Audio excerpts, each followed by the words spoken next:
Good morning to you, wherever you're watching from around the world, and welcome back to the Nordic Smash T20. It's day 2.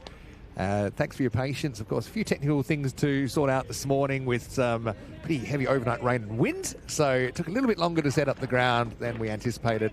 But the good news is we are ready to go, and the other good news is we won't have a reduction at this stage, at least, to this first game. It'll be a 20-over match. We've got Stockholm United, who are coming out to bat against Gothenburg Phoenix after getting sent in match number 4. So, yeah, really looking forward to this one. And thanks to everyone for your patience once again. But, yeah, it's going to be an interesting game, no doubt. I mean, these two teams, we did see them yesterday, but it wasn't an easy day for anybody. Patient Charambira is going to get us going here on day 2. And it's going to start with a short ball, which is slightly mistimed. He's early through his shot there. And I want to say quick hello to everyone in the chat as well. We are live on the Nordic Smash T20 YouTube channel. This is Tanushka Gunatilaka, former Sri Lankan player who is opening the batting. And it's beaten by a ball that takes off. So, yeah, these two teams, again, we saw them yesterday. Stockholm United had a win against the Uppsala Tigers in what was a 15-over match in match number 2. Whereas Gothenburg Phoenix went down in a rain-reduced game to Västerås United in match number 3. Now, this will test the outfield. This one pulls up just inside, and Scott Steele gets down and dirty to prevent that boundary. Yeah, so, yeah, pretty exciting development, of course, here. The Nordic Smash, first ever franchise tournament in Sweden. And it attempts to unite cricketers from various parts of the world, Europe and even outside Europe, to come together and celebrate the great game and build something special. And it certainly was special yesterday. We had the cricket gods and the weather gods throwing a few curveballs at us, but certainly looking forward to seeing a follow-up today. So can't really get going here so far. Patient Charambira is a very clever bowler, former Zimbabwe representative. Mixes up his pace very well, a few tricks. There's a lot of coaching these days, even a bit of commentary. Patient, lovely guy, great ambassador for European cricket. Tilaka can't quite find the timing out there. There's Arthur Sawat, who's keeping for the Phoenix today. That'll be the end of the over. Vinny Sandu here, Mr. Maximo, for the Nordic Smash T20. Welcome back to Stockholm, and a very warm welcome back as well to my commentary partner for the day and the week, Tina Goff. Thank you very much, Vinny. Warm wouldn't be the word I would use, but we're slowly warming up out there in the middle after the welcome is warm, but the weather is not. I will say that at the moment. We are expecting better weather later in the week, but right now it's 12 degrees and quite a brisk wind coming across the ground. We're expecting a maximum temperature of a balmy 15 here in Stockholm. Yeah, well, some of the players out there, most of them got short sleeves on, including the keeper, so they're braver than I am. I don't mind the short sleeves of the keeper. Oh, nor do I. You've got to get the guns out. It gets a lot of bad rap, doesn't it? It does. Shall we say hello to a few people in the chat? Hello to Nick watching from New Zealand. Johnny Heesum is watching as well. To Subariva, who's asking what's happening. Is there any over-reduction? There isn't. Just some technical. So when we came to the ground this morning, a lot of the fixtures had been blown around or blown away. And so it just took a little bit longer to get everything set up. So thanks for your patience. The players have been great as well. They've been very patient as we'll get ready for Scott Steele to bowl over number 2. It's probably isn't a ball they'll be particularly fond of as it sails down the leg side, and tough take for Savart. Won't be able to prevent a couple of extra runs. Anyway, how was your night? We've been busy. We had a pretty long day yesterday, let's be honest. The days are long in many senses of the word this week in Sweden, but yeah, all rested and ready to go. Yeah, absolutely. Yesterday was a bit of a whirlwind with the rain and the 3 games and the DLSs. I think our brains were fried by the end. Had a nice relaxing evening, watched a bit of the football. We did, yeah. Ready and raring to go today again. Yes, Spain couldn't get the win. Yeah. It's Cabo Verde. Did you see that the goalkeeper of Cape Verde, he started the tournament with like 50,000 Instagram followers. And after the game yesterday, he had over 5 million. Really? And so a reporter showed him on the phone at the interview, and his mind was just blown. The thing is, I'd settle for 1 million out of today, day 2 of the Nordic Smash. So let's get it going. Vinny's road to 1 million starts here. Road to 1 million. Wouldn't you rather have $1 million than a million followers, though? I don't know. Why not both? I don't really understand the internet. Anyway, Dustin Gunatillaka, we want to get going here. He's out there with Khalid Zahid. So you've got Dustin, who's a Sri Lankan international representative, test cricketer. You've got Khalid, who's a local Swedish representative, also has played international cricket for Sweden. Gunatillaka again can't quite find the timing. Getting a single down to long on here. Hello to SkyQuest, who's watching from the USA as well. Nice to have you with us, Charles, and very good morning to you. Geez, it must be late night where he is. Must be post midnight, I'm guessing.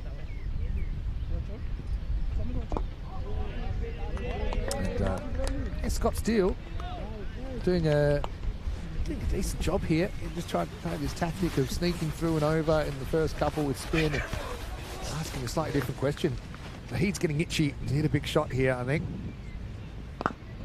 Doesn't get something he likes. Well, this is a bit of a dodgy run, and he's going to be run out. Well, that was the pressure building, wasn't it? Zahid wanted the big shot and was at least hoping he could get off strike, but Steele, well, it was a bit of a steel arm, wasn't it? Because he turned, he pivoted in tough conditions, he hits the target. So Zahid run out for 1. The first wicket of the day, and Stockholm United 7 for 1. It's not what you want to see early on as a batter.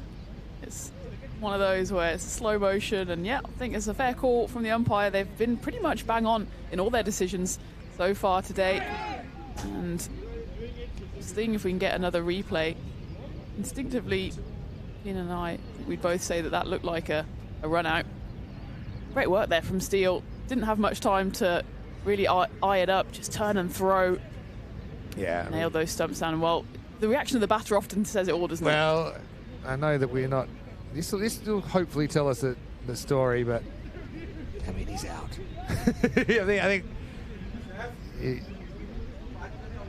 so. Yeah, I think he'll be sent on his way. So 7 for 1, and Scott Steele potentially responsible for the wicket.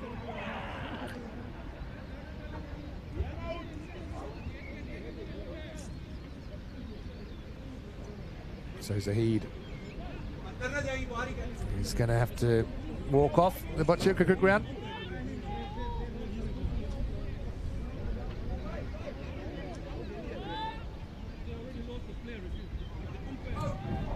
Just confirming the call there, but it looked pretty dead on live, and while those replays, albeit inconclusive, basically just backed up what the umpire thought originally, which was that it's out. Scott Steele certainly thinks so.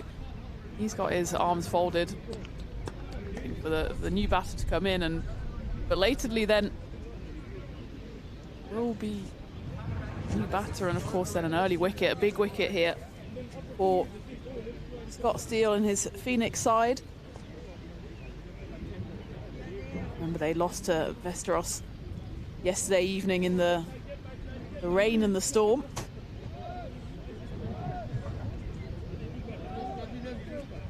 So Gunatillaka will meet a new partner. Man of steel, Scott Steele. Trying to make an impression here. This guy's been involved in the domestic setup in England. Time with Durham, Leicestershire setup. I'm enjoying that as well. And it's, dare to say, kind of English cricket conditions sometimes. I know you get your good days, get your bad days. But this is certainly, it's the kind of day that I often see early in the county cricket season where many jumpers are worn. And then many, maybe a South African or an Australian import player is scrambling for layers, wondering about their life choices. It is a summer sport. Hey, looking forward to the later in the week where we have a bit better weather. Sabri Zahid comes out to replace his brother, Khalid. But he won't be on strike at the moment.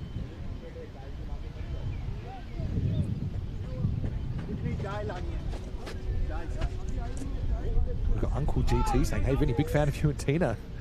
your mate standing right behind you. Would that be a ditcher? Hello, ditcher. There's Tilika will get one there and retain the strike. So it's 8-1 after 2. I suppose anytime you win the toss and bowl, you're hoping for an early strike or two, and they were able to find one there in the second over. A little first there to finish.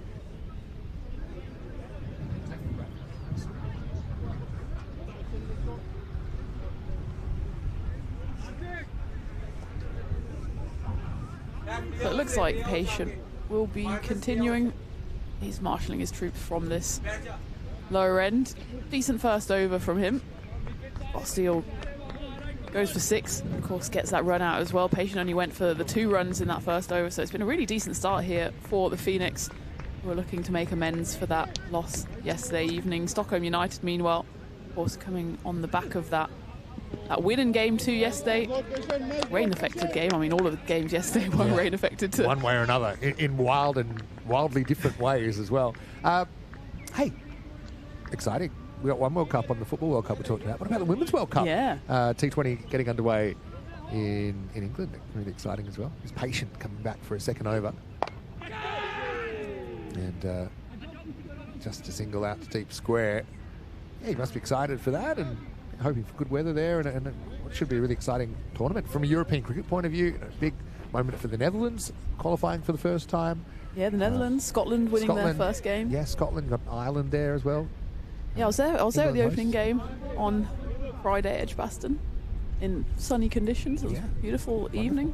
Beautiful evening for Danny White-Hodge, of course, getting her century. Didn't she bat well? Did. It was a big players, they step up in the big moments, don't they? It's nothing. They do. Opening fixture of a World Cup. Zabi kicks this one out short of a length from Patient Chambira. I think, having worked a lot with the Netherlands team, I'm interested to see how they go. They picked up a pretty important win against Bangladesh. First time they'd beaten them. Ranked 14 in the world, I think. This is a mistimed hook shot. Might have been a bit of glove there. And just out of the grasp of the keeper. Yeah, I think they will have been a bit disappointed because they won that warm-up game against Bangladesh a couple of days before the World Cup, and then when it came to playing Bangladesh in the World Cup, didn't quite get it over the line. It was a great game though, went to the final over. A couple of good games coming up today as well. New Zealand against Sri Lanka. Both of the games at Southampton after that. It's England-Ireland. It's always a good clash, and Ireland, I suppose, going into that one as underdogs. They'd want nothing more than beating England on home soil. So yeah, lots to look forward to in the Women's World Cup, as we're just looking a bit of running repairs on the keeper's gloves here.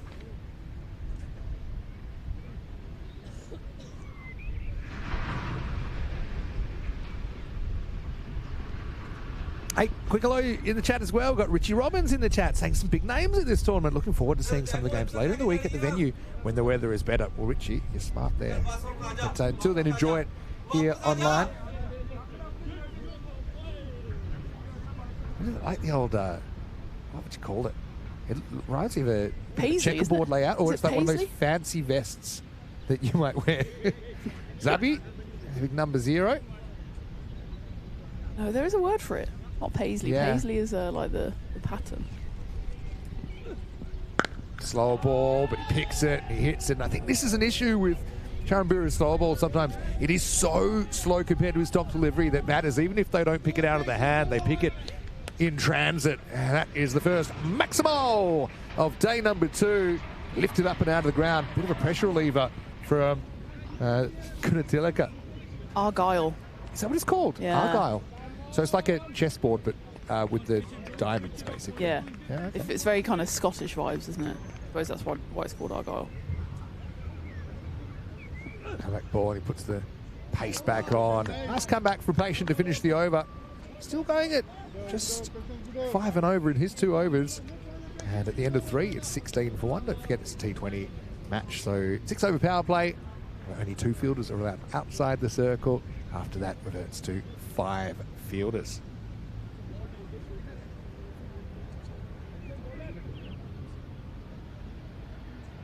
It's been a decent start here for Gothenburg. Only that one Maximo really to trouble the scorers. Otherwise, they've been able to keep a lid on the scoring. Of course, picking up that early wicket as well. Dangerous batters at the crease now, though, for Stockholm United. Nushka most significantly.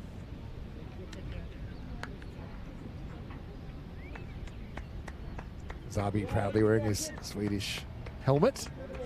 Still, well, he snuck through one over, and it did such a good job that they can bring him back and give him another bowl here.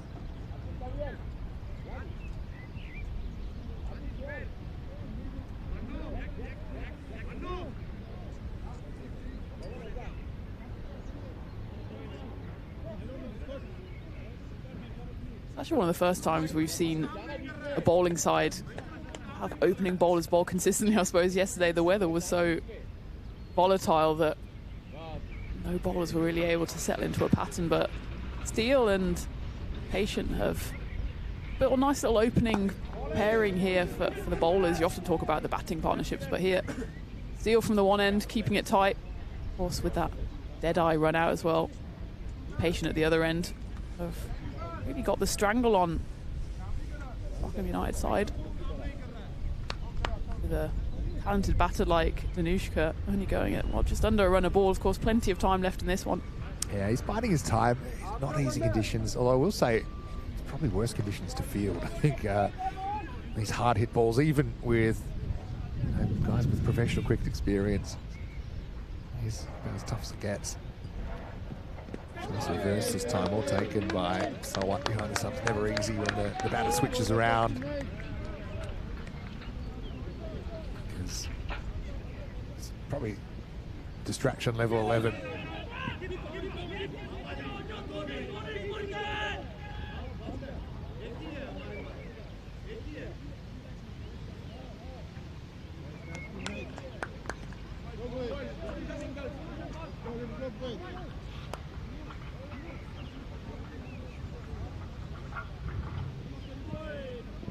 Brilliant over so far from Scott Steele. Then just the two singles halfway through the fourth. Much biding their time here, the two batters. Abby's only faced the four deliveries. And Danushka would be the senior partner of these two batters. Look at that projected score up at 98 at the moment. That one's up in the air, but it's going to be more than safe. Remember, it is the power play. And two fielders allowed outside of the ring, and at the moment none of them are on the offside.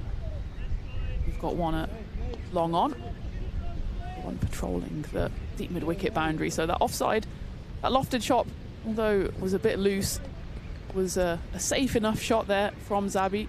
Manages to get through for two. Final ball of the fourth over. Yeah, it's like, if it was a Matthew McConaughey movie, it probably would be failure to launch at the moment. Probably Sarah Jessica Parker fans out there, but after 4 overs, it's 21 for 1. Now it'll be interesting to see, do they stick with Patient? They'd be tempted to give him a third over here. Just, they're winning the start so comprehensively. But you just feel with a big player like Gunnar there and the dangerous Zabi Zahid that, like we saw yesterday, I suppose, in the first innings of the day, a partnership can blossom at this stage and then get you to a competitive score or better. Looks like we might have a change of bowling here.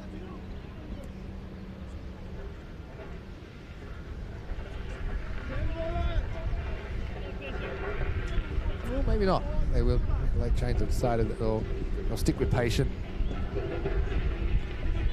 Yeah, I kind of agree with that. Thing is, if he did get hit for that 6 off the slower ball, but apart from that, he's only gone for 4 out of the other 11 balls. Seems to be winning the battle with these two. And the thing is, if you bring him back later, the game will have changed by then. The delicate balance of the dynamics will have changed. And so I agree with giving him a third. Maybe not a fourth.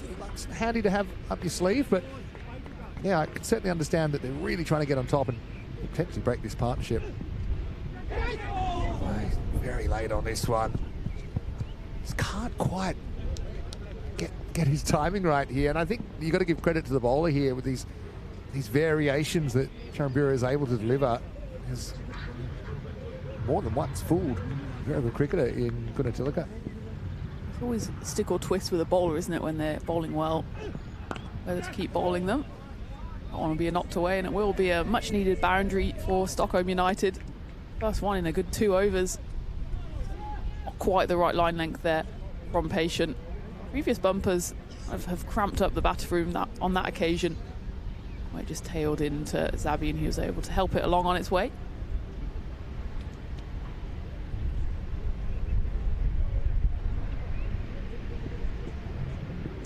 Danushka, of course, was I suppose more successful with the ball than with the bat yesterday. 3 for 18 he bowled in that second game. Was out quite cheaply. Maybe that's one of the things he'd like to improve upon today, having had a day to look at these conditions, which aren't the easiest by any stretch of the imagination. Probably not quite what he's used to, having played test matches before in probably slightly warmer and truer conditions, but the pitch, to be fair, has been playing well despite all the rain.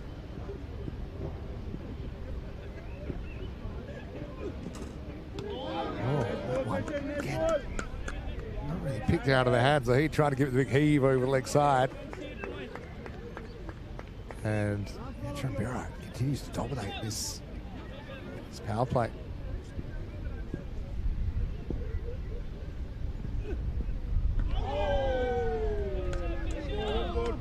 Really tough opening, to say the least, for Stockholm United. They've got time to turn it around, but right now they're 27 to 1 after 5. It's been a circumspect start, hasn't it? We had to have a slight delay, and it feels like Stockholm United are still in bed. Right, they'll be struggling to scratch towards that projected score of 108. I suppose the advantage for them, they've still got plenty of wickets in hand. They've got 2 batters here who faced 26 balls between them. I think now they've got a solid enough platform to build on. Patient Trambera probably slightly unlucky to not have picked up a wicket in his opening 3 overs, going for just those 16 runs. 10 of those came in boundaries, that big 6 before in the previous over. As an opening bowler in the power play with not too much protection, you'll be more than happy with that. Unsurprisingly then, Phoenix will continue with Scott Steele at the other end, so these 2 openers will see out the power play. That one's hit safely down the ground. 2 fielders in the deep for the left-handed Danushka are at long on and deep mid-wicket. Yeah, see again, he just mistimes it. He's not quite found his rhythm yet. I like that they've gone for Steele as well. Yeah. And he seems to be winning the battle, and again, probably feel that there's value in bowling him now, rather than, I mean, when else would you bowl him? You're probably not fancy him bowling towards the end of the innings.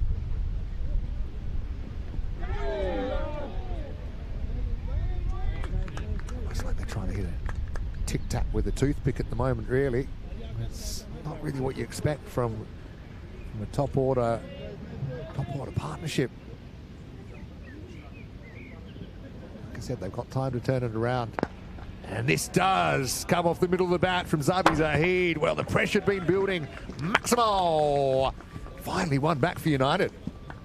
It's been a curious inning so far, hasn't it? They've just stuck to their guns, swung hard, and when they've connected, well, that's the result. But you can still see, even with that shot, he's moving to 16 off 13, so not exactly the strike right you'd be after, especially in that power play when you've got the fielding restrictions. That one just nicks through, so another dot ball to add to the collection. That's more like it, though, from Zahid with that Maximo. Held his shape, backed himself.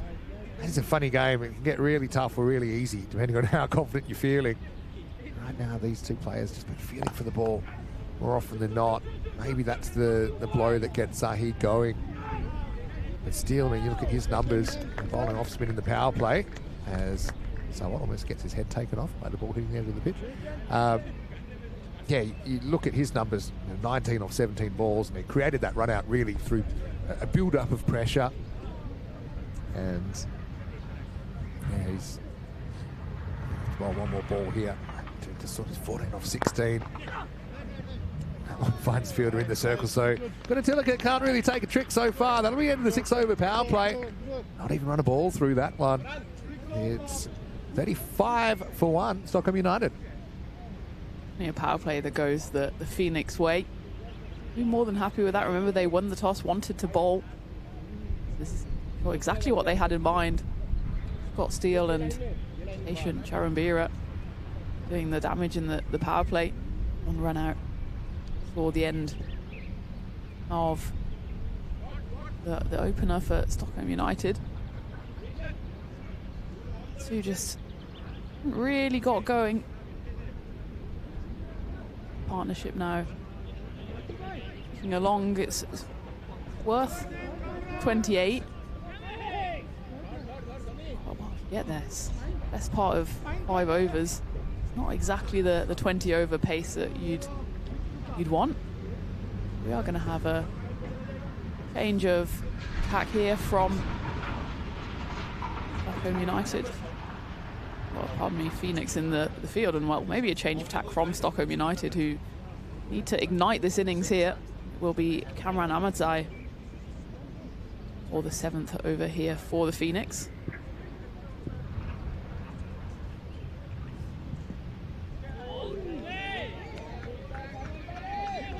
Lost track of how many dot balls there have been in this innings, but it's certainly far more than Stockholm United would have wanted. I mean, it's not just about boundaries. You could see yesterday in a lot of the running between the wickets, put pressure on the fielders. It turned 1s into 2s, produced misfields, and especially in that final game, that was the difference between a win and a loss. You know, there's weather around and every run could be important. You want to run those first ones hard, and well, dot balls continue to accumulate here. It's been a good start. Ahmadzai, 2 balls so far, 2 dot balls as well. Time for a change. Change of pace there from Kamran. Yeah, not able to get it away. It's just been punctuated by a couple of big hits, but there's, I suppose, if the big hits aren't coming, moral responsibility at least eliminate the amount of dot balls. Don't know what the dot ball percentage has been. You mentioned it. We've had 3 of them this over. Apt that Zabi has the 0 on his back right now, but he'll want to get the monkey off his back and get going. Again, such a great opportunity for him to show what he can do at an elevated level of competition above the Swedish club competition. Gets a piece of this, but only a little piece. It's got a Tillicum that really needs to explode from here. I mean, there'd be batters waiting in the shed saying, all right, it's not your day, maybe it's mine, but at the moment it's just the game's drifting, isn't it, for Stockholm United?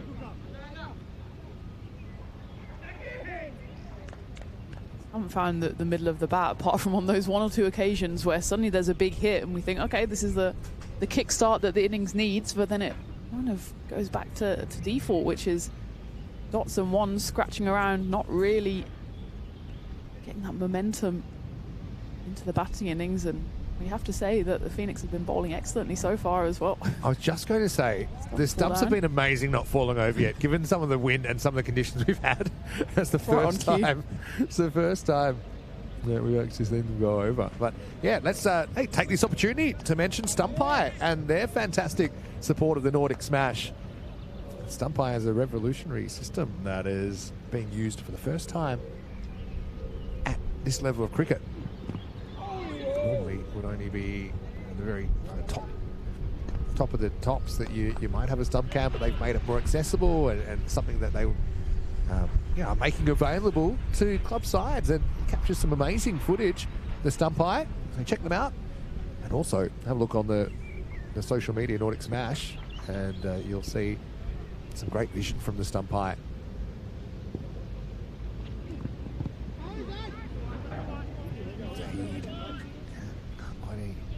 Meaningful contact. There's a question about what's a good score. I mean, we don't really know yet. I still kind of feel around about the 160s is probably par. The one completed innings we had yesterday was in that region. Right now, it's 38 for 1. Stockholm United after 7 overs, just drifting along at about 5.5 and over. Today, though, brilliant over from Kamran Ahmadzai as we see the replays here. Not doing anything special, but hasn't really needed to. with the batting as it is. One of those for Gothenburg Phoenix where it's going right. Carry on doing what you're doing. Yeah, no definitely. point changing things up. Sometimes as a captain you get a bit ahead of yourself. Darshan Lakhani, of course, leading the Phoenix here. Has just stuck with the openers, 3 overs each. Kept one back in his back pocket, and now turning to Pawan Kumar from the top end. See if he can form a little partnership then with Pawan Ahmadzai at the other end. It's easy to captain when your bowlers are performing for you. So one stump's went down, now the other stump's gone down. So that's an indication the wind has picked up, and the wind's probably behind the bowler. Come on here, another wicket. At this end. So you can understand why I might have second thoughts about trying to take him back down the ground over his head. But anyway, it's Pawan Kumar.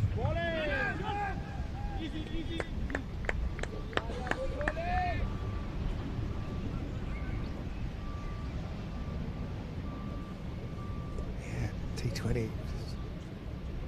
We're used to the fast, the furious action, but it's not always that way. I mean, sometimes the bowlers do get on top. It's just been one of those mornings so far. This again will relieve the pressure. Zahid, nice executed cut shot. And a change to pace at that end. That's a pretty smart shot as well. With the wind as it is, that one flew to the boundary. First time a tiny bit of width on offer, and it's almost like Zappi's been waiting for that shot all morning.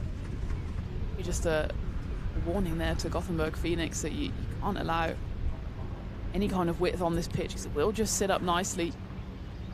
It's a real miscue from any of the bowlers. Pawan Kumar. A few pearls of wisdom there from his skipper Darshan Lakhani, probably along the lines of don't bowl there again. Abby moves to a run a ball 22. I suppose the one thing you can say for these two batters now is that they have built a platform, something that they can push on from. And they will also argue if these two stay together and build a partnership and get to 15 overs, then they are in a position where they can then go big.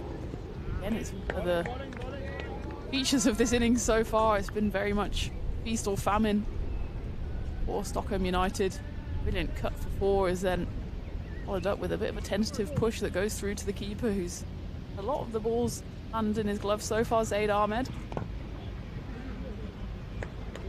Just not quite sure on his shot selection here, Zabi Zahid. It's almost as if he knows exactly what he wants to do if that ball is wide. He knows he can just throw his arms out at that one, but as soon as the bowling tightens up, as Pawan Kumar has done in these previous 2 deliveries, then he seems all out of ideas.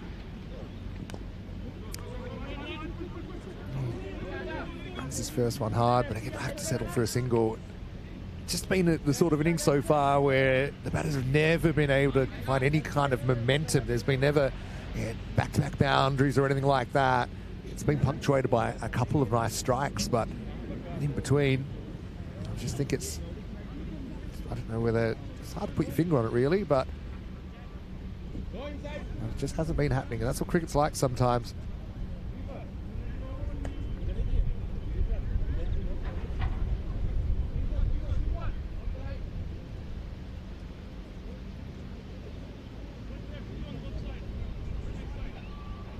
Then of 8th.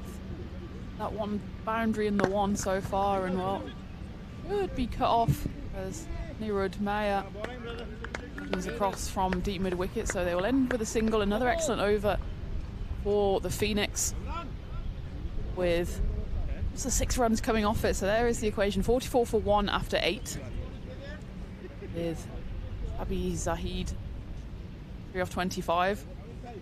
Gunasvika here with S match experience, 15 off 19. I do feel like one of them has to go at some point. Of course, it's a 20 over game, and all being well, it will remain a 20 over game. So they still got 12 overs, try and do some damage, but it's a case of to get that positive momentum, because at the moment all the momentum is with the bowling side, and they haven't really had to do anything special here. Just been bowling line of the length. The only time actually that they have been punished is when they've just fallen foul of that. Any kind of width sits up nicely on this pitch. It's been a bit of variable bounce yesterday, but as a batter, as soon as you see it wide, you know you can pretty much throw your hands at it without any risk of getting yourself into trouble. Will be Amran Ahmadzai to continue, unsurprisingly, having given away just a solitary run in his first over. Again, Stockholm United are doing very well to bowl in pairs here. Scott Steele opening up the bowling with Patient Roambira, and both of those were very miserly. That one wicket came off the bowling of Scott Steele, ended up being a run out his own hand, which I suppose won't count towards his figures. Almost feels like it should be when a bowler does their own fielding, throws down the stumps. Almost an exemption, and that one should count towards your figures. Of course it won't, but Scott Steele won't mind. He did his name in the scorebook nonetheless.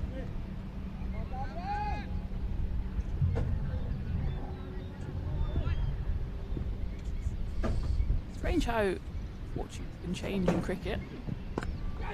One's cut away, and again, anytime there is width on offer, suddenly Stockholm United burst into life. A great chase there on the boundary means that they'll have to settle for just the 2 runs.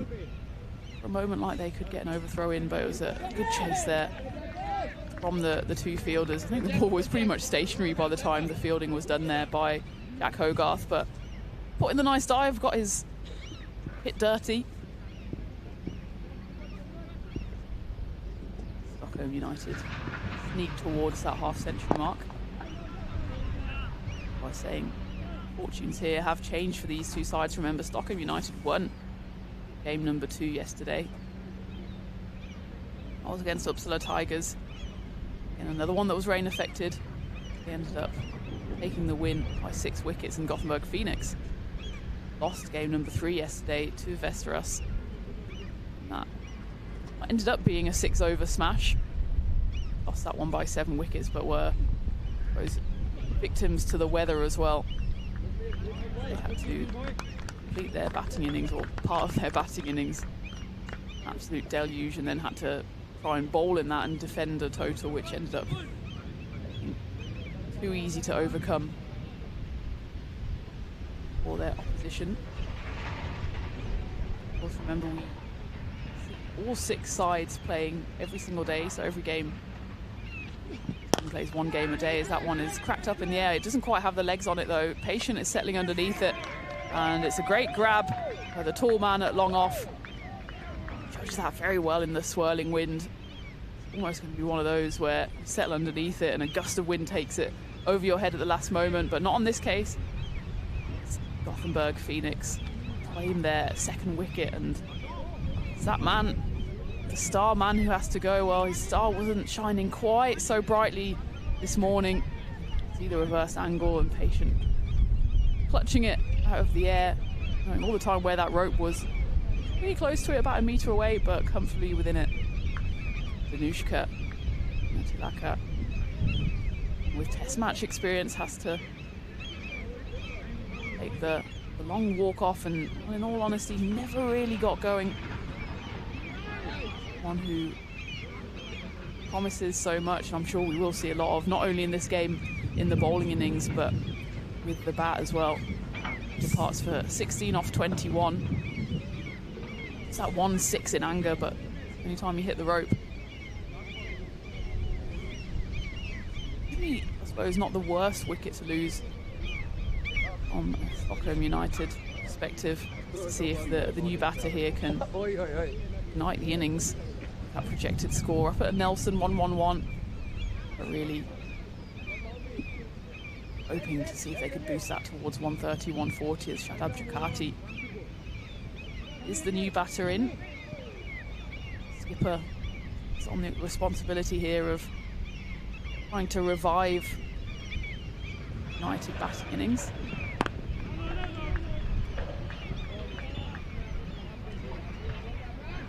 Under the 9th then. It falling in that over. Cameron Ahmadzai, who's duly awarded for his bowling so far, 2 overs. Away, it's the 6 runs, and of course picking up that all-important wicket. And we were talking about dot balls earlier, and that's pretty much the tail of the tape so far.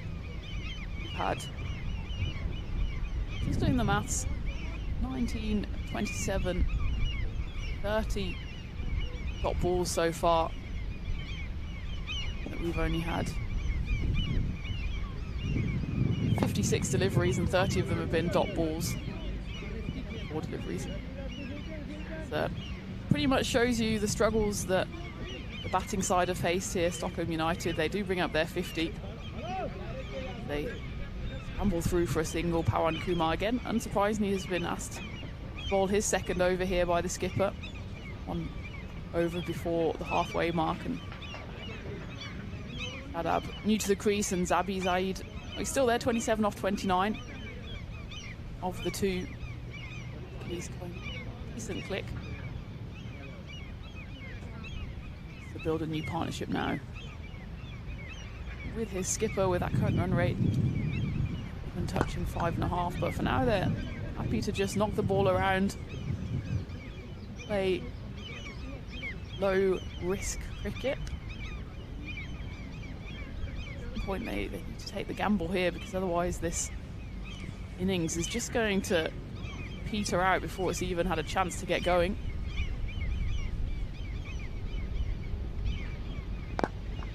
One patient. The pace there from Pawan Kumar just floats that one in. Deep there by Patient. But, well, in all honesty, they never really looked like going for the second. But again, those signs of intent quite there from Stockholm United.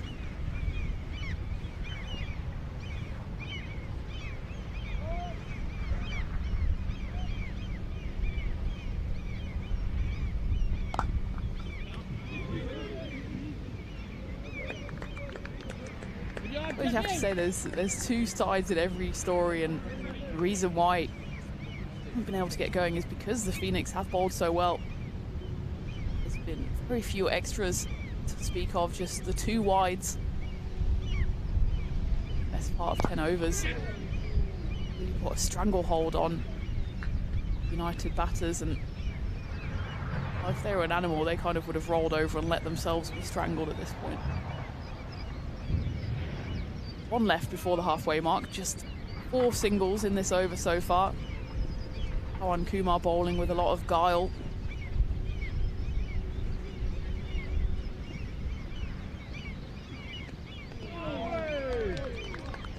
Will be the end of the over then, so just 4 singles coming off it. Pawan Kumar's given away just 10 runs in his 2 overs so far. Halfway stage then. United 53 for 2. Halfway point.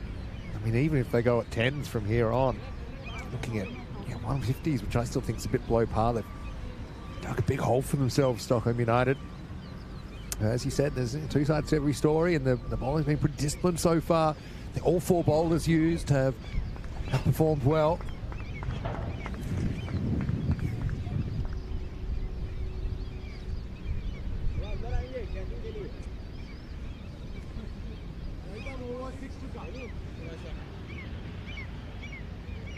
This will be interesting now. Jack Hogarth had to bowl yesterday with really tough conditions. Probably as tough conditions I've ever seen leg spin attempted in.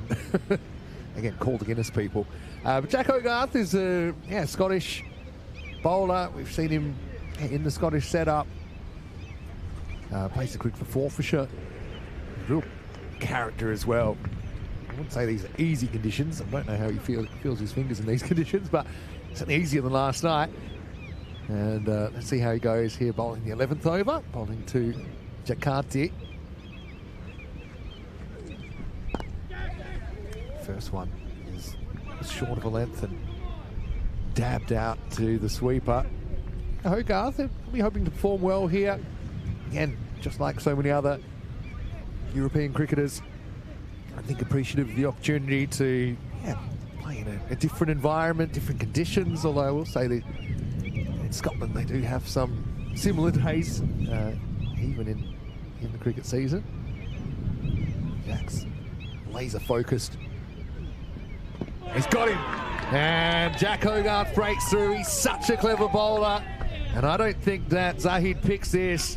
Over goes stump high, and it's goodbye to Zabi Zahid. 54 for 3. Excellent bowling, and well, he bowled in the worst of conditions yesterday. Didn't quite get his rewards for it, and he gets the rewards. Second delivery here. It doesn't really get up, but I suppose when you're playing a shot like that, Zabi Zahid, then you don't really give yourself much opportunity to play the ball at all. Yeah, again, just sliding on. Gets a lot of top spin in his deliveries. He's quite brisk through the air. Jack Hogarth, just have a look at it. That was the wrong one, I think. Comes out of the back of the hand, and instead of breaking away from Zabi Zahid, it breaks left to right. I've hit his pad a bit on the way through, or maybe it just goes straight I just through. think he didn't really pick it. And that's the thing, if you're facing Hogarth for the first time and you haven't done your homework, you might not know he's got a very, very good wrong. And because he does have a quick arm action, he's not necessarily that easy to pick. It all happens very quickly, and I think Zahid just basically played for a regulation leg spinner there, but was surprised, and over goes the castle. Jack's happy. Jack's also known for his celebrations. He loves celebrating his wickets, and why shouldn't you? He bowls the wrong and first up. Umpire thinking about it.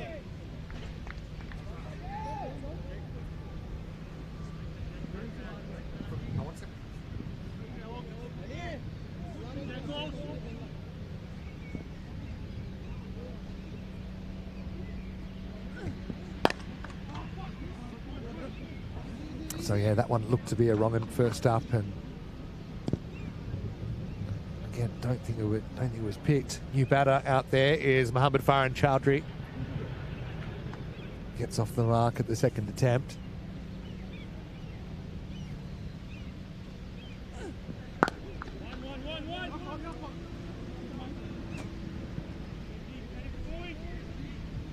And Hogarth, and has that weapon, doesn't he? It's a difficult skill, the art of wrist spin. But in short forms of the game, you know, if you're not confident which way the ball's turning, not easy to be attacking. This one could be very close as well. The umpire has a look. Back foot must have just stayed at home. Umpire unmoved. And they're going to go to the review as a firm shake of the head. How much we'll see. I suppose from that angle we at least see that the boot is on the ground.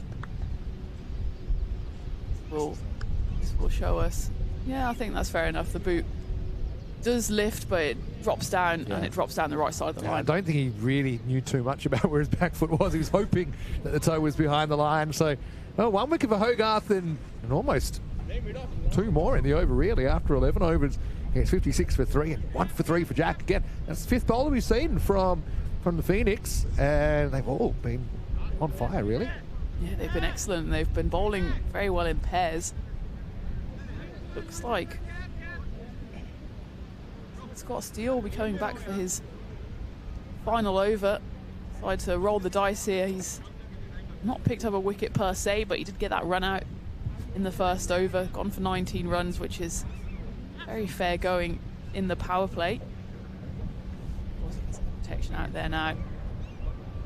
Actually, they haven't really needed it.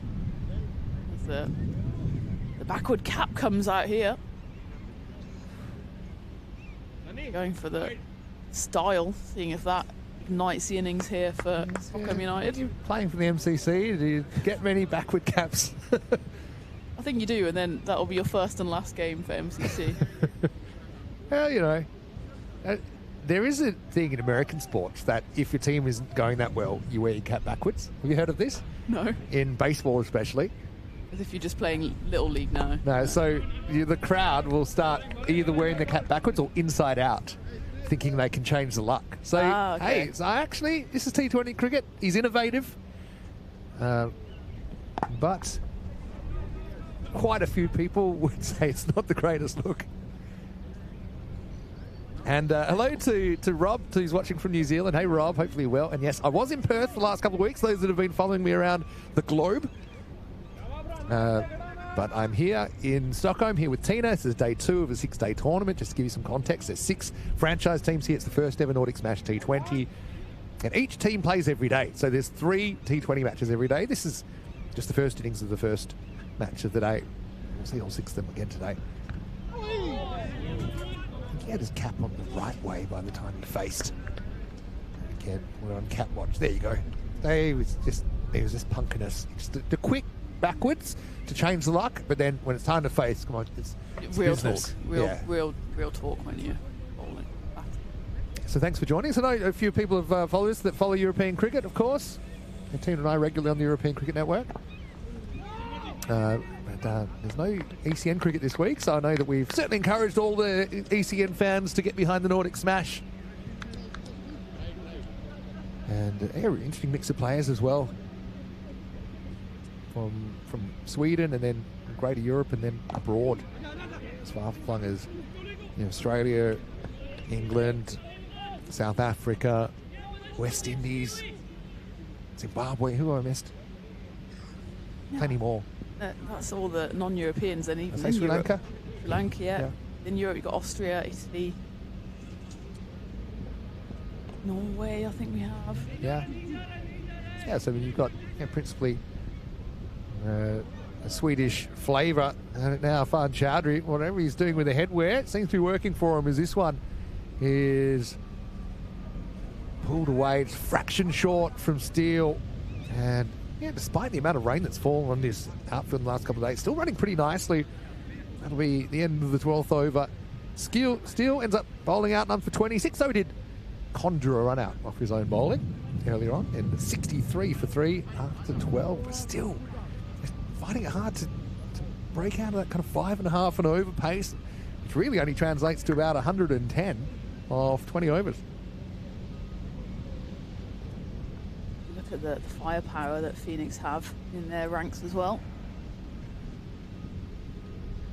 Here's Hauge. It was absolutely laced. And the fielder at cover had second thoughts about attempting the catch. And I think I might have taken a little bit of the finger of Lakhani, the captain. Watch this one. So fast, could barely see it. I think he did actually stop a boundary. And it was an uncomfortable one for the Phoenix skipper.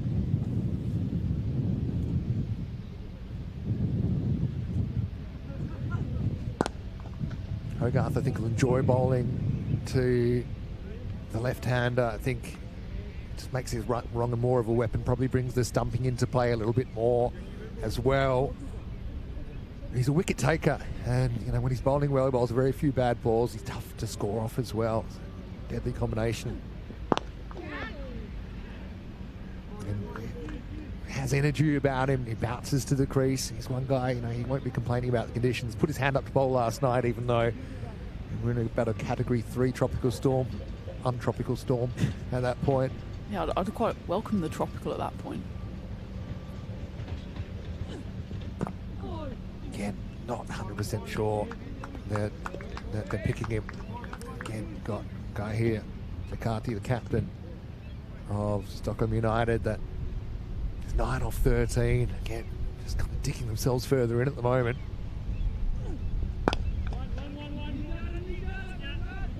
Nice work in the outfielder patrol. They wanted to keep it to 1, they won't, but still covering the ground. I mean, it's boundaries that the only way that Stockholm United are going to get to any kind of respectable score here. They're just not coming at the moment. Again, another boundaryless over.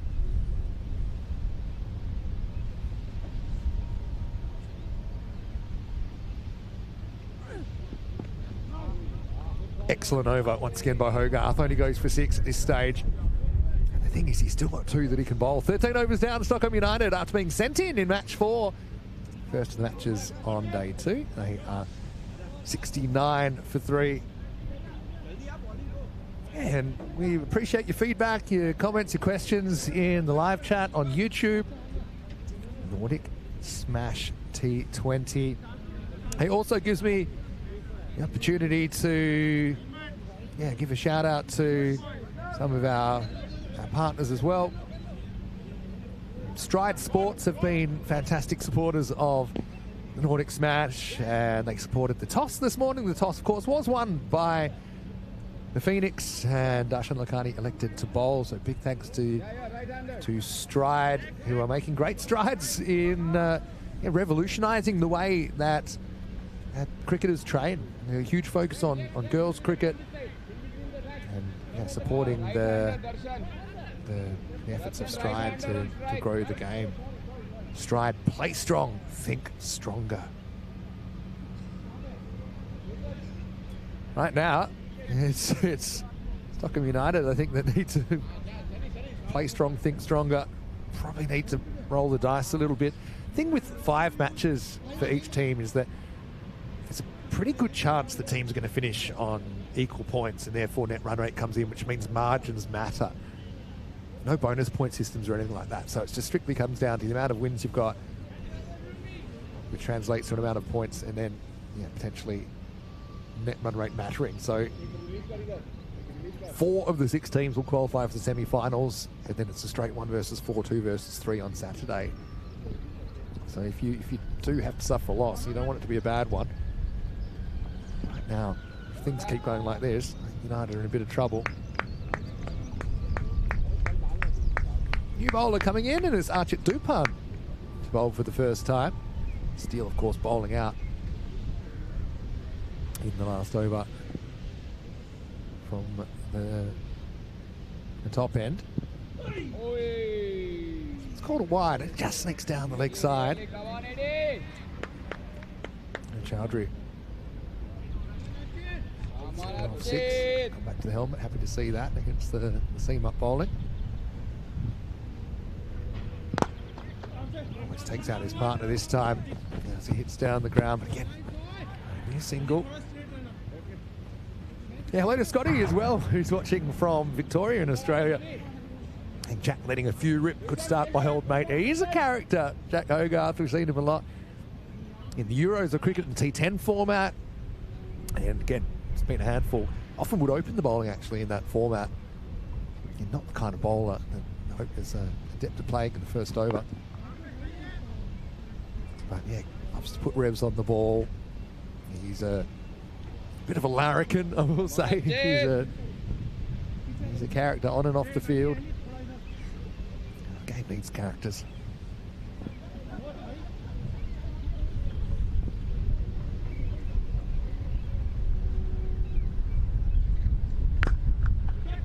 Nice looking shot, but again, he's picked out the field. It's better hit shots we've seen in the last phase of the game. But the fielder was perfectly placed. Advancing and playing that pusher off the front foot was Mohammad Farhan Chowdhury. Left hand, right hand combination at the crease. Charge. It's attempted, premeditated from Jakarta. He needs to find a solution here. Not the easiest pitch to charge on because of the variable bounce. Batter's looking to get on the front foot and drive, but we've seen a couple of balls take off. Certainly it was that way during the Viking Cup during the week. Come on.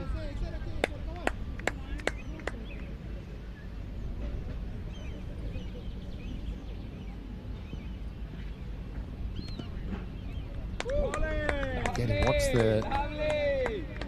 wants the call there, but I think Archit found the cheat code there, didn't he? He was able to sneak them in the tram line.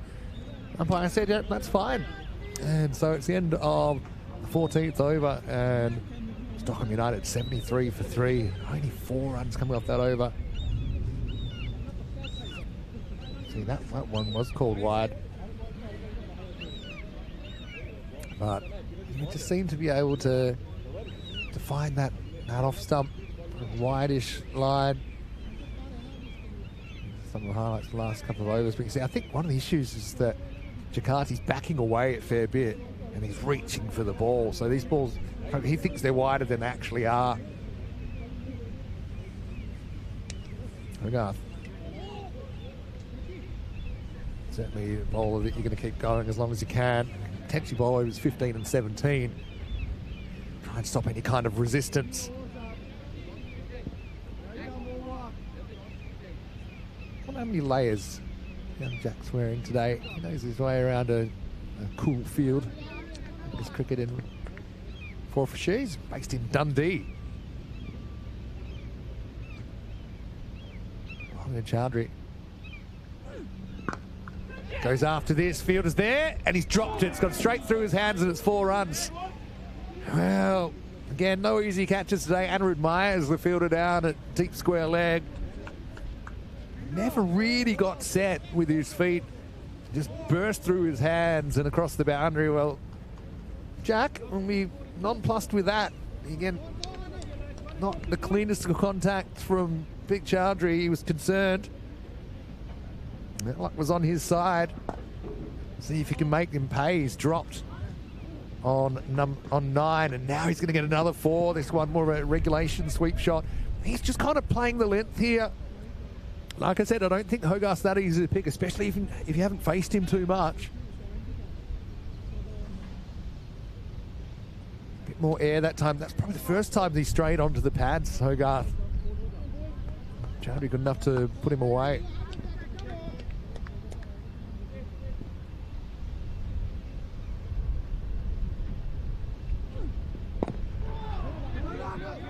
Hogarth, like a jackrabbit, jumping on that miscue. I tell you what, after he's had Chowdhury dropped and been hit for a boundary, the next ball, Hoagie does get him. Might go right off.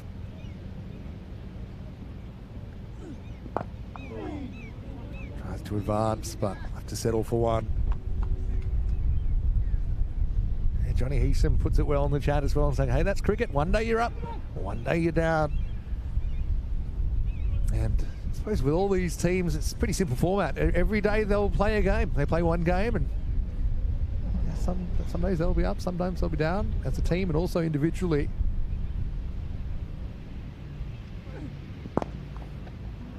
Checks his shot there. Jakarti, again, different kind of a proposition playing Hoagie. 10 off this over. 4 should have been caught first ball.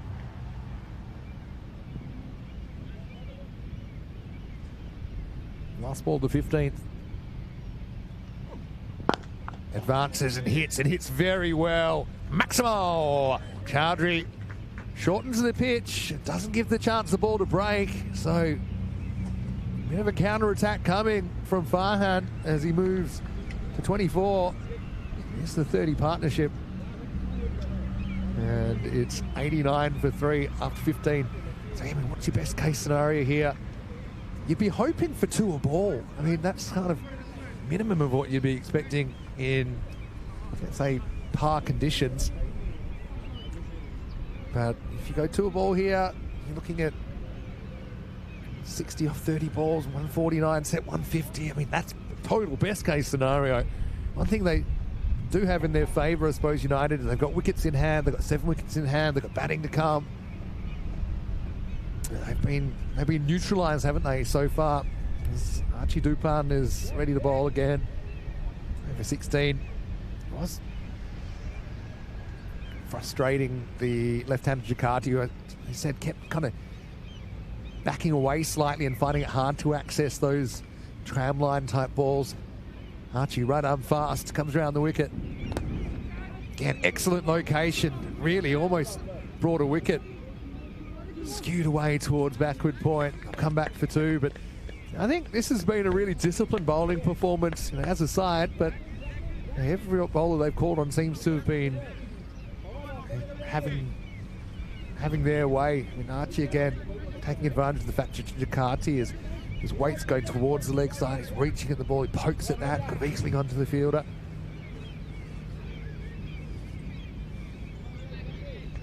Scotty saying if Hoagie took a wicket that over, he would do a Warney-style 700th test wicket. I don't doubt it. This one will be a wide. So he loses the battle with a wide line that time.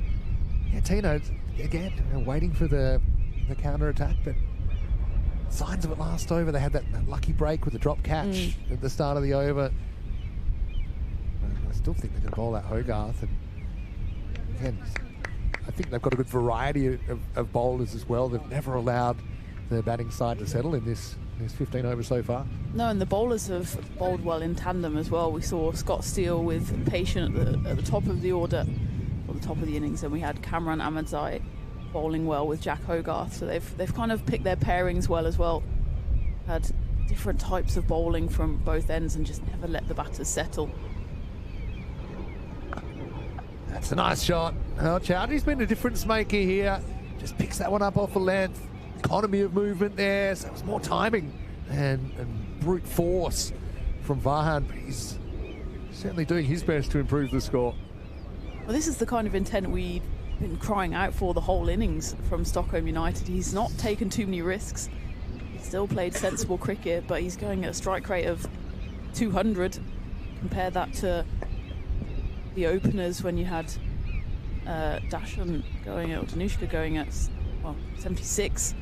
Khalid Zahid, he wasn't there for long enough to really make an impact, but Zabi Zahid, that was that partnership really that was supposed to kickstart the innings, but instead almost brought it to a halt. Zahid going only at below 90. Between them, they must have faced a good 5-6 overs worth of dot balls. Now they're finally getting some impetus, and that's another big swing.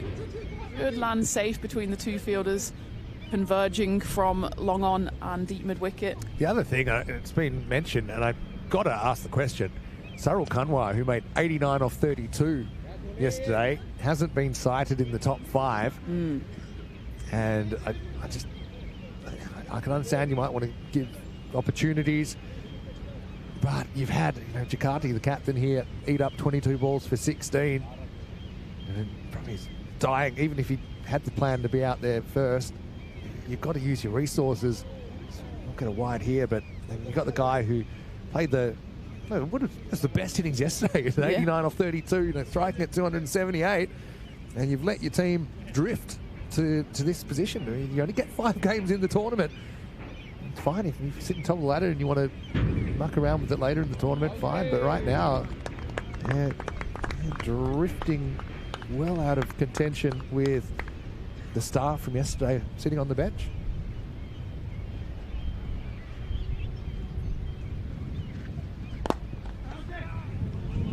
We've seen as well that the teams are very well matched, all 6 sides. You get the feeling that they can all beat each other.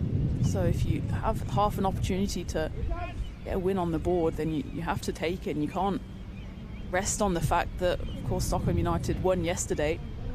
You've got to take that momentum and try and convert that 1 win into 2. And when, as you say, you've got the likes of Kanwar, who was really one of the few batters that showed any signs of form, still sitting on the bench, then you have to question what's going on. And well, what is going on is that the drinks are being run, but maybe in fact that suggests that the captain was retiring himself. Maybe that was wishful thinking on his team's part, as he's just taking a drink.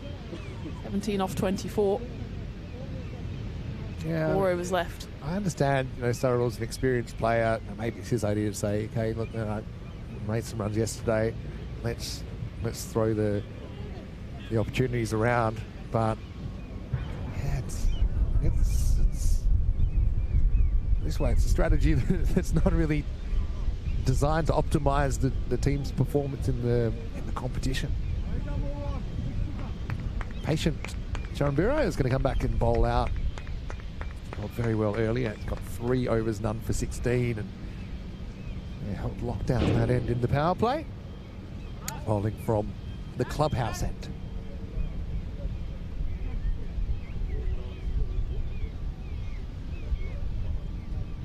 Jakarta, it's really time to fly or say goodbye here now. I think he's only got 4 overs to go, 7 wickets in hand. Striking in the 60s. Throwback to the early 80s at the moment.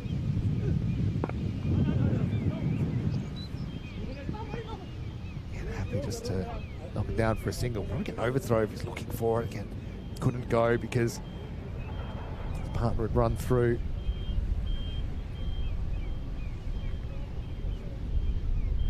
.11 balls out of the 19 that Patient has bowled so far. Kind of says it all. He's not done anything special. Let's be real here, but he's just bowled good line and length, hasn't given much width. The 2 times he slightly misfired, he has been hit to the rope, but apart from that, it's been very tight, very economical. You can see taking his time, every delivery to get his field just right. Trying to keep well on top in this game are the Phoenix. I think from this position they really wouldn't want to be chasing much more than projected score 125. Certainly it should keep it below 130, and that's something they would have probably taken at the start of the day, having won the toss, decided to get themselves out there in the field.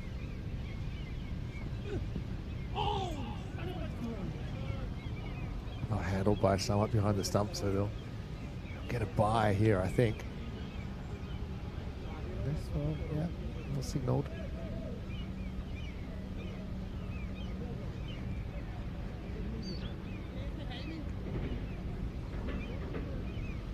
Jakarti.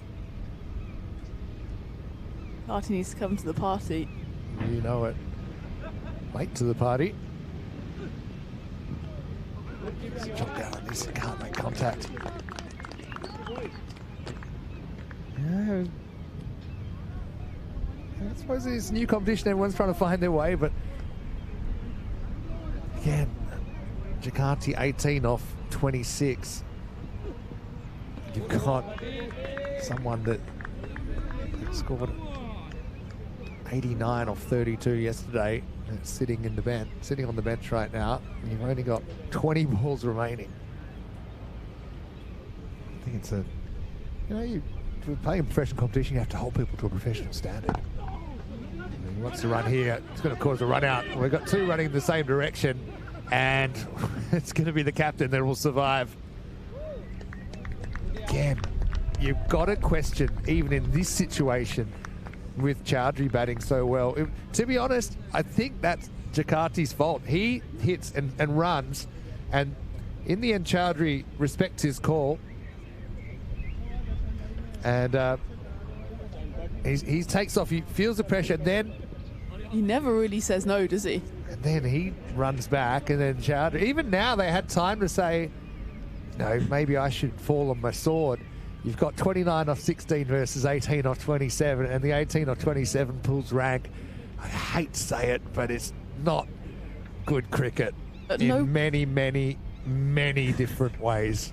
At no point does he say no. He keeps on going and going and going. Anurik's the new batter, so again, Surrell probably maybe he's got his own personal heater over there in the pantry. He's not coming out. Anurik gets the chance. Again, can't get it out of the infield.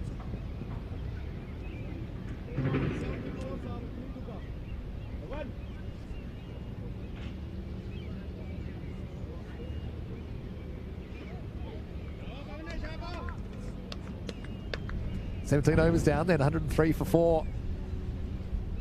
Patient Chambira will finish with brilliant figures of none for 18. Top ball percentage through the roof. 15 dots out of his 24 deliveries. I suppose you need to see the intent now. In T20, it's meant to be played in a certain way. Again, I suppose being held to this level, Jakarti, a few things have been exposed here. I think just technically, sometimes with the weight going away from the ball. And bowlers have been pretty disciplined bowling in the offside channel. The fastest he moved was to get himself back in when he was on that run out. Self-preservation. Fight or flight. Classic kicked in. Sophie's choice situation. You know, Jakarti does jump with intent this time. Swing straight through it. Pawan Kumar coming back. He's bowled well in this series so far.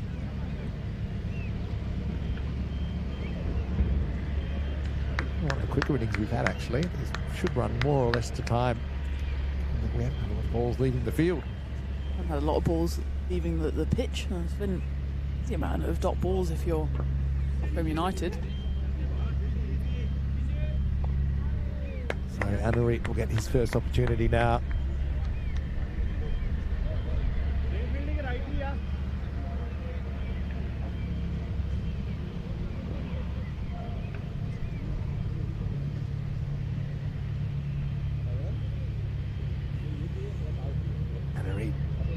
6-6.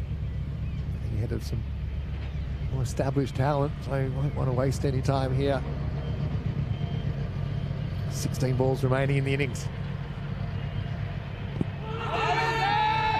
Seems to be a double noise there. Seems reasonably straight.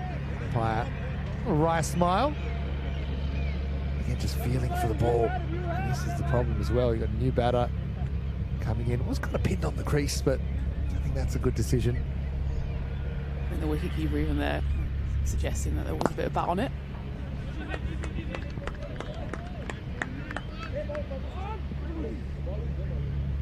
Kumar running on for 1 in 4 balls this so far.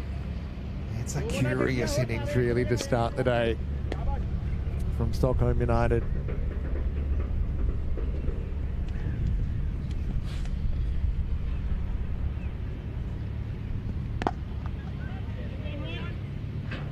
Get one here, but only one. Phoenix, remember, didn't win yesterday. They're chasing their first win. Stockholm United did win their game yesterday.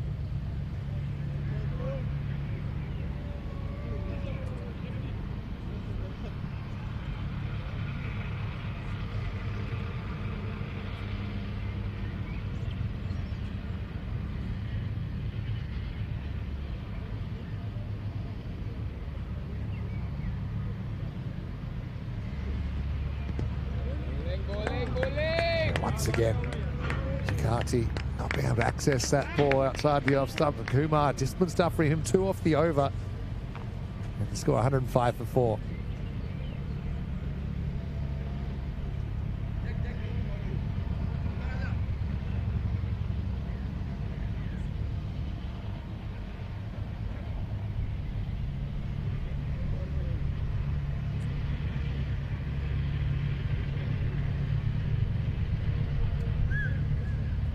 So 19th over coming up.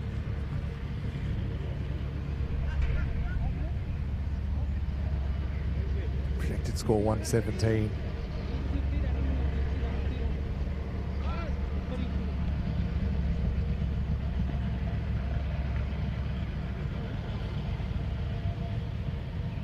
Cameron Amatzai coming back to bowl the 19th over.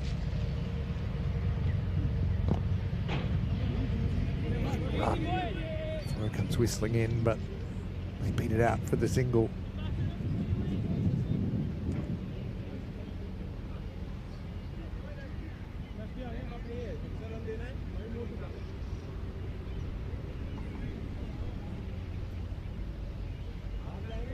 Cameron Amatzai, French international. Bit burly, all-rounded, made for short form cricket. Shorter the better for him. Loves to hit bombs and bowl thunderbolts. Turned into the gap. They should get 2 here. Slight slip from Jakarta, but he'll get there in the end. Jakarta, of course, decorated career. Been part of the IPL setup through 2008, all the way through the 2010s. So spent time with RCB and Gujarat Lions. This one will sneak away and it'll be a badly needed boundary. Jakarta just sneaking that one behind the wicket, using the pace of Amatzai. A thick edge more than anything, but a badly needed boundary to say the least. Doesn't matter how they come at the moment for Stockholm United. And to try and sneak their way up to around 125. Score 121. 7 off the over so far will certainly help. More than doubled the total Cameron Amatzai had given up in his first 2 overs combined. Did pick up that wicket as well. The scalp of Danushka Gunathilaka. Time maybe not the worst wicket for Stockholm to lose. We thought maybe that would be the push that they needed, but really it's been a case of slow starts for all the batters, and when you're someone like Zabi Zahid, you can get your way to 28 for 32 if you then finish off on something like 50 off 40. Getting out and eating up all those deliveries means you find yourself in a situation here where you're probably 30, 40 runs short of where you should be. Certainly as we edge towards the halfway mark, Phoenix will be much the happier of the two sides. Winning the toss, deciding to have a bowl, and it's paid off for them so far. Final ball of the 19th. One's actually played away nicely. Sneaking away, it's going to go all the way for 4. Almost caught everyone off guard there. That's the abandoned town where we were set up yesterday, but now we've got a bit of an aerial view, don't we? A vantage point on the balcony of the club rooms. That will be the end of the 19th over at 118 for 4. Last over to come, so looks like a 120s chase, maybe 130s chase, if United can get a decent over here in the last. They got 12 off that over, so something to build on. Maybe just a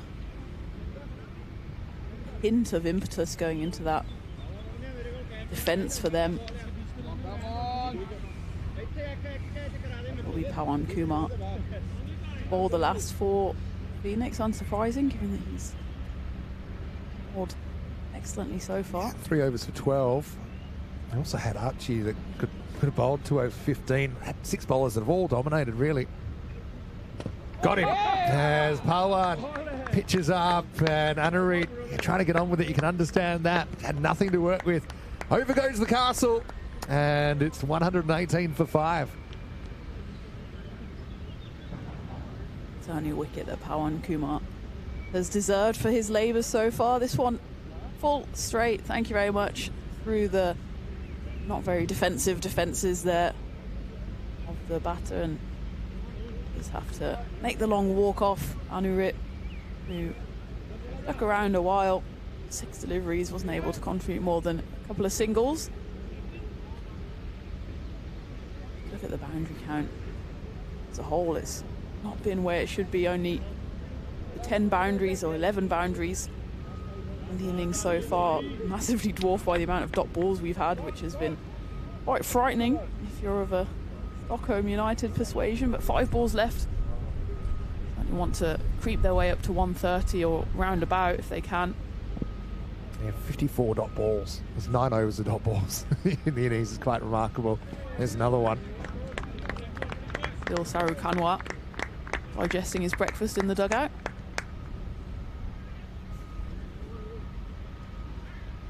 Yeah, so Zahid the keeper coming out in the Azuri strip.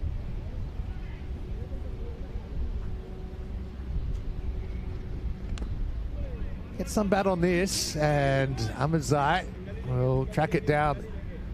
Won't get the 2 here. Shut up. I'll get a couple more chances to try and win that battle with a run of ball. He's crept up, has improved the strike rate a little bit, but only a little bit. He's striking at 86.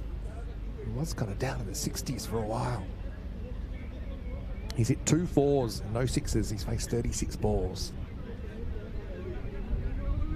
Did put in a great sprint though to save himself on the run out. That's true. He has survived. Charles Darwin would be proud. Ready to come. Up in the air. Ahmed Zai to his left. Can't find it. Now he can. Jakarti again, not able to get a full swing on this ball. It's a tentative poke, really, from a very experienced cricketer. Credit to Pawan. He'll have the captain in his pocket.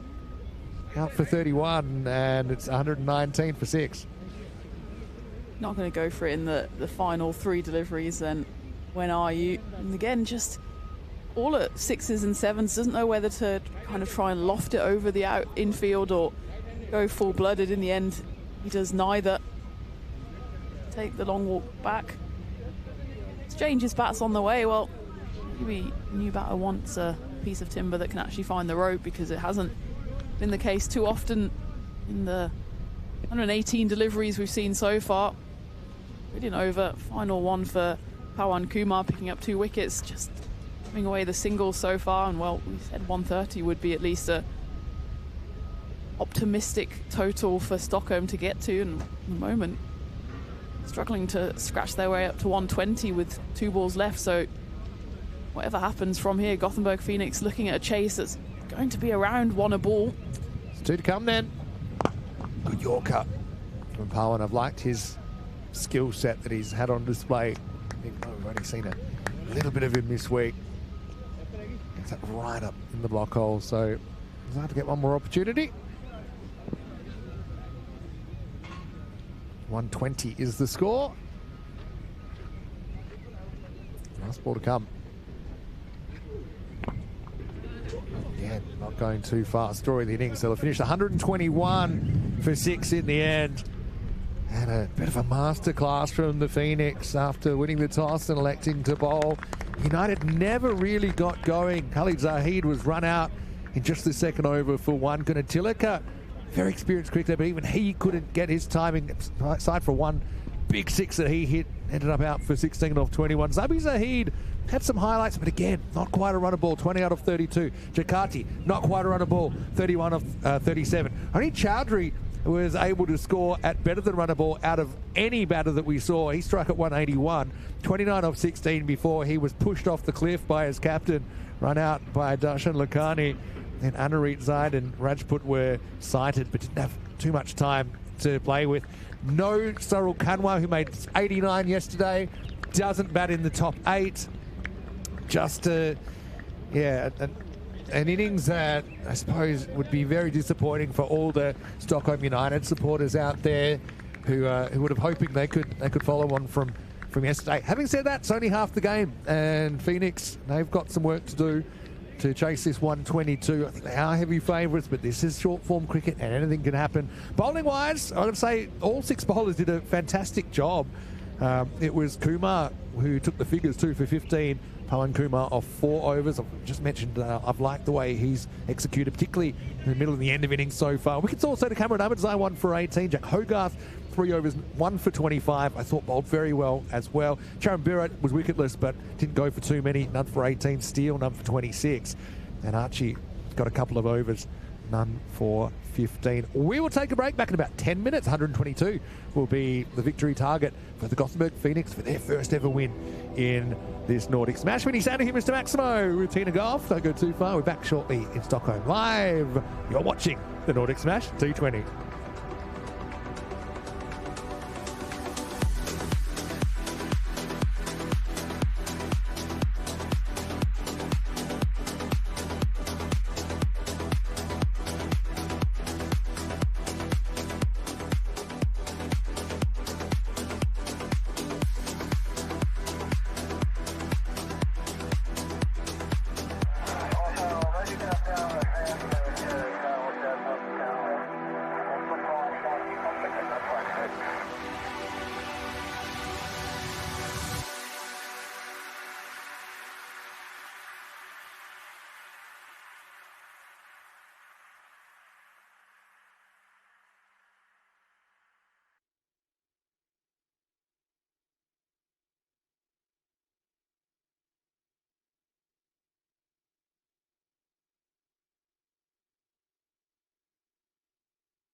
Hello and welcome back as we get ready for the second innings of match 4 here in the Nordic Smash T20. Stockholm United posting 121 for 6 off their 20 overs. Gothenburg Phoenix chasing their first win in the competition require 122 for victory. Vinny Sander here, Mr. Maximo.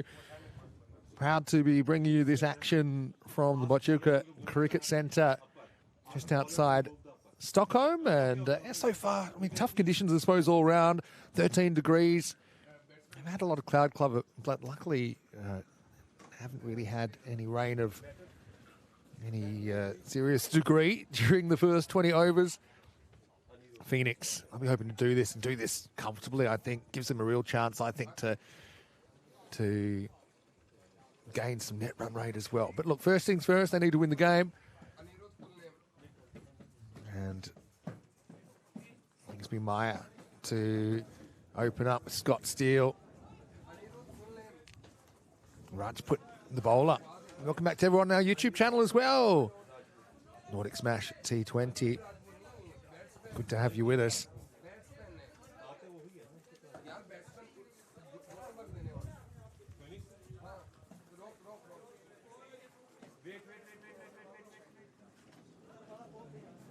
Down the leg side this time. Will be called wide.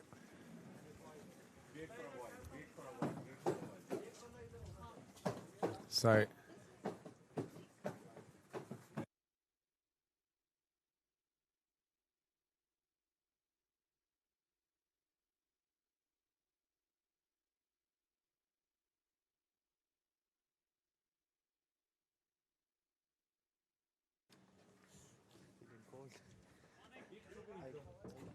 Raj put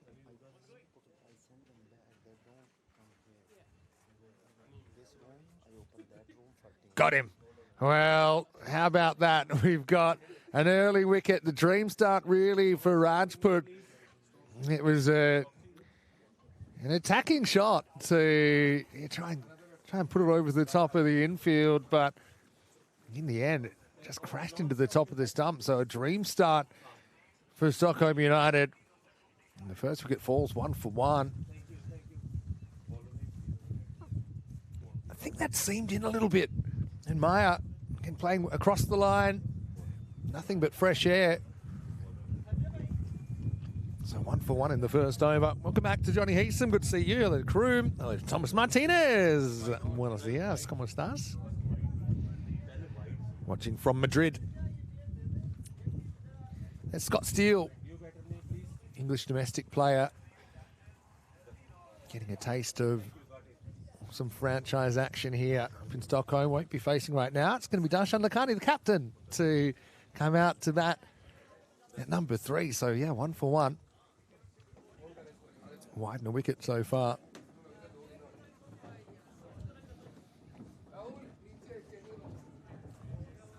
This one off the pad, not going too far. Rajput continuing the bowling dominance for proceeding so far today.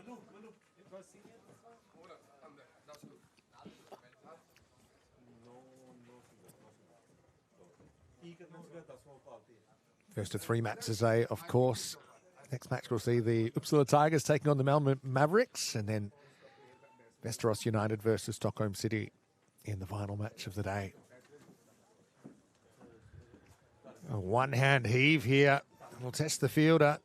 Does get down to it, though, in the end. Sarul Kanwar. So we know he is here. He seems fit enough, but we didn't see him batting in the first innings, which is really something that defied belief after he smashed 89 the game before. It would have been a wide, I think, if Luckney hadn't caught up with it. This one's a fine glance away. In fact, there was no contact. Won't make it all the way to the boundary. It'll be 3 free runs.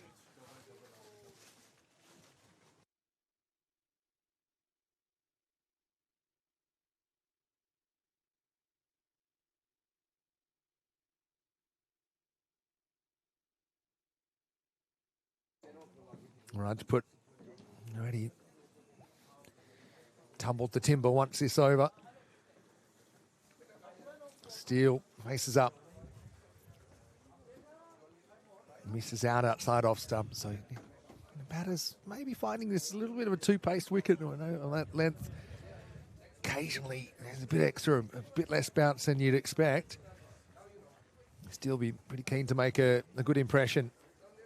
Pushes into the offside here. And will retain the strike into the first over. Well, so far, so good for United. Defending an improbable 121. But Phoenix lost an opener in that first over. It's 5 for 1. Vinny's out of here, Mr. Maximo. And joining me once again, keeping warm in the brisk summer conditions here in Stockholm. Tina Goff, welcome back, Tina. Brisk is one word for it. Brisk hasn't been the batting so far today, though. Surprisingly, yesterday when we had far worse conditions with the rain, the batters found a way.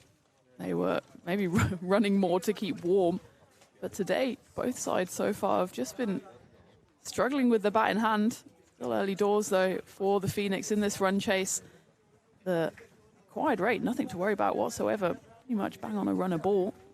But an early wicket will certainly set a few pulses racing.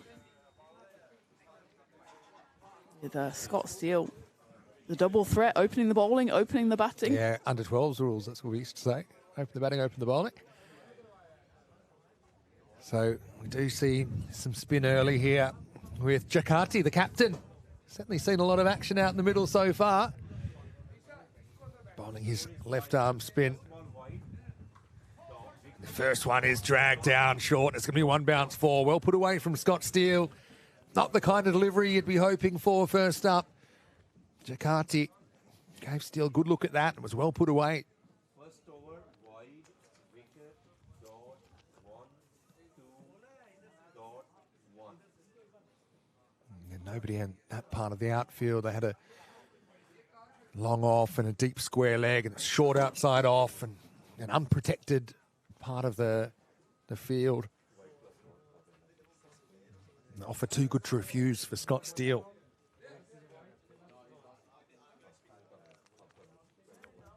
They do make the field change now with that deep point going back.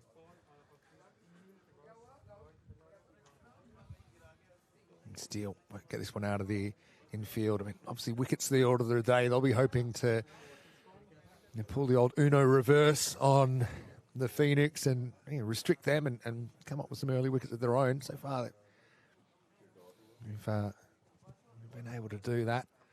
And now this one's going to be short and pulled away. So again, they just had a fielder over there. And then he goes.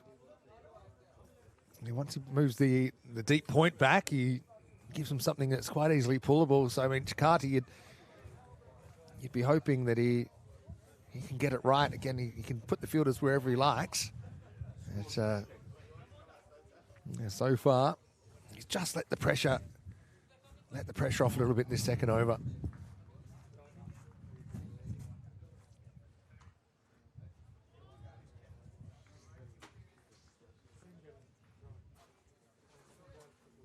Pretty much a boundary and over is exactly what's required from the Phoenix.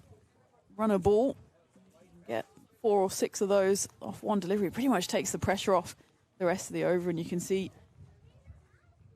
absolutely no sense of pressure at the moment for these two batters. Scott Steele jogging one way and then the next, and comfortably going at 8s here without really having to lift a finger. Yeah, Darshan Lakhani trying to build a partnership here with Scott Steele. I suppose you can be a bit more judicious knowing exactly what that rate is, and I think most professionals are comfortable around a runner ball that they can be a bit selective. End of the over, 14 for 1.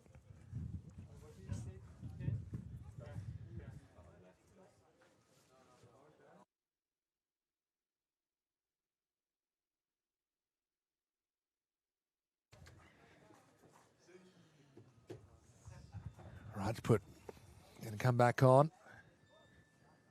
He's the libero for the United side. That's one for all you volleyball fans out there. And this is pulled away, and that's going to be 4. So, yeah, nice start to the over for Lakani. Rajput again, just off a few steps, probably not his full run. And that's just the conditions we've got here at the moment. But yeah, beautifully put away. And a question, why is European cricket always played on a mat or an artificial surface? Well, not always, but in most countries, there's not quite the infrastructure at this stage to support turf pitches. Also, you've got to realise the resources that go into it, the personnel you need. Hopefully one day there's more investment in European cricket and lesser-known cricketing nations to allow that to happen, but that's the reason. Yeah, we did see in Belgium last week, they got in a turf pitch, which is, again, I don't know if that would be there outside of the week that they had. I know there are some turf pitches. There's quite a few in the Netherlands. There's one in Denmark. There's a couple in Spain as well, but there's just resources, and you know, everyone would love more turf cricket, but I think the most important thing is that the game gets played. Nice little flick away. Fantastic timing there from Lakani. I think with the outfield it won't go all the way. He's hustling hard and he wants 3 here. Steele, not so keen. And they'll settle for 2. Nice bit of timing. You know, the more I'm involved in European cricket, the more I see the value of AstroTurf pitches. I mean, if you take yesterday, that rain we had yesterday, we wouldn't have been on yesterday, probably wouldn't have been on today. I think tomorrow would have looked unlikely. Exactly. Got to get the game on. And, you know, one thing I like about the AstroTurf is, you know, for short form cricket, it doesn't change in character over the game/year. So it's a non-entity, which just means that it's a fair surface for both teams. They're going to get the same surface, get the same to deal with. Whereas sometimes you see certain pitches acting a bit differently in the second innings compared to the first. And also the volume of cricket that we want to play in cricket, I just don't think turf pitches would hold up. And we've got a situation here where we're playing 3 T20s a day for 6 days, and you might say, well, you know, prepare another pitch, but when? Because we're using all of the all of the day to play.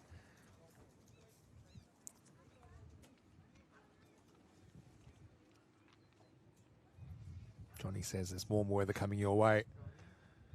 Right now, this could be coming our way. Heave to the leg side. Again, not quite the timing, but Lakani again showing some intent, which was missing really in the first innings for almost all of it. End of the over, 24 for 1 after 3. But yeah, you know, Thomas has mentioned that as well in the chat, saying, yeah, successive matches on the same pitch. We've had times where we've had up to 36 matches in a week. And the other thing is, even if you try it on turf pitch, you're not going to get good quality cricket. You're not going to get a good spectacle. I know that they're also doing things with artificial pitches as well. I know that there's new technology where the players might be able to wear spikes, wear their metal spikes on artificial, which I think would be really interesting.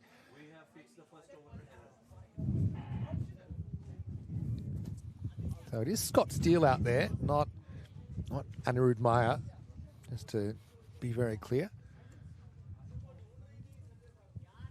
I wouldn't say that I'd get them mixed up in a police lineup, put it that way. No.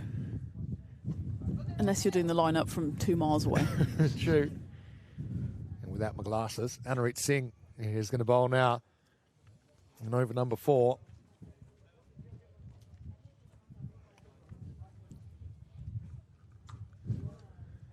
Played away off the back foot. And this is the area yesterday that pulled up towards the rope. We'll get back for 2, but yeah, nice strike there by Scott Steele.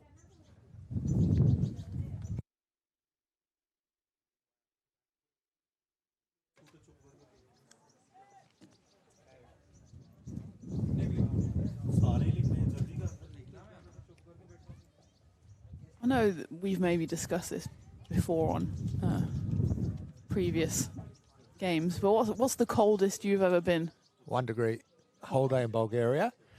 Day 1, 2022 in Sofia. So what time of year was that? It was April in Bulgaria.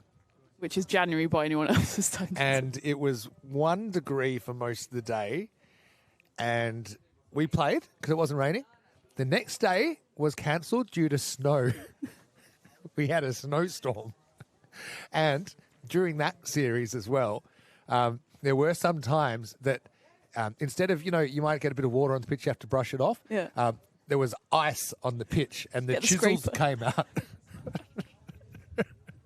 That was the last time we went to Bulgaria in April. And we generally now go in July, where it's like 36 degrees. Right now, this is pulled away, and it will get over the fielder, and it'll run away for 4.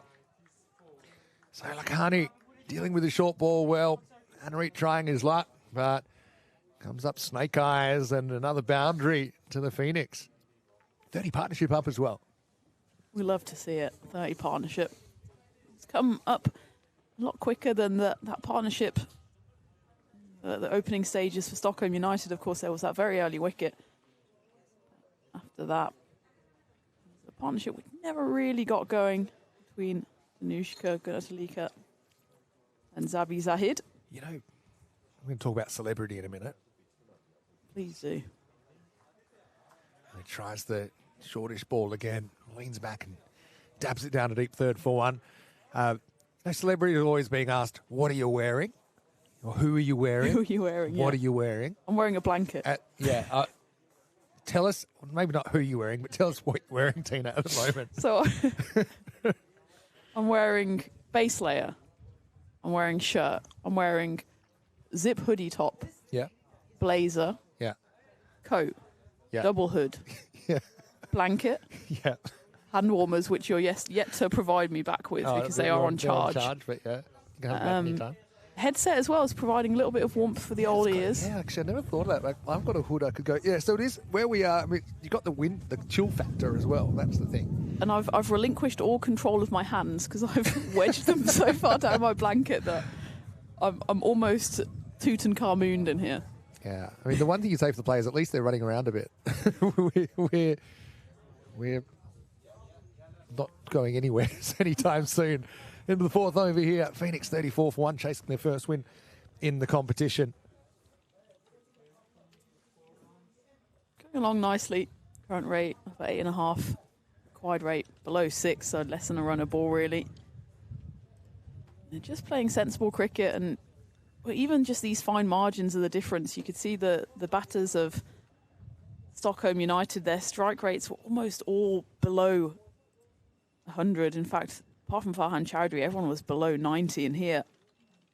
Scott Steele and Darshan showing what it's all about. They're not exactly flying out of the traps, but 16 off 10, 15 off 13.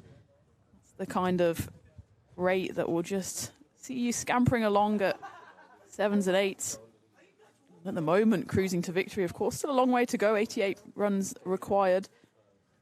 The Stockholm United order of the day is wickets. First one sails wide as it's Rajput getting another over here.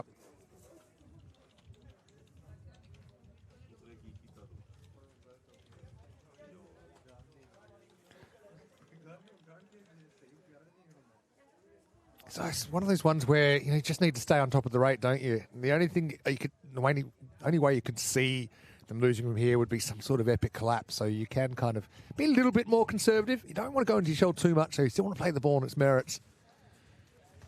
But they've just been able to accumulate. We talked about the crazy amount of dot balls in that first innings. The final count was 56 dot balls. 56 dot balls. So over 9 overs in dot balls. So I mean, even if you're taking all those for 1, then you're already 50 runs better off than your opposition. So yeah, right now they've got an under-runner ball. The field's back. I think that it's just about making sure you don't do anything too silly. As this is glanced away. But again, just keeping the score moving. This Sarul batted so well yesterday. I know everyone was pretty disappointed that we didn't get to see him have a bat. I think that the innings was crying out for his influence. Got him. That one comes in again on the breeze, and Lakhani's going to have to go now. Rajput's got 2, second time. And he's been able to knock over the target. Stumpy goes flying once again, and it's 2 down, 38 for 2. Lovely in-swinging delivery there.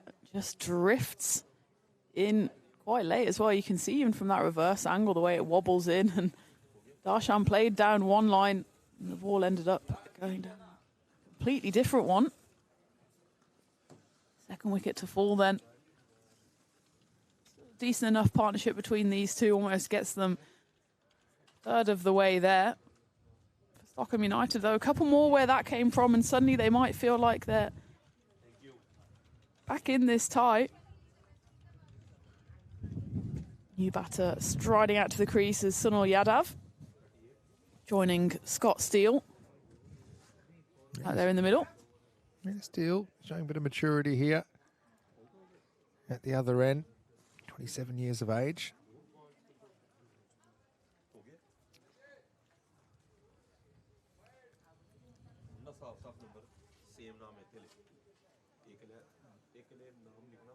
Rajput, he's getting that ball to talk a little bit, I think. Got to move the ball off the straight to trouble good players. McCartney, though, I mean, he goes down, but he goes down with intent. You know, okay, he misses that one. But I think one of the issues was they weren't really in wickets down trouble in the first innings, were they? But no one was ever really firing a shot. It's just a couple of times we saw the shoulders opened. Tight single, but they get there in the end. Sonny's off the mark. End of the 5th over, 39 for 2, with Scott Steele out there now, joined by Sunil Yadav.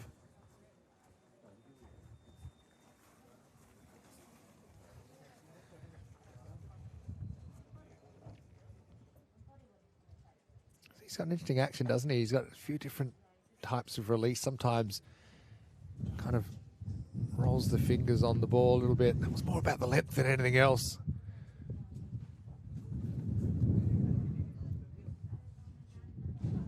Yadav getting off the mark with that quick single.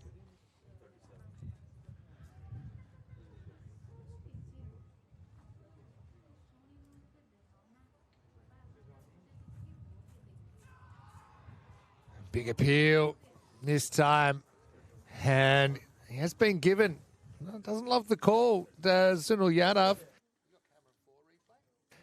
And Anarit will break through. So just moving the line along at the moment. Again, we'll have to have a look at this on the replay. Little edge according to the umpires. Very quick to give it. Up went the finger. Difficult to tell, but there's a noise. I'm not sure what else it could have been. Yeah, their head swung around straight away from Sonny. And he's going to have to go. He almost tries to fox the umpire with that, because you can tell the way he whips around and also throws his hands up in the air as if it was not out. But, I mean, the guilt was written all over his face. Look, head was on a swivel there. Sonny is going to have to go. And like I said, reviews for caught behind in this competition. So, yeah, maybe on a different day that we had the technology to be definitive. The umpire was convinced straight away. Well, he had no hesitation, the umpire, in putting his finger up. So obviously heard something. And it'll be 39 for 3. So a little window opportunity here. Scott Steele's innings becomes even more important, doesn't it? Scott Steele's batted the entire innings so far. Even though he's lost 3 partners at the other end, you feel if he stays there, that they'll be okay. But I mean, if he was to go now, then you're looking at 40 for 4, and potentially there's that collapse that just might open the door for Stockholm United.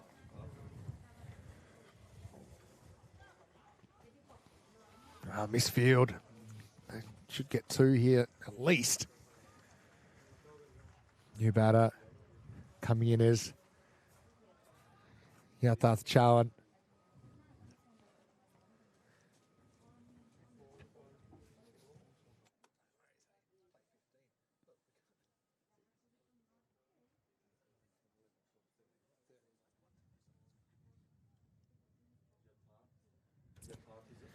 Chowdhury misfielding that, but you can forgive him that. He was the best of the bats, wasn't he, in the first innings?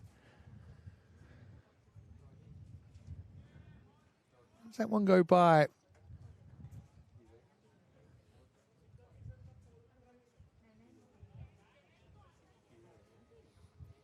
Chown, just having a look. Yeah, that middle length, which occasionally we've seen the ball take off from.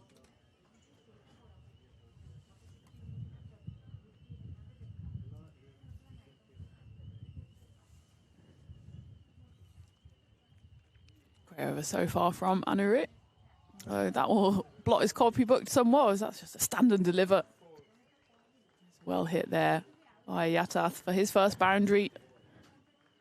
A bit of a counterpunch there after Stockholm United have had the best of the last couple of overs. Just 2 balls left in the power play, so making use of the fact that there's only 2 fielders outside that ring. Really nice shot. It was over pitch, wasn't it? A half volley. It was a comfortable length to pick up and go aerial. Nice technique he's got at the crease as well. He's pretty still at delivery, Malthash. Oh, and this one causing a bit of chaos here. A better throw might have had him in trouble. Just wondering where this one hit him, actually. Chown certainly hurried up by that one. And it sounded like hit the helmet. And I think they're going to have to check him out here.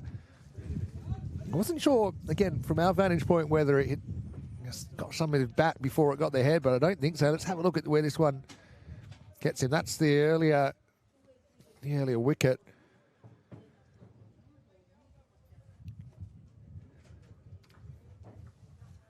But we saw, kind of got the pace of it first, then he got this one, and he went after, and then I don't think he was expecting the bumper. It was a good one. And actually goes bang. Yeah, what's the side of the helmet? So, I mean, thank goodness he's wearing the protection. Looked a bit shaken up by that, actually, Tina, to be honest, but looks like he's going to continue his innings. One of them flush on the side of the helmet. You kind of see it until the last minute. You turn away in self-preservation and just wait for the hit.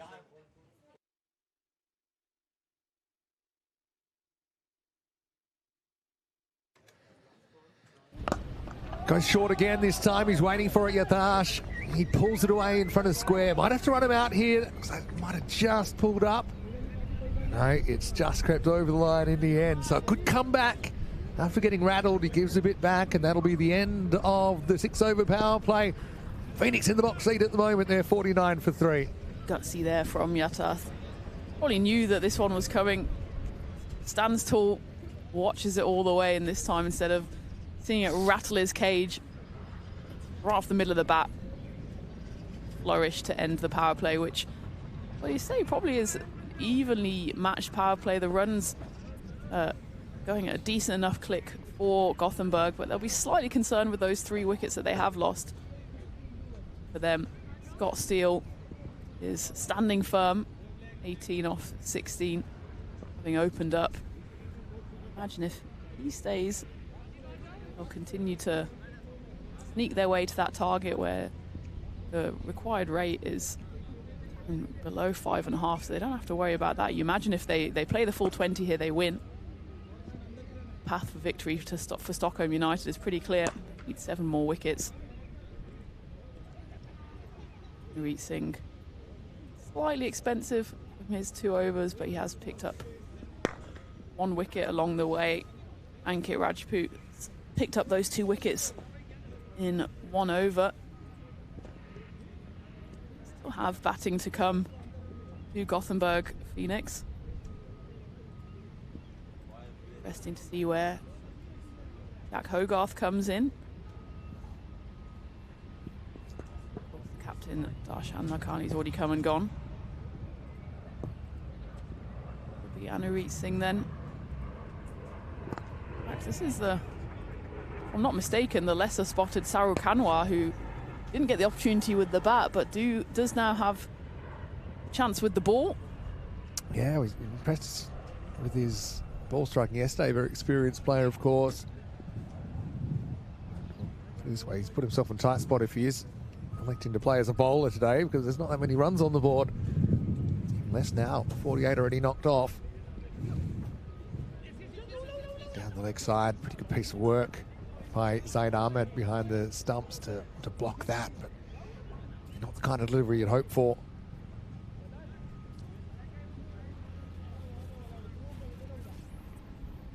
Scott Steele back on strike.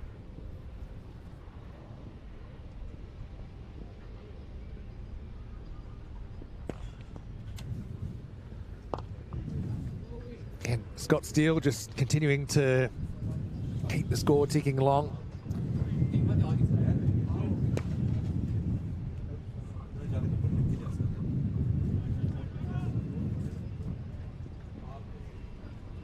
Need a double or triple strike here, I think, to have any chance. United. Another ball down the leg side from Kanwa. Can't quite control the swing so far. Setting a bit of a task for his keeper.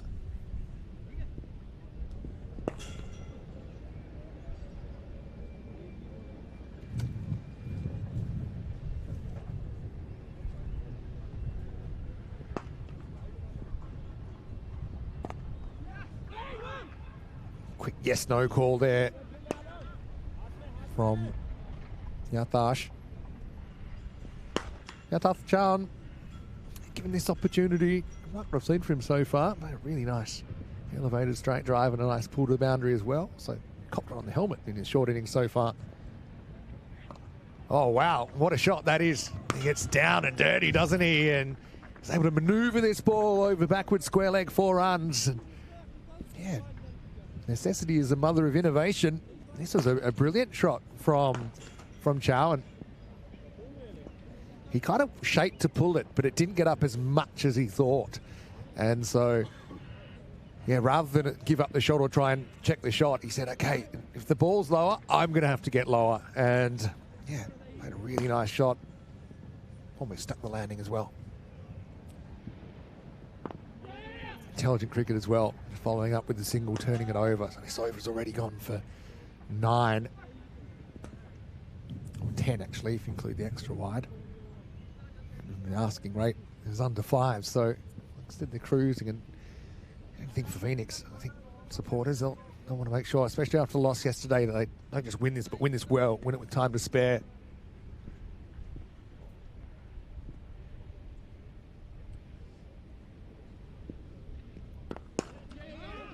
Again, field back, singles at will, really.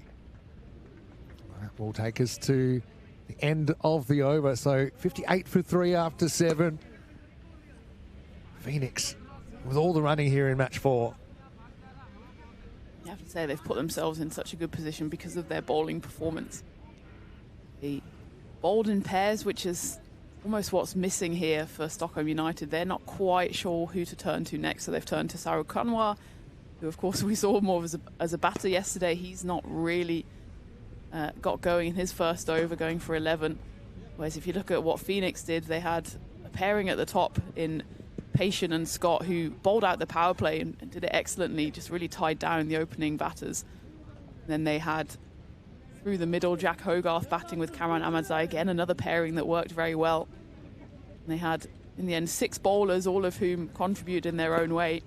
Whereas for Stockholm United, yes, they've picked up those 3 wickets, Ankit Rajput picking up 2, Anurit Singh picking up 1. They've just not quite been able to wrestle back the momentum of this game. Is now still comfortably less than run a ball required. That required rate, in fact, is only going in one direction. It's now less than 5 needed. Pretty much win this in singles, but they're still targeting those boundaries, knowing that 1 boundary each over pretty much gets them set for the 6 balls. Karan Rashid, again, new bowler coming in. Can he change their fortunes, as this one's lofted in the air to safety? Should be comfortable too. Really nice to see Karan Rashid in action as well. A player we know really well from Swedish cricket. And he'd love to make a name for himself here. But not easy conditions for the pace bowlers, having to operate off a shorter run. A fraction short and cracked by Steele. That's an excellent shot. That's short of a length. He picked up that short ball very, very quickly and escorted it over mid-wicket for 4. You could hear the sound off the middle of the bat from up here. We're about 50 metres further away than we were yesterday, but that sound travelled all the way up. Picked the line of that pretty quickly, Scott. So stable, so still at the crease. Quite an open bat face. He's able to just pivot on that one and dispatch it over the rope. And he goes again. This time it's flatter. Doesn't quite get a hold of it, and the player down at deep square manages to cut that one off. So it will just be a single, but they've already got that boundary in the over, as we said. So 6 runs coming off the first 3. That's already ahead of the rate. So almost bonus ball time here for Gothenburg Phoenix.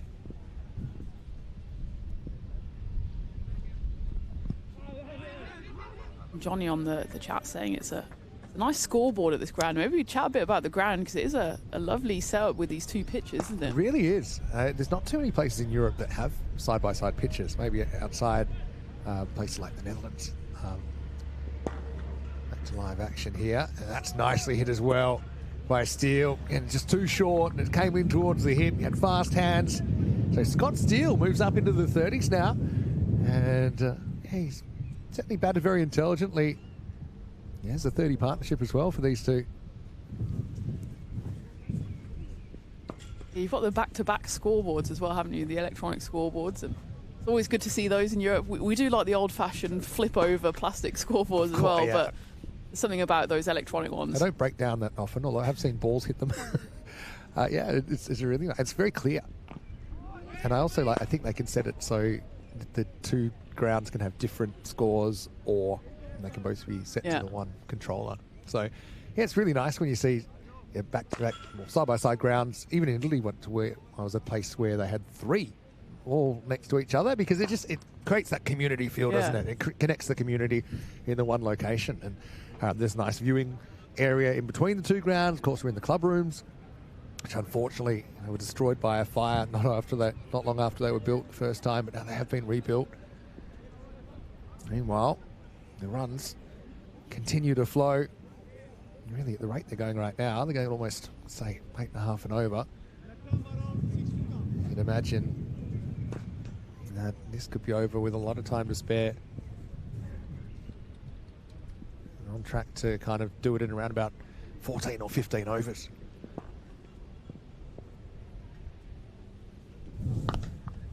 Fraction short and pulled away.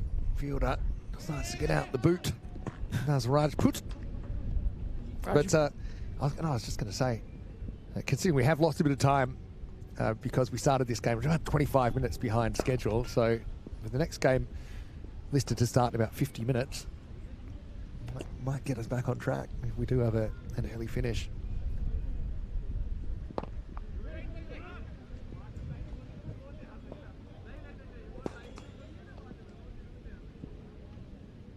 Hi to David Swan joining us in the chat, and everyone else who's joining as well. Let us know where you're tuning in from. Hopefully it's slightly warmer wherever you are.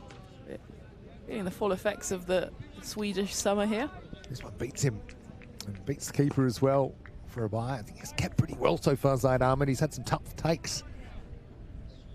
Interesting also that Sarul being taken off after just the 1 over. Wasn't really the kind of over he would have hoped for. Jakarti's back then. This one's very wide.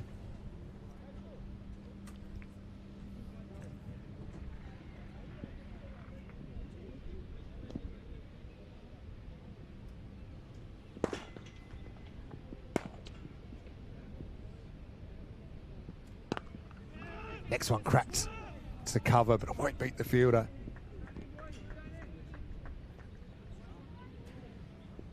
Yeah, Jakarti. I remember growing up watching him playing for Chennai Super Kings in the IPL when it first came out. I was a big Deccan Chargers fan, actually. Were you? Unfortunately, they didn't last the test of time, that franchise. Did they just disappear, or did they kind of get subsumed by another franchise? As an organisation, they were kind of... Their story ended, and then a new franchise, Sunrisers Hyderabad, came out of the same region. Dab, but won't beat the fielder. End of the over, so 76 for 3. Decent over there in the end from Jakarti. with the 5 runs and a bye off it, but still, it's enough for the batting team to stay ahead of the rate required, which is now down to about 4 and over. I remember when the IPL first edition, I think it was 2008, I looked at all the squads and I picked my team just based on the squads. Yeah. And the reason I picked Deccan Chargers, they had Adam Gilchrist, they had Andrew Simons, so 2 of my favourite players actually. They had Herschel Gibbs, they had a young Rohit Sharma, who was just emerging in the game back then, and RP Singh. They're the ones that stick out to me. And but they barely won a game though in that first edition. I think they won their last game by when they were already rooted to the bottom of the ladder. Bit of a shout there.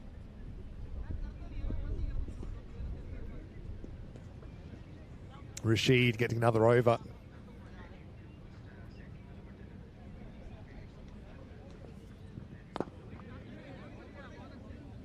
And these two can really sit and compile, can't they?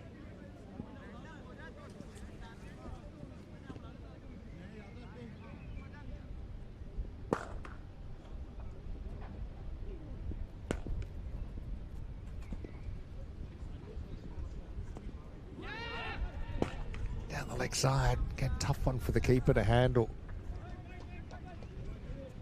Not sure if there's any bat on this. No, I don't think so. It's going to be a wide, plus the one they run, so 2 wides. You can see the outfield where the keeper is rooted is getting a bit cut up. Nicely played behind square. Base is on and it will slow up in the outfield, so they'll scamper through for 2. Yeah, it's not the easiest of footing for the keepers if they're standing back. The length of AstroTurf is quite significant, so standing up to the spin bowler isn't a problem. You can see now that the keeper is just trying to sneak back onto the AstroTurf just to avoid playing around in the mud. I have to say that the pitch has held up remarkably well, given just how much water we had yesterday. It's hard to understate how wet it was at times. And it was remarkable that we were able to get back on and get those 3 games in. And despite the slightly low temperatures, the rain forecast for today does look better, as that one's carved away once more over backward point. This time it does have the legs on it. There will be 4 runs flourish to finish the 10th over, and at the halfway stage, Gothenburg Phoenix 84 for 3. So despite that little wobble where they lost 2 wickets in quick succession, they've balanced themselves out here thanks to Yatarth going along well at 24 off 18, and Scott Steele 34 off 27. He's been the anchor in this innings so far. That required rate now dipped again below 4. Rashid to finish his over. Stumps go over, but they will come through for 2. In the box seat at the moment, Gothenburg Phoenix.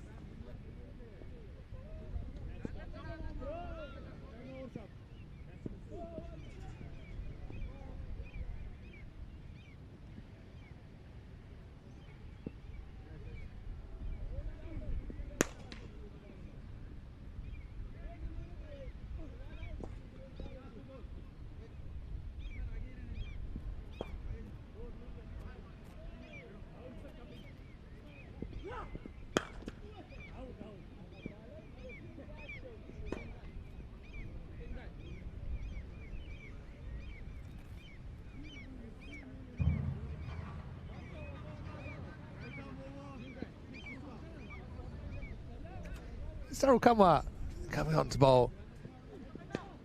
One over at this end and quite get it right. He's given another opportunity.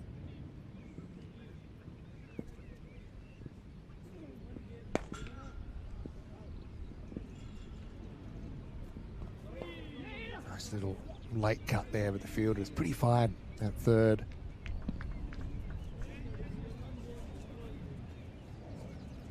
Hi to Kolsch in the chat saying they're watching from Cardiff, Wales, where it's overcast. I did just check though. It's a balmy 18 degrees in Cardiff, Wales, so 18. I'd snap your hand off for that. Might be able to go down to 4 layers if so.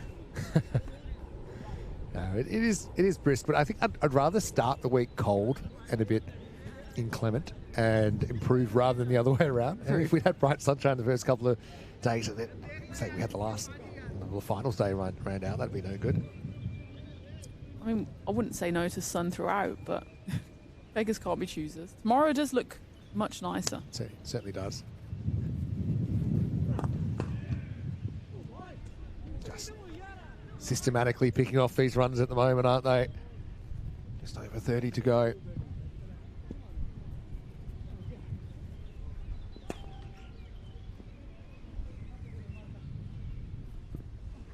A few sprinkles of rain around, but nothing too heavy so far. Yesterday redefined what heavy rain means. I think so. Yeah, I would have been surprised if literal cats and dogs started falling out of the sky yesterday at one point.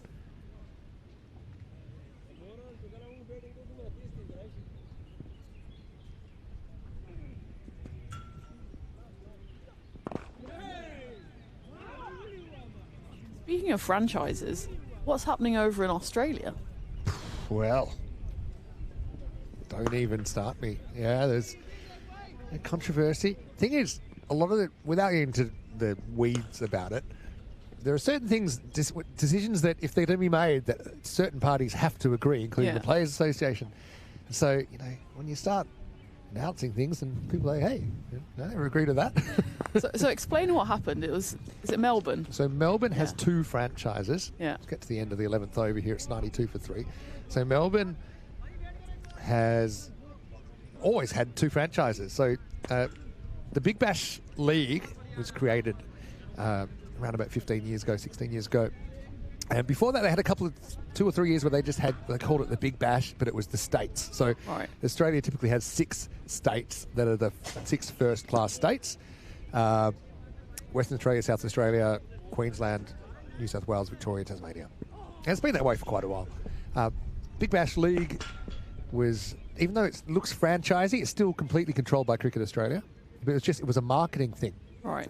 So we're going to make everyone use different colours. So we're kind of differentiating a little bit from the, I suppose, crusty Sheffield Shield.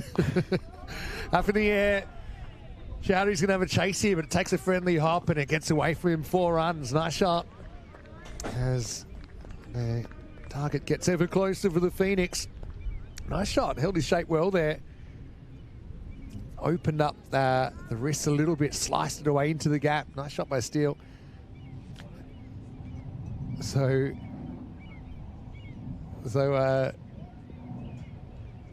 when they did the Big Bash League, all 6 states got a team. Sydney and Melbourne got 2. So New South Wales and Victoria represented twice. They create these they're the most populous states. Yeah. And to create a sense of rivalry, I suppose. Yeah. City rivalry as well. City rivalry, yeah. That's right. So, for example, and also they each had 2 stadiums, so they don't share stadiums. They've got Melbourne Stars would play at the MCG, and Melbourne Renegades would play at the Docklands Stadium, which are 2 pretty big Australian football stadiums as well as cricket grounds. Fall down. What do we call that? Like a sleep sweep. Fall down flop. Fall down flop. I think he went pad to bat there, actually. Yeah, and so what's happened now, that the big question is right now, because Cricket Australia essentially owns the rights to these franchises, well, they're not franchises, they're teams, saying, okay, should we sell them to external interests? Of course, a lot of competitions around the world, I suppose the big Indian money that comes in particular, that have interests, which, people have different opinions on it, but I think we'll see if it benefits the game, it's good. So, yeah, the question is, should the BBL, the Big Bash League, in a bid to kind of remain competitive with some of these higher turnover tournaments, essentially create private ownership. But to do this, I think Cricket Australia, being in a bit of a pinch, would like to do it, but they can only do it if either 2 or more states disagree, they can't do it. So I think 2 states didn't agree, and then Melbourne kind of went off on their own and said, we would like to do it. So instead of the whole competition being that way, it's kind of state by state can decide what to do. Right. Correct me if I'm wrong if you know more about this than me, but I'm just going on my understanding. So the state by state, you can do what you do. Victoria was the first to say, hey, we've got 2 teams. What we're going to do is we're going to sell one off and we're going to merge our 2 existing teams into one. Right. So we're going to keep Stars and Renegades, which are kind of emerald green and blood red. Yeah. And I've been to the Melbourne Derby in the I've been to the Dockland Derby. Stadium. Yeah. So and it's quite a fierce rivalry, isn't it? Yeah, so it splits the city. Yeah. It's funny as well because it's not necessarily around, whereas in Sydney you might say there's a bit more of an inner city versus outer suburbs vibe, where the stadiums are located. In Melbourne, there's no real clear. No. You just pick one or the other, depending on if you're a Maxwell fan or if you're an Aaron Finch fan.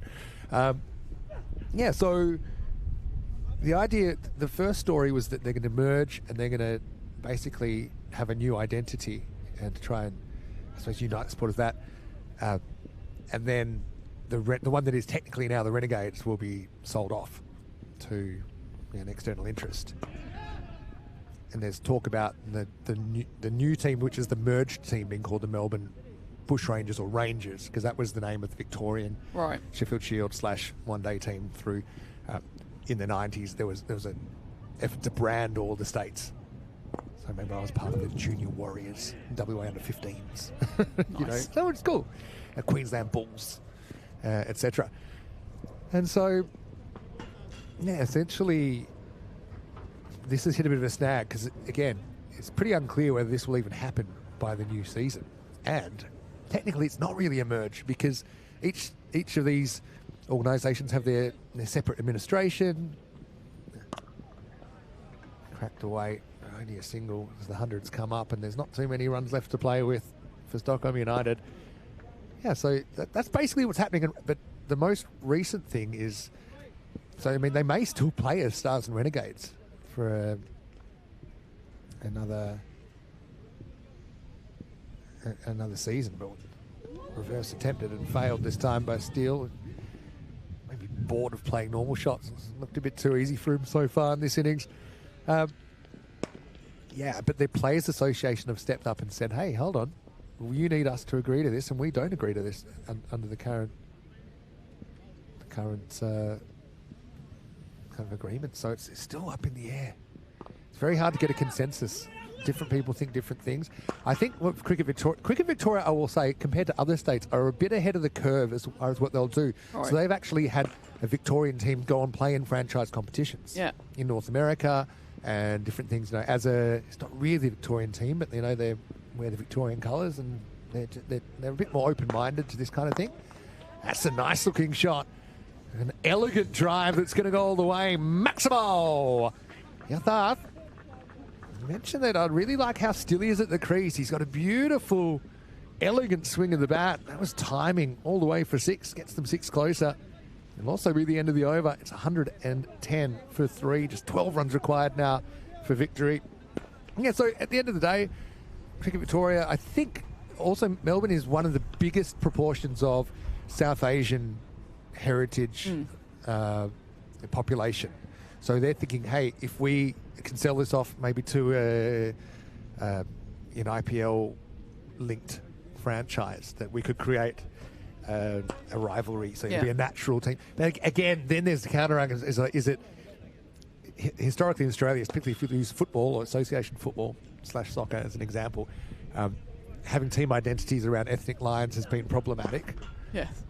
So personally, I'm not a huge fan of that, but I can see what they're thinking. That there's a huge proportion of Victoria in particular that are crazy about the IPL and would like maybe that kind of a flavour. And then there's all these other things about the equity in the competition, and depending on who's owned, what kind of resource and what kind of financial resources are available. So a bit like my Facebook status in 2008, it's complicated. So let's see how it plays out. They still have that?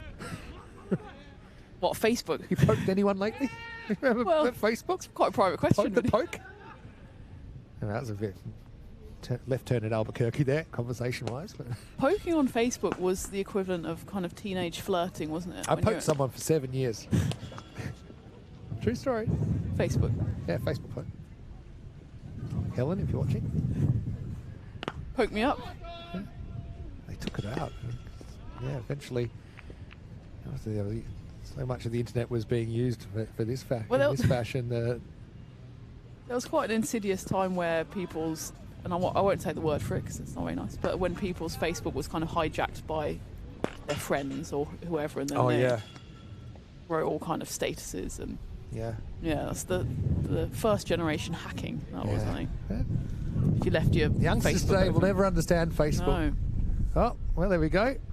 That's the old thinking mat. That's the man cat of God, isn't it? And the stumps go down just before delivery. He has spoken. You are out. Yeah.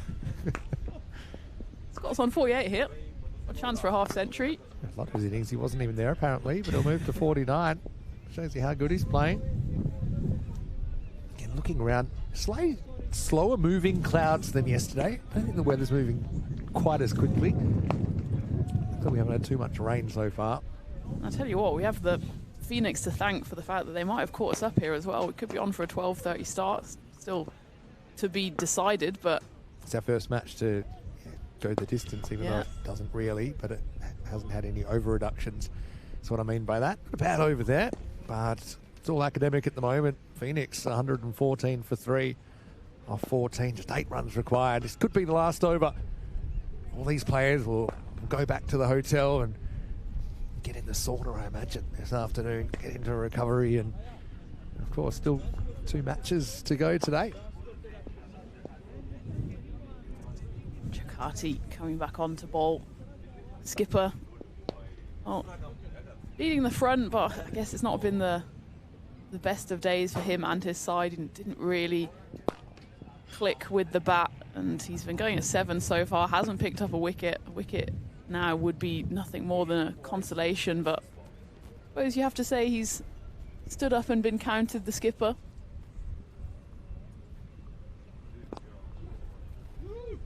So 8 to win. Thinking of 2, probably was 2 there. Steele, maybe with images of grandeur in his mind, decides he'll take the strike. He's on 49. He's batted really well. Get his 50 right here. It's just been an intelligent innings from Scott. He's been pretty selective. Just made sure his team's always been in control of the game. That'll be 50 for Steele. Brings it up with a punch over cover.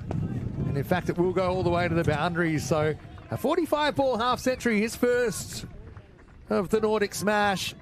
Brings it up with his 5th boundary. And Scott, he's a guy that's been around the fringes of the county game. Spent time in Durham and currently the Leicestershire setup. I think he'll be feeling pretty proud of his effort today. Again, not easy conditions for anyone. This game draws to an imminent conclusion. Just 2 runs required. It'll be Yatharth to potentially finish things off. It's been an excellent partnership by these two. They've never looked hurried, haven't lost their heads, gone after everything, but just played sensible cricket. And kind of a masterclass on how to play a T20 game, which is they've been going at 8s most of the innings, so comfortably going at 160 rate. And not with a lot of risk either. No, absolutely. One's hit pretty well, and that will be game over. Yatharth played a nice innings as well. It's probably only the size of the target that costs him a half century in the end. He'll finish 42 not out. Scott Steele with 54. Despite the early wicket, very early wicket of Anirudh Maya. The very first ball of the innings, excluding the wide. And then Lakhani going as the second wicket. But again, just a bit more intent, a bit more IQ there, I think, in the end from the Phoenix, who have their first win in the competition. That means we've had 4 matches. We have 4 different winners so far. So again, showing how even this competition is. Looking at the scorecard, Well, Phoenix, despite that early wicket, they recovered. Lakani with 16 off 11, but batted with intent, ended up getting his stumps rearranged by Rajput the same way that Meyer was out. Sunil Kumar Yadav, unfortunately for him, didn't stick around too long. He was caught behind for just a single. But it was Scott Steele with 54 or 46 with 5 boundaries, along with Yatharth with 42, that got them home with a pretty useful partnership. In the end, that partnership was worth 85 in less than 10 overs. Bowling-wise, not too much to write home about. Rajput with 2 wickets in there, Anarit with 1. But, yeah, time to look in the mirror, I think, for Stockholm United, because that was not a performance that was up to par. We'll take a break here. Vinny Sandy here, Mr. Maximo, with Tina Goff. Back in around about 25 minutes with the next match in this Nordics match. It'll be the Uppsala Tigers take on the Malmö Mavericks when we return to Stockholm for more Nordic Smash T20.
जुलाई सबसे best है अगस्त में बारिश होती है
Hello and welcome back to the Nordic Smash T20. It's time for match number 5, second match of day number 2. This one will see the Uppsala Tigers take on the Malmö Mavericks. Some news from the toss. The Malmö Mavericks winning it and electing to bat. So just casting my eye over their team. They're led by Jared Wilson. They've got Paddy Gouge, the Jersey international, in between, behind the stumps. And yeah, he's appeared, wasn't he, yesterday? Looking at the Uppsala Tigers, a couple of wins from them. Aman Randawa, the Austrian international, UK-based. He's in the side. Also, Humayun Kabir Jyoti, regular keeper and former Swedish wicketkeeper. He's in, but he's playing as a bat and a fielder. He's because they do have Owen Palmer still listed behind the stumps. Of course, the Tigers led by Mohammed Chowdhury. Warm welcome to everyone watching on our YouTube channel, Nordic Smash T20, as well as all of our broadcast partners. Almost ready to go. 20 overs aside. We're starting on time. Hopefully the rain stays away. Lights, camera, action, as it's going to be Karanbir that gets us going. Pacey delivery outside the off stump. Let go for the first run of this contest. Now, Tina has been doing a great job, but welfare check. We've sent her indoors for 10 overs to warm up. And so it's going to take a big personality to replace Tina, but a very special guest commentator coming up this game. This one's going to be a thin inside edge, which gets away from the keeper. Again, pulls up in the outfield, and so we'll come back for a couple. So how's the heat out there with Devinder Singh? Vinny Sandhu here, though, Mr. Maximo, joining me for the first time in the commentary box, though we did see him on the field briefly yesterday, is Kesrick Williams, West Indian international cricketer and short form player extraordinaire. Kesrick, firstly, welcome to Sweden. Yeah, definitely. Really happy to be here. Do you know what you remind me of? One of my favourite movies, which I watched again. Oh, in the air, and almost, and a sensational catch. Chowdhury there at short cover. He got off terra firma, didn't he? Got the fingertips on it, couldn't quite hold on. You remind me of one of my favourite movies, Cool Runnings, which I watched just before the Winter Olympics right now, because you are covered in so many layers right now. I'll tell you. Tell us what you think about the weather so far. Not the most welcoming weather, I would say, Vinny. But the good thing, I'm here, cricket is in Sweden, and we like the fact that cricket is really going global. And being here now and seeing what Sweden is trying to do in terms of getting the cricket to a professional level, it's really amazing. So far, the weather haven't been the best, I would say, in terms of cold. But I guess this is something that the guys are accustomed to here in Sweden. Guess I have to get accustomed to that as well, Vinny. Look, I've commentated cricket in all kinds of conditions you could only even imagine. Good pace here from Karanbir first up. Tina was asking me about my coldest day in European cricket commentary, and it was 1 degree all day in Bulgaria. And then the next day, you know, sometimes the weather can hold up things. That's not unusual. But we had a day cancelled for snow. For snow? For snow. And then when we did get play underway again, everything stopped. But they had to bring out the chisels to get the ice off the pitch. So this is European cricket. It's kind of the Wild West of cricket, really. Sweden, we're quite lucky here in Sweden that we've got, you know, 2 fields side by side. A lot of countries might only have 1 cricket ground. You know, but I think you have to understand that if you go to 95% of the Swedish population, you talk about cricket, they might have heard of it, but they won't really be able to place it or tell you too much about it. So it is a challenge. Cricket is the second most watched sport in the world, but yes, in 90% of countries, it's basically unknown. So there's no other sport with those characteristics on planet Earth. Definitely, you're so right. And to have it here in Sweden now, and with this facility, I think you have a lot of potential. You know, 2 grounds side by side, and you were speaking this morning, I was listening, and you were talking about the scoreboards, and I like the position that they put it. Yeah. They've worked really hard on this facility. It's just lifted up over the top of the offside. Probably plugs here. See if it gets a friendly bounce. Not really, but they hustle and they get back for 2. Sahel Zahid set up the order to kind of get things moving in the power play. Also, there's other grounds around Stockholm even. We've been up at Mashta, which is north of the city. They've got a nice facility up there. A lot of cricket. So there's about 70 cricket teams in Stockholm. It's quite a lot for a European country. It's been growing year on year. There's also a lot of teams in the south of the country, the Skåne region, which is bordering Denmark. But every country has their own quirks. Of course, you play for the West Indies, which is a collaboration by many different nations. Yeah. I want to ask you a little bit about your career and going back. Tell us about your experience and what it was like, coming through the ranks and trying to get to that professional level, which is a position where a lot of the players in this tournament find themselves right now. Well, firstly, it's the end of the first over. But for me, it was always tough because the West Indies is made up of different countries. St. Vincent, Dominica, Barbados, Jamaica, Guyana, Trinidad. So much countries. So you have to first make your national team, which is St. Vincent team, where I'm from. And then you go on to play for the Windward Islands, which the Windward Islands is made up of 4 different countries, which is Grenada, Dominica, St. Lucia, and St. Vincent, and then you make the Windward's team, and then you have to perform there to get on to the West Indies team, So it's the transition in terms of making West Indies for me, because I play most of my cricket around, senior guys. It was a bit easier because I had someone like a Dayton Butler who was playing in my club team who played for West Indies around that time. I also had guys like Kenroy Peters who was playing for the Windward Islands. So it was a bit easier. And then I went to the University of the West Indies, and I had players like Floyd Reefer, who is now the assistant coach of West Indies, who was the coach at that university team.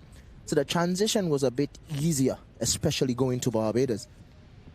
Yes, get ready for the second over. Jasprit Singh is the bowler. This guy who we have seen emerging as well over the last few years. A guy that we've seen the Italian setup actually. Interesting. There are so many parallels between the West Indies, what you just said, and cricket in Europe because, for example, I think there's 34 countries in Europe that are ICC countries. And as far as international cricket goes, it's a good ball from Jasprit. Whistles past the bat of the batter, Singh. They are really geographically quite close. Again, a bit like the Caribbean as well. Yeah. And so there's friendly rivalries, I suppose. But one of the best things the ICC ever did is in 2018 decree that all international matches, that's going to be pulled away. Again, it'll test the outfield in that part of the ground, maybe just pulls up. Oh, geez. Disney on ice there. Did well to actually stop his momentum and pull the ball back. They'll get back for a couple. But now all T20 matches between international teams that are ICC affiliated are considered T20 internationals. And what that has done is actually created a common structure for all these nations to try and improve. So there's rankings points, and even though, and it sounds crazy, but in India versus West Indies and a Bulgaria versus Croatia match are on the same footing, but what it has done is given them an opportunity to improve. Well, this is an improvement from Zahid results-wise anyway, as he's in the top edge. This again, Jasprit not afraid to dig it in. That'll go all the way for 4. Yeah, so that's just, I'm happy to share with you my experience as well about cricket in Europe. And I suppose the other thing is that it's very difficult at a domestic level because you have such a big range of abilities within domestic teams. You might have a former first-class cricketer or two, and you might have a couple of people in the same team that have never played the game, maybe a couple of European native players. So one thing I will say about European cricket is there's nothing else in the world like it, and the fact that there's 34 countries all in this developing zone is very exciting, and we're really excited that you can be a part of the story as well. I bet you never thought you'd be playing cricket in Stockholm, Sweden. Never thought of that. But I mean, I'm happy to be here. That's the most important thing, and the fact that the cricket is in the developing stage, I'm happy to be a part of that as well. It would be even better if my team can go down in the history books. Being the champion. That was a short one. And no ball. There's short and there's really short. The umpire looks like he might take off. He's flapping his wings so hard a square leg. I'd love to see this one again. I mean, was that so short, or did it just take off unnaturally? Palmer's done well to even get a glove to that behind the stumps. I tell you what, something about this pitch yesterday, I bowled on it, and it gives a steep bounce. So sometimes you might be look to pitch it up, that top of off stump length, and then it just takes off, and sometimes it keeps low. So it's on this side of the pitch as well. It's a sort of funny kind of bounce that it gives every now and again. So this is something that I found curious. This is my 6th year now, based full-time in Europe and covering cricket here. Oh, he's bowled him. That's an absolute peach.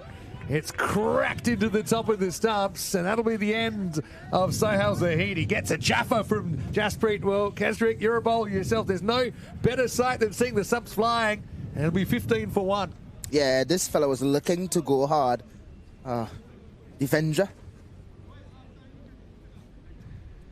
Yeah, it was that top of off stump length that I was talking about, and that one came in. So it was a good delivery, and that's the thing. Bowlers that keep that sort of length on this sort of surface definitely going to be successful. Not looking to get closer to the ball. Look at the footwork here. You see, just kind of sneaks away from the ball, not really getting behind the line, not giving him the best opportunity of dealing with that ball. It did seem to have a bit of seam from off to leg. Yeah. And I think, I mean, one thing I always say is, when games are televised and streamed, players, that's often some of the best coaching tools that they can have. And I think that's a really good example of, a bowler at pace that Zahid didn't deal with it too well, but hopefully learned from that dismissal. But take nothing away from Jaspreet. That was a fiery first over for him. Yeah, definitely. Really good first over. Picking up the first wicket. The Tigers. Even the batter himself, even from the first over before he lost his wicket, you could have seen him trying to access the offside. He looks like that type of player that want to access the offside. So more than half the time, he gives himself that sort of room. And probably did a bit too much there in terms of giving himself room. But it was a good delivery. Yeah, it came in sharply. There's a difference between consciously giving yourself room and then perhaps, just not getting the footwork right. I don't think that was a conscious effort to open up the offside. It just seemed that, we saw it with Jakarta this morning as well. Sometimes just, having the weight going the wrong way, which is kind of definitely what happened on that occasion. Yeah, one thing in Europe as well, we've obviously had some light rain at the moment. We had some heavy rain yesterday. The players really, if they waited for perfect conditions, a lot of times they'd just never get out on the park. So, I mean, a lot of these European-based players, they're used to these conditions that I'm sure are very, very foreign to you. I've heard some stories about playing in hail. Yeah.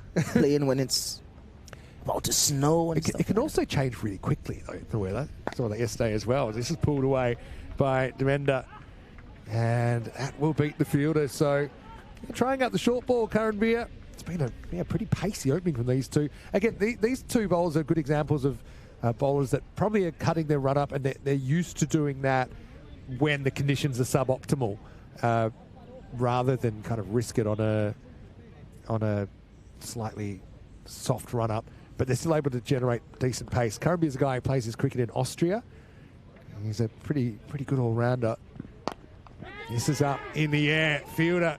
Don't think he's going to track this one down, but it plugs. He'll come back for a couple, so Devendra trying to get on with things here, of course, in the 6-over power play.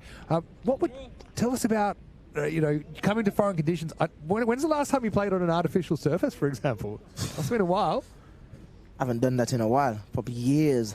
Did that a few times growing up, maybe? in America. Not really. Growing up, no. We play on turf pitches in the Caribbean, but I've played a few games on these sort of surface in America. Oh, yeah. So I have an idea, but this is a bit different. Didn't get enough bat on it. Yeah, hitting it straight to the fielder at mid-on.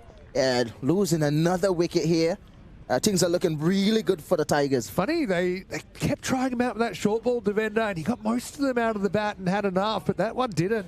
Again, just never really set his feet and really could have raffled it there. Two fielders hovering.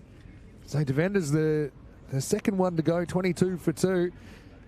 Zain Ali is out there, and he's going to be joined at the crease now by Paddy Googe. So I'll tell you a little bit about these players. I suppose I've had the benefit of covering a lot of these European cricketers because 20 to 25 countries a year. We have tournaments that bring all the countries together. We have the Euros of cricket, which is a T10 tournament every year. We've had that for the last 5 years. We have the European Cricket League, which is the club champion from 34 different countries coming together. So right now you've got Zain Ali, who is a non-strikers end. He's at the non-strikers end. Big, tall Italian guy. He's on the fringes of the Italian T20 setup. Italy qualified for the World Cup for the first time earlier this year. So he's a young player with a lot of ambition. Paddy Gouge is from Jersey. Now, Jersey recently played their first ever ODIs, just within the last 12 months or so. And yeah, they've got some good talent there. Asa Tribe is one of their players, which is now breaking into England A setup, and he's had a really good season for Glamorgan last year. Paddy's also a real talented keeper bat.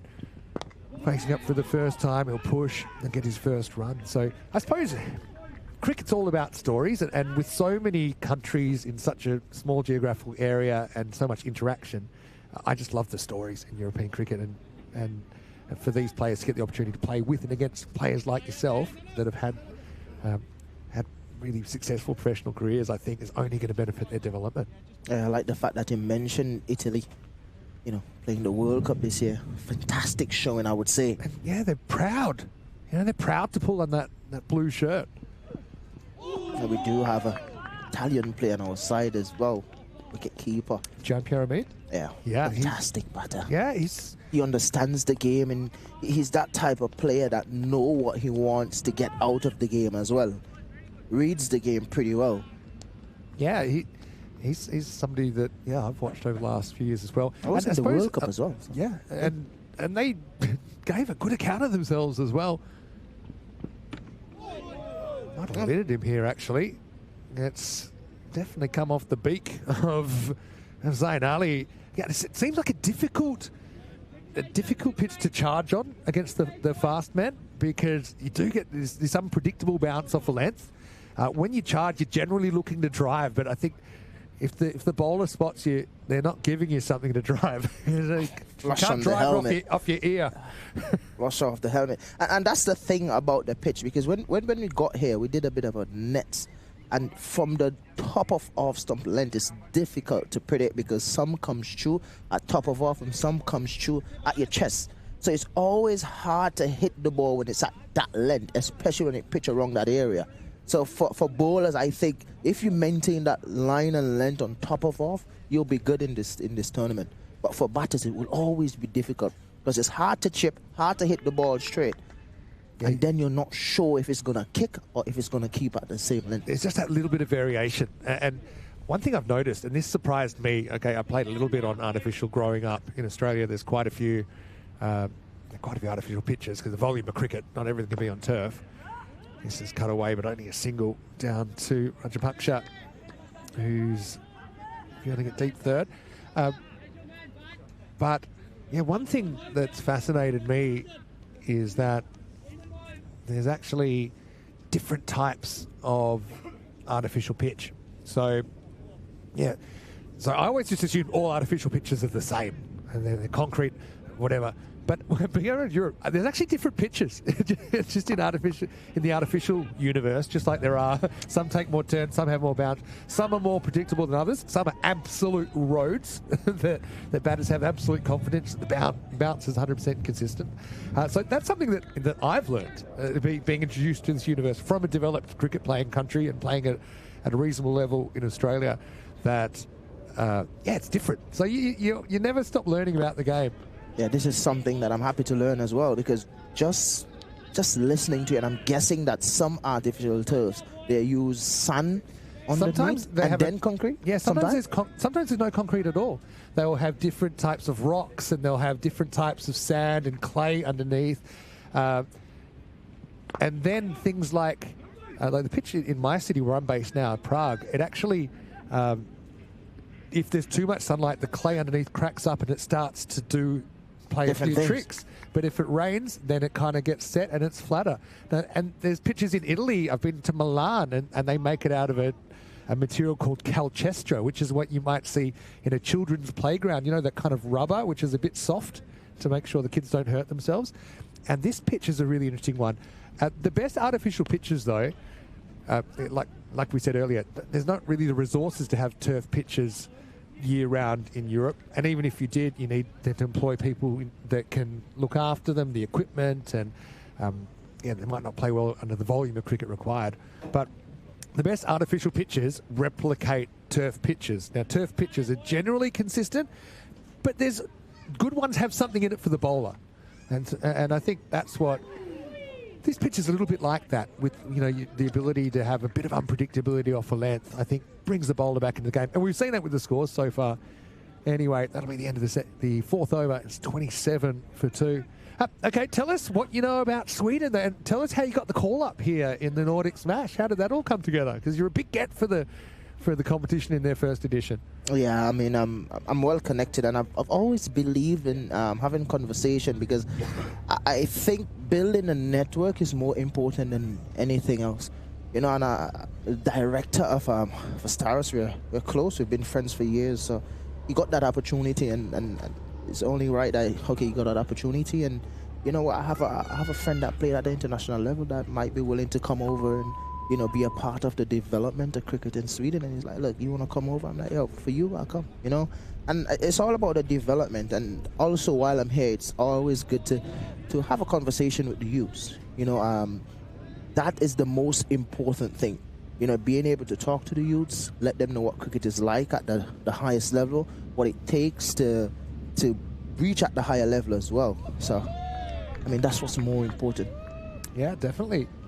So one thing that's, I suppose, a challenge in Europe, because a lot of people would say, hey, you look at the demographics of who's playing cricket in Europe, and it is dominated by a lot of people from South Asian descent, whether they be first generation, second generation immigrants to Europe.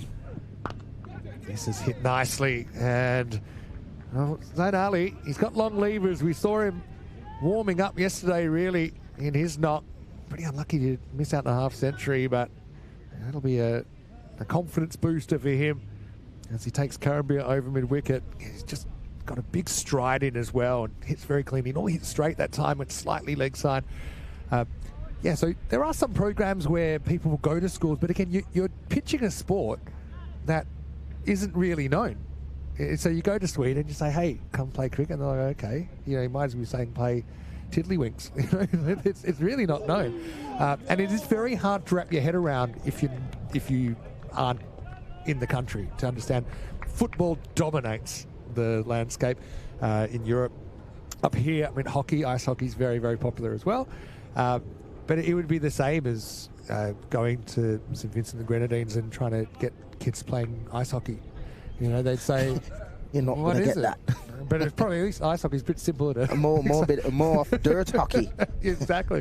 But AstroTurf. Yeah. I think I saw that a couple of times in Barbados. Yeah. They do have hockey in Barbados, but it's played on these sort of surface. Yeah. So it's a bit different than Exactly. Yeah. So I suppose what I'm trying to say is that's the challenge. There are some really great success stories of finds in European schools. Almost all the Serbian team are teenage tearaway fast bowlers, for example, that have come through the schools program. Tight single, but they'll get away with it. But yeah, it is a challenge. There's a lot of effort in and volunteer effort in a lot of the time for uncertain results, let's say. But there are some really good stories of European cricketers coming in, making a bit of an impact. And the other thing is, I suppose, a lot of people discover the game as an adult, but as an adult it's very difficult then to get to a level where you are making an impact, maybe with the bat and the ball, compared to people who've grown up with the game. But yeah, I'm excited to share this story with you and for you to rub shoulders with such a diverse bunch of cricketers in your team. End of the over here, 5 overs in, and the Mavericks 32 for 2 with Zain Ali and Paddy Googe trying to get something going here, but again, the scoring rate not really off the charts. So Zain Ali at his best is when he's hitting straight. Just seems a couple of times here, maybe because he hasn't had a very full drive ball length. That bottom hand's taken over and he's just lost his shape a bit, and there's a couple of examples of that in that highlights package. But again, he's still there, still has time to make a bit of an impact. So tell us about your teammates. Who have you met so far? What are some of the stories you've heard? Are they from any countries that you're like, oh, where's that? Not really. Mostly countries that I'm familiar with. Have players from South Africa. Also, we do have players from Australia as well. So, as I mentioned, we do have that Italian player in our squad. So it's a fine squad, I would say. the players are blending. We try to spend as much time with each other as possible. That one was just body line going down the leg side of it, just shuffling and just using that line that's going down the leg side to flick it down to fine leg, just for a single though. Looking to maximize the power play here is Zayn Ali. Well, they've got spin for 1 over in the power play, and that's something that we've seen quite a lot of so far in the tournament. But I suppose they've had 2 fast bowlers firing so far in the first 5. But Hamid Mahmood, pretty good left arm spinner. He's a Swedish-based player.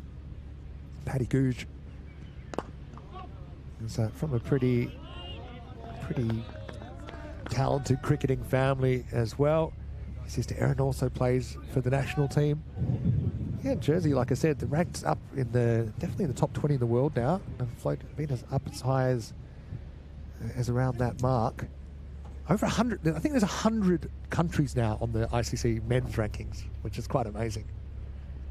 Yeah, that one just going in, not really looking to spin it. Sort of an inward movement, an in-swing movement. Is the art of spin dead? Mohammed? Do spinners ever try to spin the ball anymore? I think, I really won't say that. Like, what is required now, and I think when someone like Imad Azim started playing international cricket as a left-arm spinner, he kind of changed things whereby those left-arm spinners look to bring the ball back in. Yeah. So he don't look to spin it. He looks to shape it in like it's somewhat like an in-swinger. Yeah, and then challenging the inside edge of the bat and challenging the stumps. You know, and someone like Akil Hussain started doing it, and everyone realized how, you know what, this could actually work, and this is actually working. So they use it more, and they started to dominate. Back in the days with someone like a Daniel Victory, he used to do it, but not as much. He actually used to spin the ball as well. But that changed when Imad Wasim came in, and someone like Akil Hussain started to dominate the cricket, doing the same thing. So, I mean, if you have a left-arm spinner, and you're accustomed to the left-arm spinners going away from the right-hander, but now they sort of have that in-swinger that comes in, it's always going to be difficult to play. And I think it's also dependent on the type of bowler. So some bowlers just are natural spinners, more able to spin the ball and get more revs on the ball. And it also, I think, comes down to conditions as well. Now, a lot of the pitches these days, in limited overs cricket at least, they're not really offering a lot of spin to the finger spinners. That's nicely muscled away off the back foot by Googe. It'll be his first boundary. Pressure leaving one for the Jersey International. And again, that was a pretty powerful strike off the back foot. Yeah, definitely. Was too short, given too much room. And it was a bit slower. So you could see the intention, probably looking to turn it, because every time, you know, the left arm spinner tried to turn the ball, they have to bowl it a touch slower. But he was on to it, Googe. It was a nice shot, just one bounce into the boundary. End of the power play as well, so 39 for 2. I think we looked at the first game of the day. It was an innings that really failed to fire. You still have 10 wickets to play with. I think it's important to kind of get that the aggression meter, if you like it, right, if you want to call it that, quite right. You don't want to be chewing up a lot of balls and then getting out and then having recognised batters barely getting a hit in a 20-over game. So I think both these players are pretty conscious of that. That was a nice shot over the offside. Change of bowling here. It's going to be Prashant Shukla as well, a Swedish international player who's going to bowl for the first time. So they go to spin now after 5 overs of pace, and the field goes back at the end of the 6-over power play. First one sneaks down the leg side, and this is going to be extras. Probably doesn't go to the boundary on account of the fact this field is holding up a little bit, but it'll be 3 free runs. This will be an interesting battle as well. Shukla's a wrist spinner. Not easy conditions to grip the ball for anyone, but especially the wrist spinners. Yeah, pretty slow outfield as well. Everything that goes up sort of plug. Zayn Ali, I think, is looking for something he can take straight over the sight screen. That's his strength. Yeah, he looks like he likes to go down the ground. Looks like a powerful player. He's had a very good 12 months. Shukla's one of those bowlers, he's kind of onto you a little bit quicker than you think a lot of the time. He varies his pace to a degree, but he's a pretty handy bowler, and he's had some success for the Swedish national team. You can see why. Yeah, it looks like he wants to operate on the fuller length. Everything so far has been full. The only thing he can really do is try to get it down the ground. Can't really get under those the last 2 balls that he bowled. So, Paddy Googe, I'm sure being watched by a lot of his Jersey teammates. I'm not sure what's happening. He's also, I will say that Paddy Googe is in the side. He's not the only Jersey player in the Mavericks lineup, with Will Purchard also in the side. Now, what's happened here? Looks like the player point is down. I'm not sure what's happening. The ball never went there, did it? So, no, it didn't. Oh, I don't know if he's just not feeling well, or if he might have just rolled get an like ankle. a dizzy or... Yeah. I don't know. This is... The headlines just keep on coming in this Nordic smash. But if you've got any questions for Kesrick, we do have the live chat as well. Kesrick, of course, you would know him from various professional cricket franchise tournaments, CPL, West Indies national team as well. Look, I've got to ask you about it. Your trademark celebration, the notebook. Will you take questions? Where did that come from? Listen, I'll be honest with you. That's probably the most question I've been asked throughout my career. I knew that. That's why I didn't lead with it. I'm telling you, like everywhere I go, that's one question I'll get asked. What's the notebook celebration about? And then the following question is, how was you and Coley? You know, so, I mean, I'm so accustomed to it. So, I mean, I'll tell you what, I never imagined growing up where I'll be walking the streets and probably someone just asks you for a picture. Yeah. I never imagined that. So now that it's happening for me, it's a blessing. So I'm not gonna shy away from that type of blessing where you're on a plane and someone sees you and they're like, "Oh, you're Kesrick, can I get a picture?" You know, and I'm like, "Yeah, sure, no problem." Because you can't get fed up of that, because that's your job. That's what you do. You play well. As long as you play well, that's what's gonna happen. Another wide. This time down the leg side. Yeah, they're looking for two. They're changing their mind there. They get 2 runs for that. One for the wide, one for the one they ran. Yeah, but I think it's true. I'm a big believer that you're in the entertainment business. You need storylines. You need something to tell about, to talk about. You need rivalries. You need, you need people finding it interesting. So I think you have. And look, it's sport. You win some, you lose some. Yep. You know, like if you don't know that, and you're gonna lose. You're gonna lose more than you win in sports. And the faster you get to understand that, it's going to be better for you as an athlete. And I'll tell you the story about the notebook celebration. And anyway, all of my celebrations that I've done throughout in cricket, none of them was planned. It was never a thing that I'm home and I'm planning it. So tell us the origin of it. So that one just pushed down the ground for a single. Did it just come to you one day? Or was it spontaneous, or was it planned? I'm being honest. I've never planned a celebration. It's always just, look, I get a wicket and I just do something crazy and it works out. Yeah. Love it. Because I always think that this one is pumped down the ground. Did it have enough leg? Yes, it did.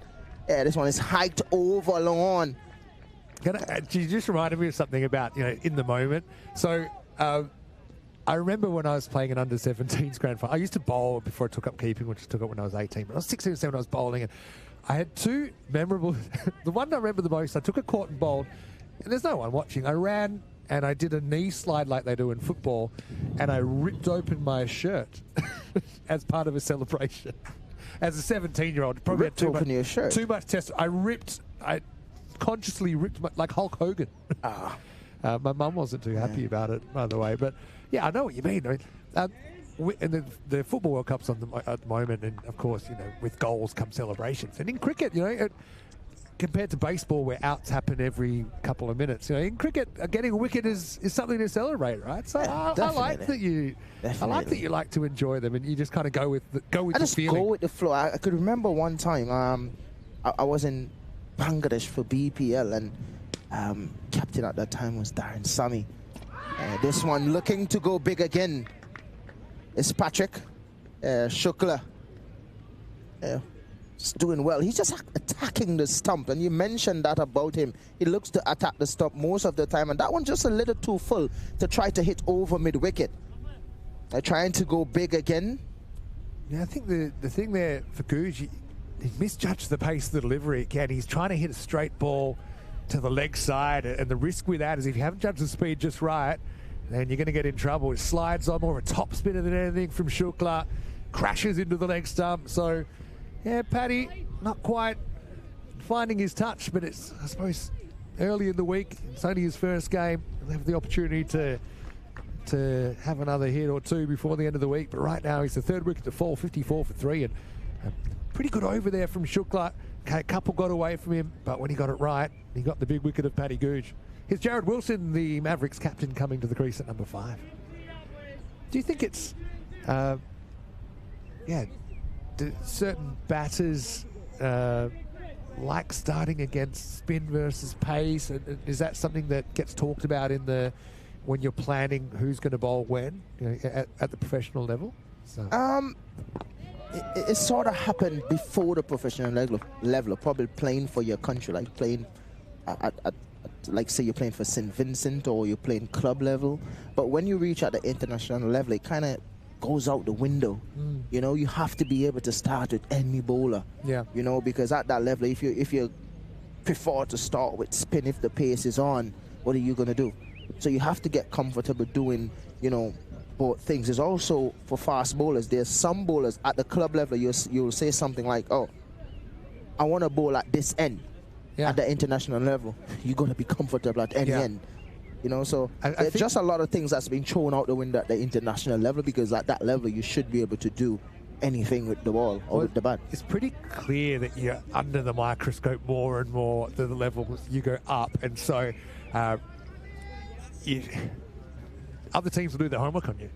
You know, it's easy to kind of blend in at a grade level, and also, but yeah, when you go up there, and that's why so much of, and obviously having experience with professional cricketers, in my playing days, especially since I've been doing this job, they're working on their weaknesses. It's easy to go out. And it's a question that I've been asked a lot, like, which cricket or which era of cricket is harder?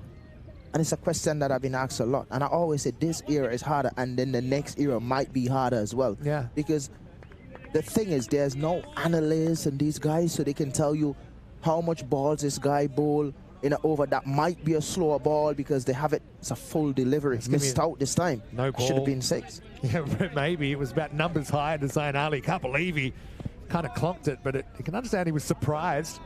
That was a real loosener from Randhawa, the Austrian international. It will be a free hit, though, for Zayn Ali. His strength is down the ground, but he's got the license here. Freebie. Again, Randhawa's the guy's a real whippy spin bowler. Likes to get it up there in the block hole, and Zayn Ali couldn't do anything with the free hit. So tell me more about that. It's interesting how you say there's so many analysts these days that are picking sometimes more coaches than players.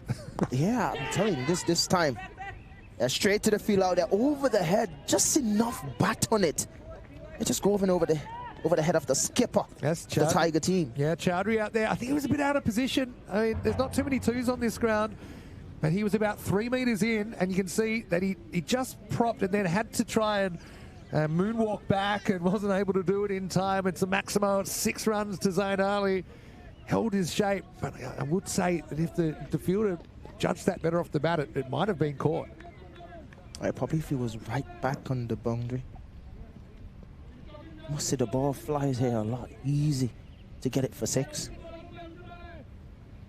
Comeback ball for Randhawa. Slightly slow. He backs himself, hits through the line again. Maximal back to back as Zayn Ali opens the shoulders. And Randhawa is going to have to go back to the drawing board. Yeah, this time a bit straighter from Ali. Yeah. He mentioned he likes to go down the ground. No problems there with that one. He's getting more of an agreeable length now. He likes to get that big stride in. He's got a good technique. I mentioned earlier, when the ball wasn't quite where he wanted, he was losing his shape a bit. The bottom hand was kind of taking over on occasions. Wants to go again, but this time not quite getting it. Should get 2 here. Slices into the gap at cover, but Zayn's laid the foundation for a big innings here. Went for 48 to let's just say a 50-50 LBW yesterday. He's a guy, again, he's keen to impress because with so many exciting things happening with cricket in Italy, with their World Cup qualification unlocked, more funding, more investment in Cricket Italy, and yeah, he's certainly part of the next generation that wants to break his way into that national team. on a more full-time basis. Goes again, and that might be the best of the lot. That is an absolute monster. Maximal, third for the over off the bat of Zayn Ali. And now that one, it was time to get it. Yeah, take your cameras out and take a picture. He posed for a while. Yeah, the best hit so far. And players like that needs to understand, look, I can get it over the boundary pretty easily. You know, right now, if I can bat to 15 overs, I'm going to get my team into a good position and hit the balls that you definitely know. Listen, this I'm going to pour it for 6. Not go for everything, because with him at the crease, him is the difference between his team making 180 and 150. I actually think as well with Randhawa, he might be better off trying to slow it down a little bit. Does. It's always the instinct to kind of fire it in quicker after you get hit. But I think at the moment, Zayn's pretty much playing him a bit like a medium pacer more than a spinner at the pace that they're coming in. He seemed to have his measure.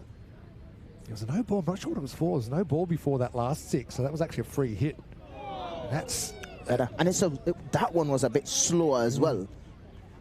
Yeah, so interesting over.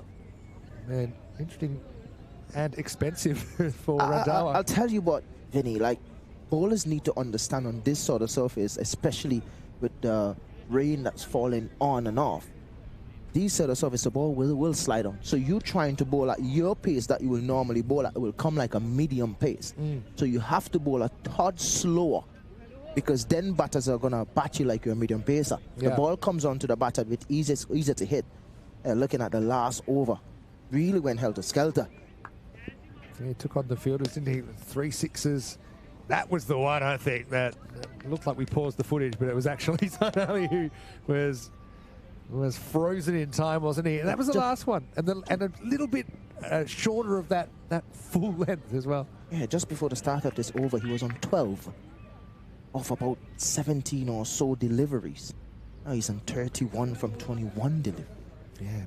So he has the ability to change his strike rate in a few balls. So he has to understand what I'm good at and what I'm going to do.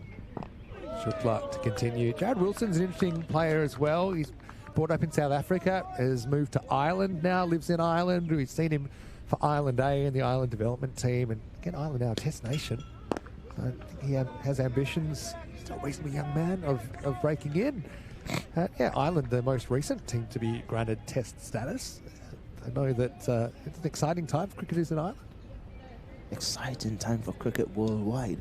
It's now in Brazil and Argentina. I'm calling Brazil women's in about a month, and they have a player who took a 9-for in a T20 international recently. You hear about that? Anyway, this is hit away. Some thoughts of 2. They'll settle for a zinger, for a single. Yeah, this was quite an amazing game. So again, with all of these matches, and you have mismatches. This is Laura Cardoso. She took 9 for 4 off 3 overs. Fast bowler, spin bowler in a T20. But here's the heartbreaker. Okay, she took the first 9 wickets, and she still had another over to bowl. The 10th wicket fell at the other end. So she could have had a 10-for, and I'm really hoping that she's part of the Brazil squad. They're actually touring Switzerland next month at the end of July. I'll be covering that with Tina, actually, with Spain, Brazil, Switzerland, and Jersey. So actually, Paddy Gouge, who we saw batting earlier, his sister's in the Jersey team. Well, maybe I'll see her. But yeah, and during that, I'll have to find it, the actual game, I think they bowled them out for a very low score. I'm guessing. Against 9 for 4. 9 for 4.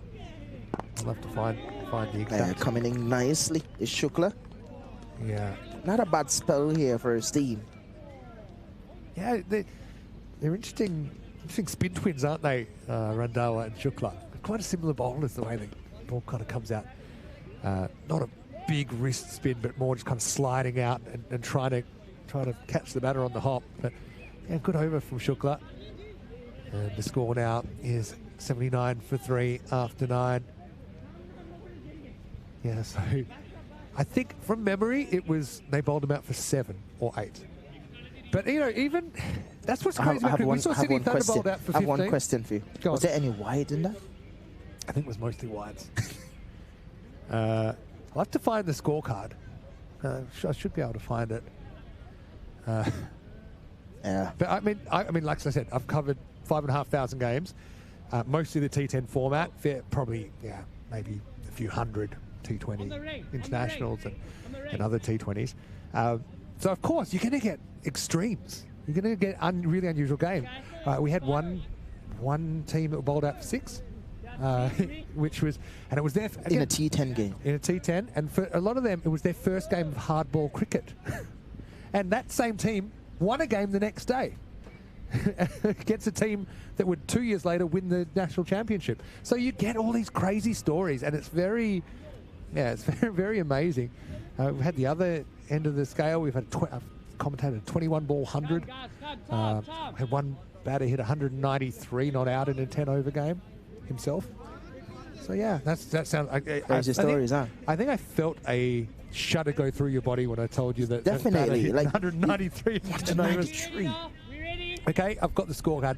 They scored 13 in that game. They were bowled out for 13, Lesotho, and of that 13, there were 6 wides.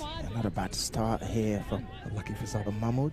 Slow Do you and have wide. any games that you've played in, even as a kid or growing up, that were just kind of really amazing scores or results or something that sticks out as unusual? Not really. Like, do you know your best figures? Did you ever take like a 9 or 7 for 21? 7's good. You always remember your best figures, don't you? Yeah, this one is hiked over mid-wicket. Yeah, he's in gear now, Ali. Looks a dangerous player. Yeah, they switched the spinner back. They've gone back to Hamid Mood after trying Randhawa, who got taken to the cleaners. But again, he just seems in, doesn't he? He's got to pick his moments to go leg side. I think I like this because he's not looking to go leg side, but once it kind of hits that middle leg, he kind of snaps into action. I think he's got into trouble when he's tried to fetch from outside the off stump earlier in his innings, but he's up and ticking now. Zain Ali, 38. You can see the very slow change up from Mahmood, but it floats wide for a wide. Yeah, right now, Mavericks are kicking. They had this kind of innings yesterday. They had the only 20 over innings yesterday. It was the first of the day.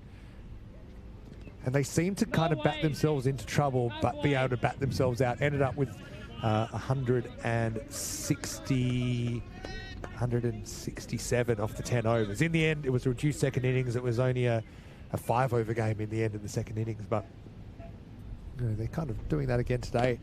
It's good. They've got that resilience to come back from those situations. But T20's changed a lot. I remember when it first came in the mid-2000s, it was kind of, it felt like every ball something was going to happen. But I think as it's become professionalised, a lot more strategies come in. Batters used to feel like they had hit every ball for 6.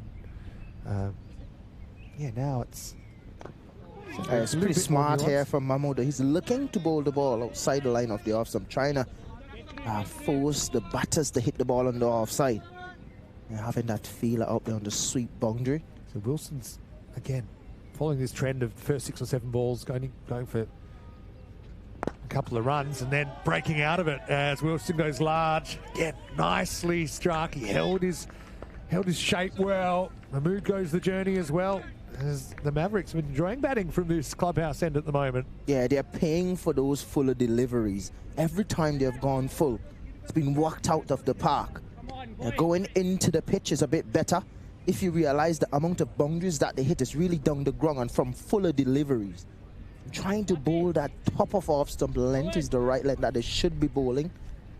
And so that fuller length is not really working for the Tigers.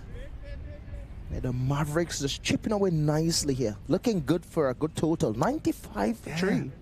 About 193 pace at the moment. That'd be the highest score of the series so far. Nice variation. That length outside the line of the offside, asking them to hit to the offside is a bit harder. They haven't really scored a lot of boundaries from that delivery.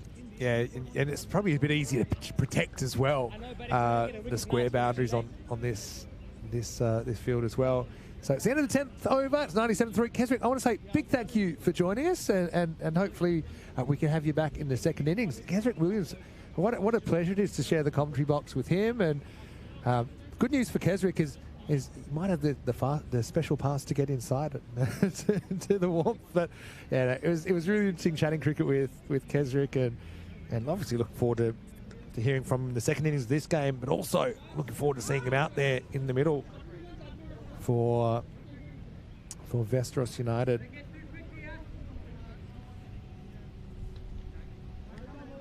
Now we've got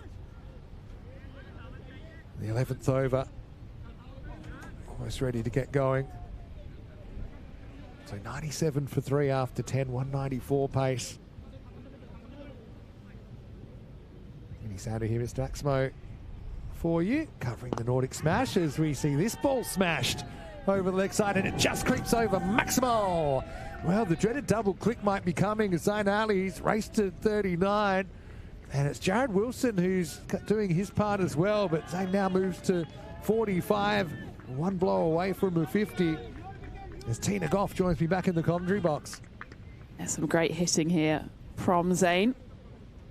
As we took a few matches to get to that first 50, and now slightly more free-flowing. I suppose it helps when you have actual 20-over games rather than 6-over games. Well, they've been hogging them. The only completed 20 overs so far was, well, yesterday was the Mavericks. And, of course, we had the game this morning. It felt like it took about 70 overs. This is a bit more T20 smash action, isn't it? And the 100 comes up as well with that last strike from Zayn Ali. Well, it's quite an important game, isn't it? Because both these teams coming off a loss. Wow, I was not expecting to have this. I don't know if it was by design or by accident from Shukla, but it was a rank long hop. But after bowling every single ball full, I don't think batter was expecting it and never really got set. Yeah, I think he might have just slipped on his load up there.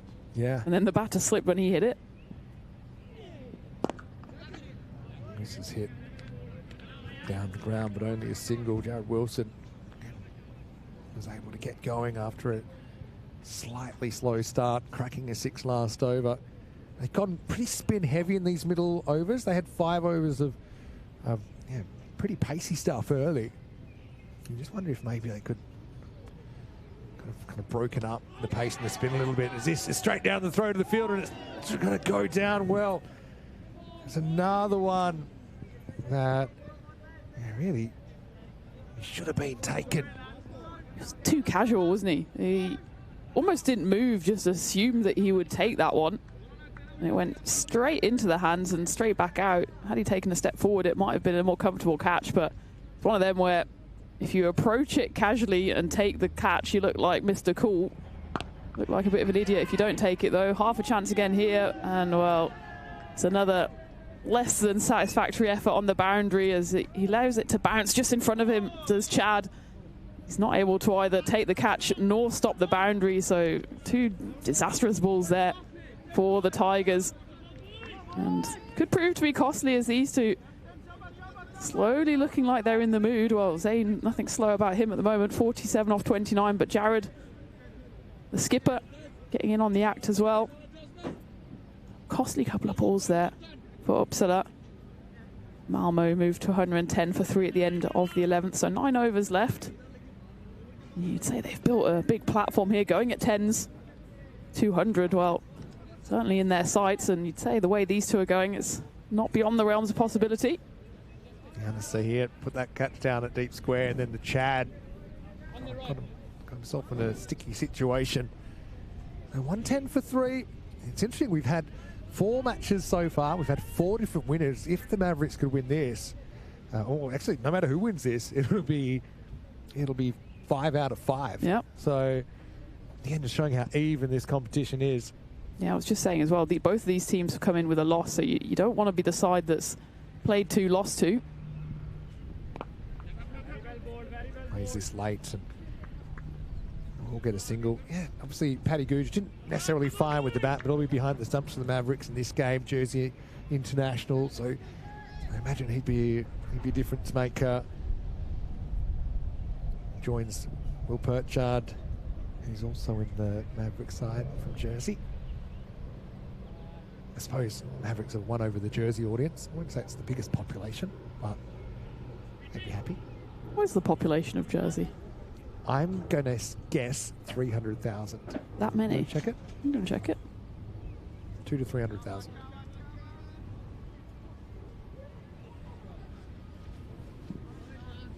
Oh, only 104,000. Okay.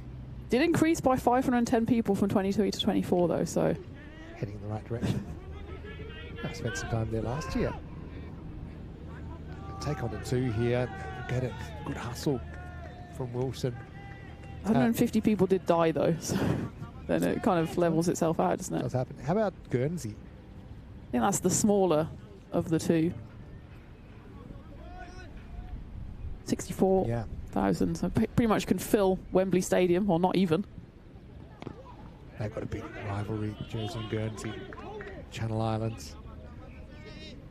And yeah, been happy enough to cover both of them.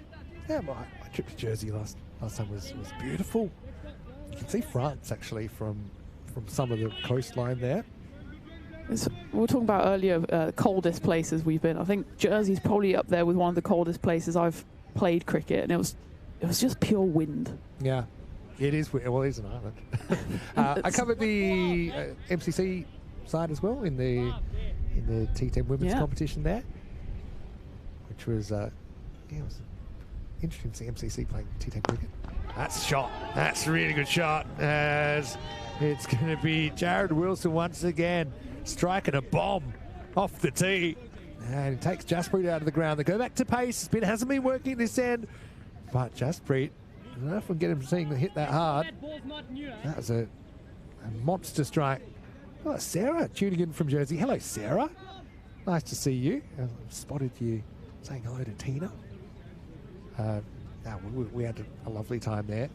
And yeah, we had our highest ever chase, 208 chase down in the final of the European Cricket Series there. But also a really successful ECSW weekend that saw 2 basically Jersey teams with some guests from surrounding nations, and then the MCC as well. Some really tight games and some big hitting. Well, I know there's some discussions to get MCC back to Jersey or Guernsey, so maybe we can reunite the band. Do it. Get the band back together. T10 again. That's what I'm there for. MCC T10 merging. That's the dream. Come on, that's worlds collide. All right, well, time for a conference, because I think Jared's lost another ball. I was wondering what the ball budget was, because yesterday a few went down actually in the first innings. I think we almost blew the budget within the first 15 minutes. I think the blanket budget might be taking off soon. I have employed your method of standing and pacing, so I feel like sitting down is Kesrick just... was a stander, so I'm normally a sitter. I can do both, though. I'm a sitter usually as well. Rico is more of a stander. But if I commentate on my own, I end up being a pacer, and I would look like someone that's just talking to them. You know, people that are maybe on the phone, but they just look like they're crazy people talking to themselves. I mean, some might say you are talking to yourself if you're on commentary. Potentially. Is there anybody out there? You can tell us you're out there if you join the live chat. Yeah, Nordic Smash T20. We know Sarah's out there. Yeah, hi to the Jersey Cricket office. They say they're enjoying our commentary and hope you're well. Hope you're warmer than us as well. I mean, the wind on Jersey just made me feral. I don't know, there's something about wind, and you know, when you can't make yourself heard, especially if you're on a cricket pitch and you're just yelling into the wind. It just actually drives me insane. Yelling at the waves. I can do cold. Well, no, not really. I can't really do cold, but wind just gets to me. Wilson wants 2 here straight off the bat, but I don't think he's going to get it. Yeah, so the good news is, if all my Jersey family, and I do feel like I've got so many families around Europe, all my Jersey family, I will be with you, actually, for the quadrangular T20 IW in Switzerland, which starts on the 27th of July. We're doing the first couple of days together. Then I might have to go, and I've got a couple of days in England after that, but we're hopeful that we might even be able to get Phil for that. That'll be on the European Cricket Network. And yeah, we were just talking about that actually with Kesrick, because in that quadrangular, it'll be Switzerland the host, as well as Spain, Brazil, and Jersey. And I wouldn't imagine Jersey would have played Brazil before. I don't think any of those countries would have played Brazil before in T20I or T20 IW cricket? I don't think so. Germany have definitely played Brazil before because we played them in Rwanda, but I don't think Brazil have played any other European nations just yet. But I mean, it's such a great opportunity, isn't it? And 4 teams that will be scrapping it for points as well. Switzerland are actually quite highly ranked, so they'll be looking to defend their castle. I called their first T20 IW matches in Belgium, so they haven't been playing very long. So it'll be a pretty good reality check, I think, for Switzerland. I've actually got a scoop. Would you like a scoop? Always. Scoop me up. I'll give you. Also, you see, just casually, yeah, I was playing for Germany against Brazil in Rwanda. As you do. You know, this is just normal stuff. How are things in Rwanda these days? Rwanda's beautiful. Is it? The ground is almost like a double hobbit hole Okay. Sounds good. built into the landscape. And the climate, I mean, I know we've talked a lot about weather, but they have this beautiful climate which is basically 25 degrees and lush green all year round. I'd move there in a heartbeat. That's pretty good right now. Yeah. Recency bias. I just want anything over 5 degrees. And it's guided away by Wilson. Key partnership here. It's just starting to fire for the Mavericks. They've grabbed the game and they're running forward with it. You teased me with a scoop. Here's the scoop. I've heard that Switzerland have a perhaps temporary but a new coach for their women's side for the quadrangular series. Our very own Andrew Rhino from the ECN commentary box, who's coming back from a pretty bad knee injury. But he's been coaching Cossonay, which are one of the clubs in the competition. Yeah, I've seen. And yeah, I don't know what the circumstances are. Don't know the level of backstabbing involved from Rhino, but Is that how he broke his knee? perhaps. But yeah, so let's see. We can grill him when we're covering that quadrangular series. Yeah, looking forward to it. Anyway, right now we're in Nordic Smash universe, and Wilson shapes to ramp. Yes, again, keeper's nightmare coming up to the stumps to a medium fast bowler. It's going to be called a leg bite. I'm curious what this hit. There's different levels of unsighted, but that's kind of level 9, quasi impossible for the keeper. Actually, I think it actually hit the keeper's shoulder, not the batter's body. But anyway, next one is worked away nicely behind square, and that will be 50 to Zayn Ali. Brings it up off 31 balls. Really, really good innings from Zayn, and some of the fans might say that's justice. So close to the 50 yesterday. Unlucky to be dismissed the way he was, but he certainly has made up for it. And yeah, you'd have to make an argument he's one of the batters of the tournament so far. Absolutely, just work that one away with ease. That's a better line, better length, and he gets rewarded for it. Owen Palmer took one in the shoulder earlier in the over. This time straight into the mitts, and it's 52 and out for Zayn. Just as we were beating him up, off he has to go. And Anas here finally gets one right on the money. I was just about to say how he's been just bowling a bit too short, and great set of hands there from Owen Palmer, standing up to the seamer. You can see clear nick. You can even see the bat wobble on the way through. And the Tigers hear their roar, 125 for 4. Yeah, excellent keeping. That was brave stuff. I mean, he took the gamble. Sometimes keeping up to the stumps, it's as much as about just changing something than being super tactical or looking for a stumping. It's just about maybe making the batters feel a bit more uncomfortable, a bit more claustrophobic. And yeah, tiny deflection there, but yeah, really nice hands from Owen Palmer. I mean, credit to him. Again, had to be brave early in the over. He got pinned on the shoulder when he was unsighted on the ramp attempt. But then he gets the dangerous Zayn Ali. So 125 for 4. It's the end of the 13th over. New batter is another Jersey international, Will Perchard. Won't be facing it right now, but again, shout out to all our Jersey crew. Obviously, they're working pretty hard in the Jersey end. What kind of work do you do on what day is it? Tuesday. Is it like Taco Tuesday there? Is it about lunchtime? Yeah, it must be. Tell us what's going on. Maybe I'm just getting hungry. Next over. No, Jersey's. The leggy. We'll talk a bit about that with Kesrick. First ever ODIs, men's ODIs recently. Which is a big step up as well. Yeah. 50 over cricket. Next step World Cup, surely. I mean, they were only a whisker away recently. Yeah, true. Just needed more teams pulling out. Anyway, here we go with over number 14. And we'll go back to Hamid. And I suppose now with Zain Ali kind of out of the picture, you might be thinking it's worth bowling Randhawa again. Randhawa really got taken down by Zain Ali, but it kind of gives you that license, I think, to bring him back. Again, you hate to leave a bowler with just kind of one expensive over. There's still more games to be played.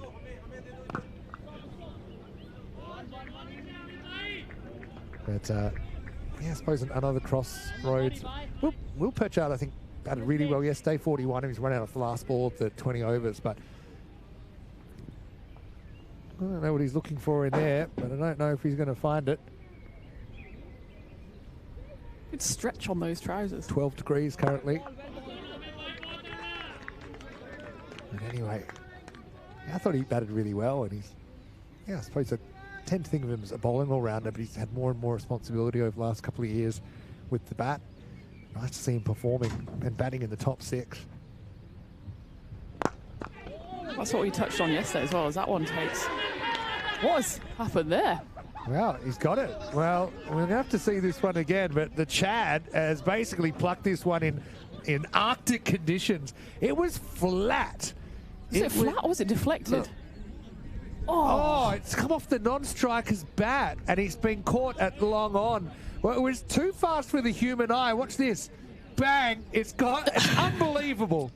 It's been hit. It's hit the non-striker's bat, and it's gone all the way to long on. That needs to be shown again and again and again, because I was looking at the ground and I thought it's gone up the ground, and suddenly it defied physics and flew to Chad. The thing is, I saw it. He was hit it flat, so I couldn't understand how it could have carried. It was long off, I should say. In the end, it's been absolutely middled by the non-striker. And look, Chad, he can't believe it. And to be honest, I can't believe it. And again, I don't think they really knew what happened, because the umpire was probably thinking about taking evasive action.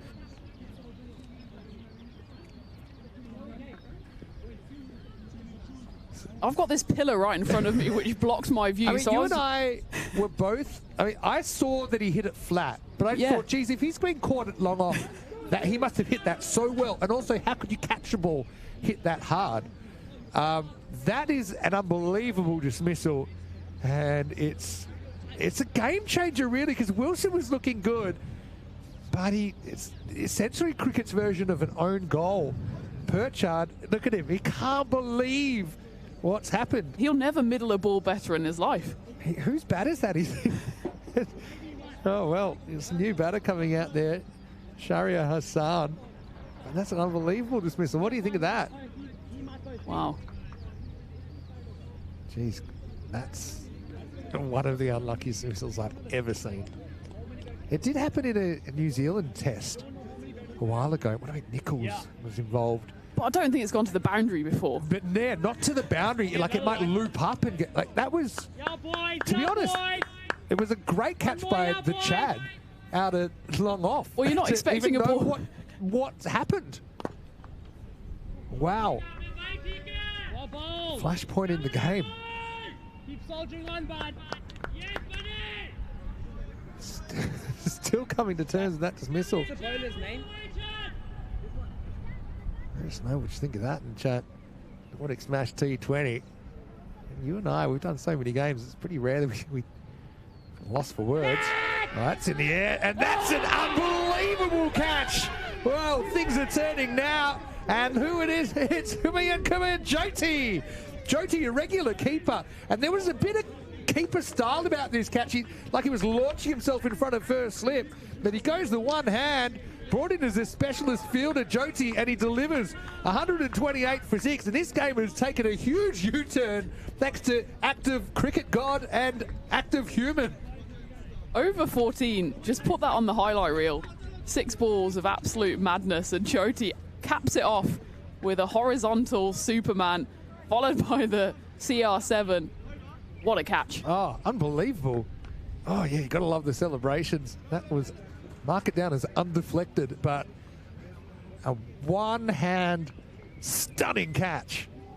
I know there's been times the games have drifted today, but yeah, you said it. Mark it down, over number 14. Ridiculous over, really. And I mean, Moo's loving it. Do you think that the non-striker should be out in the case that they're the last one to hit the ball before they get caught? I feel that's... William's just like, that's on me, sorry. It's unbelievable. Or a double out, like in baseball. They both go. Double play. Well, yeah, they're both out. They both hit the ball and got caught. Exactly. Crazy stuff. Okay, I don't know where to go from here. 6 overs to go. Again, the key batters. Perchard going and ball he thought surely was out of the fielder's grasp. Hannah here picks up the attack. Now you've got 2 brand new batters at the crease, so real opportunity here for the Uppsala Tigers. Remember, 2 winless teams battling for the first win in the competition. You can certainly see the fielding side are giving it their all. You could forgive them for kind of saving their fingers and their shoulders in these conditions, but they're absolutely flying all over the place. And well, you can see the shift in tone as well. Just those 3 deliveries with 2 of the most unlikely dismissals, and suddenly the Tigers are up and about again. Take the ramp, goes nowhere. Got to say, love the keeping from Owen Palmer as well. He's the only reason that Jyoti isn't behind the stumps for Uppsala Tigers, but I don't think I've seen Jyoti fielding too often. Maybe once or twice in the European Cricket Series. But, yeah, Palmer, obviously, he's a specialist keeper, and they prefer him behind the stumps. And I suppose if Jyoti's going to field like that, they'll prefer him out in the infield. But, yeah, Palmer's been really good up to the stumps, just different feel for the batter, very conscious of Palmer breathing behind him. As this is in the air, just going to get over the fielder. That's Shukla there. He thought about pulling up the big one-handed attempts, but wasn't quite in his grasp. Not the tallest, Prashant. Because if that had been taken one-handed, then well, I say things happening in 3s. The Tigers would have been cock a hoop again. In the air, this time it drops short. Shukla, one over his head, one bouncing in front. But one thing's for sure, that Wilson dismissal has completely changed the complexion of this innings. They were cruising when Zayn Ali reached his 50, but he was caught behind by Wilson up to the stumps the very next ball. And again, it's been the story for the Mavericks in their batting innings so far. They've kind of had ebbs and flows, and certainly never feel like the game's moving in a straight line.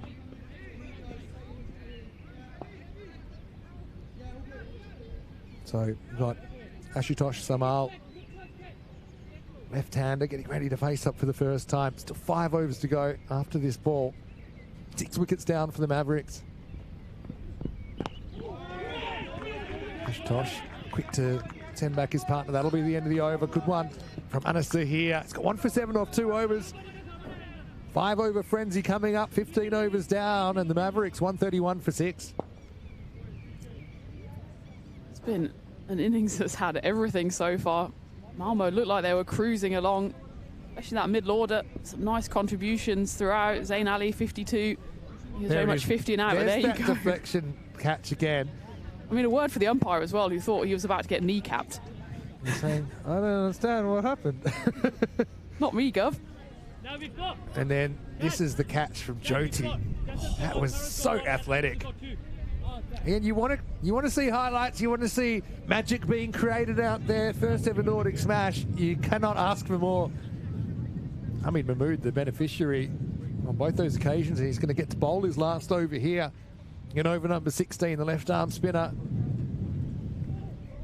First one really pace off, dying on the batter by the time it arrived. I'm talking about this being a double bouncer. Well, let's have a look at this one. I think they were checking that, but it was wide of the mark anyway, so it will go down as a wide. But yeah, really, in the effort to take all the pace off, kind of overdid it that time, Hamid. Still, probably feels we're going to get a wicket with anything. The way things are going.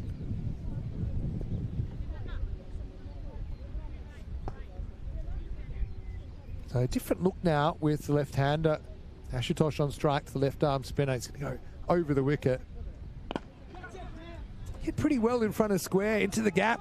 And that will be 4. Nicely struck by Ashutosh. Should in theory be an advantage for him with the ball turning into him. Right into the wheelhouse. And that was well placed, in fact. Saw the fielder was pretty much dead square. Got it well in front. And it runs away to the boundary.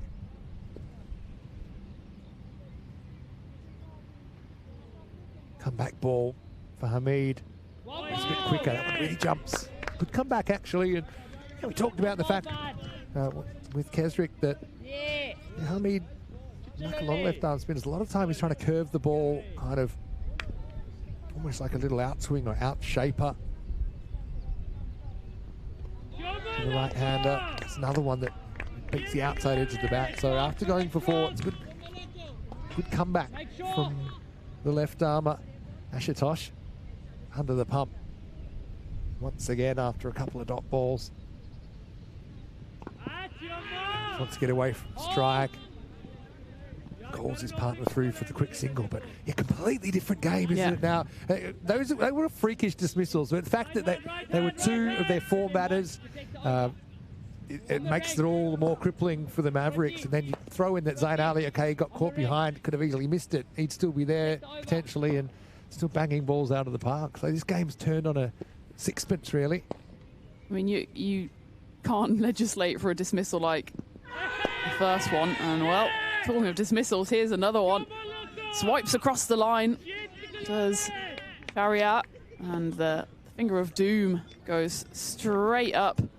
Umpire had no doubt about that. Just maybe a question of if it's sliding down, left arm around. Well, it's maybe straightening. Obviously, he's trying to get the ball to straighten to the right-hander. It's placed on the wrong line. There's no question of height there. Yeah, I think it's back leg. It doesn't have too long to travel. Hit him in line. I think it's a good decision. Don't think it's going to slide past the leg stump, which probably is the only thing that might have saved the right-hander there. So, Hamid Mahmood. I suppose this is the orthodox dismissal compared to the others, but it'll be his 3rd wicket, 3 for 35, his figures. And the Mavericks 138 for 7. A dramatic second half so far. Remember, they were 97 at the halfway point so far. Just 41 in the 5.5 over 6. All of a sudden, it comes out the hand well, but that ball was New batter heavy. Even the one out there now. Abdul Rahim. Yeah. Make sure you're on the ring, Babs. Check the over. A bit of a flurry here. Malmo, they looked at one point. Well, we were talking about 200. Yeah, well, that's what we were thinking. 190's 200, but Still say about 160's probably par. yeah, I still think so. We haven't necessarily seen batters dominating for long periods. Bowlers have had their say, and I think it's partly to do with the fact that there is this slightly unpredictable bounce in the surface.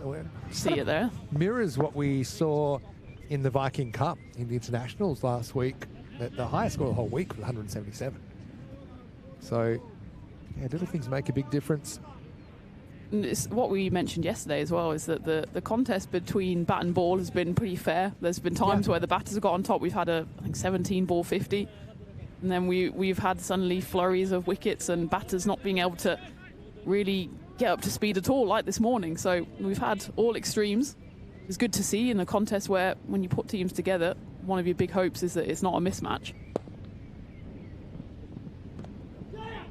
This is cut away and probably gets all the way to the boundary. Maybe not quite. Again, that part of the field seems to be the slowest. That's a great bit of fielding. Never gave up on it. I'll have to settle for 2.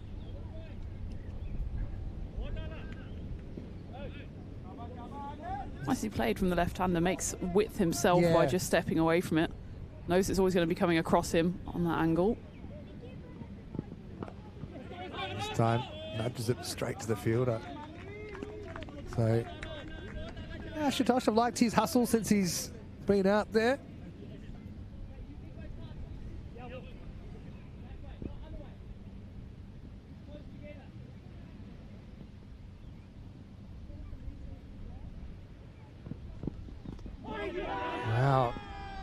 Tom asked the question.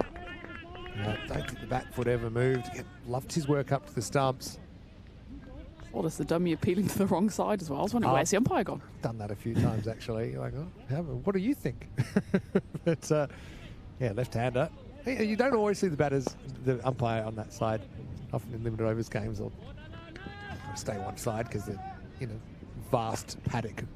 There's no fielders around anyway. Back down the ground. Ashutosh will have to settle for ones. I mean, what are we looking at here? Yeah, 160s. I mean, that's no gimme though at the moment. Easily they could lose the last 3 wickets and yeah, maybe not even make 150. So.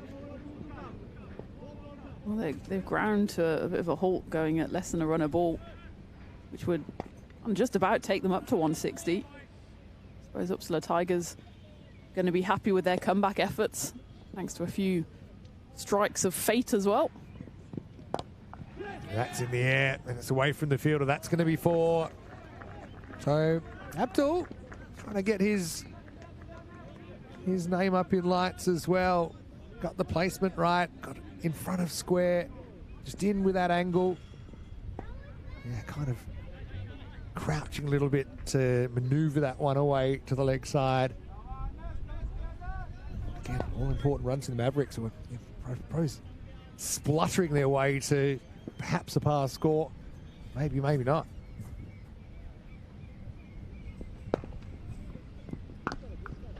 That's it pretty well, but straight at the Chad. This time undeflected. And it will be the end of the over. So 146 for 7 after 17 overs. Zayn Ali did make his half century, but went there almost immediately afterwards. Jared Wilson out freakishly caught at long off via the bat of his non-striker, Will Perchard, who was out moments later. From South Africa, if you want to go somewhere, you get in a car, you don't walk. What's the strangest way you've been dismissed? Have you had any other That's weird a good ones? question. The weirdest isn't that weird. Then you're gonna have to Let me have a slightly more of a think. The youngster that Okay, I've got my outdoor one is pretty boring, but in indoor cricket I've got a good one. Indoor cricket feels like a bit of a more chaotic environment. So, okay, in outdoor cricket, it was the one day. Yeah, I was promoted early on in my career into the ones, and at a last minute, it's like kind of like keep a warm-up injury, and then get in the car, drive 1 hour, and then we had a bit of a collapse, and I'm batting. I'm like, but I was batting really well. I made it to about 37 or 30 something, and then classic non-strikers end came back bowlers fingertips stumps, barely even moved, and I was like, well, that's unlucky. So that's always the most infuriating because you're punished for doing the right thing by backing up. Exactly. So then I was like, oh, well, that's the breaks.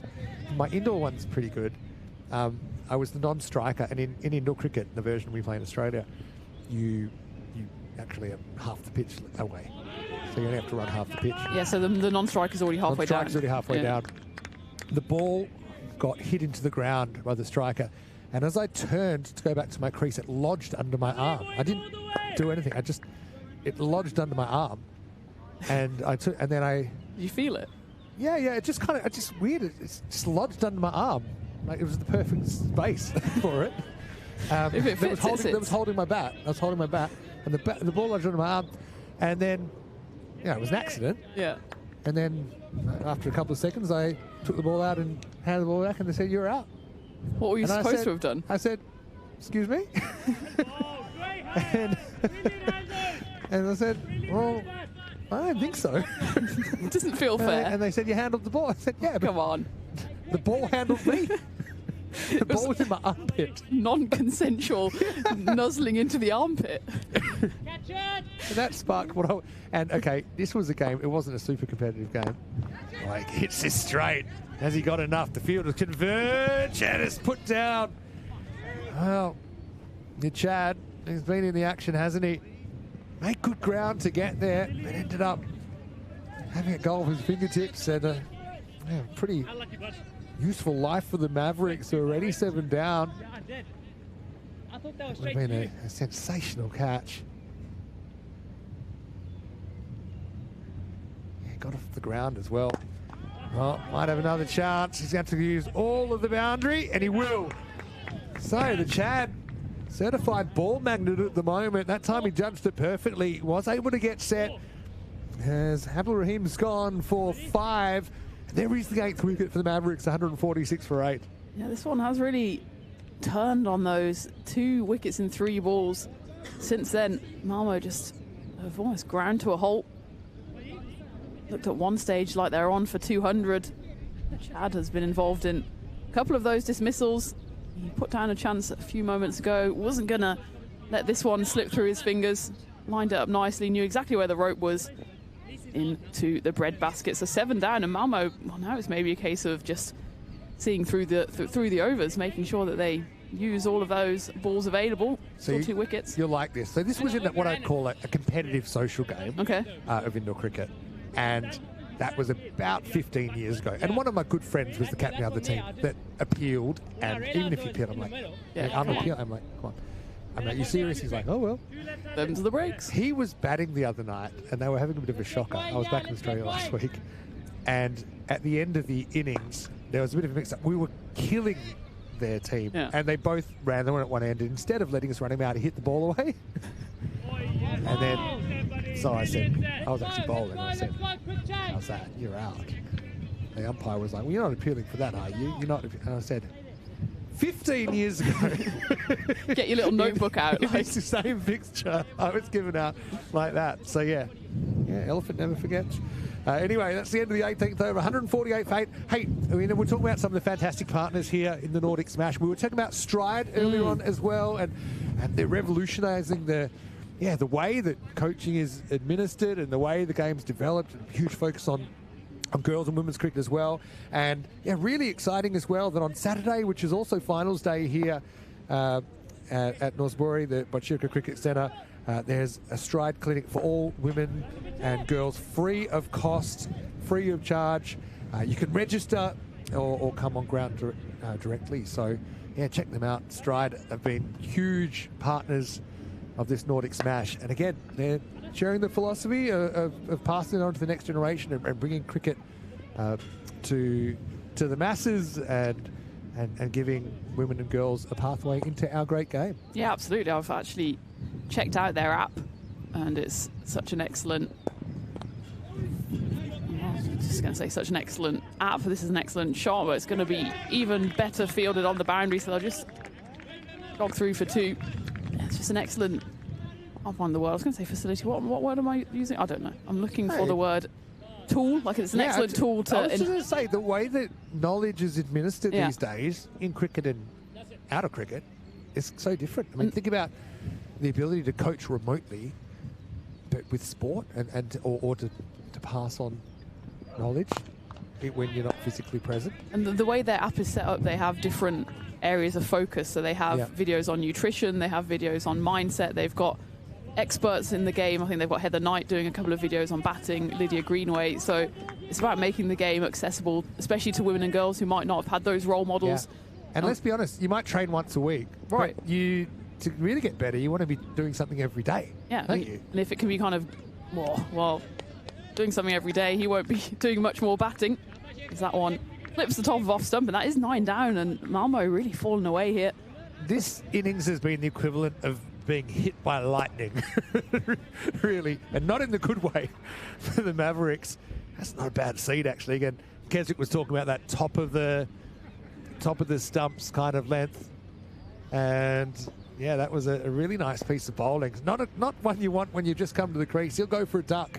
That's the 9th wicket down, 151 for 9. And so it's been a tough old second half. Yeah, we'll definitely check out that clinic on Saturday during finals day. It's going to be an absolute celebration here then, with the 2 semi-finals, the final and the Stride clinic for women and girls. So if you are in the area, make sure you come down, and if you're not in the area, get downloading the Stride app. It's a brilliant tool to help take your game to the next level. And, well, nowadays you can't train every day, but you can get on an app, a couple of their videos Tell on you what. mindset and You and I might have to get on that nutrition app by some of our choices so far at the end of play. an elite athlete. Here comes up Togalami, who's going to come out as the last man. He's a really interesting cricketer as well. He's actually, at club level, we've seen him batting up the order, but he can bowl both hands. He bowls finger spin, left and right-handed. And right now, he's going to glance one away for 4 first ball. So, I mean, pretty handy guy to come in this situation. I think Updike, his experience. Again, he's another guy. He's been involved in coaching and development a lot in Sweden. That's a nice way to start. He's, again, from the Skåne region. I've seen him playing for Ariana down there. The Ariana Keefe, Ariana CC rivalry, we call it the Ariana Grande. You did that one with me last year, right? On the blue pitch. On the blue pitch. That's where Octai's from. Was that, in fact, the final last year? Yeah. My memory serves. It was, and it was for, potential crack at the ECL as well, or potential. R.I.P. ECL 2034. It's like the Olympics. We just bring it back every 4 years. bring it back. But it's great to see cricketers from all around the country. Now you're 9 down. Unless it's begging to be hit for a boundary, you've just got to try and keep score ticking. And if you were offered 160 now, you'd probably take it. It's 155 for 9. Last over to come. Yeah, if we just take a look back at the fall of wicket. 22 for 2, 54 for 3, but then that big partnership that was worth 71. And suddenly then you had that flurry. If you look at where they are now, they've lost 5 wickets for just 30 runs, and that's really the tail of the second half of this innings. Malmo, the halfway stage, were thinking that certainly towards 200, if not cracking that magic number, but now 160, which we've kind of floated about as the average score. It's hard to tell with these conditions and with the rain and the weather We about. haven't had average conditions, so it's hard to say. Maybe it has warmed up a bit, or maybe the standing technique has worked for us both, because I'm not quite as frozen. Hand warmers are a godsend, so I owe you one. Team player gets away from Palmer only momentarily, as we got Anasi here bowling out in the 20th. Yeah, I wouldn't say lofting would be a great strategy at this stage if you're basically the last pair at the crease. That's hit pretty well though. Test the fielder out at deep cover. They should get 2. Like I said, set something in the 160s. You are going to have to bowl and field very well. You look at the Tigers lineup. I mean, the Chad has been on fire, hasn't he? He's likely to open up, I'd imagine. Got big Karanbir Singh there. Got Rajapaksa can hit a long ball. Oh, he does decide to elevate this time again. Probably looking for 2 here. I've had a bit of work to do. They do get back for another couple. So handy runs 9 down here at the moment for the Mavericks. Keep it the same. Keep it the same. On the ring. Momentum's always such a big thing in T20, so if they can finish strong, they at least take that into the fielding innings. Well, this is in the air, and this could be the end of the innings. It will be. That's what I meant when I said you're 9 down, and it can be risky if you go in the air, because they leave 2 balls on the table. Having said that, they do set 160, with the Mavericks finishing all out 159, just 2 balls short of the 20 overs. And yeah, what a dramatic turnaround. 97 in the first half, just 62 in the second half, with some freakish dismissals punctuating that Melbourne Mavericks innings. Yeah, none more freakish than that of Jared Wilson, who rebuilt really nicely with Zayn Ali. He top scores with 52 after both openers got out relatively cheaply. Zayn Ali 50, and then out on the next delivery. And then, well, we thought there might be a bit of a rebuild. And then Jared Wilson somehow found the middle of the bat of his partner at the other end, William Pachard, and then straight into the hands of the Chad in one of the strangest dismissals you ever will see. That was then followed up a couple of balls later by an absolute screamer of a catch from Giotti, and those 2 incidences basically turned this game on its head. It was the cricketing equivalent of a walk on the sidewalk and a piano falling on your head, really. That happened to catch Jared Wilson. But anyway, you say Zayn Ali batted very well. He led the scoring there with his 50. And look, Wilson batted pretty well. I mean, good signs from him there. I think Googe are going to be better for the run. And I suppose they fought their way. They kind of chugged their way, didn't they, to 159. I quite like the bowling of Shukla in there. I thought he bowled very well. Early on, the pace did the trick. Sometimes you just need a bit of a freakish act to turn the game around, and that's kind of what happened. Tigers, 160 in 20 overs is what they will need for the victory. Vinny Sander here, Mr. Maximo. We'll take a break. We're back in about 10 minutes with the second half. Teeing off with me, and you're watching the Nordic Smash T20.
Goal.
Yes, so we're back here for the second innings of this game between Mavericks and the Tigers. 159 was the score. At one point, we were thinking somewhere around 190, 193. But that's cricket for you. Sometimes it changes. And T20 cricket changed a lot. An over can change the game, and I think it was well done by Uppsala Tigers to really pull back the game. It's a fantastic job. I'm here with Tina, one of the favorite voices here in European cricket. Oh, you're far too kind. Also one of the coldest voices at the moment. Yeah, I'll say that. We're in the same boat right now. I'm going around just collecting people's clothing to put on me. I'm like the Michelin man. By the end of the day, I'll just be like, yeah, you'll be 10 walking items deep. with your hands out. I mean, you're looking pretty stylish yourself with the old blanket accessory as well. You know what? I'm so happy that the cameras are not in the comp box, because I'll be ashamed right now of how I'm looking in the cold, but it is what it is. We're here, and we're here in Sweden for the Nordic T20. Yeah, that one was a little bit outside the line of the off stump. No bat on that one. Uppsala play a few tournaments around the world. They're also playing soon in the league in Dubai. Oh, Dubai, warm weather. I remember those days. They'll love it there. We would love it there, Tina. We would love it. You know what? I'm not fussy. I don't have high expectations. Just anything above freezing is fine by me. And I think this is freezing, huh? Oh, I don't know. I don't know how you guys have been out there performing, because my hands are just about not icicles holding these hand warmers. The coldest I've ever played in is Durham, Chesterley Street, West Indies versus England. It was unbelievably cold. Can get very cold up north. Yeah, that's the line on this surface. Being able to work that off stump line is what you need to do. Be consistent around that off stump, hitting that top of off stump. That length is the ideal length, because I mentioned to Vinny this morning, with that length, you're uncertain as a batter if it would kick or if it would stay. So you're sort of peeping. You're not really sure if you should come on your back foot, if you should be on your front foot. So it's a kind of a length that's frustrating on this surface. Yeah, we saw that quite a few times yesterday, the inconsistent bounce. And there's nothing wrong with the pitch. It's just one of those where it's nature. Yeah. Sometimes it zips through, sometimes it kind of comes through at shoulder height, and especially when there's a bit of moisture around as well. You want to get on the front foot, but you also don't want going past your eyebrows. So it's, I mean, you've been out there, so you're the best place to say it. But it's a bit harder for the spinners as well. Absolutely. Because you try to bowl the pace that you would normally bowl on a going down the left side again. Looks like a bit of an edge. Probably came off the pads or the tie or something like that. But I mentioned the spinners, and the reason why I mentioned the spinners, Tina, is because for spinners, when you're so accustomed to bowling on probably a turf pitch, you know, you will bowl with a certain pace to get the ball to turn and stuff. But when you're on this, especially with the weather that we're having, the little bit of a jizzle that comes on this pitch, the ball will slide on a bit faster. So if you bowl your normal pace on this sort of surface, it's going to come on faster. So batters will play you like a medium pacer. So it would be easier for batters. So you tend to have to bowl a bit slower to bowl that ideal pace that you will get to trouble batters and probably get it to turn a bit. Yeah, absolutely. People think when you're bowling on AstroTurf, there's no tactics involved, because nothing will happen, but it's even more tactics because you can't rely on what's happening on the pitch. So if you're bowling into turf, you think, okay, I'm going to go into the footholes, I'm going to try and target that piece of rough. But you don't have that here, so you've got to use other tactics to try and get the better of the batter. Yeah, definitely.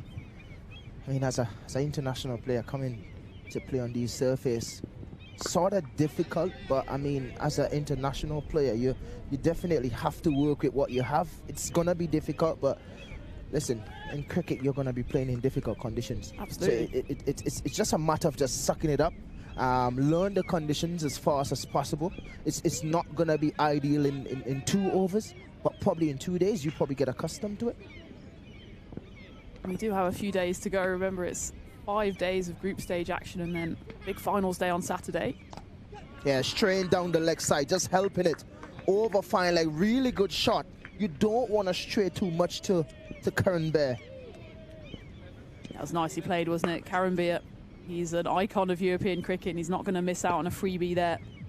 Just a flick of the wrist, uses the pace of Zayn Ali. Just misses his mark there, does Zayn.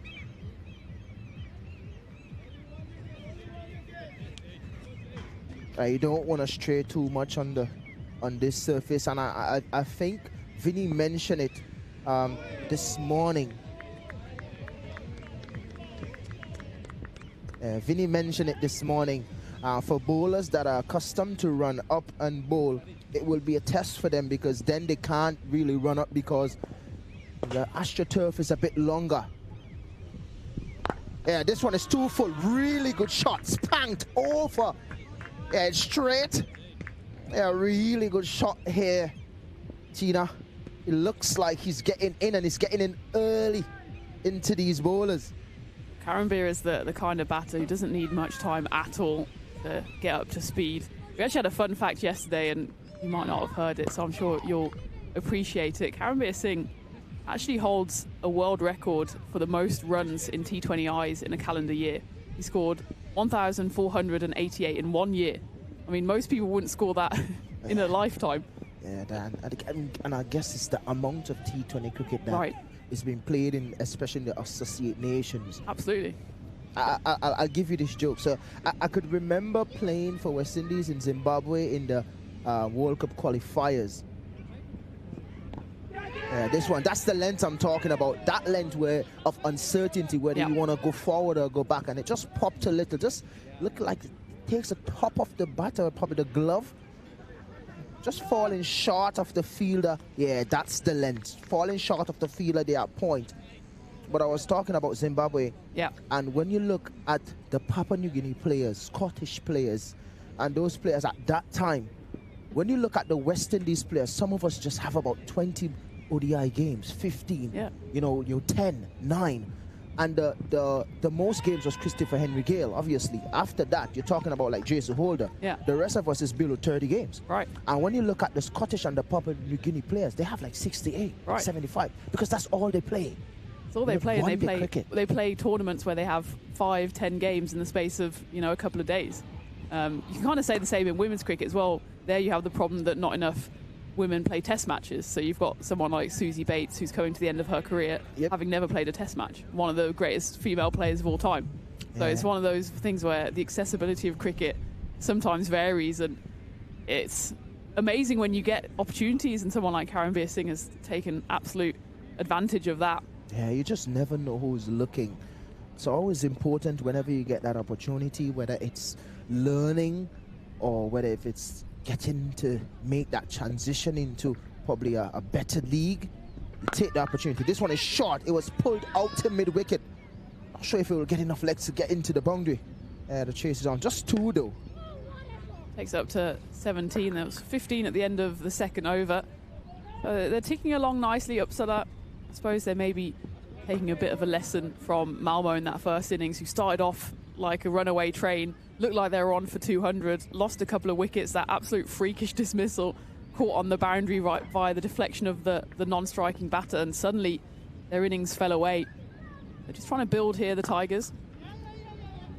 Tell you what, Tina, you never value a cup of chai like this in your life when it's this cold. Oh my God. I mean, when it's this cold, you value it even more. Vinny has taken a step out of the commentary box, but we said, don't come back here unless you bring Tina and Kesrick a chai tea or anything warm. I would have taken boiling water. And he did well. Let me tell you, boy's done good. He's allowed back. Thank you, Vinny, for this nice cup of chai. Yeah, this one is short. No chance for the fielder there at cover. It was too much width. Both batters like width. Yeah, Prashant is not going to miss out on that opportunity. They pick up another boundary here, Uppsala. That's a vicious shot, wasn't it? Right off the middle of the bat. You could hear the crack from up here.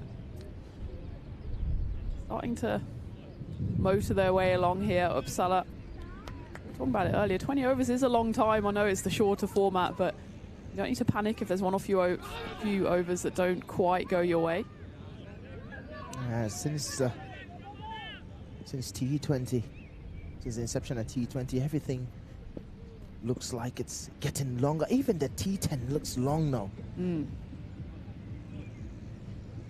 First time you play a one day and like, oh my God, it's forever. No, the T20, because of the T20 looks so long. It does.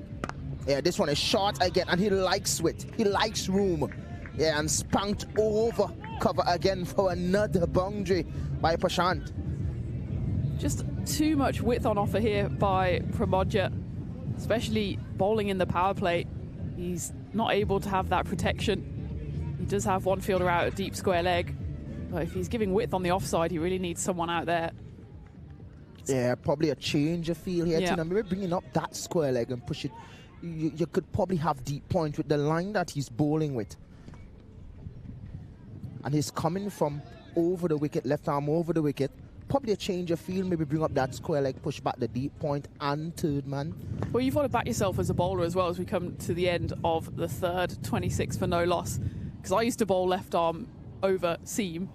Bowling just outside that channel, outside off stump's a good line, but it's not a good line if you have someone at deep square leg. If you have two out, and hopefully then outside the power play, you put three, put four out.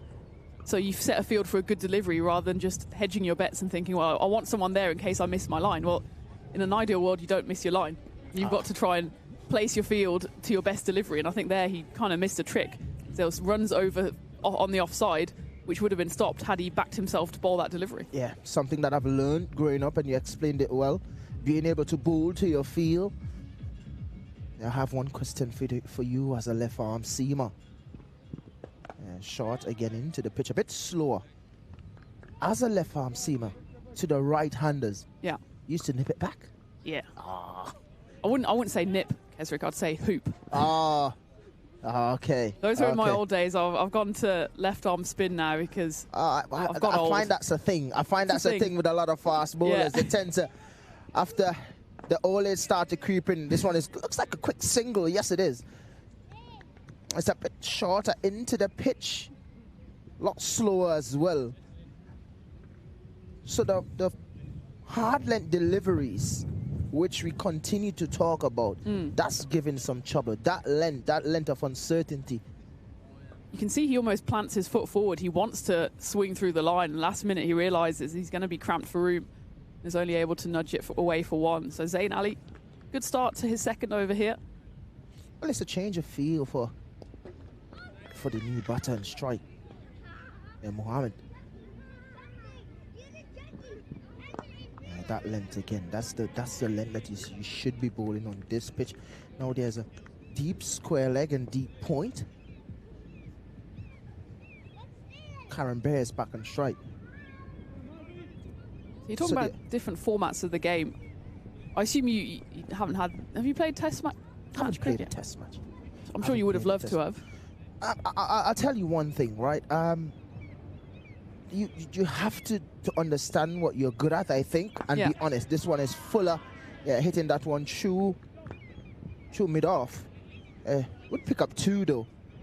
You have to understand what you're good at, and early in my cricket career, I was sort of honest with myself. I realized that I had some skills, and someone like a Floyd Rufo, who's now the assistant coach for West Indies, kind of made me believe in myself that, look, you're a white ball bowler, and I trust my skills with white ball. And from there, I never really looked back in terms of thinking about playing, test cricket, because for me, I'm like, you know what, I think white ball cricket is the future. When I say the future, don't get me wrong, test cricket is the cricket. Yeah. But when you really look at things, there's more white ball cricket being played, and test cricket, it will never phase out.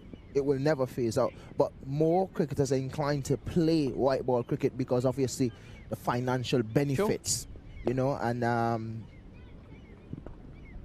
this one was a fuller delivery.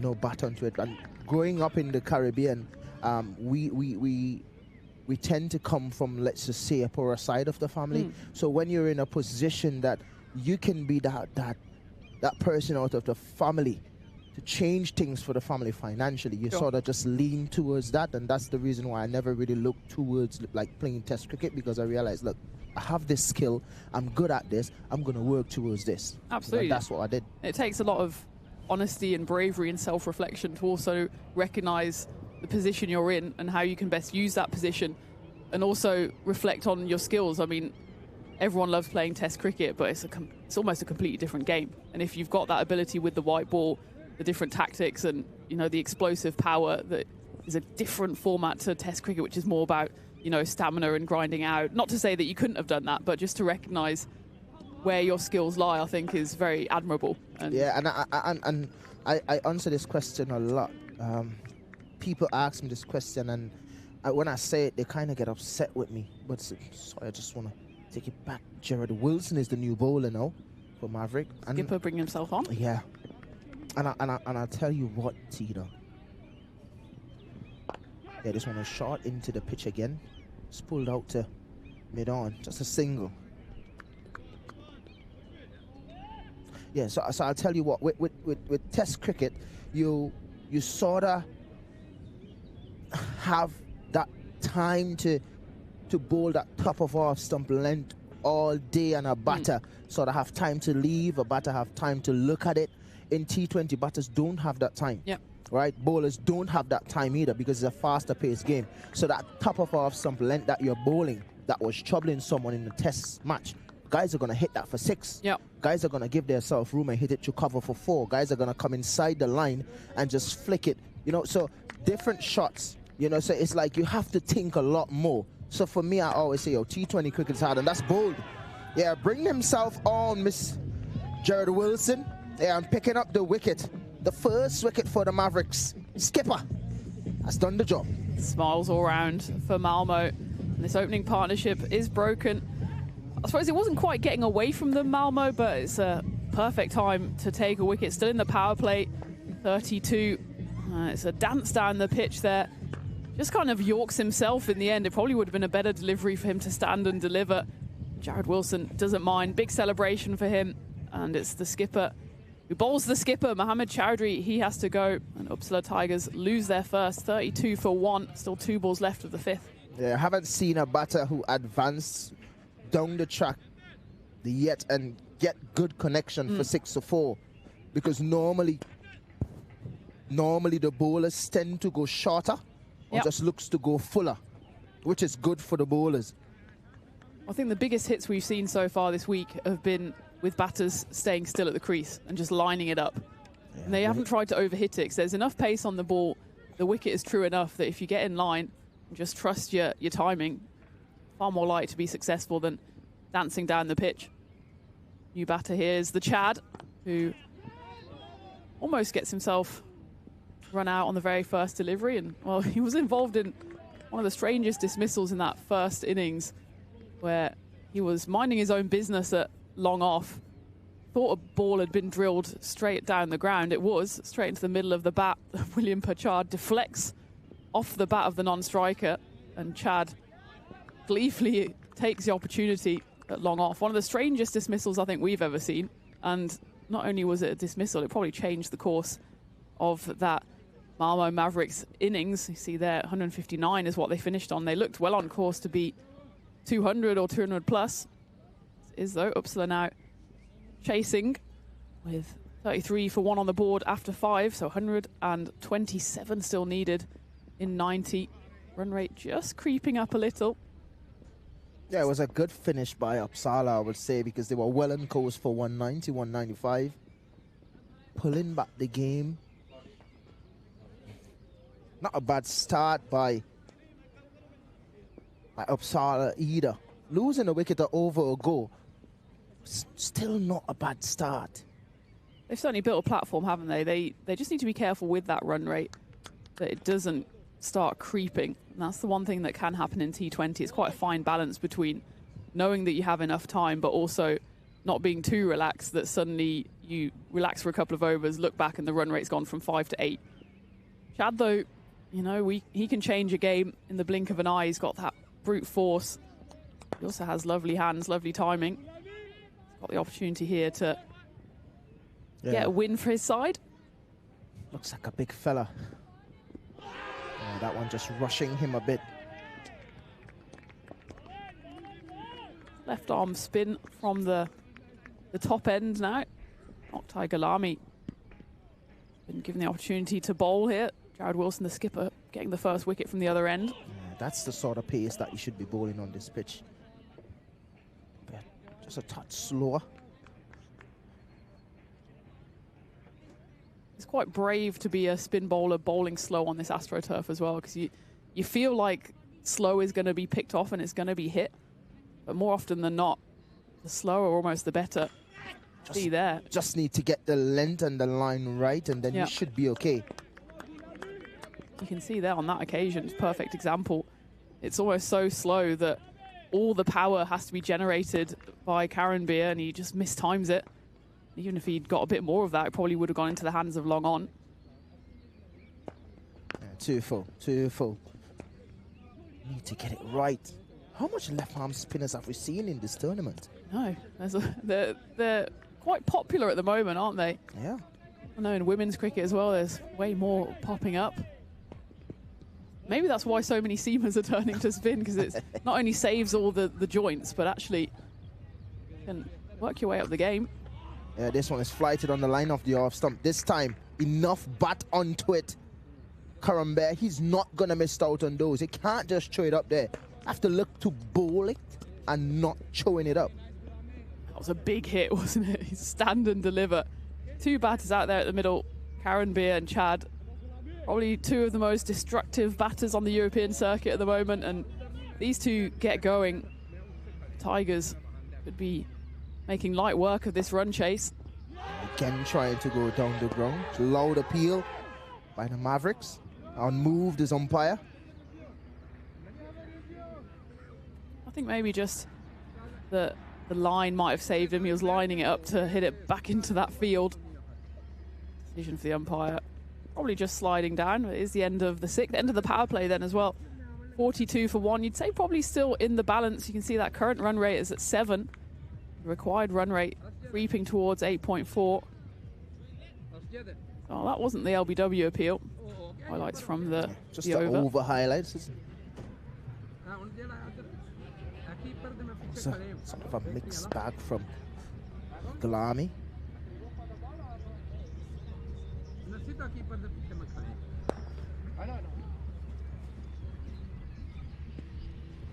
That was the LBW there towards the end, or the appeal. Did look like it was probably sliding down. An appeal probably more in hope than expectation for the Mavericks, and Jared Wilson unsurprisingly keeps himself on, having picked up that all-important wicket in his first over. The length that he's bowling on this pitch is definitely what's needed, and as a skipper you expect him to follow, lead from the front, I should say, and the guy should follow in his footsteps. Absolutely, and he's a good skipper so far. Say the same of Will Basisto as well. He was a brilliant presence on field for his side yesterday. Of course, we'll see him final game this afternoon, which is scheduled for 4 o'clock. We're pretty much on schedule, which is good going from everyone involved, given that we started about 25 minutes late this morning. And we've got the final game coming up at 4, which is Västerås United versus Stockholm City. Both of those sides coming off the back of a win yesterday. Even though it was a little bit gloomy yesterday, and this could be a run out. Show to the skipper end. A weird show. Should have been a run out. Both batters were somewhat standing in the middle of the pitch. Bit of a miscommunication there, wasn't it? And a rueful smile there from Patrick. See that on the replay. Not much communication, and then Chad wanted to run on the misfield, runs pretty much all the way to the striker's end, puts on the reverse gear, and his way back. Ball then they do jog through for a single. Yeah, it was getting a bit dark and a bit thunderous last night. Lightning and thunder and had it all. Rain. It's a bit scary. It was. Well, if we had a weather bingo card, I think I would have ticked off all the boxes. I'll tell you what, if we were in the Caribbean, we definitely would have been saying, oh, I think it's a hurricane is coming or some tropical depression. It was just a normal Sweden weather. Sweden summer. What are you worried Sweden about? summer. Go on, Keswick. This is what we do in Scandinavia. Every time I hear the Sweden summer talk, it makes me feel like, come on, stop it. Sends a shiver down your spine. Stop it, come on. It's Sweden weather, not the summer. Well, we are. End of another good over from the skipper. Yeah, holding things together, as we mentioned. Interesting to see. If you were skipper here, would you keep Jared on for another over? He's bowled 2. I'll probably, because we're out of the power play, you want to have him probably in the back end, maybe bowl 1 in the middle and then 1 in the back end, because at this point in time, he's probably the better bowler that we have seen on show today for them. So you don't want to bowl him out too early. Just want to keep him, probably choose another bowler to bowl from the top. With his experience, obviously bringing him back in the middle if things go haywire, to sort of pull it back a bit. Yeah, I think I'd agree with that. He's very experienced over in Ireland, and it's never easy as a bowling skipper, is it, to make those decisions. You have to think about your own bowling and think about the bowling of all your other assets as well. This one's up in the air and it's taken. Oktay Gulami comes back on and it's pouched in the deep there by William Pachard. Comfortable grab, and it's a big wicket as well, as Karambir looked like he was in the mood. Does depart. 28 off 20 for him. And you'd say here, Malmo right back in it. 46 for 2. Yeah, a lot slower on the line of the stump though. Yeah. Not enough connection by Karambir. Easy catch out there on the deep mid-wicket boundary. Picks up another wicket. Mavericks. It's a bit of a rash shot, wasn't it, from Karambir? He was going along nicely. And that's the thing, Tina. When you're going along nicely, your team is in a good position. I mentioned it in the last innings with Zayn Ali. If you're batting and you're doing well, you know what you can do. You know when you can hit sixes. You know it's easier for you to change your strike rate. You just need to work it around. You're out of the power play. You're batting well. You have to take it through for your team. There's no reason to play that shot. It was a fuller length delivery that you could have hit down the ground for just a single, because you know how destructive you are as a player. Yep. A bit too much of that T10 mindset there from Karambir Singh. He eyed up that boundary, and any T10 ground, it would have been an easy 6. But as it was a relatively straightforward catch. Second wicket to fall, and this game is very much in the balance, but Uppsala maybe just falling behind the rate here, and there's a big appeal both for caught behind and stumping. Both umpires shake their collective heads. All going on here in the middle. Yeah, this is good stuff from Gulami. Because what I like about him is the pace that he's bowling with. And then it hits the surface and it comes on a bit faster than normal. So if you're going to bowl that normal pace that you're bowling on a pitch, it will come like a medium pacer. You just can't get to full. You have to be consistent, very consistent with your lengths.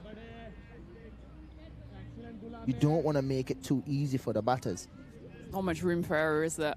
Slightly too full and slightly too short, especially too short, just sits up on an AstroTurf pitch. You don't really have much wiggle room.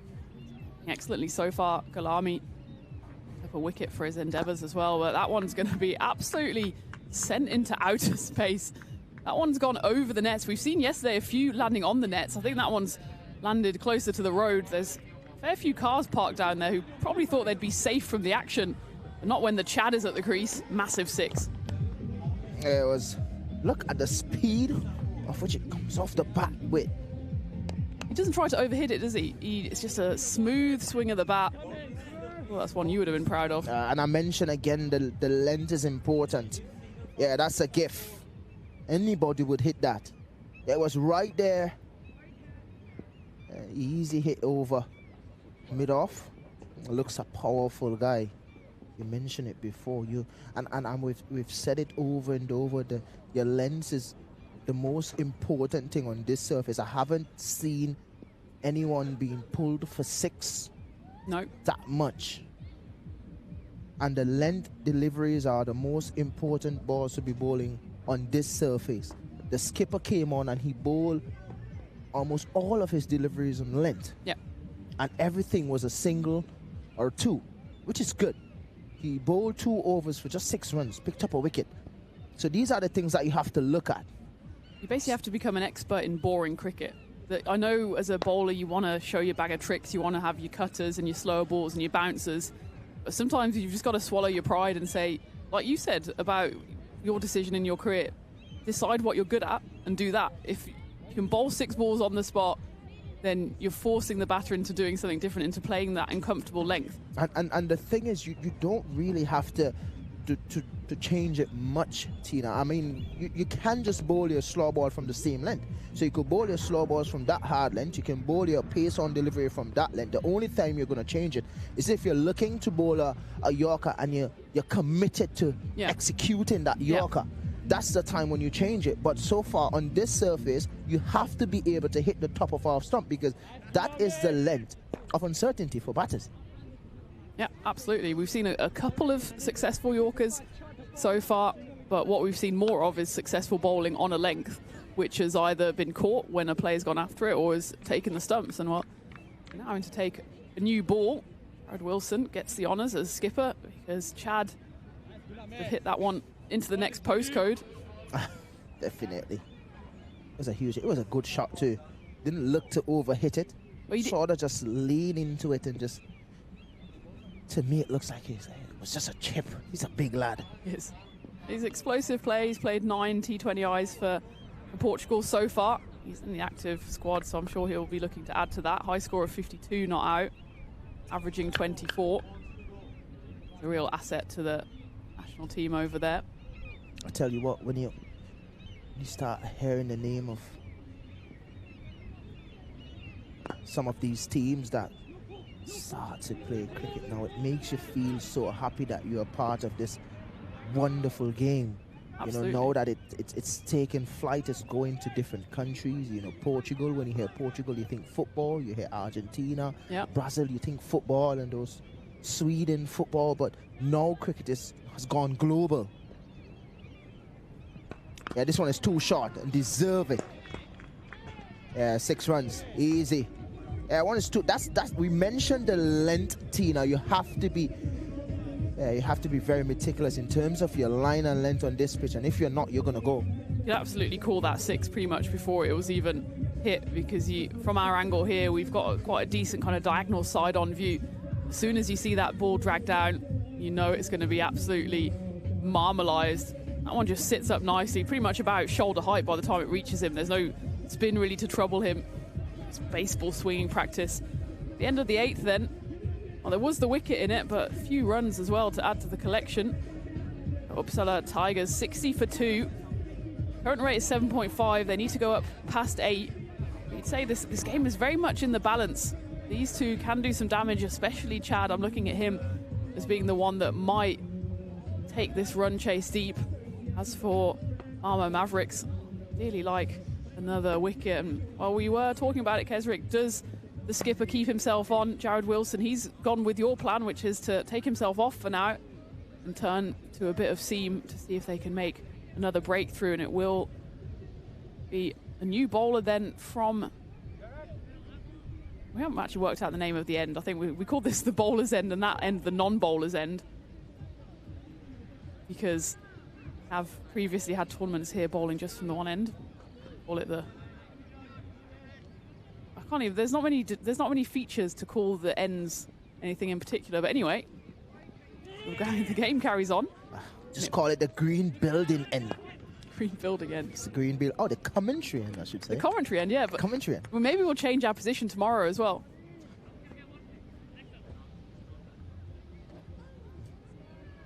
Parameshwar Marimutu bowling from the green building end, GBE. Yeah, the green building end, and the other end we'll find a name for it. Probably the grass lawn end. You've said it.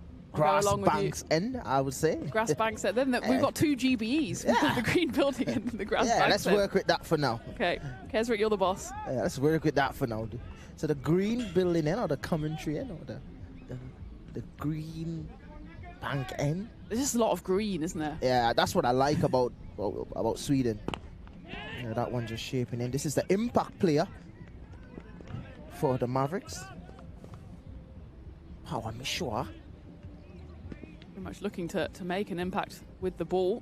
And what is important for Sweden cricket is that the young players that are here, they should somewhat be a question weak. Yeah, this one is smashed out to mid-off. Yeah, no chance for the fielder out there. Yeah, Chad is getting on. He's getting in. He's taking his time, but looks a really good player when he's flowing. And he knows it can take a few deliveries to get himself in and not panic, because when you can hit the ball as cleanly and as hard as he does, if a runs are needed, he'll get in a position where he can get them. He took a bit of time to get himself in yesterday, and he's doing the same here. Now he needs to push on, not do that. Looks like he was in a bit of a hurry, that one. But this week, for sure, for Sweden cricket, especially the younger players like the under-19, under-18 players, this should be somewhat of a question-asking week for them. Absolutely. With the players that are here from all over the world.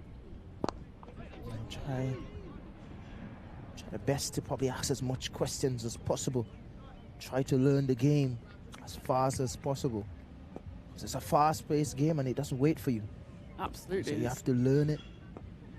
Perfect opportunity for them to learn from the likes of you and even Chad, who's played a fair amount of This one is cricket. hammered down the ground just for a single. And I'll bring you back to something that Vinny said this morning, Tina.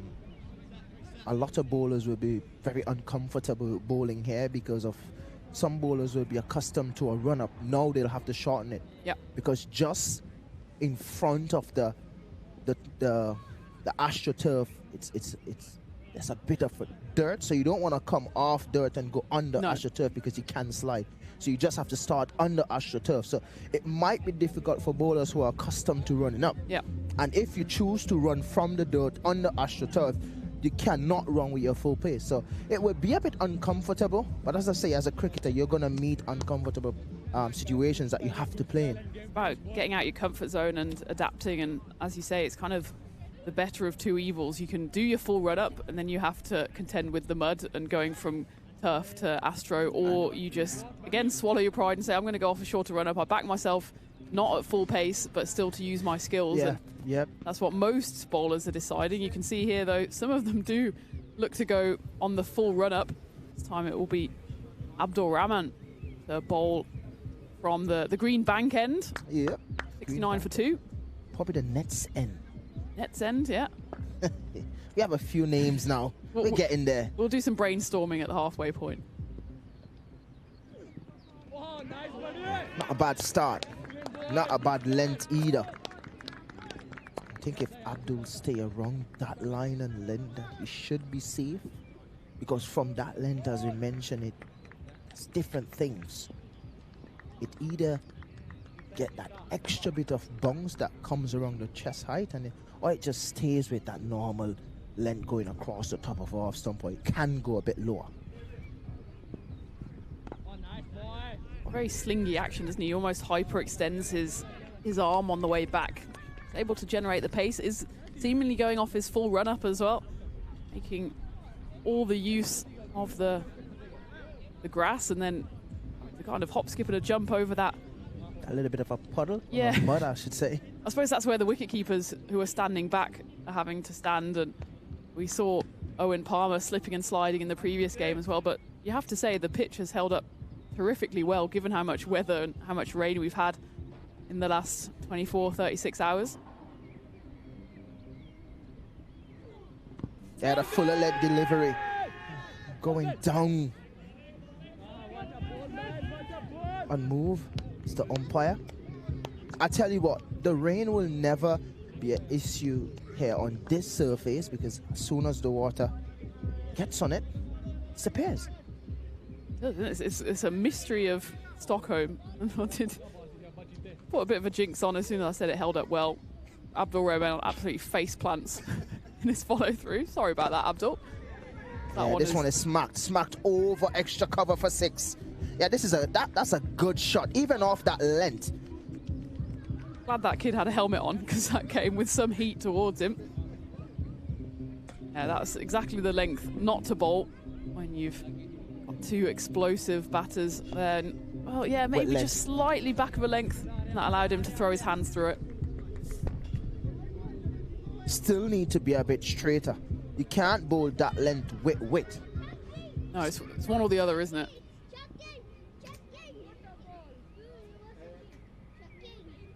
Yeah, that's better. That's where you need to be. That's the length I'm talking about. Pop off or off stump. I think that was a slower ball as well from Abdul Rahman. And that's the thing. From that length, you can bowl your slower balls. You can bowl your pace on deliveries. And that's when batters are uncertain of what's happening.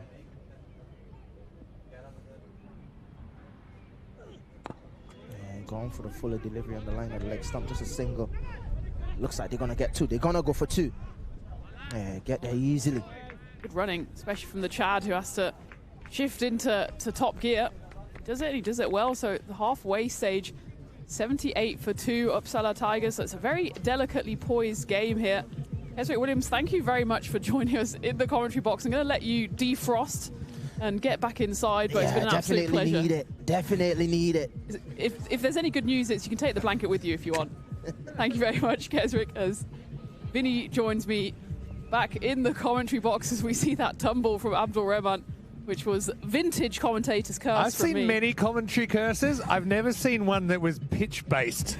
The pitch is holding up pretty well, and we got a pretty good look at that. Kind of kisser first, didn't he, Rahman? But anyway, yeah, I think you're right. Delicately poised. They're pretty much on the radar, aren't they?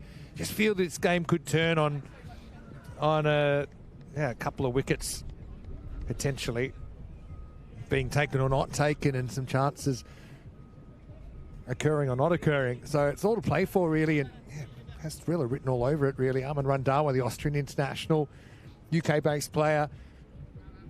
The Chad, Podakita. Hello to Chad's grandma, who I think likes to tune in as well. I'm sure she's watching. Grandma Chad? Yeah, the grandma. 11th over starts, and it's going to start with a 1+1 with an overthrow. A little bit of indiscipline here. Not what you want in a close game.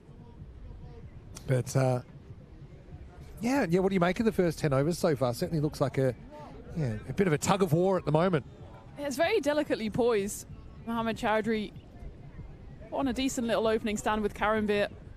Jared Wilson, be interesting to see when he puts himself back on. He's bowled 2 excellent overs so far. He's picked up an important wicket. Has only gone for 6 runs. Karimbir Singh kind of threw his wicket away just a touch. The Chad, he's looking ominous as well. So 26 off 18 so far. That's an absolutely beautiful reverse from Aman Randhawa. Will it go all the way? No, it won't. It just holds up, and Jared Wilson, the skipper. Hey, how good has it been to have Keswick Williams as a part of the broadcast as well? Doesn't he bring a cool new sound? Well, and such a great experience as well. The highlight for me was when he said, as an international cricketer. No, it was just nice having a fellow international cricketer on comms. So must be nice. I'm sorry you're stuck with me most of the time. International indoor cricketer. Purveyor of the ball in the elbow. Oh no, ball in the armpit. I'm an international pundit. What does it take to be a pundit? Do I qualify? Well, yeah, there's a fine line between commentator and pundit. Yeah. I think I don't punt that much. Anyway, I'll stay on this 8 and over pace, don't they? Shade behind it, but not far behind at the moment. Oh, nicked and dropped. That would have been a sensational catch. Paddy Googe behind the stumps. It certainly took a huge deflection, and he got the right hand to it. Unfortunately for Googe, it doesn't stick. Big one, wasn't it? And he just slightly had his balance on the left-hand side, which meant he had to push off and, went after the horse had bolted. It's a funny one. I love picking apart the technicals of wicket keeping. He wasn't really wrong-footed. He was kind of no-footed. No-footed. Yeah, he was kind of quite neutrally spaced, and it was almost like a goalkeeper style, kind of just literally reacting, and I suppose doing a lot right, getting a hand on it, but just wasn't able to stick. So that'll be the end of the over. 84 for 2. But yeah, the key to keeping back is you, especially to a right-hander, is you don't want to be leaning left. You're trying to minimize the chance that you're moving to your left, because the odds are that most deflections are outside edges. So you want to set up that outside edge. Look, occasionally there's inside edge. You just hope for the best. Another thing that he might want to do there is just be a little bit more open. So rather than be flat with his feet, to open up a little bit, tilt to his right a little bit, and it might give you a fraction more time, fraction of a second to react and maybe turn that into a catch. But yeah, certainly something that we talked about at length when I was playing in all the wicket-keeper meetings.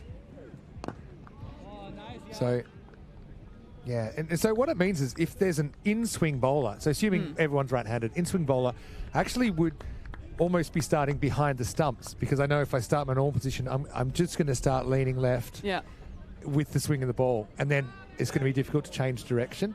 To an outswing bowler, you can afford to be a bit wider, and you're always kind of going that way. And the other thing is just, it's not even a physical tip, but it's a mental tip. Always expect a hard one every ball. It can be easy expect the unexpected. Expect a difficult one. And the easy ones are easy. Yeah. And because, okay, T20 is a bit different, but if you're playing in a red ball game, you might not have a hard one for an hour or two.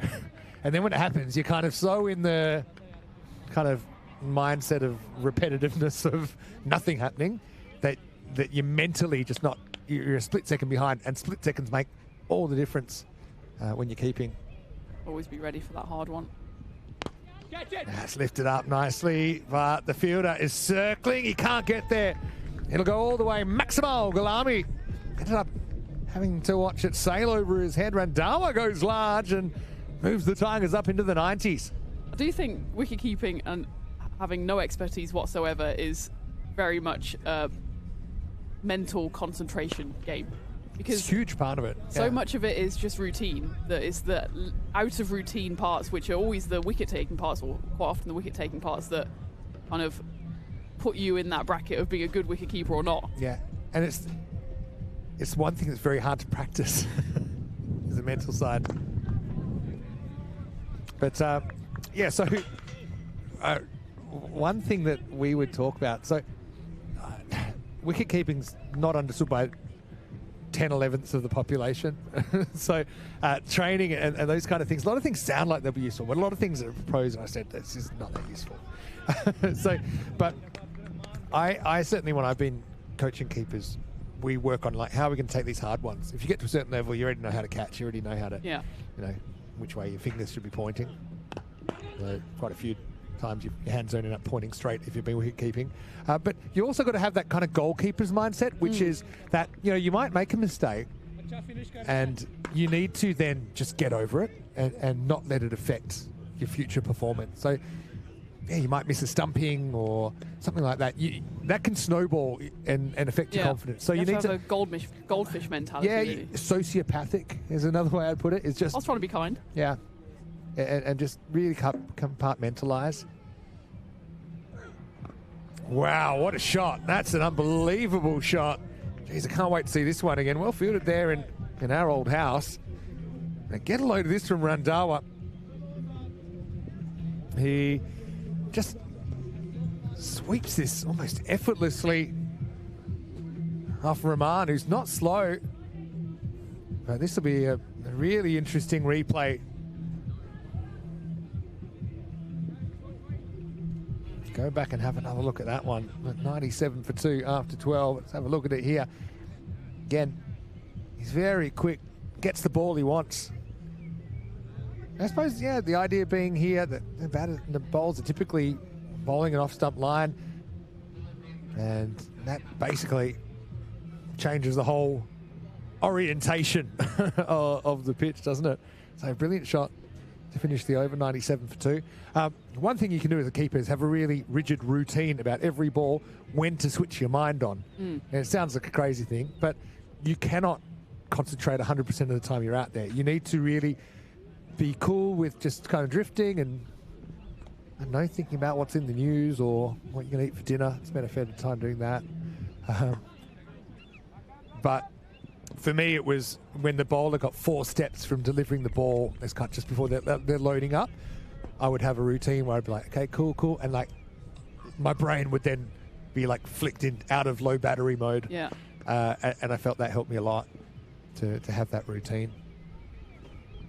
And also, you speak to a lot of keepers, they'll say that their best season was the last one before they retired.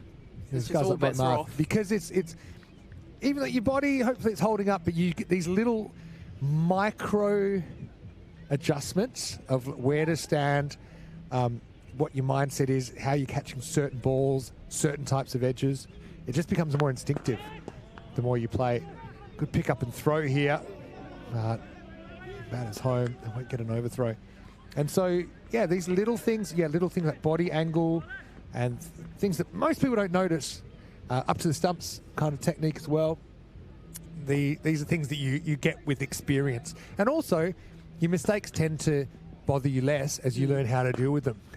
If you do make a mistake, for example, when you're breaking into the team I remember as a 20, 21-year-old, and I'd make the call, I'm going to keep up to the stumps, and then the bowls a shocker down the leg side, and everyone points at you and blames at you. It goes to the boundary, and then you're feeling... You want to physically and mentally retreat. Do I belong here? Do these people even like me? They all apparently think they can do a better job. But then, of course, when you've established yourself and 10 years later, that same situation can happen. Everyone will blame the bowler. It is a bit of a thankless task, isn't it? Because it's almost akin to football referees that the best types are ones that you never notice. Yeah. And there's a certain category of role. Umpires is one. Yeah. Goalkeepers, scorers. Scorers. You never notice them until there's a mistake, and you have to ask the mentality of the people that take up these roles. They're kind of suckers for punishment, I suppose. But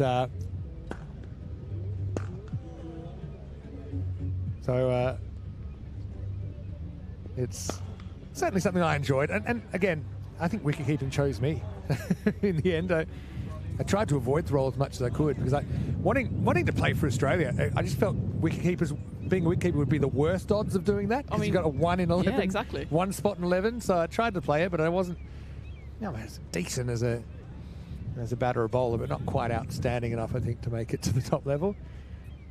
The irony being that, cricket is a sport, it's a multifaceted sport, whereas certain sports are really specialised at NFL. Like in NFL, you take the best kicker, and he doesn't do anything else. Yeah. So if I had just only had a wicket keep, then I think I'd be would have had a different life. Anyway, right now this ball's going to have a different life because it's not going to belong to us anymore. That's gone a mile. Another one over the nets. Maximal, and the Chad. He loves to get all those muscles behind the ball, and that was a powerful strike. Not a good ball from Gulami first up. Gulami bowling left-handed here. The frightening thing is Chad didn't even get hold of all of that. It was quite low on the bat. We'll be able to see it on this replay. Yeah, turns in his hand just a touch. Otherwise, those cars in the background would have been in danger. As it was, the kids were in danger in the nets. Well, speaking of danger, it's double trouble as the Chad this time goes over the leg side. Maximal back-to-back. He moves to 46. This is the Chad we know and love. Kind of threatened it yesterday. We know that he sometimes starts off circumspect, gets himself in a position where he can explode later on in the innings, and that's exactly what he's done. Back-to-back sixes, that's the second of the two. That one more brute power than anything. And suddenly, that equation, it's 44 off 40, rather him than me trying to leap over that. Both of us, after the long day yesterday, had a bit of tape to navigate, which must have been about half a metre off the floor, and I'm under strict instructions not to move my legs unnecessarily. Hey, hello to me here from Stumpy as well. He's saying, there's going to be some great footage from Stumpy today. Of course, Stumpy, the stump camera technology, an innovative solution that makes it available to, cricketers at all levels. I'm looking forward to seeing what's on the Stumpy highlights on the social media. Nordic Smash T20 as well. But, the Chad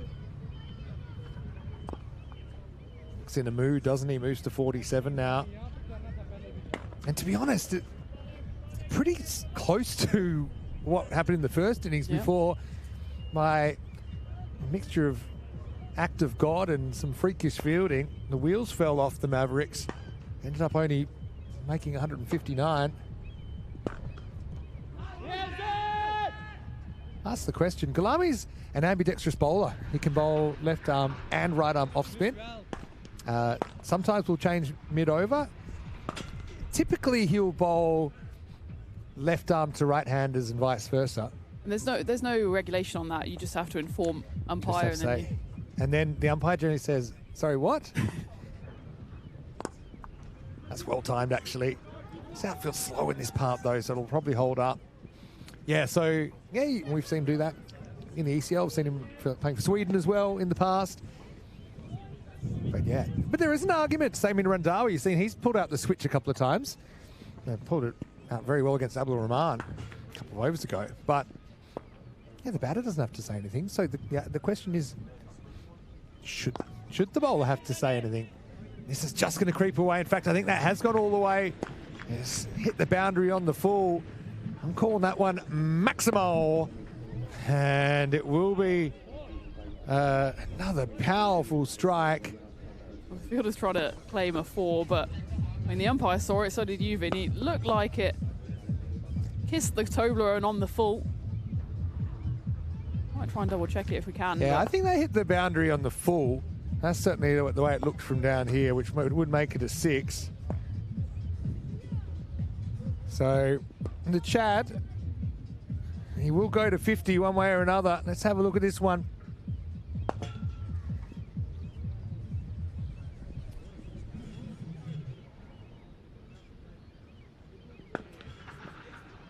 So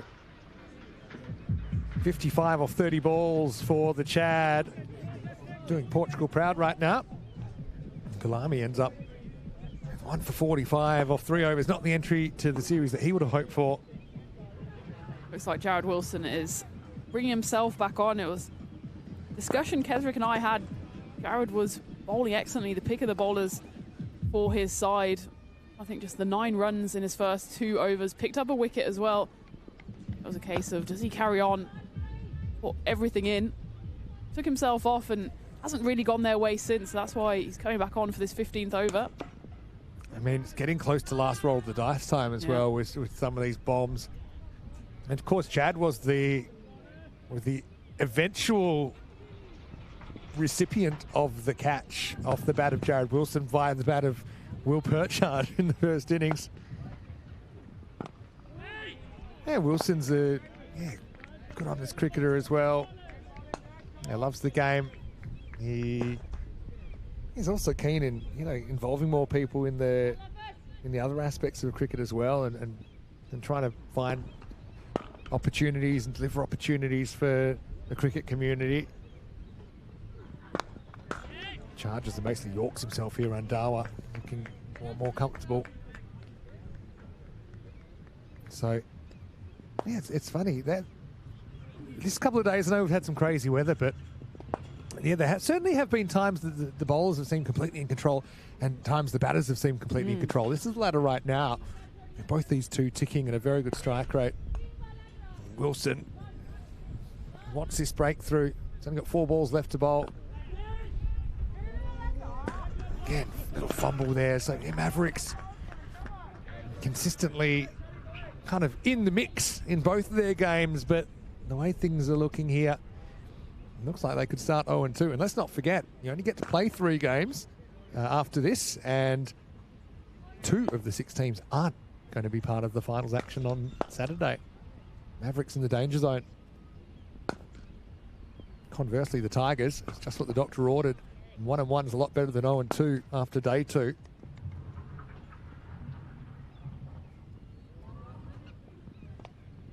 A late cut, the fielder's there. Hello to all of our viewers watching in Austria and Portugal as well. I'm sure a lot of following Arman Randhawa, all the Austrian fans, and also all his teammates in the UK where he typically plays his club cricket, and the Chad to Portugal via South Africa. I know that one thing's great about European cricket is the community feel, the fact that There's so many stories, so many hardships European cricketers have to go through as well, especially those that are based outside traditional cricket playing countries as far as training and facilities and resources. Like, try and buy a bat in a country where there's no bats. It's not easy. Try putting one in a suitcase is just as hard as well. Well, Pavel Florent, the one and only, tells a great story about him just carrying his cricket bat into the over here, 15 overs down, 131 for 2. And he says, here's the difference between, being in a recognised cricket country and not. He said, when I'm in England and I carry my cricket bat down the street, they know I'm going to the game. In Romania, when I carry my cricket bat on the street, they think I'm going to a fight. That might be a bit more about how Pavel looks as a general human being as well. He's the loveliest man on the planet, but I wouldn't want to come across him with his cricket bat in the top corner. I wouldn't cross him. Anyway, so 5 overs to go. Under a run of ball required. With 8 wickets in hand, you'd think they should cruise home.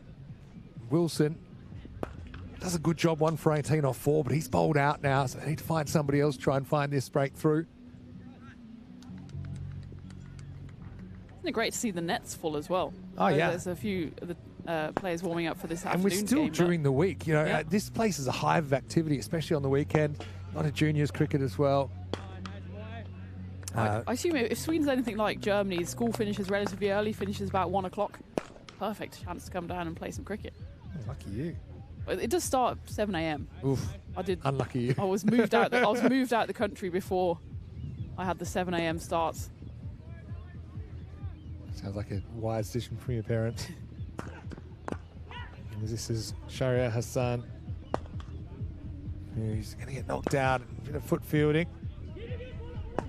Like that might have. Look, well, the thing is, how many did they run? Did they only run 1? I think he did make the stop. I think he was a bit fooled by the body language of Zayn Ali, who just dekes him by not looking particularly urgent or concerned.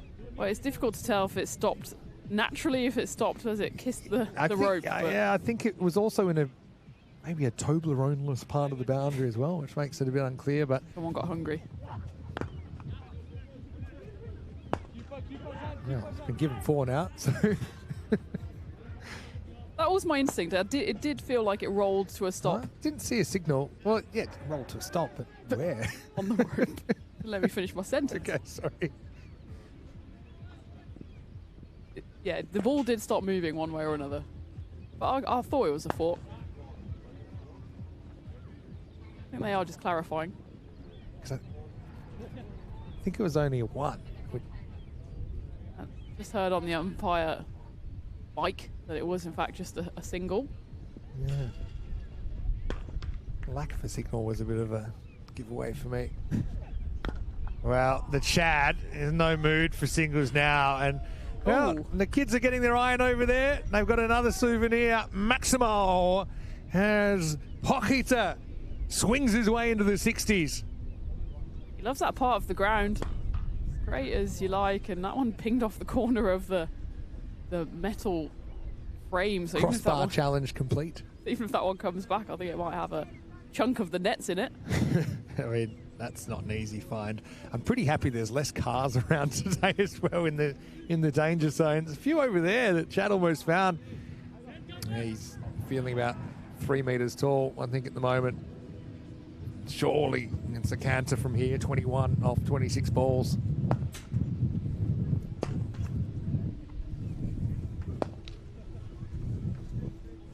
Next game coming up in around about 40 minutes time. And yeah, I'm sure everyone's looking forward to the big clash. Västerås United versus Stockholm City. 2 of the winning teams from yesterday doing battle.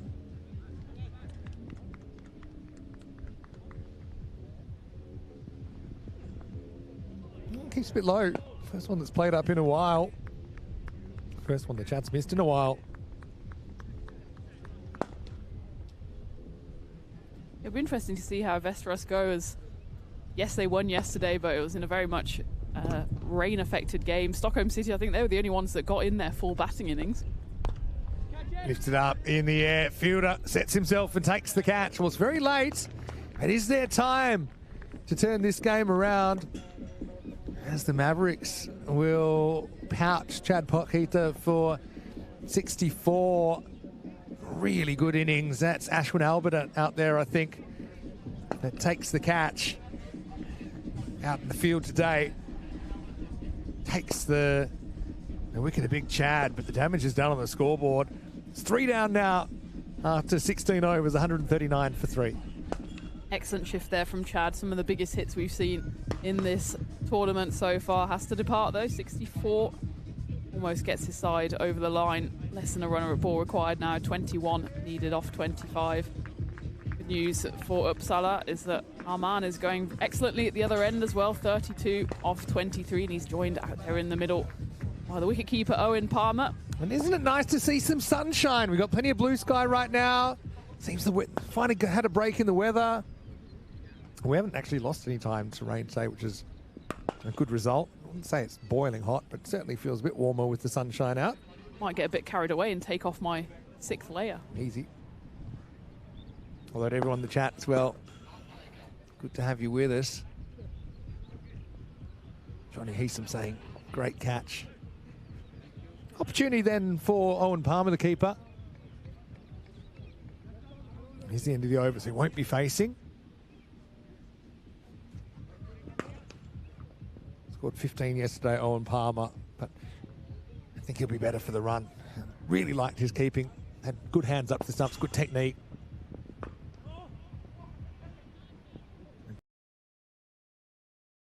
What's the choice to open the bowling? Wow, he's almost run out off the foot there of Googe, who is a bit of a multi-sport sensation, Paddy Googe, and showing his football skills there. Almost ran out his opposite number. It was the right choice, I think, because it was far quicker from that situation to throw a right boot at it than it was trying to pick it up. Would have been quite the run out had he got it. If you take your glove off to throw, should you take your shoe off to kick? The age-old question.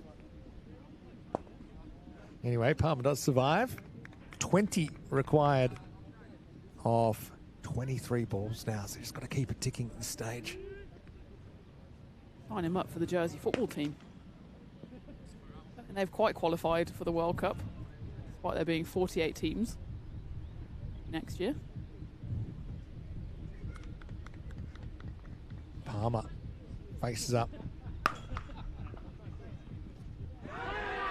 Big call, big appeal, and it's given. Stretching for that one, Owen Palmer didn't really have to go after it. It was wide, his feet were planted. Playing the shot that he maybe wanted to execute. All that happened is that he loses his wicket. Doesn't look too happy about it. See this one again, just throws his hands out at it. Well, he played a long way away from his body, didn't he? And I suppose it's very hard to tell. Obviously, the umpire and the fielders were pretty convinced he got a little something on it. And so, he kind of looks down and I mean, we know there's a little bit of variable bounce.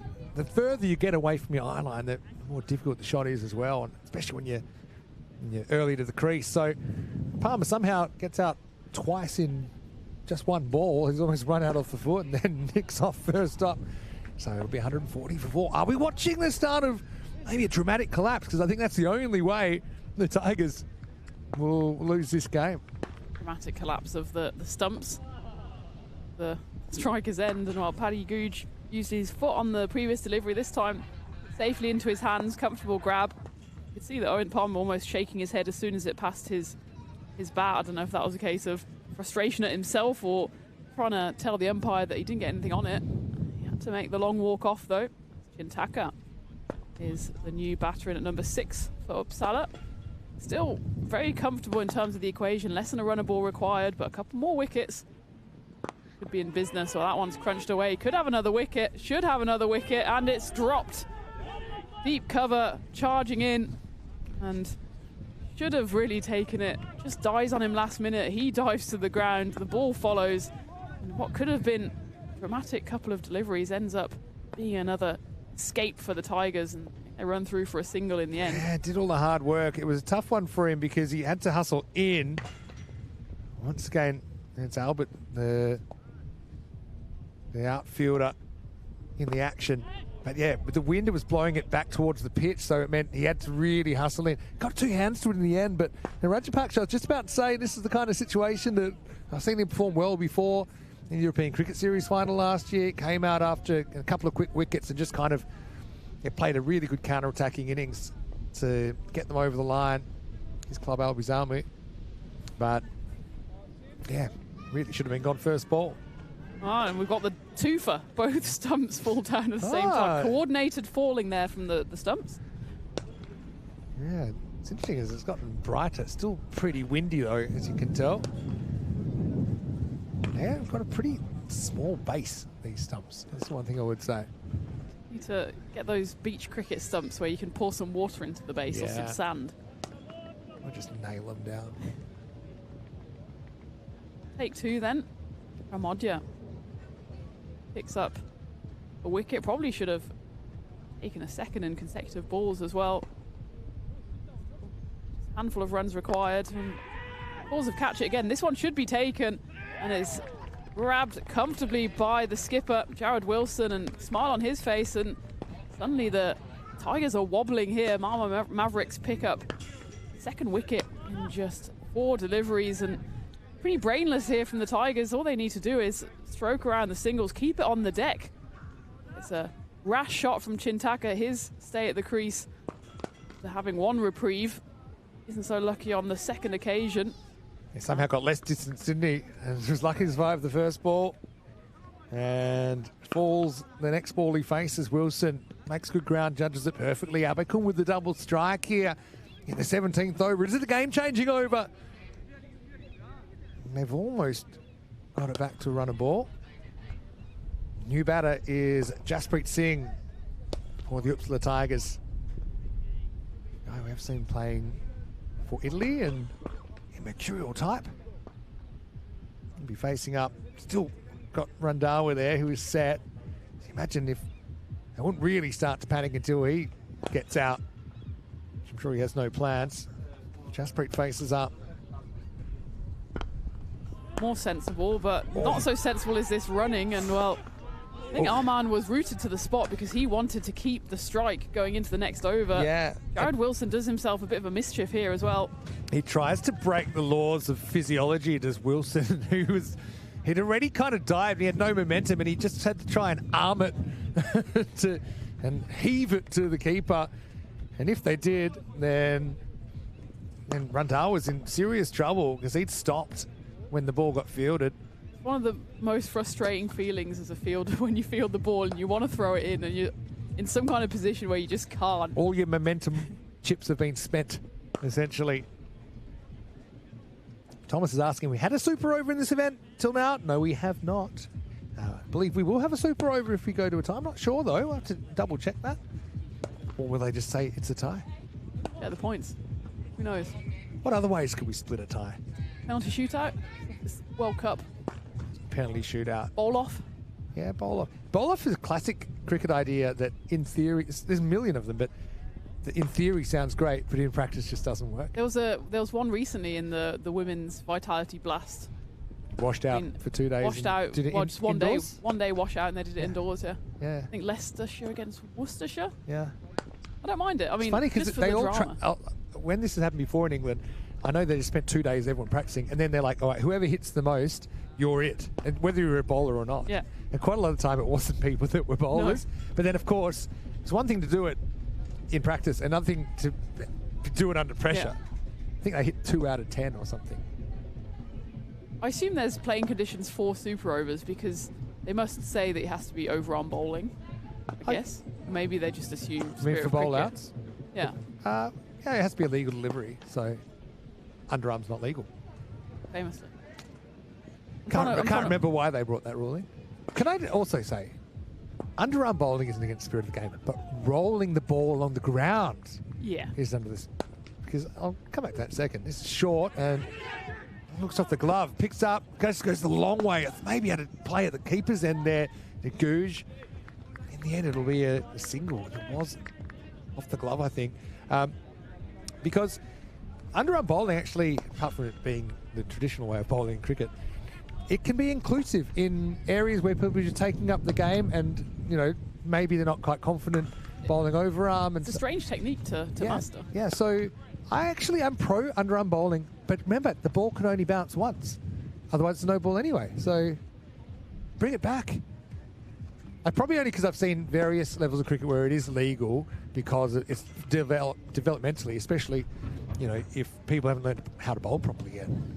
It's a tool. Blind cricket, I think they do underarm bowling. Yeah. Or do they do it along the ground, or is it kind of a... That's typically along the ground, yeah, in that form of the game. But yeah, I mean, just from an inclusivity point of view, people say it's the underarm thing, which it is, but it's the rolling, like I said. The rolling makes it unfair. And there's already a rule about how many bounces you can have. Stump's bouncing at the moment as the wind just whips up. I mean, the weather's been, again, kinder than we thought today. That's true. Been no rain really to speak of. This wind is wreaking havoc. Maybe the umpire just has to stand there. Keep your foot on it. Oh, good tactic.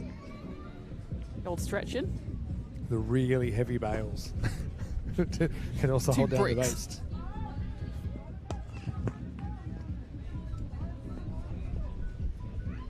Okay. The thing is, I can't think of any tactics.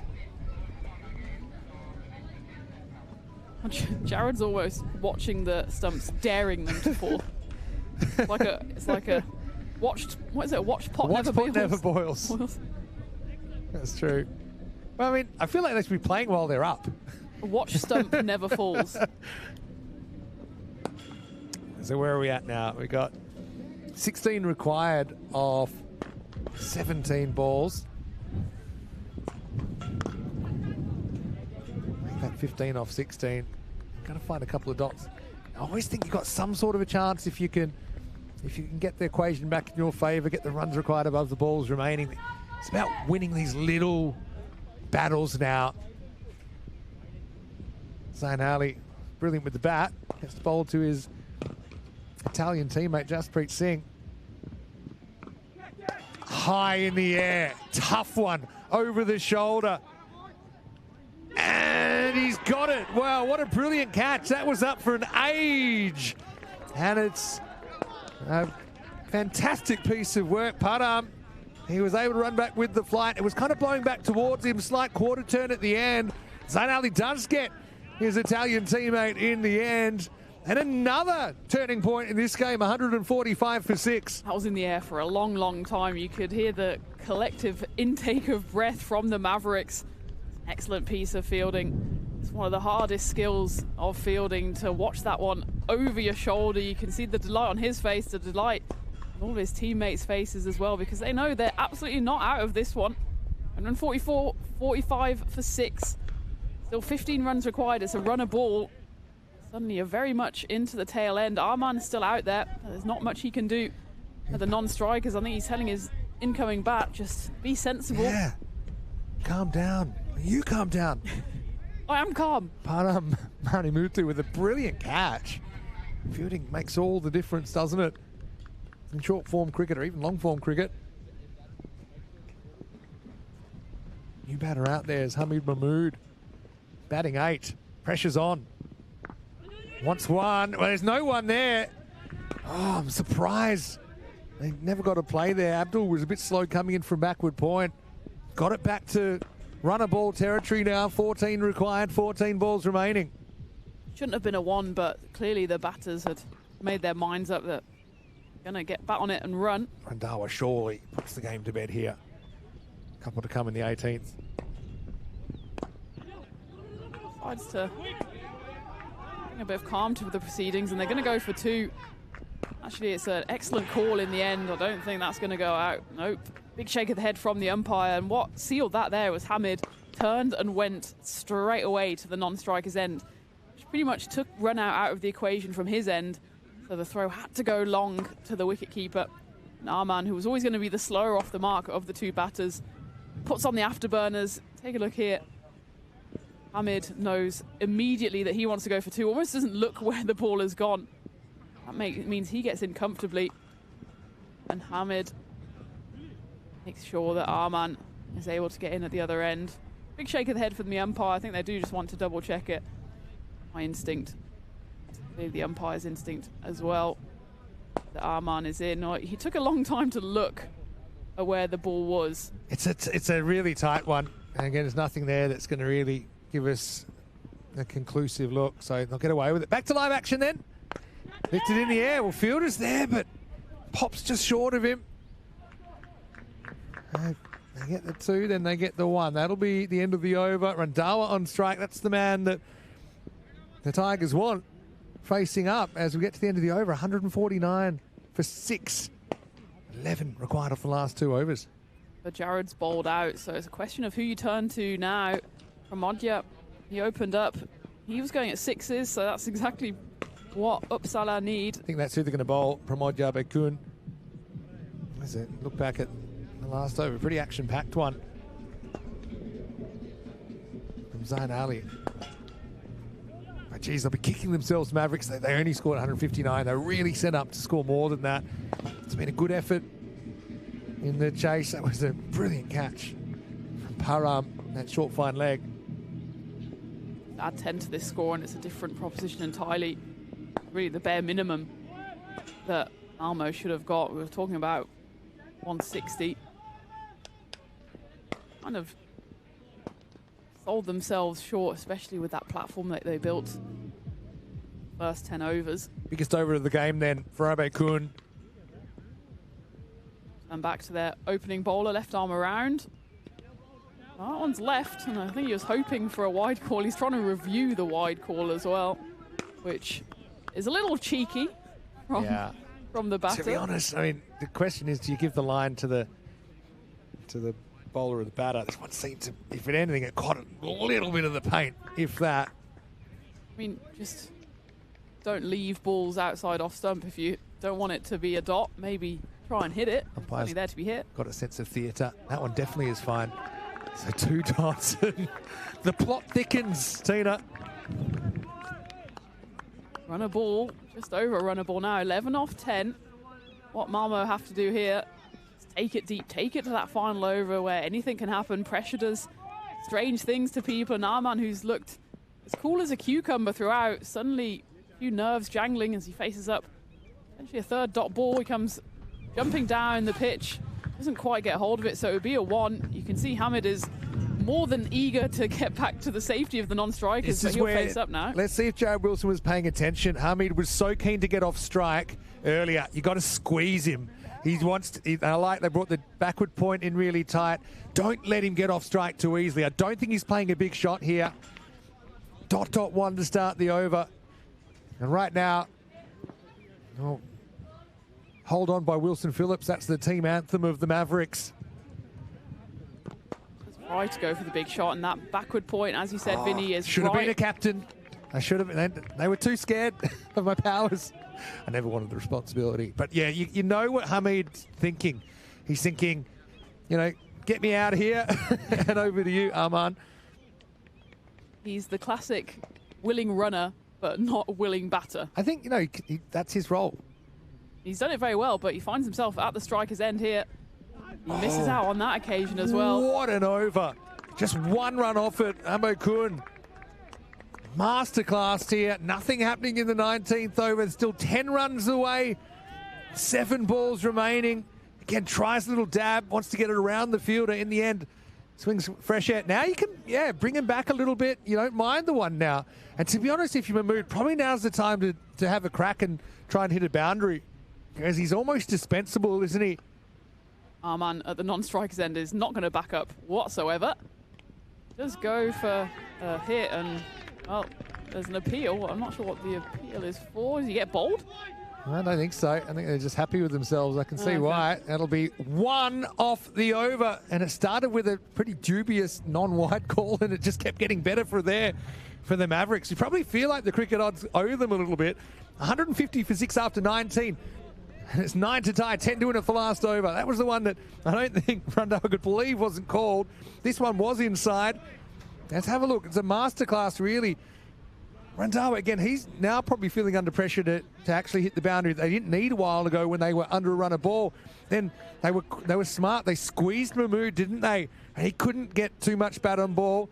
And a succession of little edges and dabs that went nowhere, and a couple of misses as well. So we go to the last, and Zain Ali, who bowled really, really well in his previous over, is going to try and defend 9 in a thrilling finish.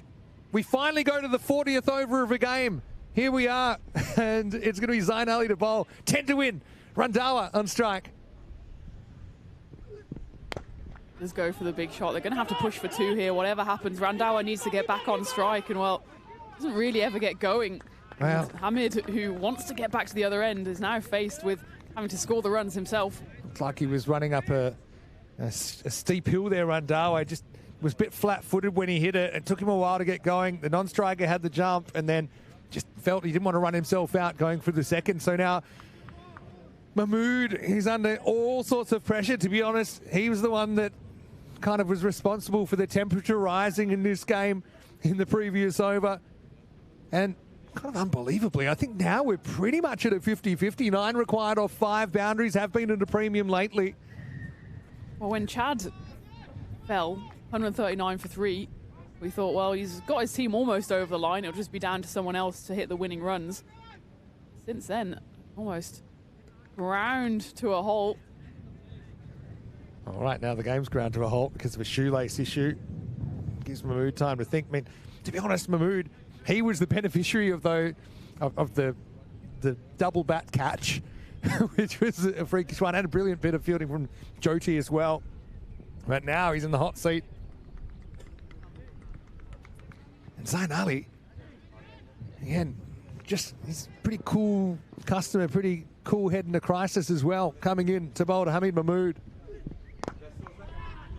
Nice stroke down to mid-off, but again, they're just going to be happy with a single. I suppose Hamid happy to get himself off strike, and Arman realises if anyone's going to win this game for the Tigers, it will be him. He's 40 off 32. Well, this is a must go for 2 now. I mean, it's pretty hard to see them winning this game without a boundary, and there's only 4 balls left. And it's been a while. Randhawa on 40.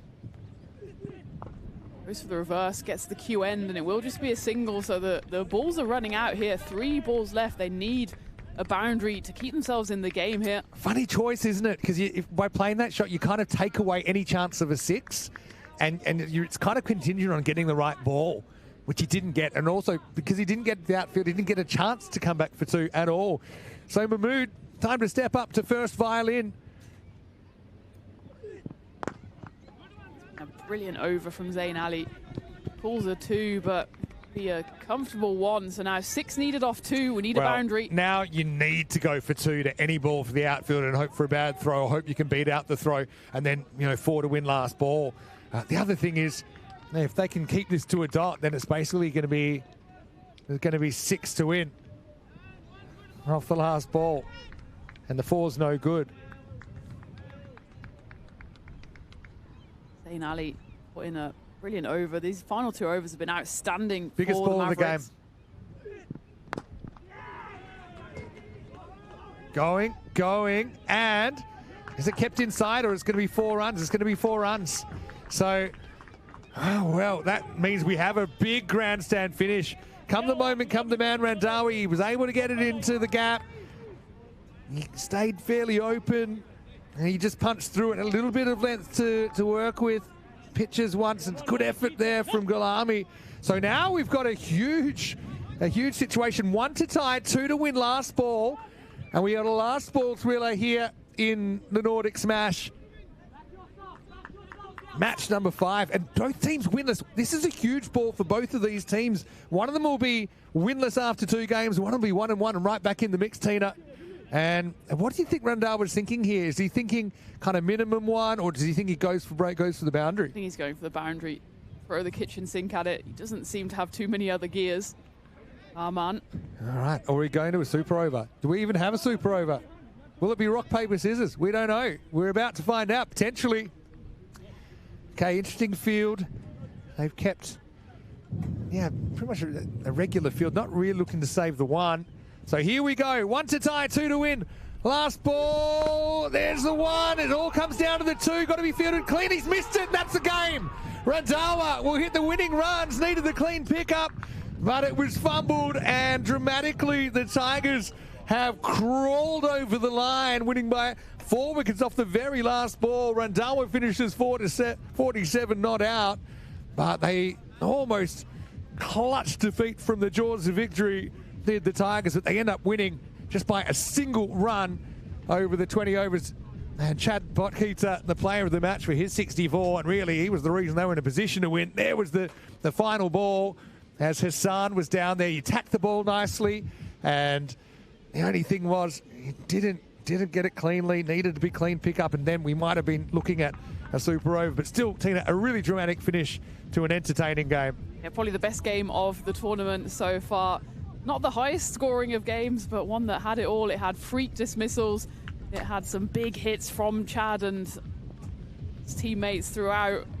His finishes on the last ball with a thriller. You got a feel for Shahriar Hassan. He attacked the ball brilliantly. Thought he might be the man to win the game, or at least take it to a super over. As it is, though, the win goes the way of the Mavericks, thanks to that. In fact, to the Tigers, thanks to that innings there at the end by Aman Randawa. He finishes 47 not out after 35 deliveries. It was him and Chad that basically put them in a position to win the game. Chad top scored on 64 off 38. Karambir opened up, scoring 28 off 20. As for the bowling then, Ramaji Abiakun, well, spare a thought for him. He put in one of the best 19th overs you'll ever see. Gave away just a solitary run, put his side in a position where they might even be able to snatch the win. He finishes with figures of 2 for 19 off his 4. Zain Ali, despite going for runs early on, almost delivered the perfect final over there with not much to play with. And Jared Wilson shown all of his credentials as both a skipper and a bowler. It was unfortunate really that he bowled himself out early. Felt like he had to show that card. He would have been the perfect candidate to bowl that final over. He finishes with figures of 1 for 18. So there you have it. A thrilling game comes to a conclusion. Uppsala Tigers take it by 4 wickets. That means the Mavericks haven't secured a victory yet in the 2 games. Meanwhile, Uppsala Tigers get their first win on the board. The good news is that the action here never stops in the Nordic Smash T20, because we're coming back with a scheduled start of just under 15 minutes time for the final game of the day. That's Västerås United against Stockholm City. 2 teams that are unbeaten so far, so it'll be a game not to be missed. So join me, Tina Goff, and Mr. Maximo Vinny Sandu back for that one in about 15 minutes time here at the T20 Nordic Smash.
ਅੱਗੇ ਵਧਦਾ ਹੀ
और वो ball बहुत सीधा है। हाँ।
Windy.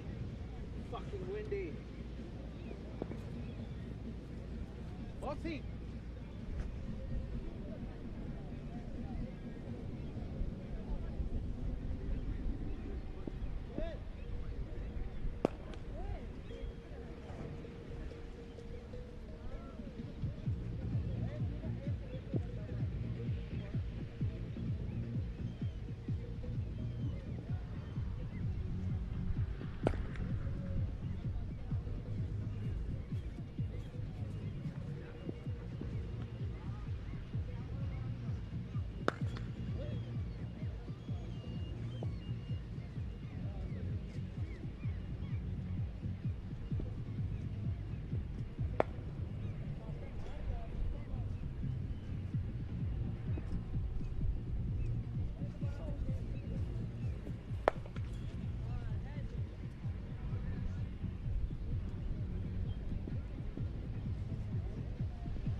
Where in England? I lived in Oxfordshire, it was a little country.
ही वाली थोडंसं ते तिथे पीस फुटं झालं ना तिथे रफच्या ठिकाणी तिथे टाकायचं आपल्याला तो ये जो मिट्टी है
करता नहीं है फोन वाले कर रहे क्या फिर मैं बोलूँगा ये क्या फालतू की रे बोनस चाहिए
भाई कसम जिस दिन में टीम में आया ना इतना सारा रोबो उनका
Bra, då ska jag springa tillbaka.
good afternoon, and a windswept welcome back to Stockholm, where we're in the final game of the day of this T20 Nordic Blast, and it's two sides unbeaten so far in the competition. Well, that shows you just how windy it has been.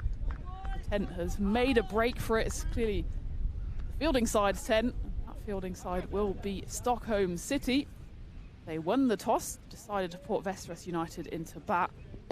Well, we've had a few challenges with the conditions today. The one thing we haven't had, touch wood, is really much rain to speak of. We've had, I think our year's supply of rain came down yesterday. Today's been more of a windy situation. Skipper there, Will Basisto, winning the toss. Deciding to... That's Will Basisto batting, losing the toss, but into bat. You can see the troubles that the umpires are having. So it's a conundrum, the answer to which they've not quite found yet. Some of those heavy bales, top of heavy stumps on top of heavy bases. As though we're just going to have to contend with the wind for the next 3 hours or so as we take you to the end of what's been an eventful day 2 so far.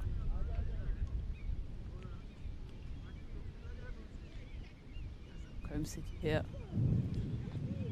looking to make the most of this one toss and reduce Västerås United to a score that they feel like they should be able to chase down. Remember, Västerås not had too much time at the crease so far. That reduced overs game against Gothenburg, they ended up winning relatively comfortably by 7 wickets. They didn't actually spend too much time out there in the middle. Virtually the fact it was reduced overs game. In the end, it was a 6-over slap. They were able to canter home relatively comfortably in the end. Though Will Basisto facing up the first ball, Charo Pereira malfunctions. We'll have a second attempt at that. Will has been an excellent captain, he said, for his side. Unfamiliar conditions, I'm sure, for him. Not just the weather, but also, of course, the AstroTurf pitch. Brand new teammates to contend with, and also try and lead from the front. Some valuable runs yesterday, and to score big here. And then of the games we've had so far today, United against Gothenburg Phoenix was early on this morning. Gothenburg romping home to victory as Will just knocks that one off his hip for a single. Charo Pereira opening the bowling here for Stockholm City. Neighbours then, Stockholm United put on 121. Gothenburg Phoenix really looked in trouble. It was just a case of when they would knock off the runs. They did that in just 15 overs for the loss of 3 wickets. So cruise control there for Phoenix, who bagged the points and got themselves back in the sauna all before lunchtime. Second game of the day, Malmo Mavericks against Uppsala Tigers, one we saw brought to a conclusion just about half an hour ago. That one was a bit more of a thriller, as that one goes straight through the defences of the left-handed Saif, who is opening the batting here with his skipper. That second game then had a little bit of everything, including one of the strangest dismissals you ever will see.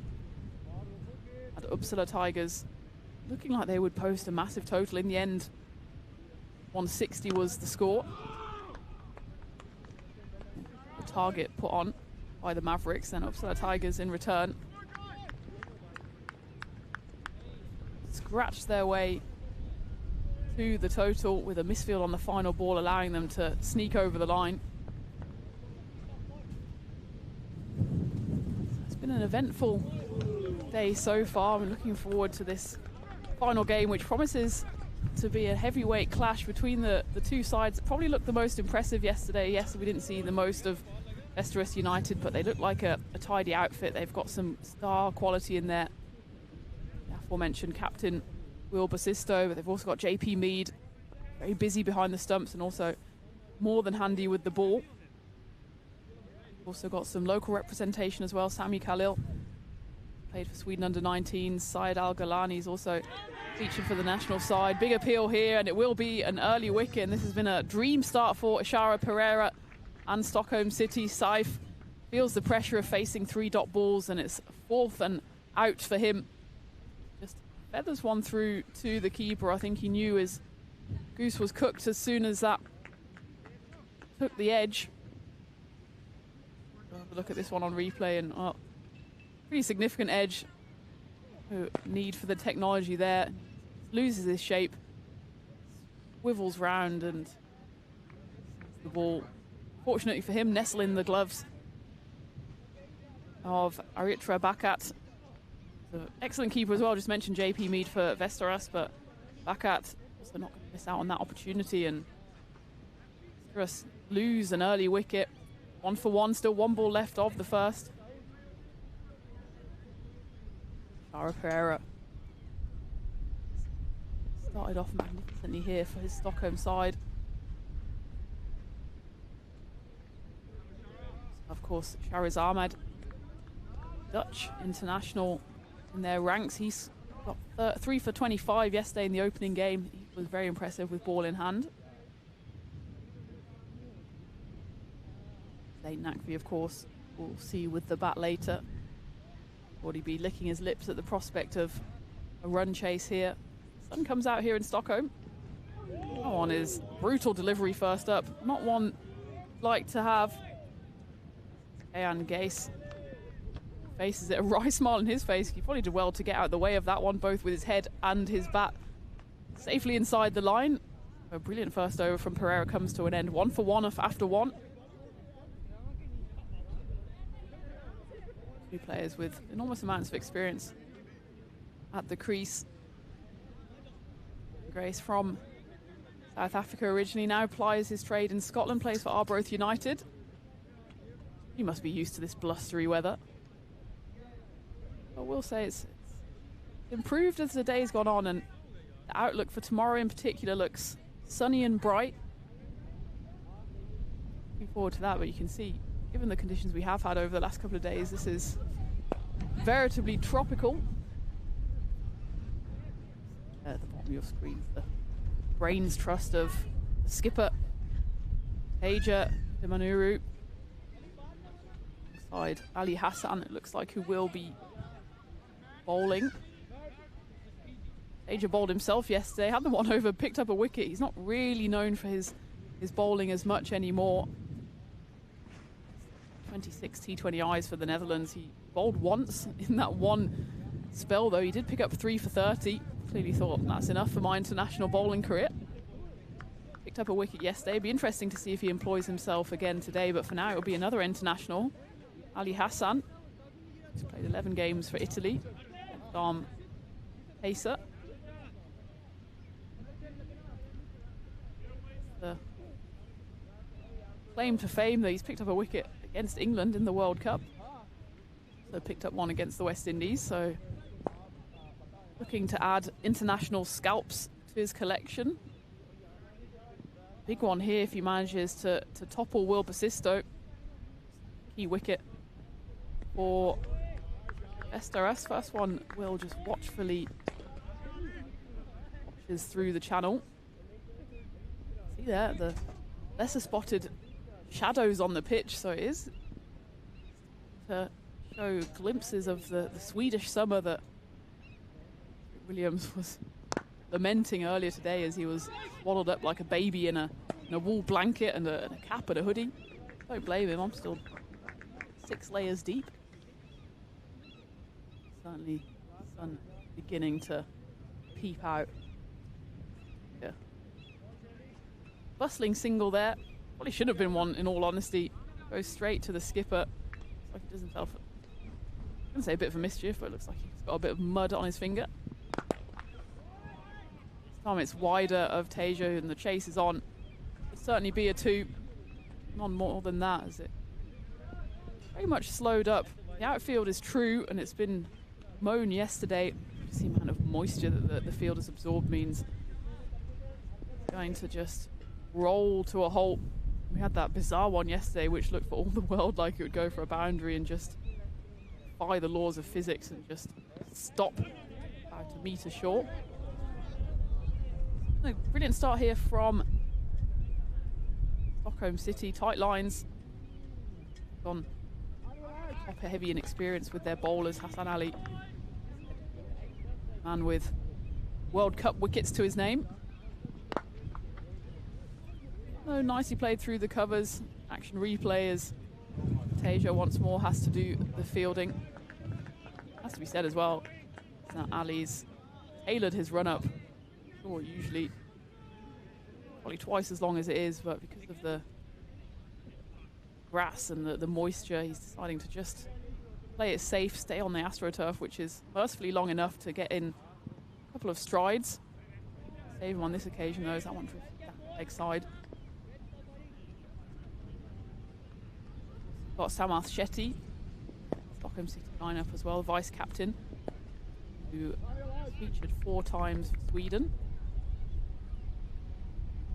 International wickets as well. Crunched nicely through the covers. An excellent shot. Will this one have the legs on it? Again, it's a battle between ball and moisture. This time the ball does just trickle over the rope. Tiny bit of width on offer there from Hassan Ali. Cracked away for a boundary. The impetus needed in this Västerås batting innings. 11 for 1 then after 2.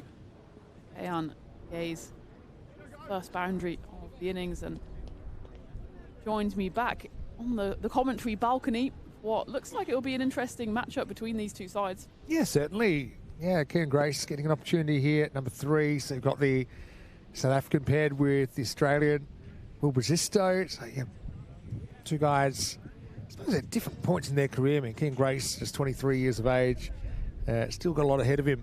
And, yeah, he's had some interesting experiences already, including playing for the Cayman Bay Stingrays. For Will Basisto, of course, he's probably at the other side of his career now, where he's keen to pass on his experiences with those around the world and just have more experiences in his cricket career. Even though, for someone like Will, former Australian under-19s captain and I think player of the tournament back then, maybe things didn't pan out the way that he expected, and life rarely does. And he still has had really an exciting cricket adventure, and this is all part of it. He's facing up now, and I just think this is a really interesting clash between a couple of pretty spicy European-based bowlers and some talented international players. Basisto's kind of guy that relishes the challenge. Got young Hassan Ali at the other end. I've loved watching him progress. Hurries him up here, but just good enough to dig it out and takes a single. Ish Pereira is a guy that we have seen breaking into the Sweden national team. You can see why. I think he bowled well at both ends of the innings yesterday. Shows he's got that good Yorker. He's got a bouncer that can hurry you up as well. So he's kind of unpredictable, I suppose. And the thing I noticed with these European-based bowlers, like the 2 we have on right now, like you said in the opening, they're pretty good off a short run and adapting. They're used to having to adapt. And, there may be some bowlers in South Africa or Australia that would just be like, well, I can't bowl. I can't bowl off my full run. Whereas you can see they're really used to adapting to the conditions, not the other way around. Hassan Ali, again, he's got experience playing in Australia, playing in Victoria, playing club cricket. This is a little back chop into the ground and over the keeper. Well, they should have got 2, but Grace dropped his bat and then had a bit of a moment where he had to decide what his priorities were. In the end, he decided not getting out was one of them. Probably 2 there, but not a batless 2. So he decides, no, I'll settle for the single. It's always great when the bat goes and the dive has to be thrown and you go for the full frontal Superman flop. Exactly. Yeah, bowlers are funny beasts, aren't they? We've spoken about wicket keepers, but the amount of bowlers that have these kind of rigid routines, marking up their run-ups, certain amount of steps they have to get in as that one is fired in, slight misfield, but they decide to go the 2 batters and they make it in comfortably. Suddenly you're confronted with an AstroTurf, a strip of mud and a bit of grass, and you have to be adaptable, and most bowlers in Europe 4 degrees on a good day. most bowlers in Europe then have to adapt, and it's nothing new for them. If you're used to rock solid Australian strips, it's fired in again. A direct hit might have been interesting, or well, any pitch in a normal test playing nation to get to the end of third, 15 for 1. Then you have your routines, you know exactly what you want to do, and you can just basically plonk your same routine onto every lovely lush green outfield that we have anywhere in the world, and then suddenly you come to an AstroTurf pitch. This one's actually... Where you have to contend with is a mountain of sawdust. But, I mean, you see here with Pereira, and he's pretty shoulder heavy. Pretty heavy everywhere, actually. He's a big unit. But, yeah, I think he asks the right questions, doesn't he? I think they probably want to bowl him a couple up front, keep him a couple for the end, because I think he bowled pretty well at the end the other day. It might change if he takes a wicket or two. It's yeah, it's an interesting mix of players that are involved in the battles at the moment. That'll be the end of 3 overs, 15 for 1. Looks like we've got a bowling change. Interesting they're taking Hassan Ali off after just the 1 over. Yeah, watching Hassan progress through the ranks to have an outstanding World Cup for Italy with some big scalps. I think I was immensely proud of him. He's hosted us in Italy before when we've had the European Cricket Series there, and it's nice to see him turning out for Stockholm City here. And we got a run last week as well. So nice to see him, these opportunities for some European-based cricketers to play some big names. Here's Tara, who impressed me yesterday. He's a very clever bowler. Got a good slow ball. He's got a slippery Yorker. He's generally got good control. He's also got 2 or 3 different pitch and volume grunts that he will employ during his spell today. Yeah, we always have to have a dictionary for Tara and his various noises. They all have slightly different tones, have slightly different meanings. Zisto faces up and he hits this on the up. It's a really classy shot. Just pitches about 2 meters inside the cover point boundary. Cuatro carreras, Zisto. I think top of the bounce and top of the pops there. What a shot. Probably not quite quick enough to trouble Will for pace here. Just sits up, inviting to be hit, but it's still hit with elegance. And doesn't try to overhit it as well. Gets power through the timing. And shot to get his first boundary innings. And he'll know more than most that 20 can be a long game. Doesn't have to hurry himself here. Kind of similar to the Chad Potrita vein, where he knows if he builds himself a base, he can go big later on. There's that Yorker, goes back to it. It's his default, really.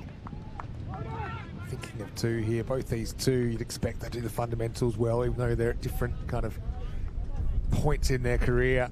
Grace and Bazisto, but they've got that understanding of doing little things well, running the first one hard. Just didn't have a lot of length to work with that time. Gerard learning his lesson.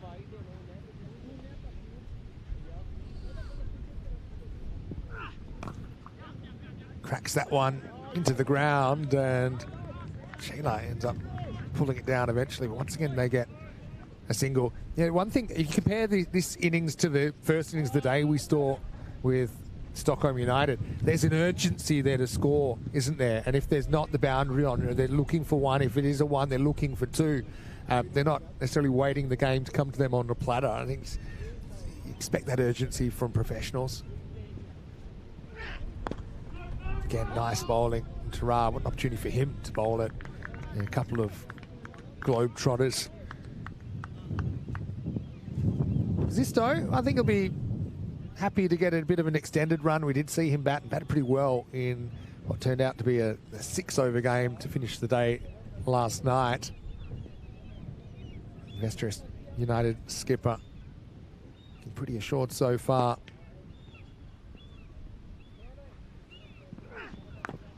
Tries the length ball. It's a risky strategy to Bazisto, who's brought up on the hard and bouncy pitches of Western Australia. And, well, again, they're looking for 2, but good communication. They're quick to change their mind, and they'll have to settle for 1 into the 4th over. Despite the best efforts of Westeros United, I think City have won the opening 23 for 1 after 4. To slowly building a platform, having lost that early wicket. Our first over, Saiful Hassan, 4-ball duck for snicking one through to Barkat. got batting to come though.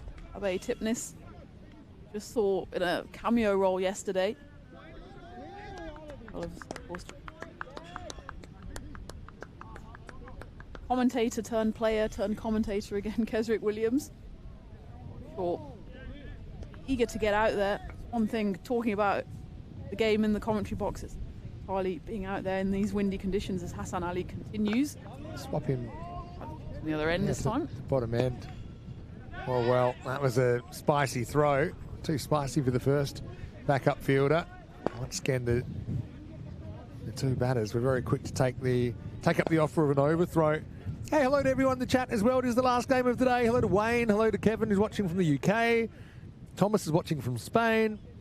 Johnny Heesum is in there as well. Drop us a message. Nordic Smash T20 YouTube channel. This is carved away again. They probably want two here. Again, very, very good running. And this is, when you talk about what can you learn from some of these guys that have been on the circuit for a while, you look at that too from Basisto, where a lot of other players might have been happy just to kind of trot through for a single and watch the game from the other end, but he was very quick to at least give him the opportunity to look for the second. And even here, plays up with soft hands, opens the face at the last moment, gets away from the field and gets through for a single. So, yeah, let us know where you're watching from as well. Always great to have your company. Vinny here with Tina. We'll take you through to the end of day 2. Here's Hassan. Fraction short. The out of there, Grace missing out on the pull. Be a bit disappointed about that. Yeah, but Hassan, he's a really interesting guy. He's got Italian citizenship. He's lived there pretty much his whole life. Short stints away, generally for cricket. And yeah, you can just, something really pleasing of watching him over a number of years, and then to see him then go to a World Cup and trouble top class international batters was certainly a really proud moment. And obviously he's played a lot of cricket in the T10 format, which has given him the tools, the kind of mental tools to stay cool in some of these situations. I think that really shows. Plus, I think he's gained a yard of pace as every year he seems to get bigger, he seems to get stronger, and more rhythmic in his action. Still only 23. Plus, he's left-handed, which is a bit of a cheat. That helps. And I know that he really enjoyed his experience playing cricket in Victoria. I mean, a really tough competition as well. You go out to the country and, say they're not playing for sheep stations. I think sometimes there they do play for sheep stations. End of the 5th over. No real damage on the scoreboard so far, but still got two batters who are getting set after 5 overs. Westeros United, 34-1. Perfect angle here to see the bowling of Ali Hassan. Doesn't try to over bowl it. Just a lovely, said Vinny, rhythmic action. The tight recoil and then explodes through, given that he's only going off probably about half his normal run up. But it's opportunities like this and having to adapt to situations like this which make you a better bowler, because you're facing adversity. You're thinking, okay, if I can't go to my all-out 100% fastest ball, what else can I use? Yeah. Can I use pace off? Can I vary the length? And that's what probably made Ali Hassan into the bowler he is today. Not got a wicket so far, but I'm sure he'll still have a word or two to say. 2 overs left. Meanwhile, though, Amitabh Singh comes into the attack from Kesrick, called the green bank end. I like that. Green building end and the green bank end, but there might be kind of both end up being GBEs. The grassy knoll end and the club room end. And we'll go with that. Anyway, Amitabh, that was the first one a bit short. Has the protection out at deep square leg. Zain that does the fielding. Zain Nutfi, I should say. Yeah, Matazzi's a real veteran. These days he's not trying to bowl fast, but we saw him getting the ball to dance a bit yesterday with his medium paces. This guy that has been in an IPL setup before, and I think it shows. This time, once again, digs it in. Clever batting this time to just wait for it to hit a bit late, and Grace gets it behind square for 4. Nice batting. Patient Charambira in the chat as well, saying loving the broadcast and great coverage. Well, Patient, I hope you're putting your feet up he was involved in the first game of the day, bowled really well as well. Stockholm United were restricted to 121, and his team, the Phoenix, were able to chase it down with 5 overs to spare. Oh, this time it's a jab, but it's a powerful jab from Grace all the way over deep mid-wicket. Maximo sees Carreras. Amatos, he's been keen to challenge the batters with the horizontal bat shot. Well, let's just say that Grace was up to the challenge that time. Sits up nicely, doesn't it, Amatos? The ball following gaze there. He's able to just lift it away. 6 runs, and these two looking like they're ominous little partnership here. Geez, that was really fast hands from Grace, wasn't it? Couldn't have timed it any better. And a search has ensued on the other side of the fence. Interesting to see how Amatos deals with this now. You know, he's banged the ball in 3 times.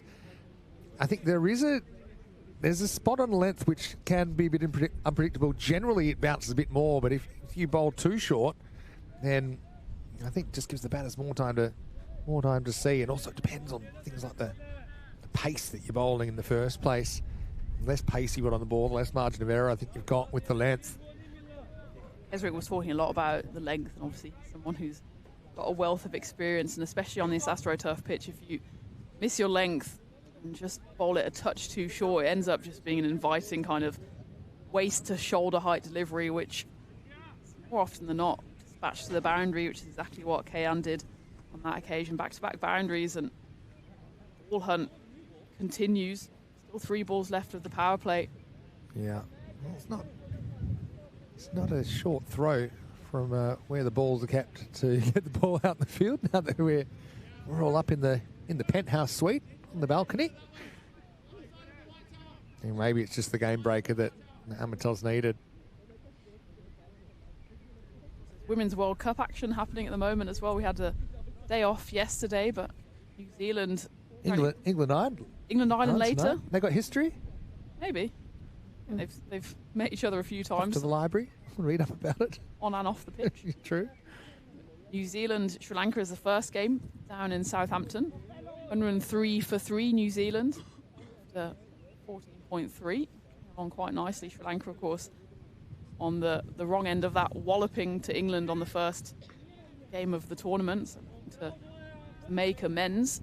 But Mika out for 45. Sophie Devine currently in her final tournament before retiring. 29 off 20.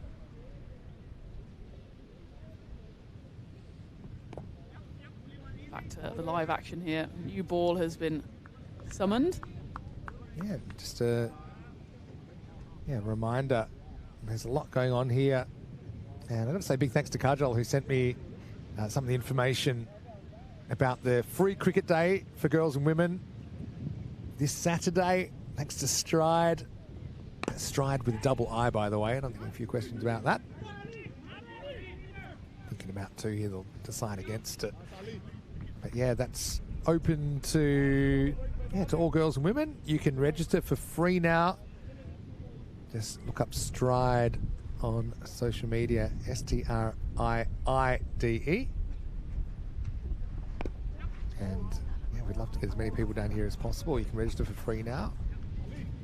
And on the day, I'm sure we'll have a few more keen to join. That's the end of the over. So 44 for 1 after the 6-over power play. Maybe a handful behind par. I think most of them is looking for kind of 50 minimum, I think, in the power play, but not a bad one. They still got the 9 wickets in hand. I think they've still got 2 dangerous players at the crease. But, yeah, pretty evenly poised so far. You can see here, Amatos, he's keen to try and get a bit of variation out of the surface. I think he's a very smart cricketer. He's very experienced. I suppose just maybe missed his spot slightly once or twice in the over. Anyway, this should be an interesting juncture in the game as well. Shariz Ahmed, a guy we have seen playing for the full Netherlands side. Netherlands, of course, have come a long way over the last decade or so. Now regulars in World Cups. And Shariz, again, he's a guy who's had opportunities in the full side. We've also seen him for essentially what's the Netherlands A side a lot. He's a really interesting bowler. Wrist spinner, is very brisk. Generally, occasionally will will use a bit of flight. He's got a killer quicker ball as well. And he's going to bowl to two very good players here, so it's a good chance to him to test himself in what's not really an easy environment for a wrist spinner. Here he is bowling over number 7. Shrez isn't a huge leg spinner of the ball, but he does put a lot of overspin on the ball. He hurries on to you. I think calling spinners anyway, spinners, is a bit of a misnomer. It's more the illusion of spin or the flight that makes most spinners, unless you're a freak like Burley or Shane Warne, most spinners do it on the flight or the slight change of pace. That's nicely reversed. Sprawling dive put in by Arshan Vaidya, but the natural dew on the grass will do the fielding for them. They scamper through for 2. Yeah, so Basisto feels comfortable playing that reverse and probably feels, you know, that Shrez is looking to bowl on the stumps or outside off, and by playing that reverse, he opens that up. The only thing that probably might make that difficult is maybe a Yorker on the stumps. Played that one nicely. Wants it again, but this time could be trouble. Oh, the fielder completely misjudged that. He went to the left, he went to the right, and it didn't turn out all right. Vaidya just got done by the wind there, perhaps. Basisto's super lucky. It was base turned to a proper reverse pull, and he had to go fetch it from his reverse off stump. And really, Basisto was really lucky to survive. Big moment in the game, potentially. Completely lost it in the wind, didn't he? And ends up almost taking a spectacular catch on the way down. Basisto this time goes for the more conventional drive down the ground. Will just be a single as well, as it's fired in from the deep by Ali Hassan. Basisto thought his number was up there. I'll say the stumps are holding up pretty well. Big thanks to our partners at Stumpi, making stump camera technology accessible to create at all levels. It sure is. They've been hit to the boundary in the over. Anytime you can get through an over in a T20 match and you're not hit to the boundary, you're pretty happy with it. 50 partnership comes up between these two. Cause for celebration.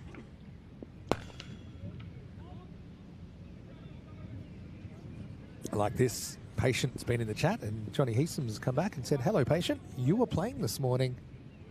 Just in case Patient had some amnesia issues during the afternoon.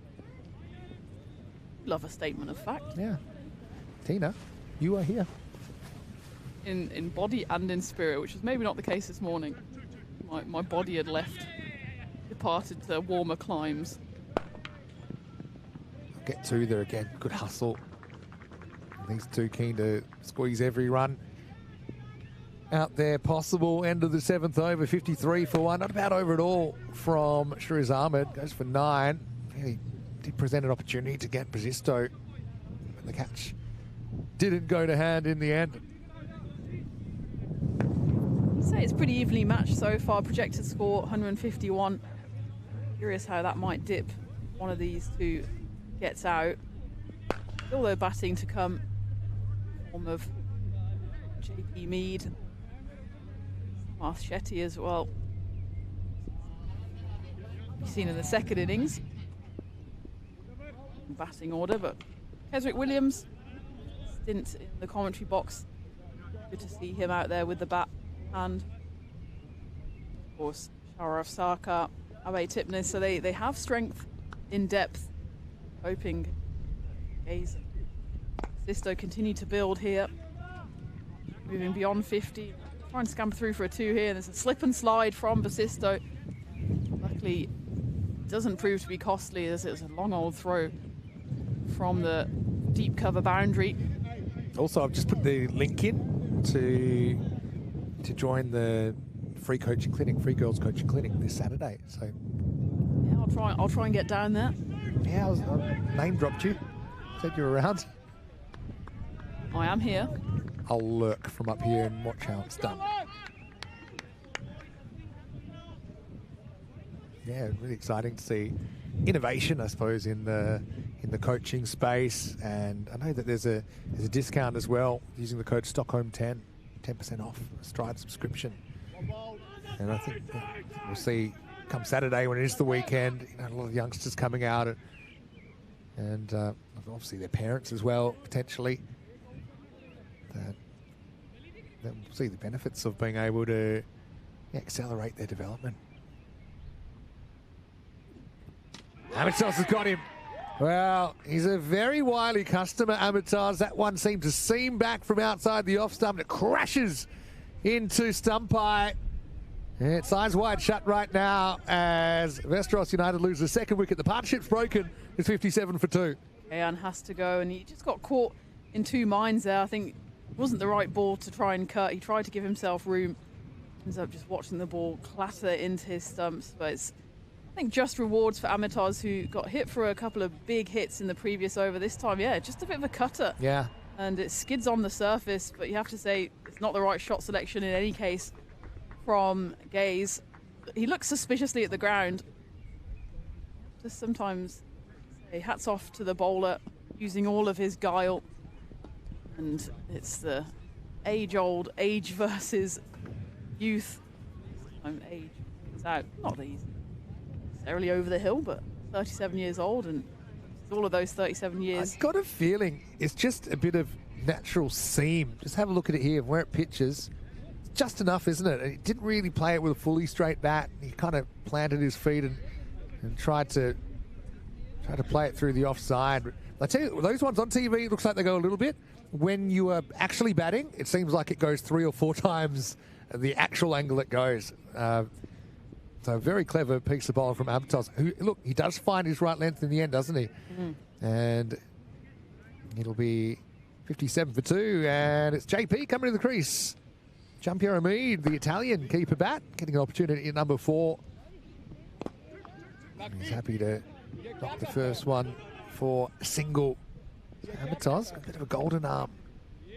Yeah, partnership that needed to be broken. They had invested a lot in that partnership. Now Bazisto 25 off 21, so he's set. And he'll be wanting to take things up a notch. He'll have to do it with a new partner. So Bazisto was also frustrated at the non-strikers end with that wicket. Felt that that was the partnership that was worth building. It was worth over 50 in the end, 57 before it was broken, 56 in fact. Gaze, I'm sure, will maintain that got done dirty by the pitch there, but it wasn't the right shot. Played that one with a straight bat. It wouldn't have mattered if it grubbed just a little, but... Hey, last month, as we get to the end of this 8th over, by the way, 59 for 2, everyone was saying, oh, T20 cricket, is it broken? And should we just start having 5 stumps and LBW with no criteria and this and that and 5 impact players? Maybe we found the answer. Give the bowlers something in the pitch and it becomes a completely different game. We'll crack the code here in Stockholm, perhaps. Who'd have thought? Yeah, who'd have thunk it? Put away the grass. Grass is in the past. Some of our older viewers might have a different take on that reference. But, yeah, Amitas just...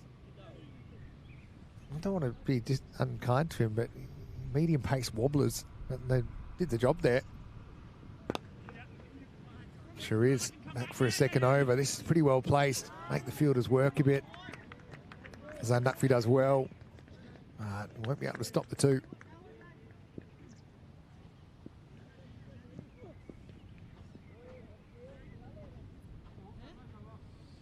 Yeah, sure is. He's alone, Ahmed, in the side today. No Musa Ahmed in the 11. This is hit into the gap, and geez, that's really good fielding. Sometimes 2 heads are better than 1, and a very athletic bit of work from Nutvi first up to make the initial stop, but well cleaned up by Shetty to keep it inside the field of play. Outstanding stuff in these conditions. Well done. It was the old Swiss-Italian alliance there. Both of them go to ground and then almost knock into each other. Business. Yeah, that's a good ball. That's his go-to in this form in the game. Sure is. Just really try and drop it into that block hole, not give the batter an ability to get the middle of the bat on it. You're going to force to jam it out with the toe.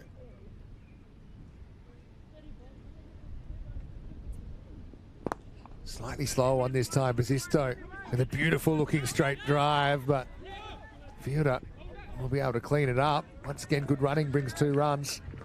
Boundary's hard to come by at the moment.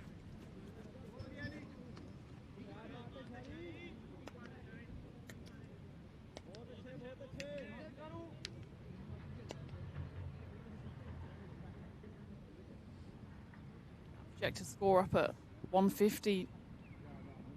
Saw that 160 can be a tricky target in that previous game. As long as Will Basisto's out there, they'd want to look at 150 as a minimum. A little bit slower there from Shoes. I like the variation in this over. Again, you can see the difference when if you run well. And this over has gone from 7, gone for 7 off 5, and they haven't got a boundary. Yeah. Now, you take those 3 2s, you make them 1s, and it's only 4 off 5. It's completely different. I've loved some of the good old-fashioned elbow grease from the Vestros United players so far.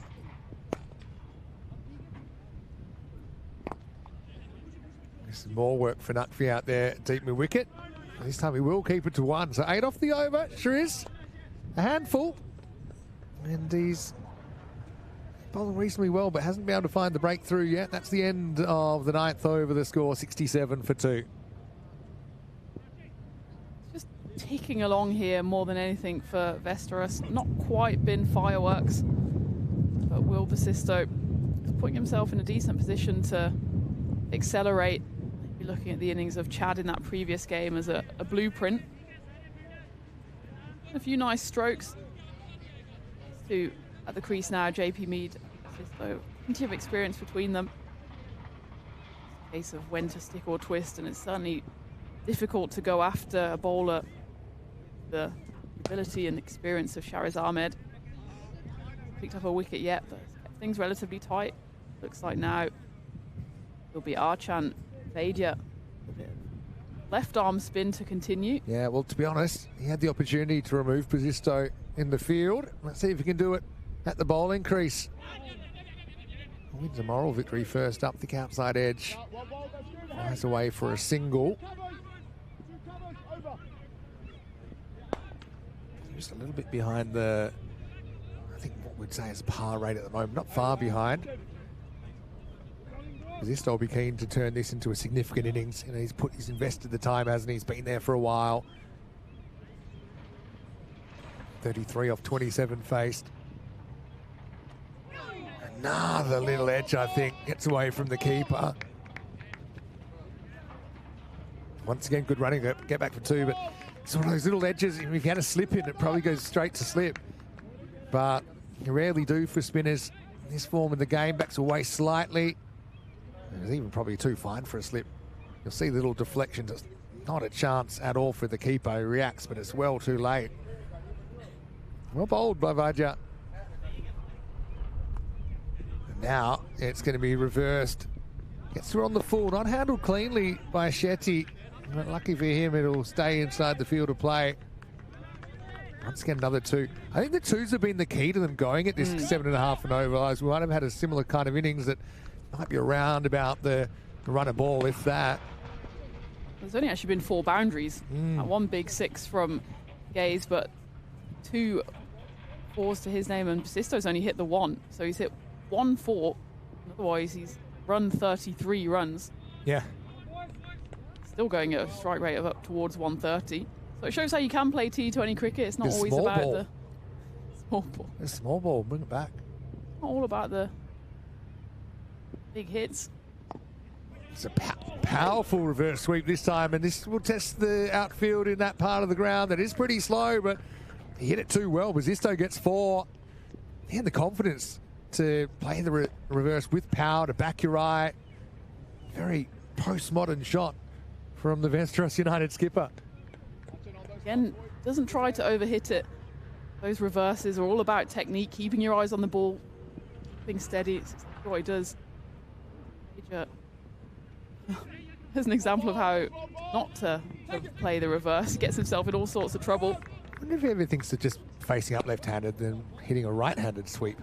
You know, they're so good at these days, some of these players, at hitting the reverse. And I mean, I've seen Joe Root face up in a test match left-handed for a short period of time. Is that the future? To have more genuine switch hitters in cricket? Who knows?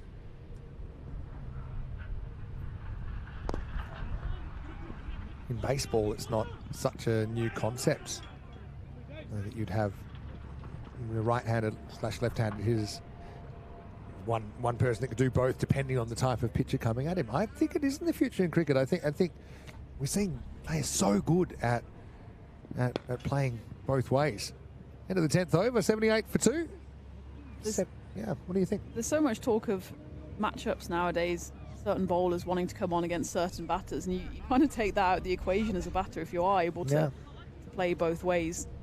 It's always just innovations which try to give the batters and bowlers advantages over one another. And certainly if you can hit it as cleanly as that one in particular there from Basisto, which goes all the way for 4. Next one not so clean, as the line wasn't quite there. As long as we're talking both-handedness, I need to tell you about a guy called Pat Venditti. I'm already intrigued by his name. So he's a Major League Baseball pitcher, and he's the first to ever be a switch pitcher. So there's a lot of switch hitters in baseball, but he was a switch pitcher, and he had a special glove it had 6 fingers in it. Obvious jokes, but don't worry about it. It had 2 thumbs, so he could actually wear that as a fielding glove in his left hand or his right hand. And depending on which hand he was pitching with. Big swing and a miss this time, Basisto. Feeling like it's the second half of the innings. It's time to get on with it.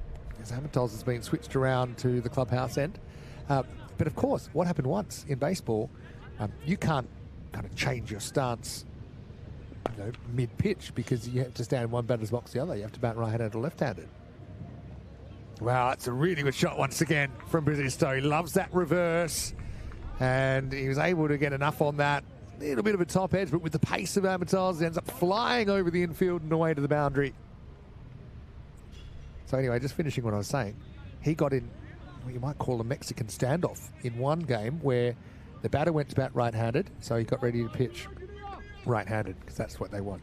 As a pitcher, you'd rather be right-handed to a right-handed pitcher. So then the batter saw he's going right-handed, he said, hold on, time, and he went into the left-hand batter's box. Goes again, and this time he's really nailed it. That might have gone all the way, It has. Maximo, and 50 to Will Basisto. That's an outrageous shot to bring up the half century as well. Brings it up off 34 balls. Just the 3 boundaries, but a lot of elbow grease has gone into that. The first Maximo of his innings brings up the 50. So cannot resist that reverse, and he executes it so well that I don't blame him. If I played that reverse as well as he could, I wouldn't play any other shot.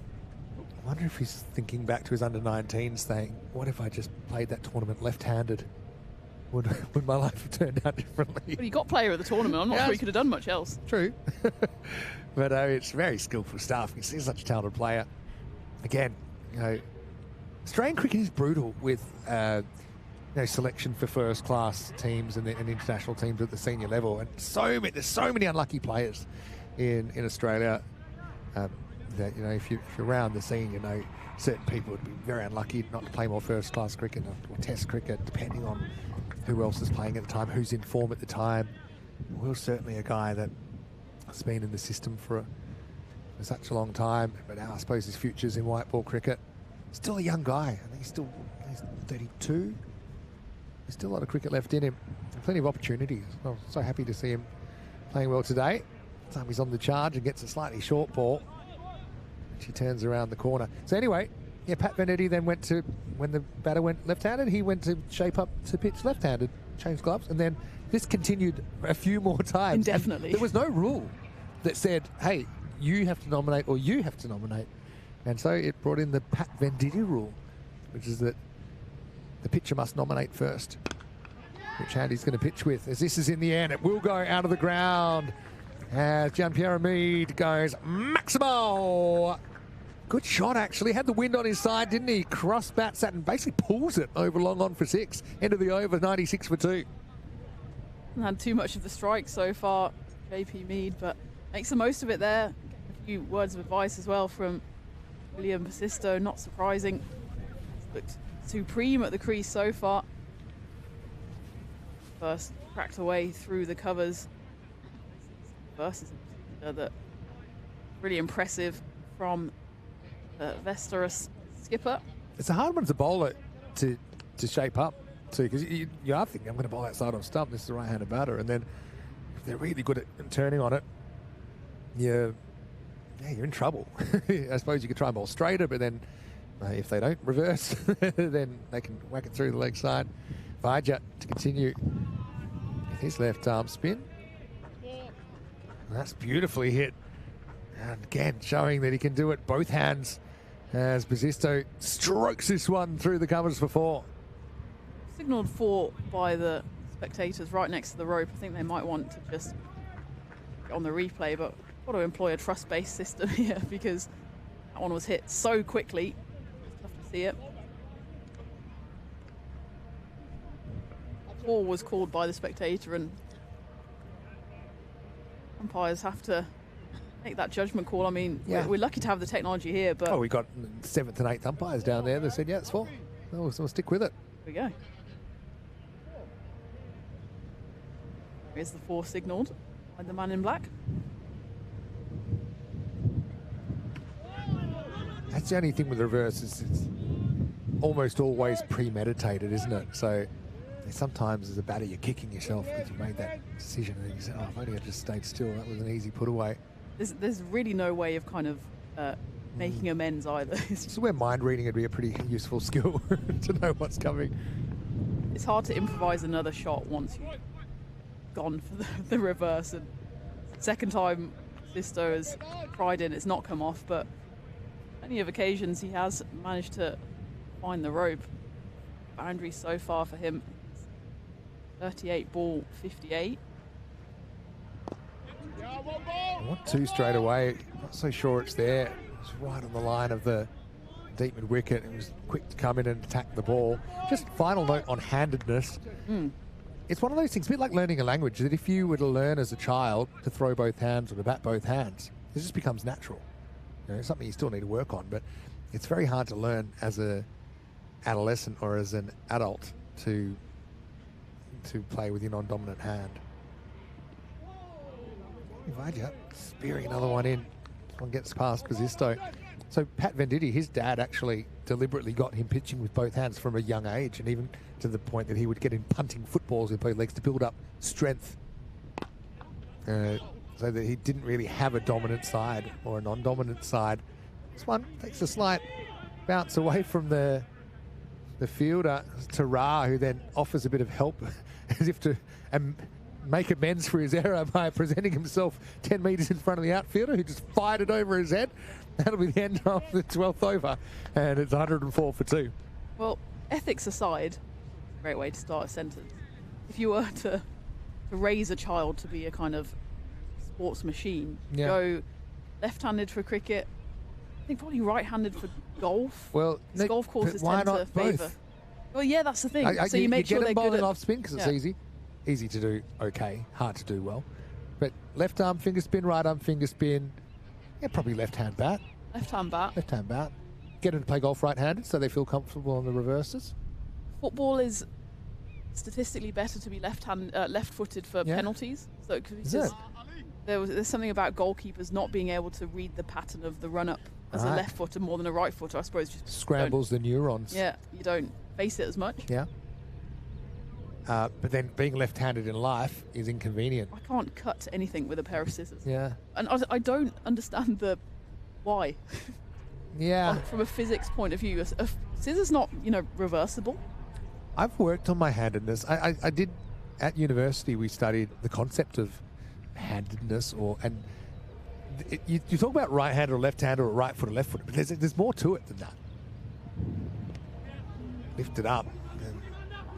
Fielder's got a bit of work to do here. Fine leg does well to keep it to 1. But there's even things that you wouldn't think of. So I remember that in the end, and if everyone gets a score, plus 50 is your right side dominant, and minus 50 is you're completely left-handed. But the truth is that there's very rarely anyone at the absolute extremes of this scale. And I'll give you an example. So Tina, first we're going to see highway robbery, 2, a ball that doesn't leave the circle, good running by these two. If you have someone knock at your door, the 50 partnership comes up between these two, Mead and Basisto, and you want to look through the peephole, Which eye do you use? Left. Really? Think about it. Give me a peephole. You think about it. Yeah. Oh, no, right, because I'd kind of go forward So with my you're left hand. mostly left-handed. I'm very left-handed. You're very left-handed, but you're right-eyed. Yeah, see, I've just broken your brain, haven't I? Stump-eyed. Yeah, so, yeah, which hole do you look through? A peephole? If you had a magnifying glass? You know, these kind of things. So you can be right-eyed. Same thing if you heard a strange noise in the next room and you put your ear to the wall.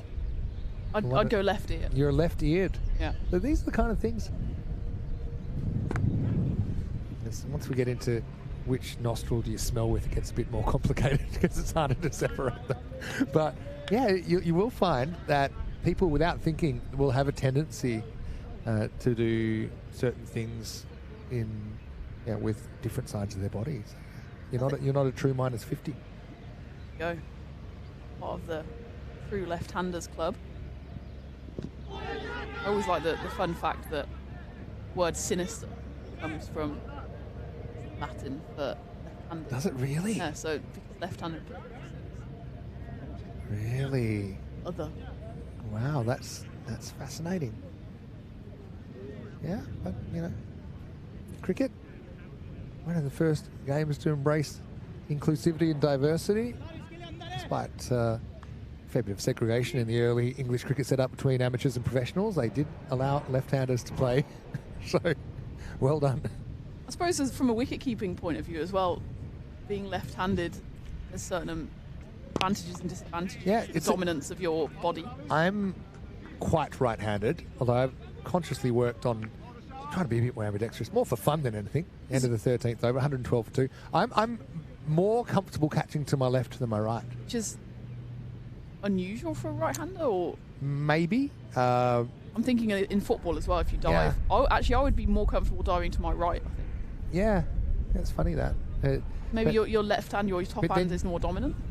Yeah, you could say that. I played a lot of indoor cricket where a lot of the time you have what we call a throwing glove on your right hand, or even go barehanded right hand. So then you've got your glove on your left, and so I suppose you're a bit more comfortable on those 50-50s of taking it slightly to your left, and then the right hand's for throwing. So maybe that came through a little bit. But yeah, let us know about your handedness stories. Yeah, think about it. If you are looking through a peephole, are you using your right eye or your left eye? Or are you closing your eyes? Oh, I'm simulating. You're still trying to work it out, yeah. See, I need to tell you next time. I need to give you the peephole and say, "What do you see through there?" And then that's how you do the test. You don't say which eye you're going to use, because then you start overthinking it. But most people will use the same eye every time.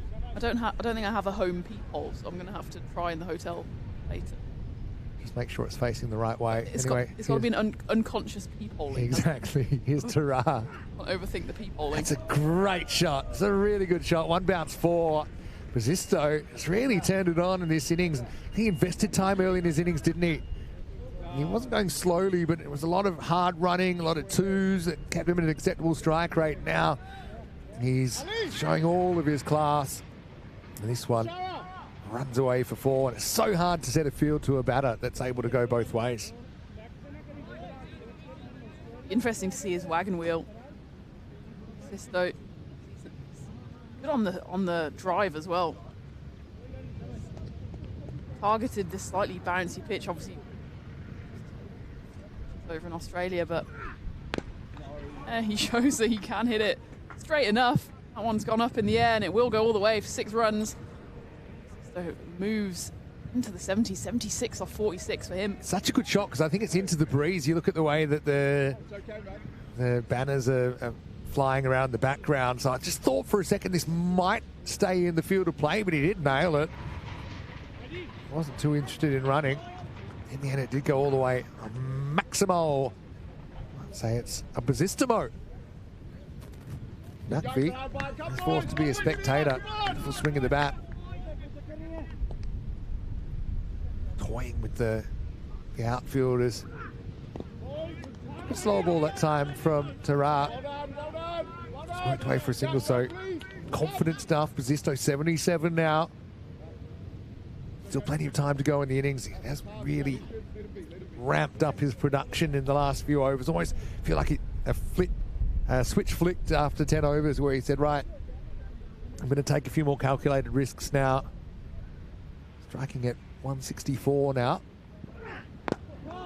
No full toss. Mead hits it nicely and bisects the fielders down the ground. 4 more. Well, if JP can get going, I think there's trouble afoot for Stockholm City. Right now, we're seeing the boundaries flowing pretty freely. That's the third of the over. Exhibition of 20 batting at the moment, and yes, there was that earlier opportunity to get Bassisto out, but since then, pretty much chanceless innings from both of these batters. Turn that into a full toss with a little skip down the wicket. Right now, he's going to get more than 4. He'll get 6. Pick up sticks. Maximo to get just being thrown off his length. You could see the ball before. Mead skip down, turn what would have been a Yorker into full toss. So he pulls the length back a little bit. This time he stays put in the batter and he turns into a half volley. Slight slower ball as well. It's one I think that he holds back in his palm. But Mead nails it. Excellent technique, holds his shape. And this over has gone magical. 21 off it. And there's still a ball to go. Almost hits it inside out as well, doesn't he? It's that pure swing in the bat. And wants 1, might get 2 here. And they will. So excellent over for Västerås United. 23 coming off it. And they are 135 for 2 with 6 overs remaining in the first innings.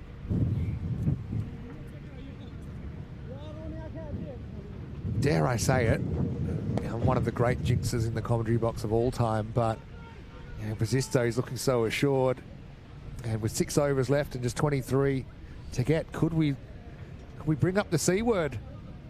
Do you think we could have our first century in Nordic Smash history? Got close yesterday, didn't we? Got into the 90s, wasn't able to convert.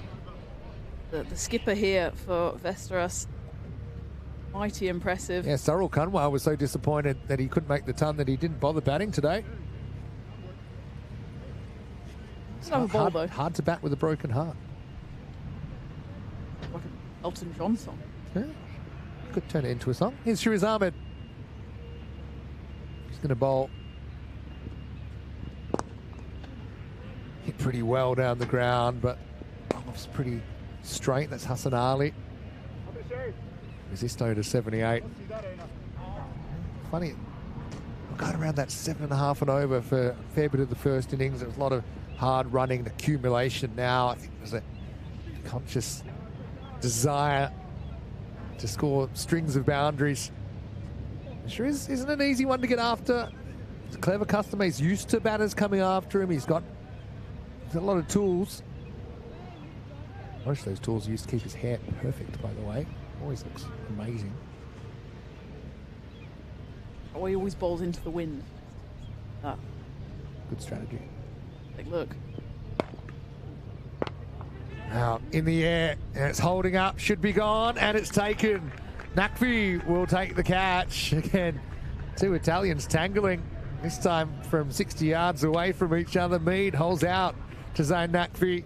He'll go for a spirited 25. He couldn't continue the momentum on from the last over. That'll be the 3rd wicket to fall. An important one, really, to stop the bleeding for Stockholm City. They've got Västerås United 136 for 3. Partnership broken, but not before the damage is done. 89 runs scored between Mead and Bassisto. Apart. Well constructed 25 off 13 for him. He just got it low on the bat, didn't he? And he had it in the middle. I think with the wind, that one was going to fly out of the ground, but Nakvi's fielded very well. He's a very versatile cricketer, Nakvi. He can bowl if required. He obviously bats very well. Can even keep if required. We've seen him in all of those roles as triple threat.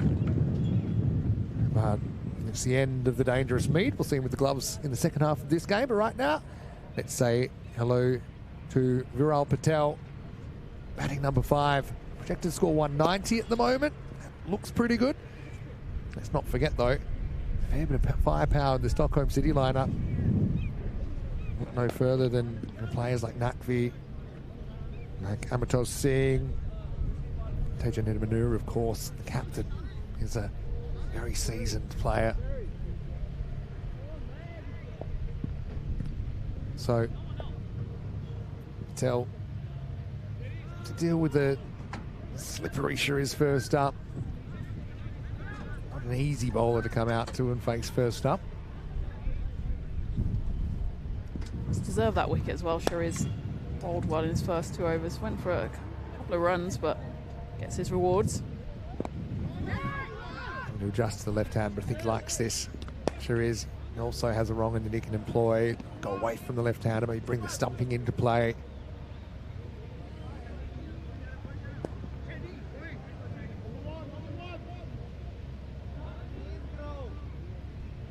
Hello to Jesse Singh. Nice to see you. And yeah, talking about Sisto's international experience. Yeah, of course. The bowled. You see, I like this field. Just put the squeeze on. Sometimes you've got to read your opponent. You think Viral Patel, it's pretty obvious that he's just thinking, look, give me the one, let me get away. But you know, a bit worried turning the ball leg side, so you bring the offside fielder in. And it might force a big shot. This is a big shot. It's not going to go too far. It does pop into the gap for 2, but that's good captaincy from Tejan Udamanuru. Just, yeah, on another day, maybe that shot goes to hand. The pressure was built up over a couple of dots. And the last thing you want to do when you come out as a middle order batter in this situation is to kind of hold up traffic. You know, and yeah, you really feel the sting even after 2 dots when there's only a few overs left in the innings. Now he's facing a situation where it's the final ball and he doesn't want to burgle the strike off Sisto. Exactly what he does, unless they scamper through for 2.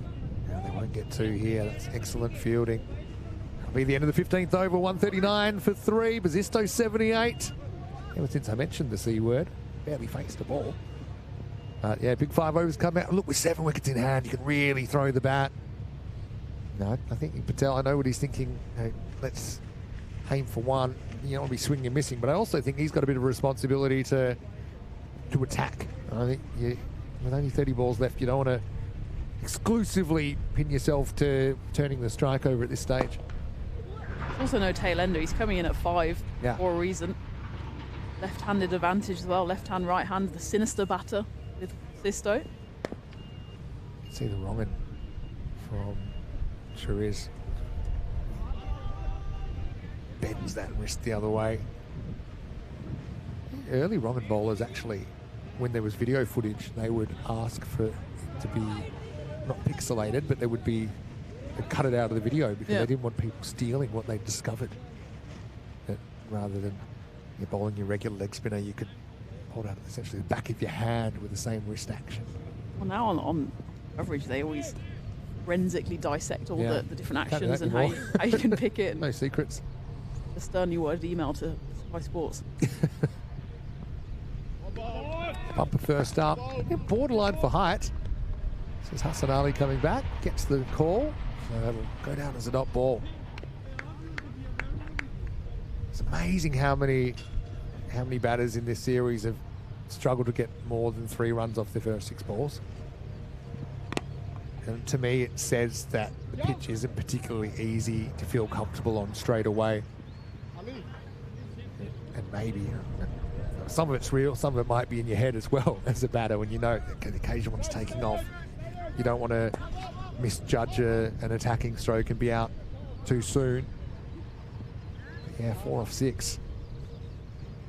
It's fine to invest to a degree, but then there is a point you've got to up the ante. I think Bazisto's done that very well in the second half of this innings.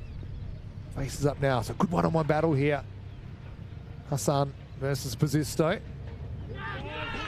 Well, no reaction. The other thing is, what's the height here? There's already been a bouncer in the over. Now he's been given out. Well, you get 1 bouncer and over, right? Am I right? Have they changed that in this competition? But yeah, it's an interesting one. Bazisto slow to go. The prophecy is complete. He will not reach 100. But remember, that is the second ball over the shoulder height in the over. Yeah, it's only maybe that it gets taken over the shoulder because of the edge. That's over the shoulder, you know. And he's saying, hey, how about it? And Bazisto, well, he wasn't thrilled to hear the news. I wonder if they're talking about the fact that this might be the second bouncer of the over. I mean, different competitions have different rules. Typically in T20 cricket, I know they're experimenting some places with 2 bounces and over now, but I mean, if that is the second bouncer of the over, see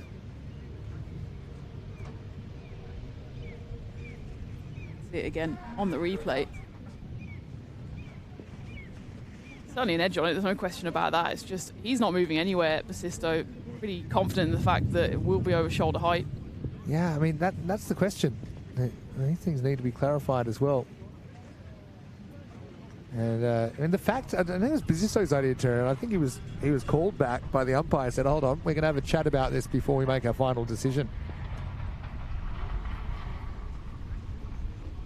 So.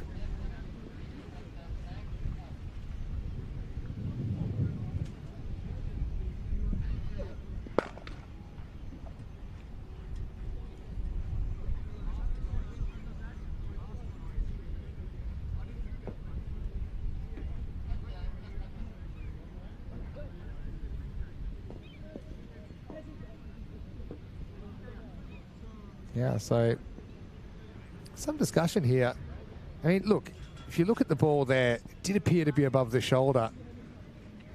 But it is a judgment call. Again, with the angle we saw, we can't see exactly when it passes him. So if the judgment is that it was shoulder high when it passed him, then obviously that's the call that's going to stand. So, yeah, Basisto, I suppose he had a couple of lucky moments in his innings. Did kind of this time a drive. Let's have a look at this. Well, again, yeah, I mean, I'd be saying if that's not a bouncer, what is?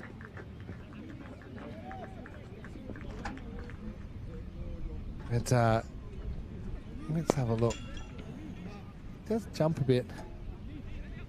I mean, it's got to be over the shoulder. I know he's slightly hunched, but come on. I think it's more of a question of what the regulations are. It could have pinned him. It would have hit him in the badge. So if that's not a bouncer, I don't know what is. But anyway, new batter comes out, and it's Kesrick Williams, our special guest commentator during the last game. Did a great job, didn't he, Kesrick? That's how he goes with the stick. Absolutely brilliant value in the commentary box. Cool dude. Absolutely. Really honest in his appraisal as well. Said early on that he kind of knew that Test cricket wasn't where his skill set was, and so just that he's about the financial element of can make a living out of this, and I suppose where franchise tournaments can also be very exciting for, I suppose, less so players like Kesrick Williams who've already represented their country, but for young guys who have aspirations to play professionally and to make a living. You okay with this? Yes. Too many people in the world can claim to have taken Virat Kohli's wicket. Yeah, true. Oh, he's able to get under this. A lot of bottom hand in this shot. Doesn't quite get all of it, and it allows the fielder, Shetty, to come to his left and keep it to a couple. Yeah, it's an interesting time in cricket where a lot of players are having to choose younger and younger to specialise. And for some of them, it's a tough decision. And obviously, there's some real financial rewards on offer around the world in the shorter form. But a lot of players do grow up with this dream of playing in the whites for their country. This one, I think, had a little bit of bat on it, but it bounces well in front of the keeper. Did well to block it, I think, in the end. So Hassan bowling pretty well. It's good. A bit of keeping there as well. Not easy to take it out of the dirt. And of the 16th over, 144 for 4. And yeah, sometimes it's just that your game doesn't really suit the longer form of the game.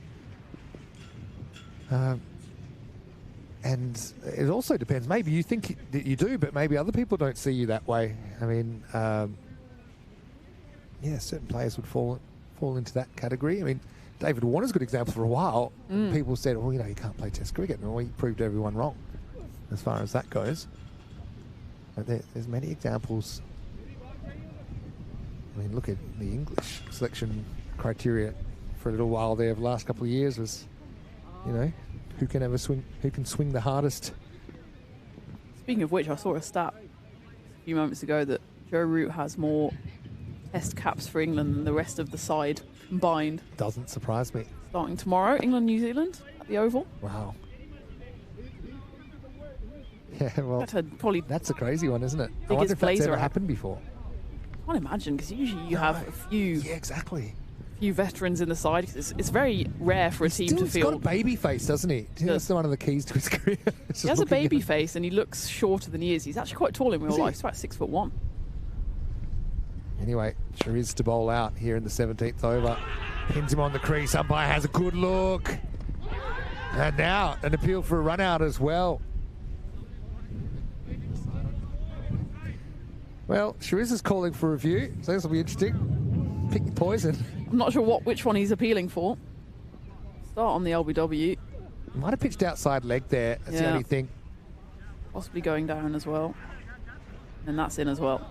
So 2 good calls from the umpire, I'd reckon. Yeah, I think so. Yeah, we'll check it out. He's sliding down just a touch. I feel it would have hit the stumps. Then came in. It was a bang bang call.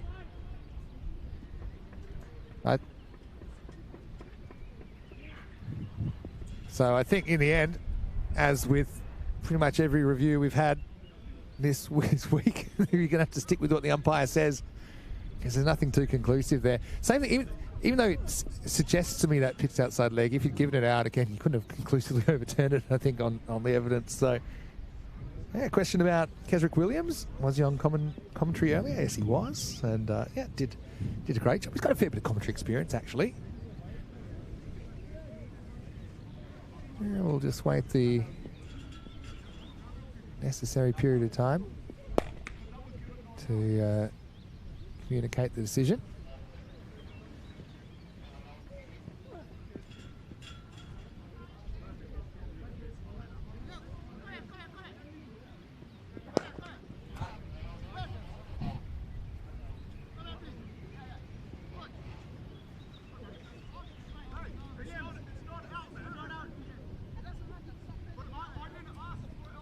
Williams wandering off for a chat, I think, while this has been going on. So,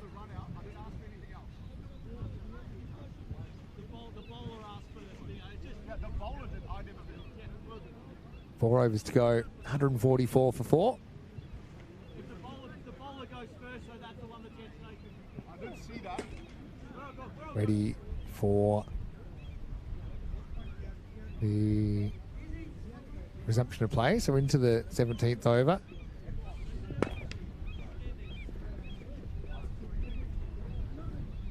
A bit of discussion here, but I don't quite know what the conversation would be about.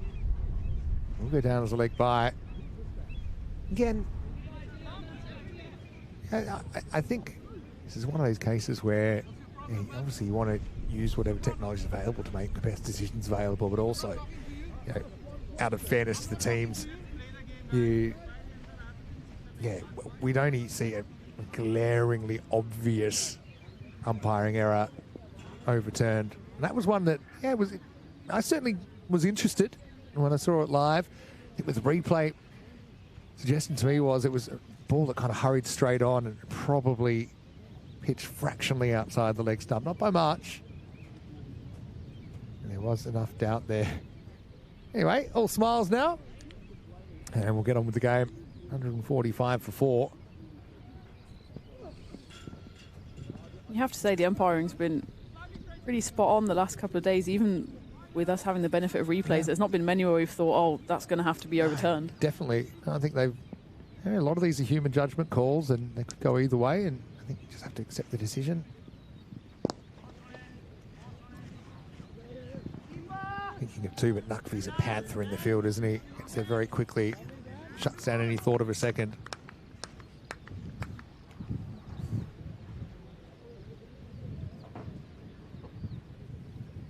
We'll see if they can bring the big finish now. They kind of changed the game, didn't they, with the Basisto wicket. looking kind of 190s, maybe the 200 being touched, but now potentially more like 170s. Maybe not even that. Shariz bowled really well into his last over now. Still got a fair few bowlers out their sleeve. Ashara Pereira, he's got one left. Bowler a maiden, remember. Hassan Ali, I'm sure he'll bowl out too. That one's hit out and it's going all the way. Maximal. That's Sheila out there. We'll see. I think it has gone all the way. Yeah, it has. Pace is on length, really. Sneaks across a little bit. He's bowled a lot of kind of top spinners and wrong-uns to the left-handers, but this one kind of slog swept, plays on length more than anything. So Viral fights back. Just when he started to time Shariz up, I think Shariz will pretty much be through his 4 overs. This one hit down the ground nicely for 1. Kesrick will... Well, maybe he won't face. I don't think there is. I think there is still a ball to go in the over, so I think Kesrick's going to have to face the last ball of the over.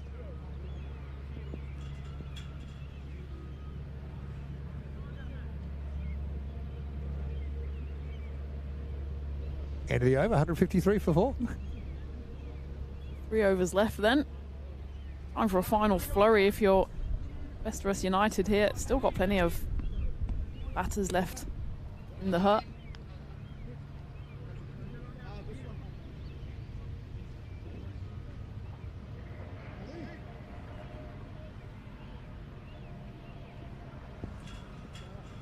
So, 18th over about to get underway.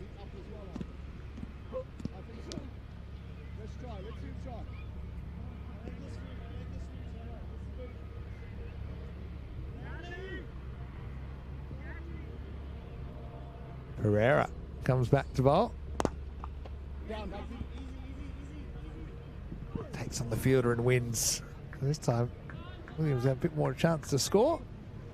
Yes, we'll get big Ishara coming down at him.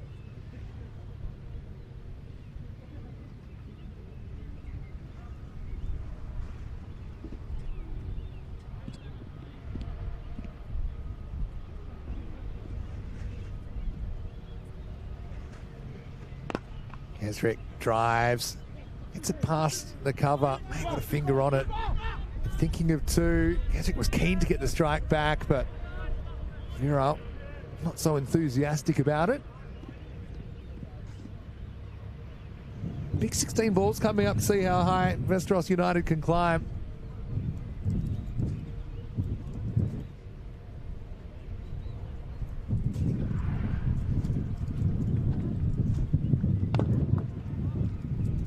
Bowled.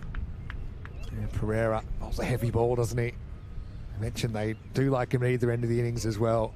They've just left him the 1 to bowl here in the 18th, so they'll still have to find 2 more overs from somewhere. Lifted up, carved away. It'll spin away from the fielder and it will get to the boundary. Shariz out there, couldn't do anything about it. Overall, manages to break the shackles and takes Pereira over backward point for 4. Nicely played, just carved it away late. Not too much width, but just the pace of the ball and bits of fielder out there. Shariz Ahmed, back of his bowling spell, not able to reel it in. Well, this should be a run out. Oh, well, that was total chaos at both ends, really. I feel like both batters could have been run out at both ends in about a 3-second window. Kesrick just kind of went on the hit, mid-off, was up in the circle, and man, it almost seemed like Viral was going to fall on his sword. All right, I guess I'm gone, but then I don't know where the bowler was. Shara was kind of suspended in time in his follow-through. So, probably not one for the highlight reels. Naqvi threw it to where Pereira probably should have been. Anyway, it's the 5th ball of the over. It's 160 for 4.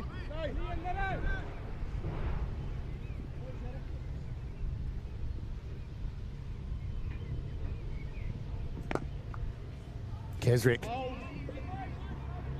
doesn't get this one out of the infield, but it will be the end of the over now, and it's 161 for 4. Had a question from Thomas. It's a fair question. Might be GP Mead. Well, technically he is Gian Piero Mead with a G. I think sometimes he's known as JP. I mean, Gian being the JP. anglicized to anglicize would be like John, right? But yeah, each country, each language has their own little nuances, especially with common names like John. In Prague, where I live, all the Jans, which is John, they're known as Honza. Really? And there's some story behind it that takes too long to tell. But yeah, every second person's Honza.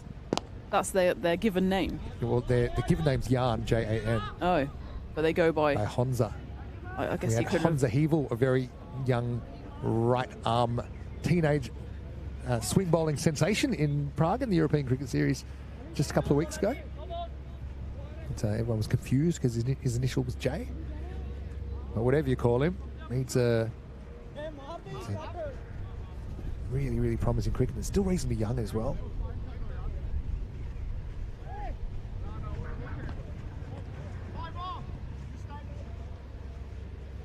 $11 balls to go then.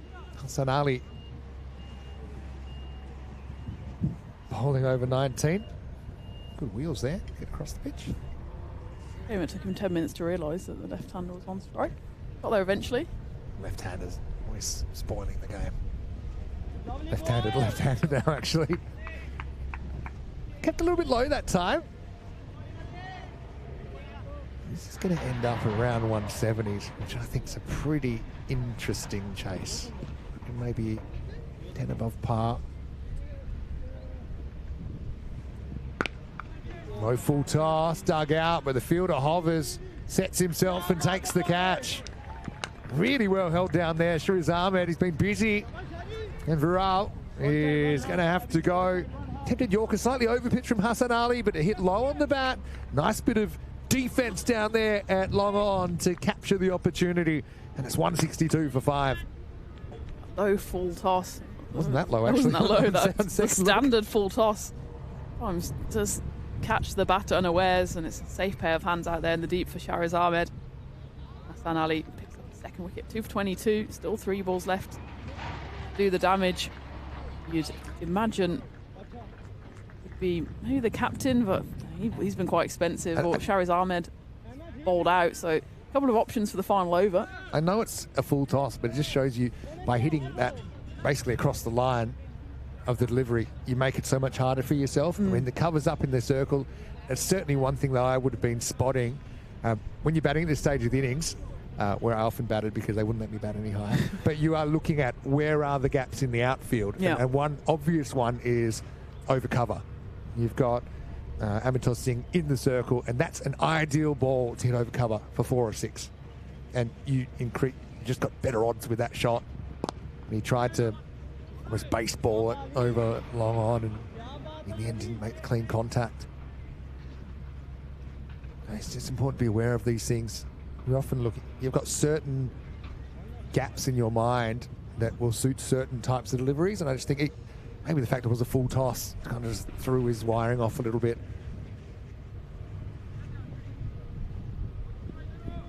Anyway, new batter out there. One of your favourites, Abe Tipnis. Like a character from the Hunger Games. They all have these kind of names ending in this. Yeah, Katniss, Dogness. Tipness. Nice little flick there, but again, good shot for 1. Done pretty well to restrict the boundaries. Hassan Ali delivering in this 19th over. 1 for 3 off the 5 balls bowled.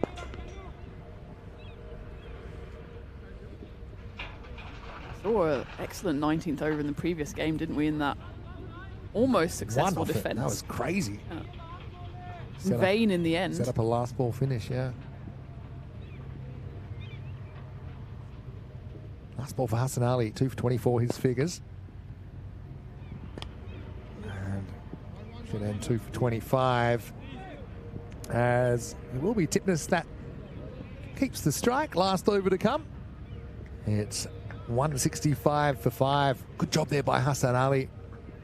Again, he's really relishing every opportunity he gets to play more cricket, to rub shoulders with more experienced players, different challenges. He's got a bright future. So 165 plus whatever they can gather off this over. Again, they still want to go 180 here. Love it. 15-run plus over. Interesting to see who bowls this one. Amitaz Singh, quite expensive, going over 12s. He is the skipper, got 1 over left. Archan Vaidya, another option. He's on for 19 off his 2. Otherwise, Itara has been quite expensive. 3 options, Amitaz Singh.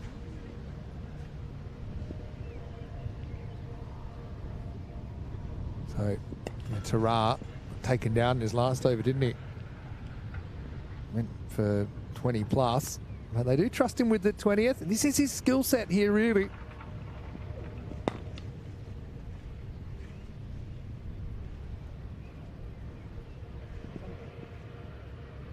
Here he goes round the wicket to Abe. Slow ball first up, flicked away. Creates a bit of work for Shetty. Does really well to keep that to 1. I think Kesrick's a bit frustrated. He hasn't had more of the strike recently, so he's just saying, look, I'm here. I'm not leaving until I bomb 1 or die trying. Let's see if he can get after Tahir Tara. That would be the time. He's 6 off 7. Certainly make his figures look a bit more presentable if he manages to find the rope here. More or less, it's never played on unofficial. We learned that from earlier, even as a junior. It's across, but he's getting an LBW. Trying to sneak across and open up that leg side. Kesrick is going to have to go. Tara gets his man. And I said he wanted to go large or die trying. Turned out to be the latter. Williams out for 6, 166 for 6.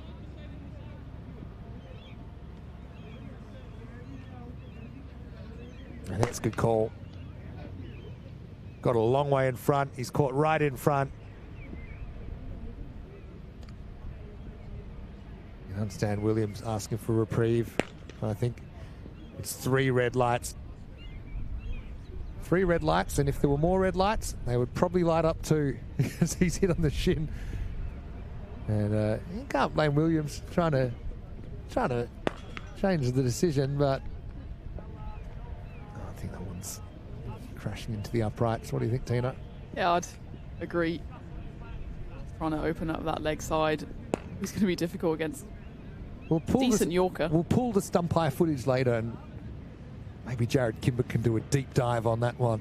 But I think it looked pretty straight, didn't it? Whenever you see a batter going that far across, they might feel then, oh, I'm trying to flick it off my pad, so was it going maybe angling down the leg side? But I think he took a big step across, didn't he? And yeah. No doubt it was hit in line, and that ball was going on to hit.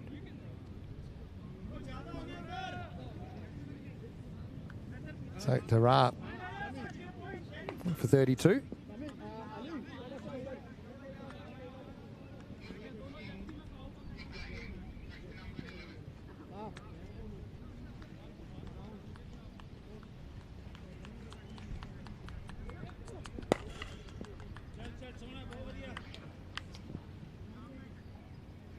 Sami Khalil. Well, Sami Ibrahim Keel is the new batter, I should say. And he will start with a couple.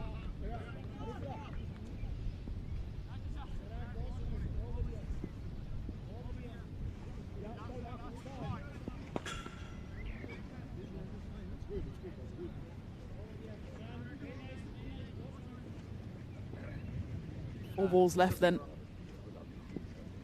66 on the board. They definitely want to get past that 170 mark. And that one's friendly fire into his own foot from Sami. To the other end. Again, it's been brilliant flourish from the bowlers at the end. Starting with that 19th over. Went for just a handful of runs, and Tahir Tara, having suffered a bit of punishment early on in his bowling, going for 31 runs. His first 2 overs back excellently here so far. Aaron to the left-hander who goes for the scoop. They scamper through for a single. Non-striker was pretty much going whatever circumstance. It did basically go through to the keeper, but Trabaka had to ball to his right to stop it by the time he got back up with the ball. Safely back home.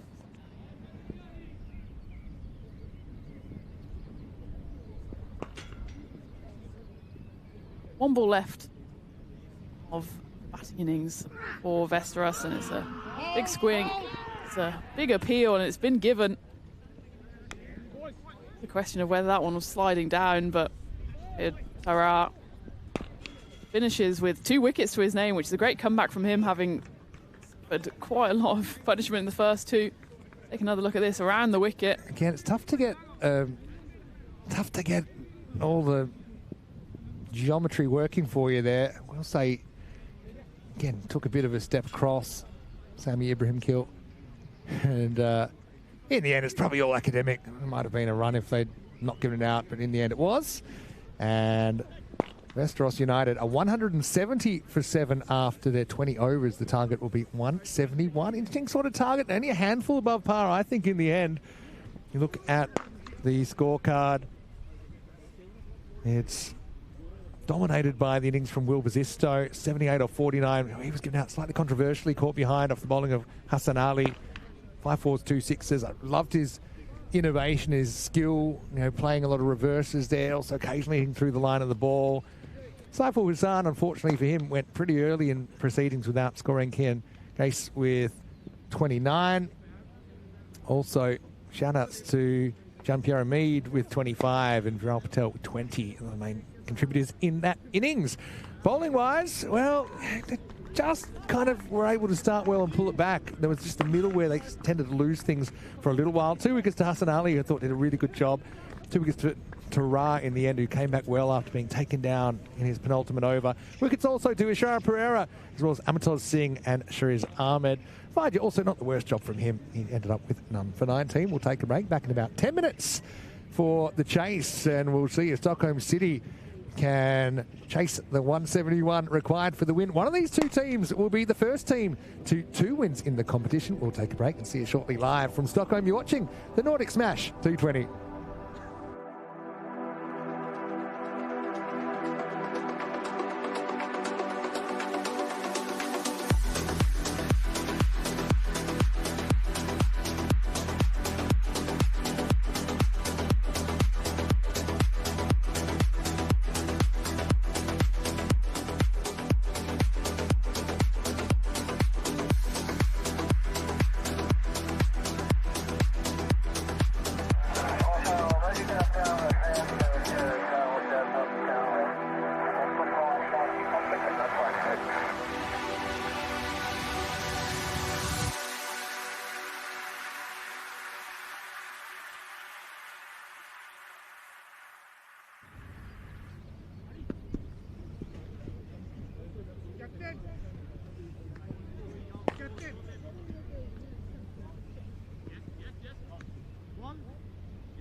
warm welcome back to the final run chase of the day here.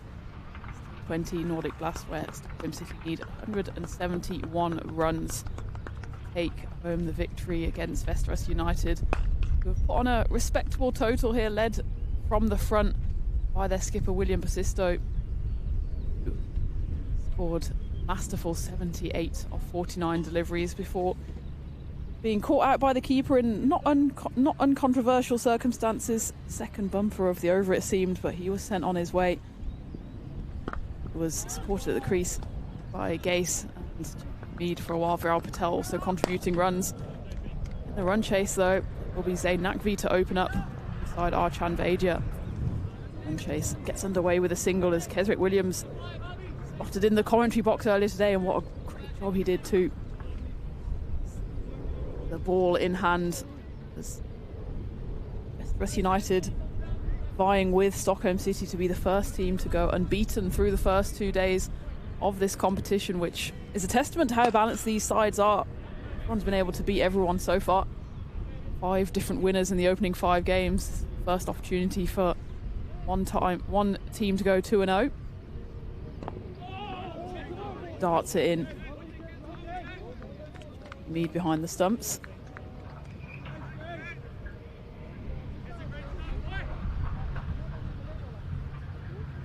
Really enjoying the nicest part of the day here in Stockholm as the sun shining down, and you have to say perfect batting conditions.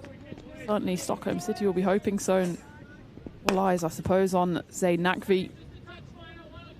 And with international experience, you know just how powerful he can be with bat in hand. Of course, World Cup runs to his name as well. Just the 6 against the West Indies, but it's a West Indian bowler who's troubling him here. The non-striker's end sees that one whistle past that of Archan Vaidya into the hands of the wicketkeeper. And just seems a bit too quick here for Vaidya is Kesrick Williams. Talking earlier about having to adapt to the different conditions. He's not exactly one used to bowling on AstroTurf.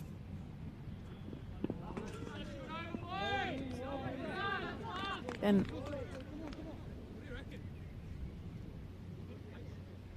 4 dot balls in quick succession.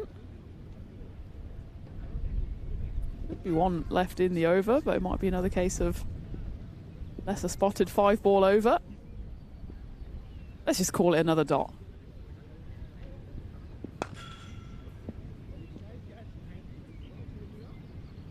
One off the first. Kesrick Williams will be happy with that. I mean, he was the one that suffered the dot ball faced in the previous innings. He had a imaginary dot ball put against his name, and now he's been gifted an imaginary dot ball, so the tally is fair for Kesrick.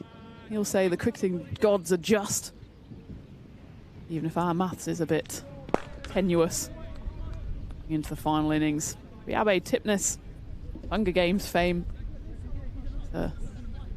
Awesome left arm tweakers from the other end. A nice balance to this Västerås United bowling attack.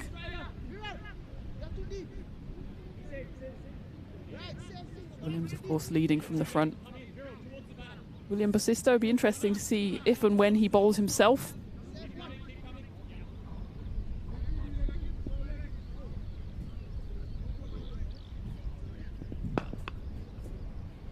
It will be the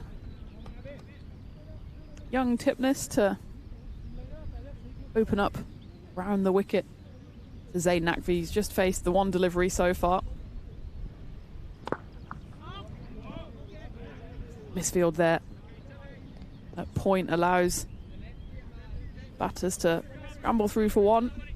That required rate up towards 9.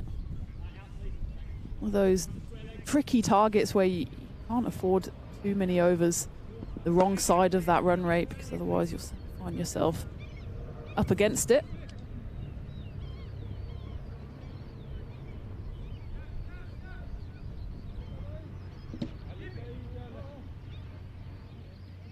say, while it's good batting conditions, probably the best bowling conditions we've enjoyed opening 2 days of the tournament. Gale force winds of earlier have died down to a gentle breeze. And some blue sky threatening to join us. Hopefully that's a sign of things to come tomorrow. One's lofted away. Goes up and over, backward point, 2 fielders after it. Cut off there by Sami Ibrahimkil. Very good afternoon to everyone joining in the chat. John, great. Nice to see you. Thomas has been keeping us company over the last couple of hours as well. Hope you're well wherever you're joining from across the world. Last of 6 innings.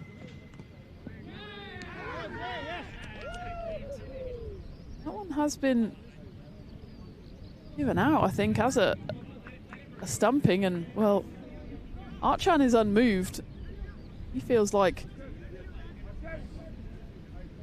he had something behind the line. He's taking it on the chin now, walking off. I won't be able to see much from this angle. Hopefully we have the side-on replay as well. Maybe just a case of overbalancing. The umpire has no hesitation. This is the angle that we want to look at. And there you go, he goes forward. And yeah, well, you can see the bail tumbling its way into shot while Archan still has his foot in front of the line. Yeah, well, you'll be able to see the drag, and the bat is put down belatedly, but not before JP Mead whips the bails off. Take a look at this one more time. Yeah, well, the bat is kind of tapped down, but not in timing with the way the bails being taken off. So a fair call there from the umpire. An early wicket in this run chase. Archan Vaidya has to depart. Really get going, 2 off 8, which is a symptom that we've seen suffered from a lot of the batters so far in this tournament.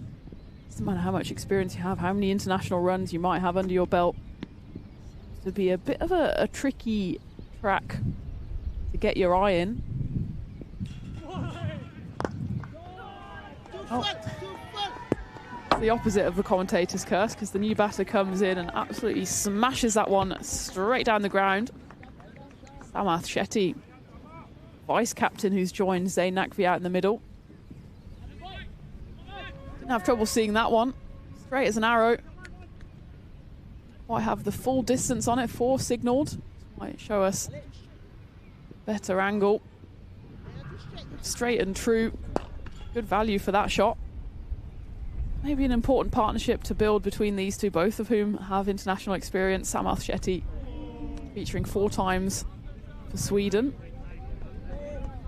His debut only in 2025, so I'm sure he'll hope to feature for his country on a few more occasions as we get to the end of the second over. 8 for 1. Good over there from Abe. Gets hit for that boundary, but won't be complaining too much as he does manage to remove one of the openers, as we'll see that in the ball coming up.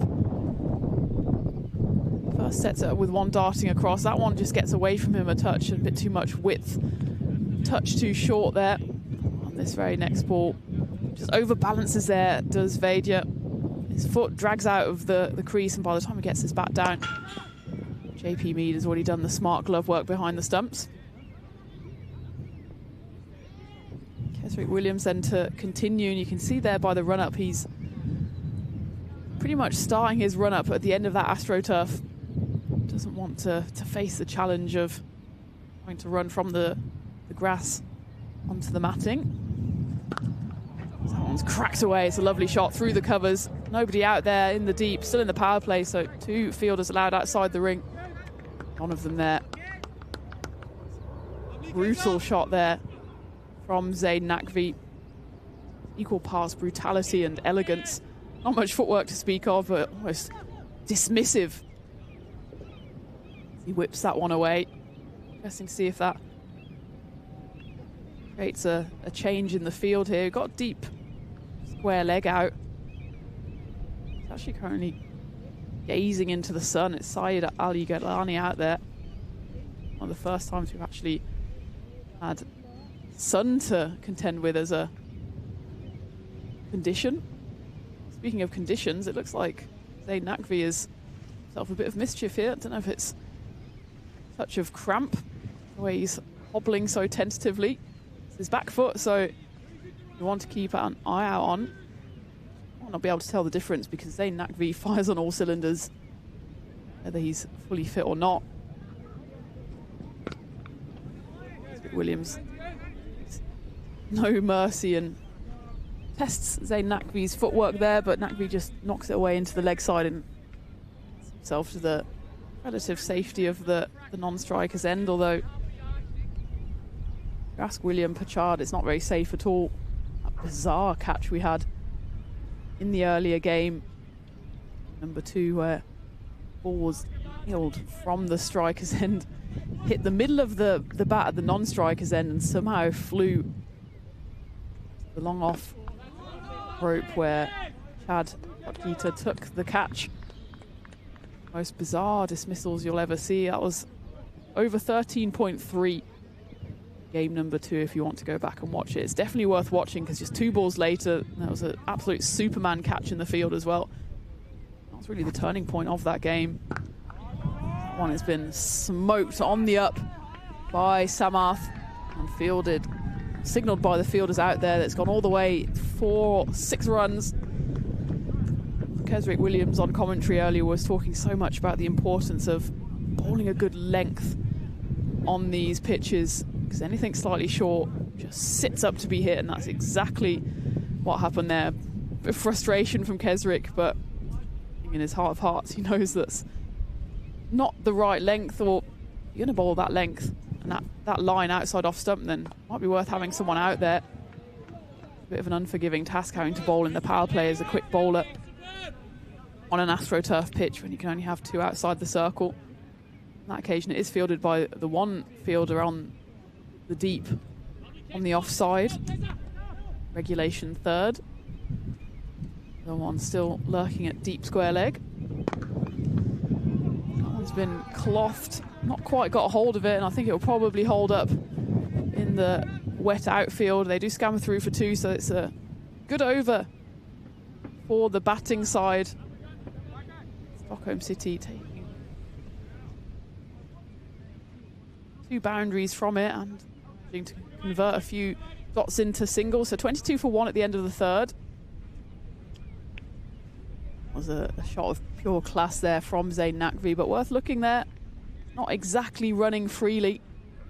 Something that would be, I'm sure, a cause for concern for Stockholm City, because if you look down their batting lineup, he is really the star man.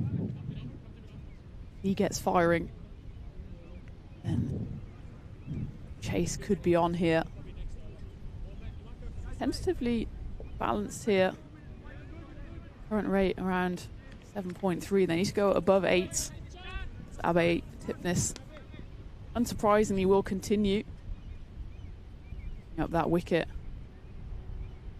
His first over, smart piece of glove work from JP Mead to dismiss Archan Vaidya. Off with a wide here though.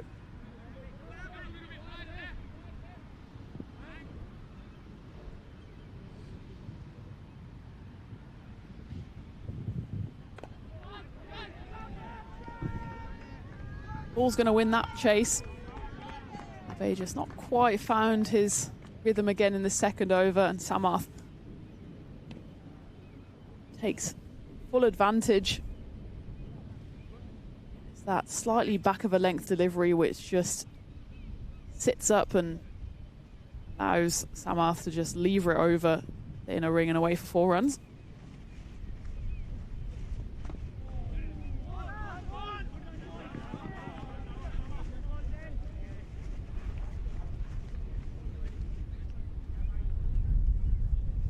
Remember, while this might be the last of the games today, we've got another feast coming your way tomorrow.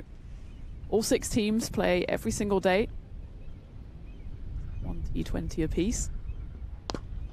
One's clubbed and it'll be over the head of Kesrick Williams.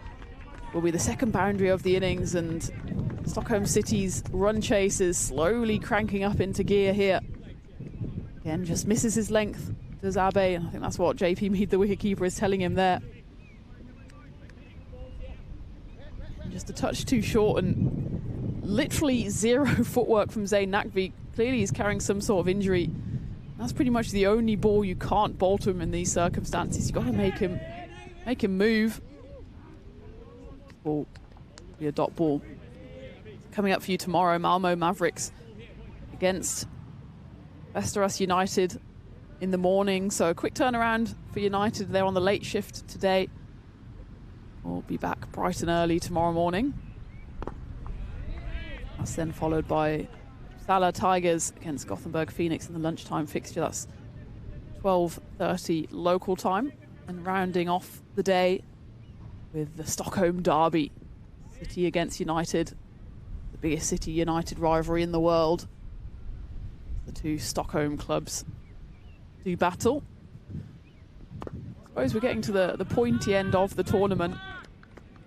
Tomorrow is Hump Day, Wednesday, and halfway through group stage matches. So as a reminder, we get to the end of the fourth over. Abe pulled it back well in those final three deliveries, giving away just a single. Just missing his length in the opening couple of deliveries. 33 for 1. A reminder then, Monday to Friday, group stage action. And Saturday is the big finals day with the top 4 teams going through to the semi-finals. Conventional setup then, first plays fourth, second plays third. Which I suppose is a significant enough advantage to be the home side as well if you finish first or second. And then no third, fourth place. Consolation, small final. We go straight to the big final, which will take place in the normal time slots. So 9 a.m., 12:30 p.m. and then 4 p.m. local time on Saturday, 20th of June is the big final. Al Patel gets thrown the ball here. So we'll continue with some left arm spin. They've got several spin options, do Västerås United, but that one's carved away nicely to backward point. 2 players on the chase, and I think it's a clean pickup in the end. The high five from Sami Khalil certainly seems to suggest so. They managed to scamper through for a couple.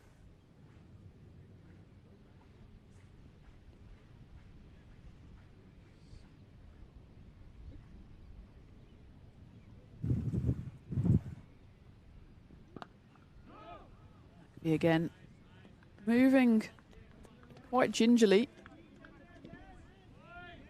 to keep an eye on. Like I said, with several games coming up for him and for his Stockholm City teammates. He's got such good hands, though, that almost takes the feet out of the equation that time. Just a stand and deliver, smash through the covers. Just an act of violence there from Zayn Nakvi. That shot played so many times. Again, not too much wrong with the line. It's just that length. You can't afford to miss your length on this pitch. It just sits up and asks to be hit. Still in the power play, remember, so not much protection out on the boundary. Nicked away. And Nakvi here, quite interested in the 2, but didn't really set off with much intent. So will just be the 1. Just 24 years old, already featured on many occasions for the Italian national side and has a bright future ahead of him.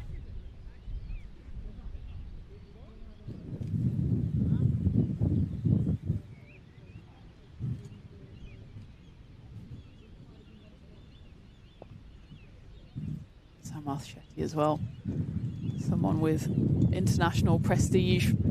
One of the local international players featured for Sweden.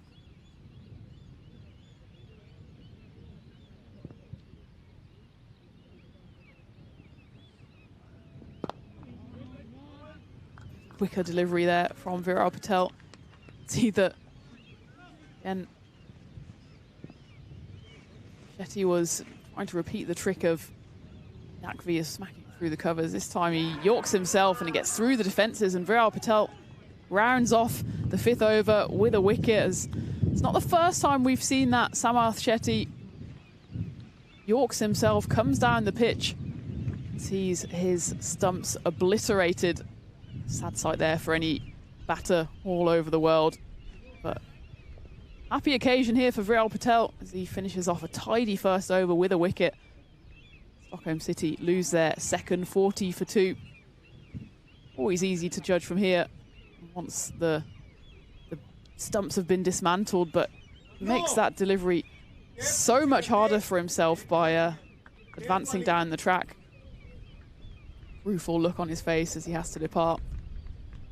Not much Zain Nakvi can say to him other than, yeah, unlucky. As he trudges off, so 5 overs gone.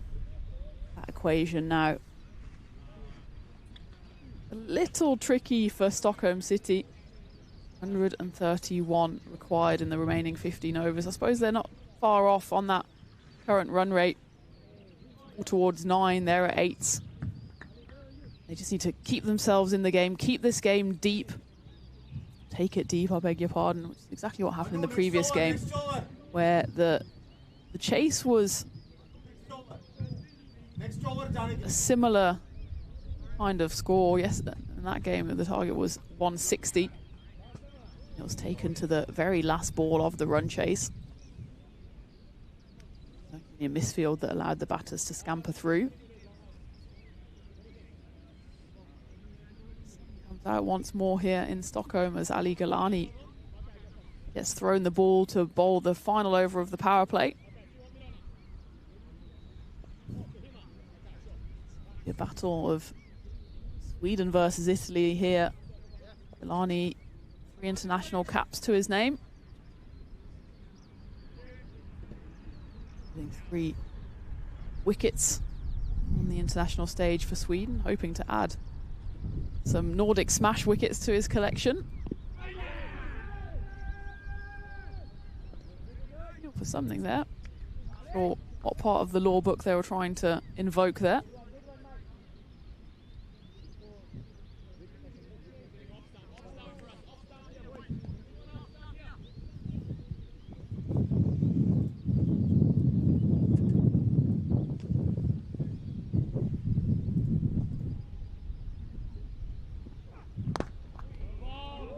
Firmly straight back at Galani. The fielding off his own bowling.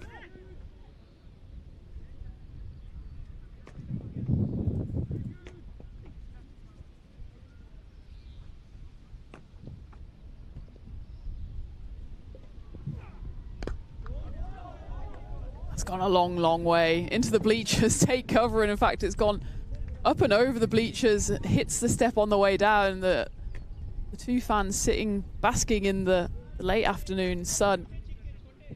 Almost had to take a belated trip to A&E. It's worth taking a look at this one again. Just pure brutality from Zain Nakvi. Clears that front leg.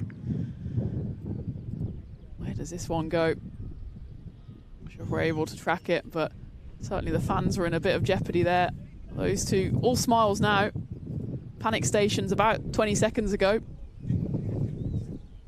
Nakvi takes 3 balls to line up a big maximum. Galani needs a comeback ball here. Still 3 balls left in the power play. Maybe 2. We've had a couple of 5 ball overs so far.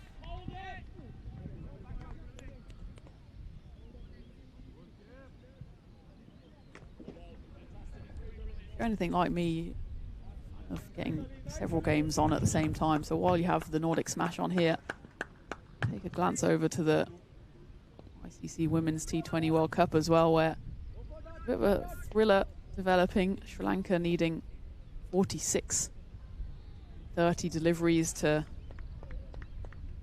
take an underdog win against New Zealand. 4 wickets down. Worth watching that one.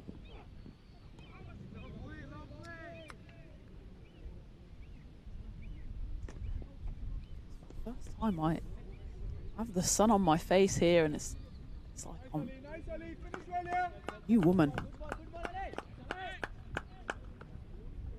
Sign of things to come. We have been promised all week. We've been told Wednesday is the day when Swedish summer will arrive. Knocked away into the leg side, and well, we're led to believe there's some party atmosphere here in Sweden. I think Friday, when Sweden celebrates Midsummer's Eve. Party time in Stockholm, so I might have to take a trip to the centre to see what's happening there as we get to the end of the sixth, end of the power play, 49 for 2. So apparently what we have in store for us is some maypole dancing. Major highlight is hopping and singing like frogs during the traditional Smagrodona, apologies, song, which is of course Swedish for small frogs. The menu, traditional feast featuring pickled herring, fresh new potatoes with dill, sour cream and local cheeses. I think I'll take it all bar the pickled herring. Typically topped off with a fresh strawberry cream cake and washed down with schnapps. Count me in. We're making some running repairs on the pitch. The trusty duct tape. The tape for all seasons coming out. Not sure that'll be quite the match for Mother Nature, but God loves a trier, so we'll see how long that tape holds.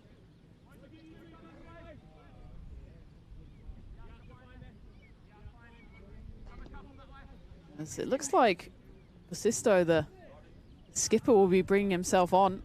Teja Manuru has come to the crease meanwhile after that wicket in the previous over. So it's skipper versus skipper.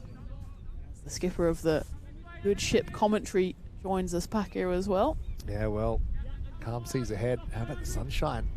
Have you considered taking a layer off? No. Yeah, that's the ghosts of the weeks past. It's been pretty tough so far, but yeah, nice to see some sunshine. And there's more to come.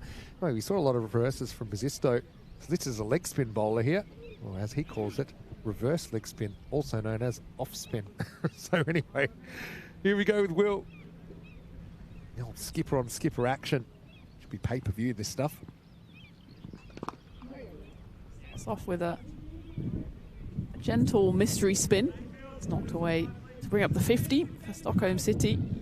Just want to keep a slight eye on that run rate. They're comfortably within the zone for now. I suppose as long as Zayn Nakvi is at the crease, people are generally happy. He is an entertainer, as of course. Teja, the skipper, will see it as his responsibility to guide his side home. Everyone loves an entertainer. Who's your favourite kind of cricketer for kind of entertainment value of all time? All time. And I'm talking probably out of the ECN universe. I'm talking in the wider cricket world. Ponder that for a second. I'll ponder. Will. Then. And they're just happy to take the singles now. Teja and Zayn. I will say the entertainment has become fewer and further between and more off the pitch, but when Ben Stokes is on one of his innings, yeah, I was going to say, then there's something quite magical about that. Remains to be seen if we'll ever see one ever again. Wow, that's good power, but as he cleared the field, he has. That's an excellent shot from Nakvi. It's generated that power. Had to do it himself. Maximo, class shot from the Italian international. I quite like, if we're looking at bowlers, someone like Adam Zampa. It's quite entertaining. Yeah. Just, I like cricketers with personality. I think my conclusion is that you can have almost cricketing machines, and someone like Joe Root I'd put in the machine category. That one's pulled away, chases on for backward square, and he does well to run round to his non-favoured side. We need to get him to look through a peephole. I was going to say the Route Machine TM coming to a store near you. Be a bestseller. Route Master 2000. But I was going to say with the whole Stokes thing, again, mate, in my opinion, it's a bit overblown. The most recent stuff. But yeah, you know when they talk about a Cinderella story, this is the other side of the Cinderella story where at midnight your coach turns into a pumpkin and basically it's not so good if you stay out up to midnight. Back to live action here. And Nakvi follows up. I was more concerned too with a single at the end of the over as well. End of the 7th, it's 61 for 2. More concerned with the fact that they went to a place where I think the cocktails were about £35, 40 euros. Reminds me of my days playing cricket on ice in Switzerland, where I think that's what the bottles of water were in that place. That's why you've got to be home by midnight, otherwise you wake up with a bank loan that you didn't realise you took out. Yeah, exactly. No, but yeah, no, you're right. I mean, I'll never forget that Headingley test. Yeah. Sometimes you get a perfect game to introduce someone to the game. So I had my American friend over visiting, and they were kind of like, well, it's cricket. It takes so long. Can't be that exciting. And then the 10th wicket partnership, the famous Specsavers Lynch 1 not out, and the flurry of reverses. Incredible stuff from Stokes back in 2019. Yeah, it's a good choice.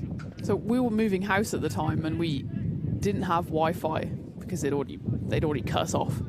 So it was literally the day of the move, and during the day we're like, fine, we'll keep an eye on it, and if it gets interesting, which it won't because it's miles off, then we'll cross that bridge when we get to it. And then of course it did get interesting as Viral Patel continues with his left arm around, having picked up a wicket in his previous over. There's a yes, no, maybe, no run from the skipper. No harm done in the end.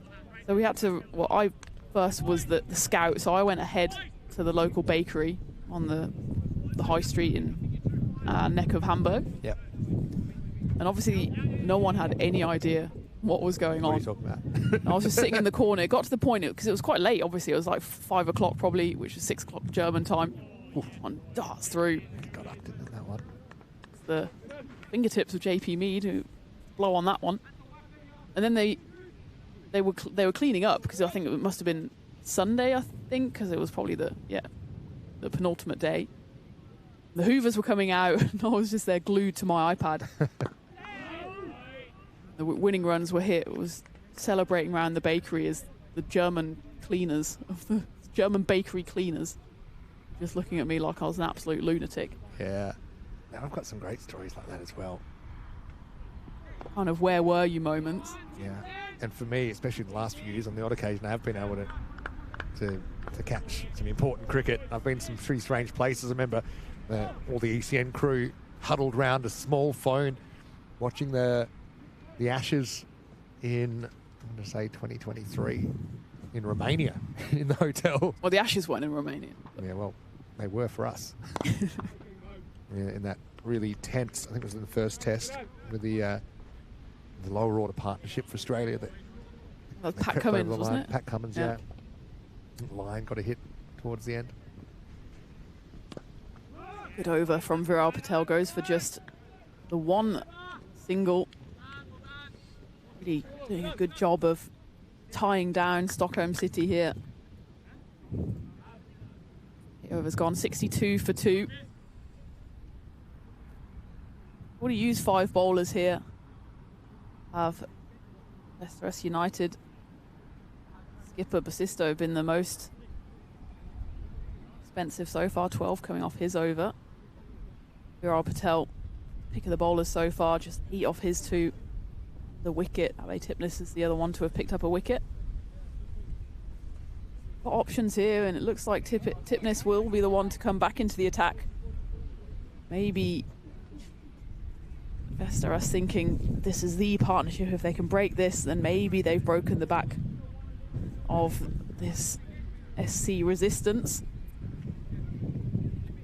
Zayn Nakvi in particular is the main man. He's 39 off 25. He's more than familiar with big run chases. He won't be intimidated by those 109 runs needed in 72. He goes round, wondering who's going to stand up and be counted. Big appeal, umpire unmoved.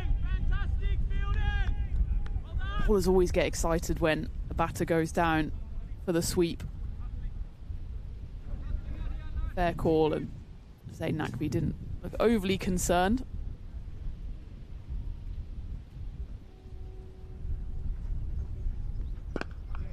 Speaking of big names, entertainers, one thing we love in European cricket is entertaining club names, and Zayn Nakvi has played a lot of cricket for Fresh Tropical. Multiple ECS titles to that club. They're they were sponsored by, I think, a juice company. Yeah, I think so. Some kind of fruit juice. What a cool name. I remember the first time we saw them on the ship, like, sorry, what? The Dutch guys as well love their cricket. And won multiple titles, made it all the way to what they call the Italian Super Series, which the winner of that typically went to the ECL. Multiple national representatives come out of that club as well.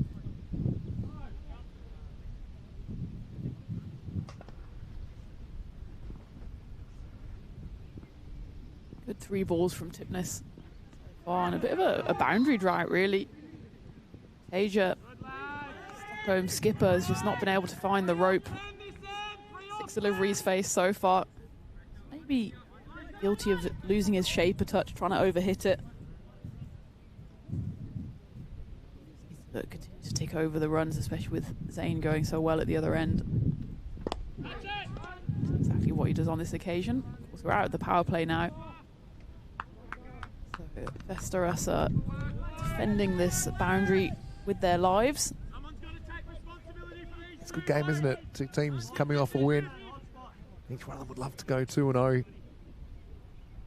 You wonder how many wins you need to make the 4. You'd say you might be able to get him with 2. Just craps him a little bit for room. There was a little bit of bat in that. That's the umpire thinks as well. We'll take us to the end of the over. So 67 for 2 after 9.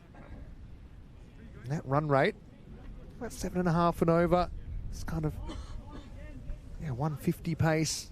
And obviously that target is about 20 higher than that. So I will say as well, and not that far away from where Västerås United were at the same point. And I suppose the question is, can Nakvi keep going? Can Tasia turn this into an innings of substance? 2 pretty classy players at the crease right now. Arnie back on to bowl. So Basisto is just kind of shuffling the pack.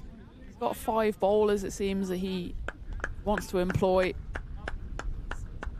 Throwing the ball around, just trying to see if he can find that secret sauce to break this partnership. It's not exactly getting away from them yet, but it's slowly building. Worth 27 so far, the majority coming off the bat of Zayn Nakvi, who's 7 shy of his half century. He will remain 7 shy of his half century as that one just tickles the bails on the way through. Almost imperceptible bowled. The bails have been dislodged. Let's take a look at this again on replay. Just, clips the outside of that off stump. Ali Galani, dead eye. His first delivery in Zayn Nakvi, well, maybe just suffering from a lack of footwork. Clearly has done himself a bit of a mischief to his right leg. Will have to depart, and I won't quite say with that, so do the hopes of Stockholm City, but that's the big wicket that Västerås were after. It's the old coat of varnish, isn't it? That umpire would have a pretty good view of that as well. I suppose in the end, pays the price for missing the ball, doesn't he? He wasn't in a great position to hit it. Galani does the job. And that's one piece of the puzzle, isn't it? In this defence for Västerås United. They've got Stockholm City 67 for 3. Still plenty of time for Stockholm. More than half of the innings left to play. Tasia skipper has to take on a big role here. Really fired so far. He's joined out there in the middle by Amitaz Singh, someone with over 1,100 first-class runs to his name. No slouch with the bat, coming in at 5 for Stockholm. Of experience over in India. High score of 49. Well, something around that will go some way to helping his side towards a successful run chase. Kalani been right on the money here. Interesting to see if Basisto does turn to a 6th bowler or back himself. He's the only one that's actually been in any way expensive. He went for 12 off his 1 over. It's only one, isn't it, as well? And I think with Nutfi out of the picture, got a new batter to have a crack at. Having said that, it's a pretty good one. Amitaz Singh, wealth of first-class experience and white ball experience. Being around the IPL setup, I know it's around a decade ago, but I mean, that's the big time, isn't it? You learn so much in those situations.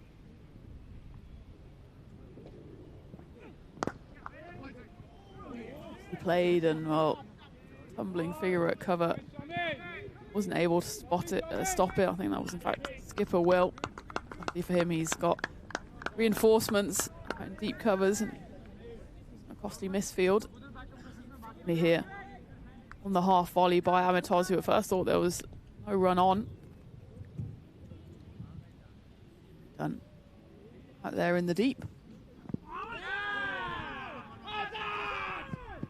That's the question, but it's next way that just waited forever and a day. Everyone was just looking at each other. In the end, they do take the second run. I might have a look at this one again.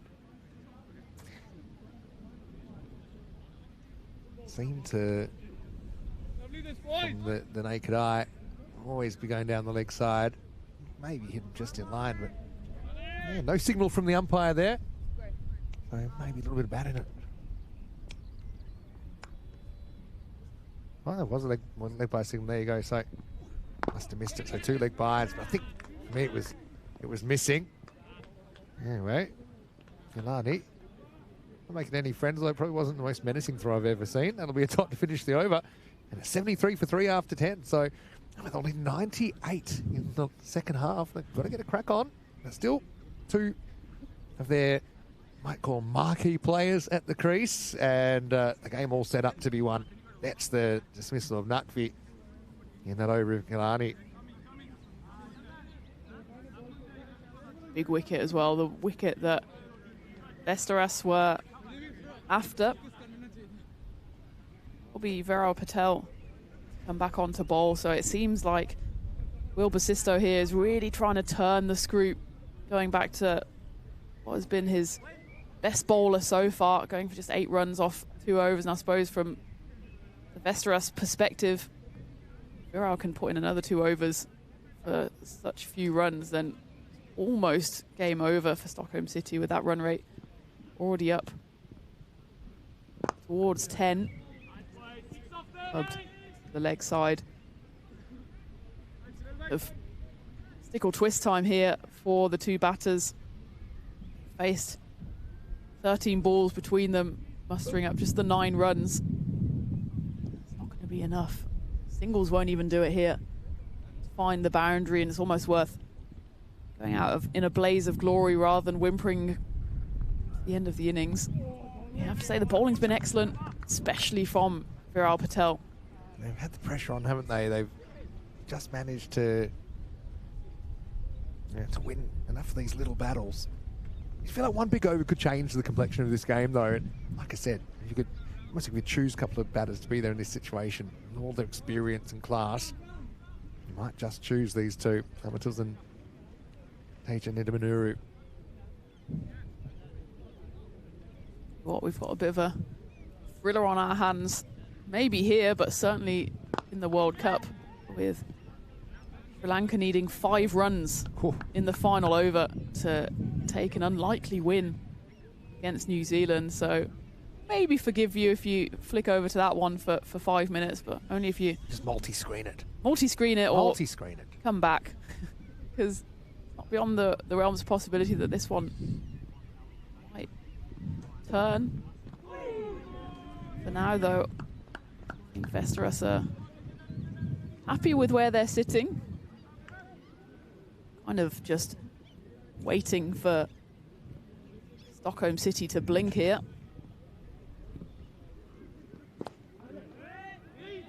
Yeah, again, could be another over without a boundary. He's thrown a couple of dots, just 3 off this over. Viral, and he's being tested. Again, add these 2 to the list of players that haven't really gotten off to a lightning start. I suppose you just have to put more pressure on you to go on with it and make it an innings of consequence. And that's the loose ball. Amtels puts it away nicely. Excellent bit of placement as well from Amtels. And we saw earlier in the day the dismissal where that kind of hanging off stump, offside full toss was dragged too long on, but you can see he knew exactly where the gap was. Could have put it anywhere, and he did. And ball screams to the boundary, into the 11th over. It's 80 for 3. Need a lot more where that's come from. They're gonna squeeze over the line. At least good signs of intent. Batters here, and both of these batters have more than enough experience between them, so they don't need us to tell them the game situation here. They don't want it to just slip out of their grasp, and Sisto, I think, with a lot of experience himself, knows that this is a pivotal moment in the game, which is why he's turned back to his frontline bowler, Kesrick Williams. Bowled well in his opening 2 overs. Wasn't able to pick up a wicket. Was able to set the tone for the bowling innings. Coming in from the other end this time. I think bowled his opening 2 overs from the commentary end. Sri Lanka needing 3 runs in 5 balls. Be quite some turnaround for them after they looked a little lackluster. Opening game against England. The chase is on here for Rav Saka. Nice kiss.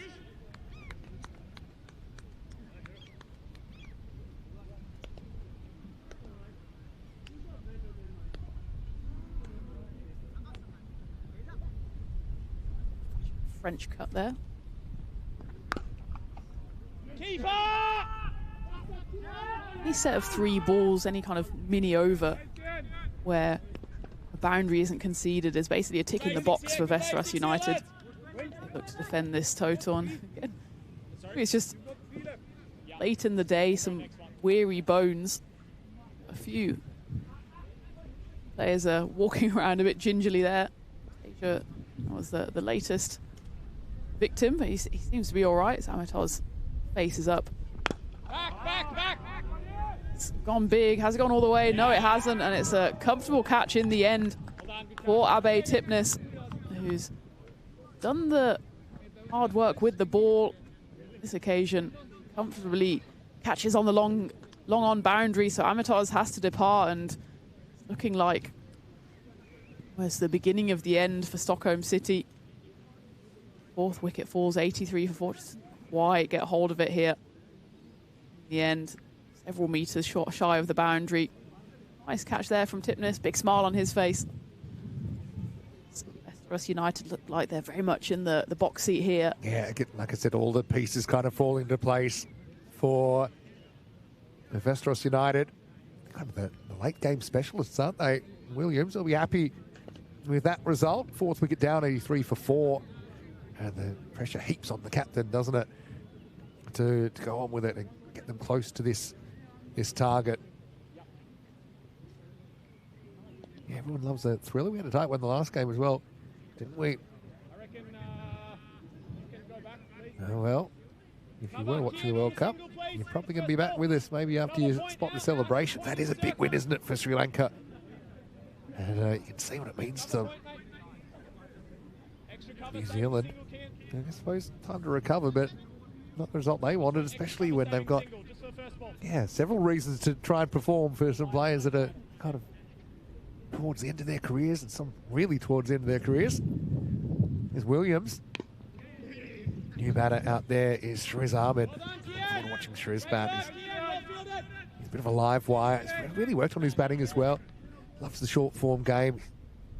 He can hit shots all round the field in orthodox and less orthodox fashion. These two should know each other pretty well as well, both part of the Dutch setup. Yes, danger zone for New Zealand women, having lost that first game against West Indies. Remember, they're the reigning champs as well. Lost their opening 2 games. They'll still have a decent enough chance to get through, but probably mean beating England. England, of course, hoping to top the group. First 2 teams go through, and Group 2 is actually probably the easier of the 2. Is that one? Nothing easy about that, as that one gets smashed over square leg. Runs. Nice shot, counter attack coming now. Is that the one that gets him going?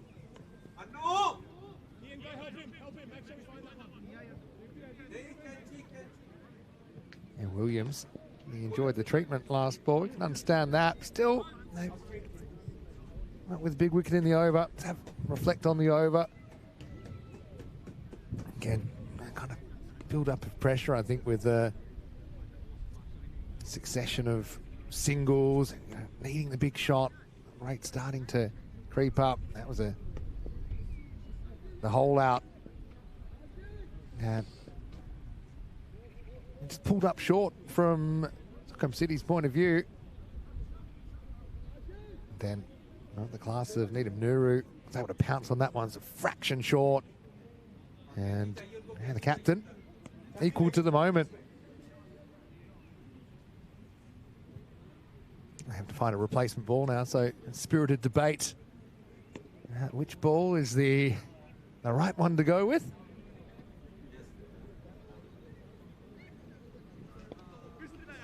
It's round and white, just take it. Round and white, it's all right. That's what they say. Yeah. What do you think about if you lose the ball, that instead of this trying very hard to get the right ball, you bring out a selection, a mystery bag, and you have to, obviously can't see, you have to put the arm in and just grab grab the one that you want. Oh, I wouldn't mind it. I quite like a level of intrigue and mystery when it comes to selecting ball. There's a pair of scissors there, which would obviously be useless to me as a left-hander. It looks like they're just double-checking that the ball is in fact white and circular and leather.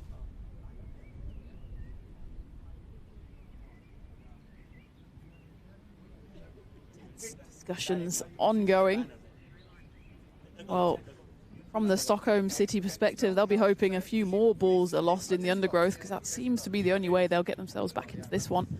That equation is 81 runs required in the remaining 8 overs, so that run rate needed is above 10, which is never really somewhere you want to be as a chasing team, but they're certainly not out of it.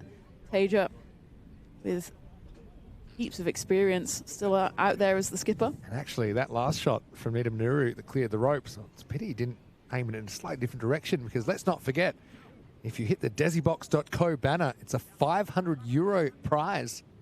It's almost enough to make me get out there and grab a bat and close my eyes and swing. Are we talking on the full? On the full, directly. There is a banner. We'll try and bring it up on your screen pretty shortly, but yeah.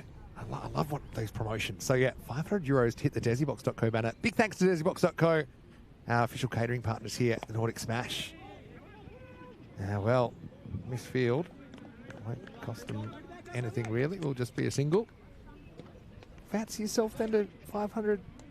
What are we going to do with that? I mean, €500 is about 5,000 crowns, so it's already multiplied by 10, because we can go to the money changer and basically get 10x straight away. Well, I wouldn't spend it in Sweden, because it wouldn't go very far. That's probably a good point. Catch the first flight to Croatia and I think it was about live for a month. 2 drinks and a basket of popcorn. That would have been all we got last night. I think that's true. Here's Bazisto. And this is lifted up in the air. It's well struck. Well, crossbar challenge. That one's a roofer from Taja. Oh, well, the 6 is contagious, perhaps, as one captain slams another out of the ground. 6 runs. I would have had us scrambling for cover yesterday because that went right onto our former commentary box roof. One of those ones where we just, the equipment, hope for the best. This one goes up in the air and it goes up onto the net. Oh. And you can hear the dugout there for Stockholm City suddenly excited once more as they feel like right back in this one. And that's exactly what you were saying earlier, Vinny. One big over is all Stockholm City needed, and this is maybe the one to take them back into contention here. It's what good players do. You know, he invested early in his innings. He never seemed panicked. I mean, it's a shocker. Is that no ball? Had to be a no ball. It's about chest high. Only been called a 6, but you tell me, this is on the full, which I think it was. Yeah, no ball called, so no ball plus 6. 7 up time. Zisto. Well, if it was baseball, he might have just cleared the dugouts, but yeah, brilliantly hit by Taja because, again, not the kind of ball you're expecting. So, we're only theoretically 2 balls into this over. It's already gone for 14. This is what we were talking about earlier, that they're just wanting to use the 5 bowlers here. Estras United and William Basisto knew then that he had to be one of those 5. Good comeback though. It was a free hit. I suppose it was there to hit, but we called it. Is it free hit amnesia you called it? Yeah. Sometimes people forget it's free hit. Not normally the batter. Sometimes they forget how to hit the ball. I'll tell you what, I forgot on that ball. Okay. The one nothing happened. Free hit amnesia is real. Sometimes they forget how to run, forget how to bat. Everyone else forgets there's a free hit, so if a wicket does fall, an apparent wicket, everyone celebrates.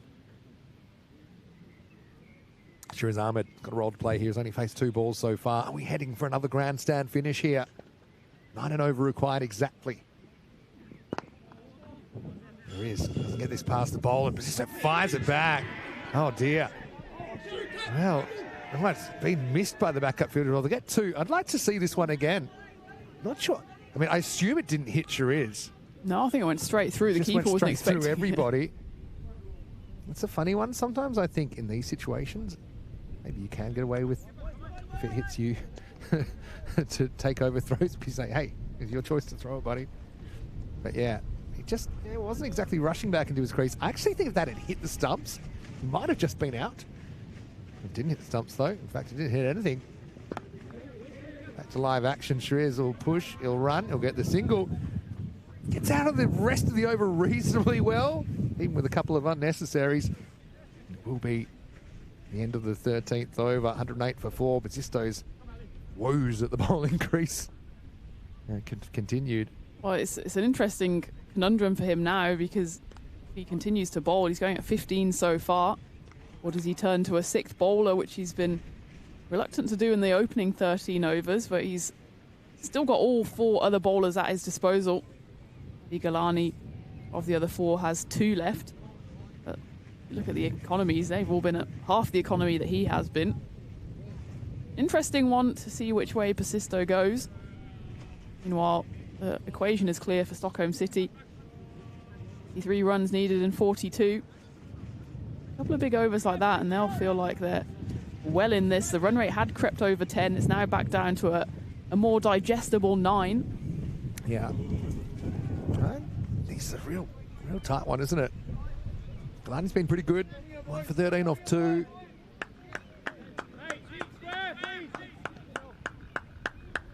Will be Ali Galani then. All this next over, that will mean all Basisto's other bowlers will have bowled 3 of their 4. Basisto himself has 2 overs left. He chooses to bowl them. Push and run. Throw comes in quickly. Hands by Meadow down to stop it getting by him. That one last over that got past him for overthrows probably was affected by the body of Shiraz Ahmed trying to get back to his crease. Well, it didn't hit Shiraz, it certainly impeded the vision of Jean-Pierre and Mead. Oh, lovely shot. Absolutely glorious shot from Teja Nidamanuru. Just picked that one up and just punched it beautifully into the wind as well. That sailed over the ropes. Maximal. On drives, always pretty to watch. Goes aerial and pretty comfortably over the ropes in the end. So I think it's going to be pretty hard for Westeros United to win without getting the wicket of Nidamanuru. Grew up playing his cricket in New Zealand. Qualifies for the Netherlands where he currently plays.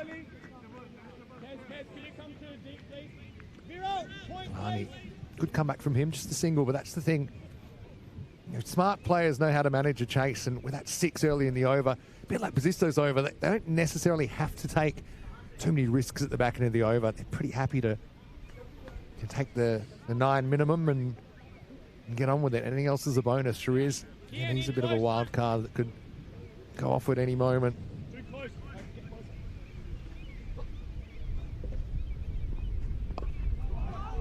Nice bit of timing from Shariz Ahmed round the corner, but there's a fielder waiting for it.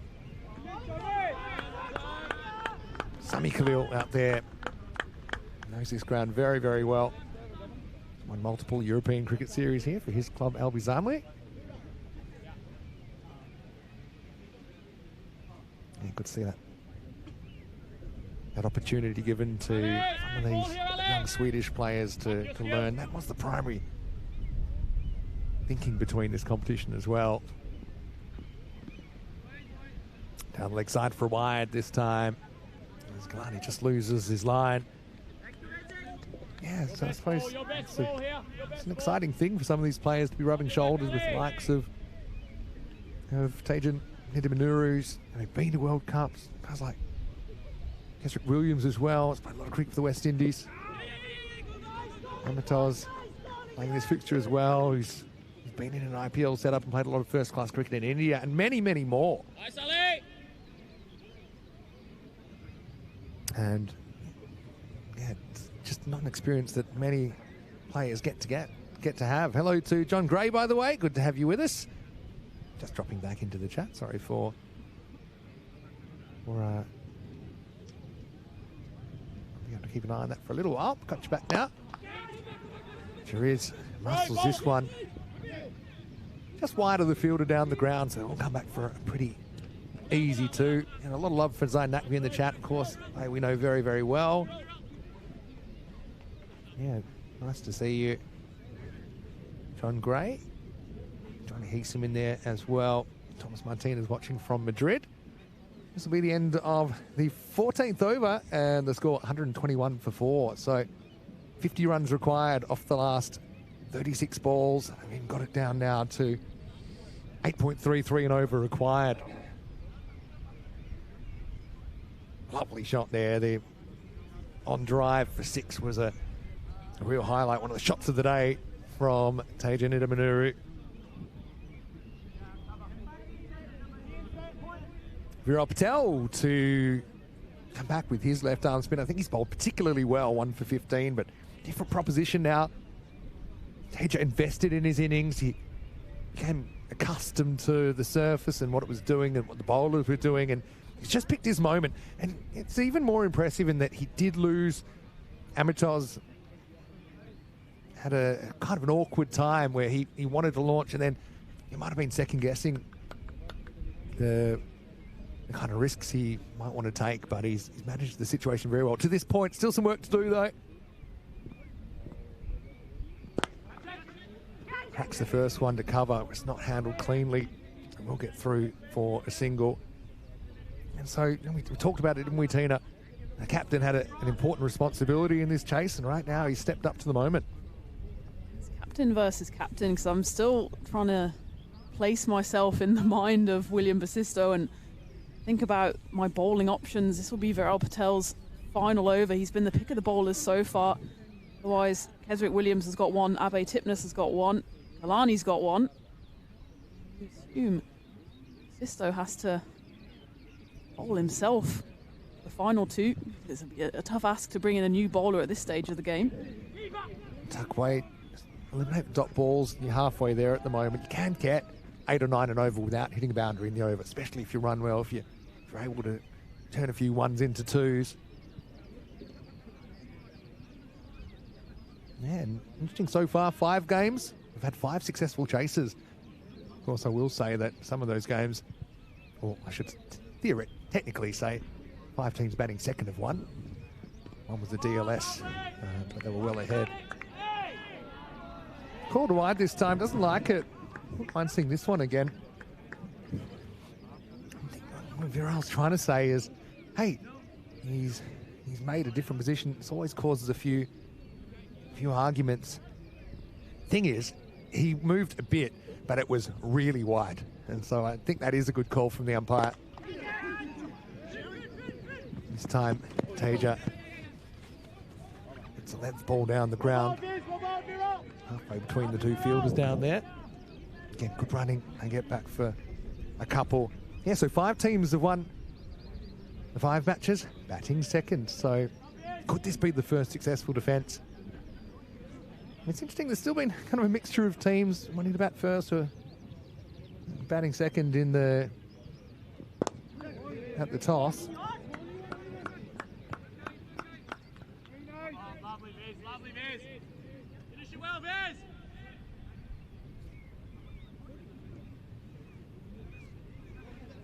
So right now, Stockholm City going double Dutch in the middle with Shariz and Taja. Hello to all of our viewers in the Netherlands as well. I'm sure we've got a lot of them. A lot of friends in the Netherlands.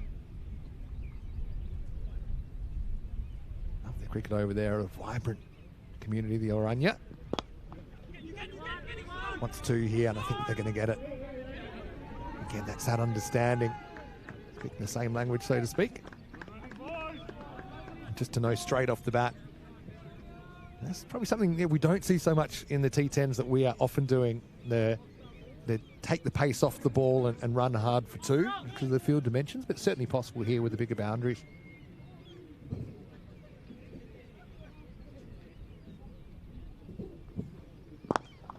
Now he's going to attack, and he's going to attack pretty well. Bounces just inside, but still excellent attacking shot from Shariz Ahmed.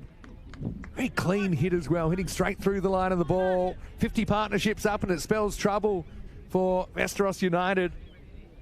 As City are creeping towards their second win in the competition. Of course, whoever wins this game, that will be the first team to 2 wins, and probably would find it hard to miss out on the semi-finals on Saturday. That'll be the end of the over. Viral, not very well, I thought, but it finished on a bit of a downer for him. He finishes 1 for 27, and City are 133 for 4, 5 overs remaining, and 38 required for the win. Been a tale of 2 captains' knocks so far in this game. Of course, Will Basisto impressed at the top of the order for his side. Västerås 78 off 49, could probably consider himself a little unlucky. He didn't go a bit deeper, having been caught out on the second bumper of the over, but now his counterpart, Taja, who's leading the charge, a bit more of a circumspect 40 off 24, but he's so far timed his chase to perfection. Just got a few more gears he needs to shift through here to chase down the runs, but actually in reality it's just over a run a ball. They've timed it perfectly so far.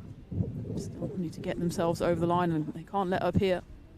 Kalani comes back to bowl out. Big over. Oh, fraction short. You always would have thought it's heading over the bails at that length. That's a rare miss from Taja. You can understand them. I'm pretty keen to appeal. I still think they might have a path back. It did keep low though, didn't it? I mean, it's the kind of length that you would have thought was going over. It did seem back a little bit, and again, wouldn't mind seeing this from front on. Anything maybe just tailing down on Wilbur the angle. Maybe just benefit the doubt. Yeah, I mean, I think it hits him in line with leg. I think the way it was definitely seemed a bit... I don't think you could overturn it, put it that way. I think with the angle, it's probably heading on and missing the leg stump.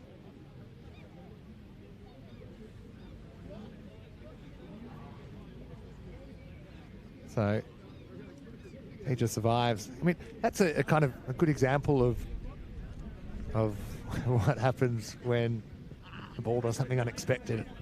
More balls jump than what's the word? Unjump. Yeah, unjump. Skid. Keep low. But there is that little bit of variation. But to, I suppose, get the most out of it, it helps to have a little bit of pace as well. And so when that unexpected bounce happens, whether it be slightly more bounce or less bounce, the batter just has less time to react. That one slid through under the attempted horizontal bat shot from Teja Nidamanuru.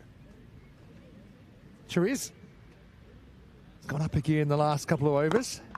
Cracks this one through cover. Again, maybe thinking about two, but a bit judicious at this stage, I think. Not wanting to risk a run out. I think they'll push to an extent, but I think these two worked really well together. They're just kind of in sync, aren't they, this partnership? You feel it, that they're in control. Got the required rate down under 8 now.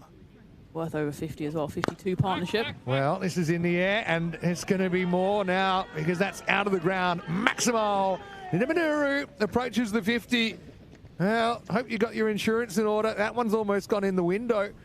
There's another lofted on drive, sails out of the Machuca cricket ground. Looks like they're on some kind of safari. They've pulled up to the cricket ground. I know we've got the desibox.co banner, which is worth €500. Does that mean if you hit a car, then you win it? Because that wasn't far away from Teja. And you can see he was really confident clearing the ropes, and rightly so. Just kind of set himself slightly on the back foot and then launched into that one. Probably an attempted Yorker from Galani. Disappears out of the ground. Their game to lose now, really. Rate required under 7.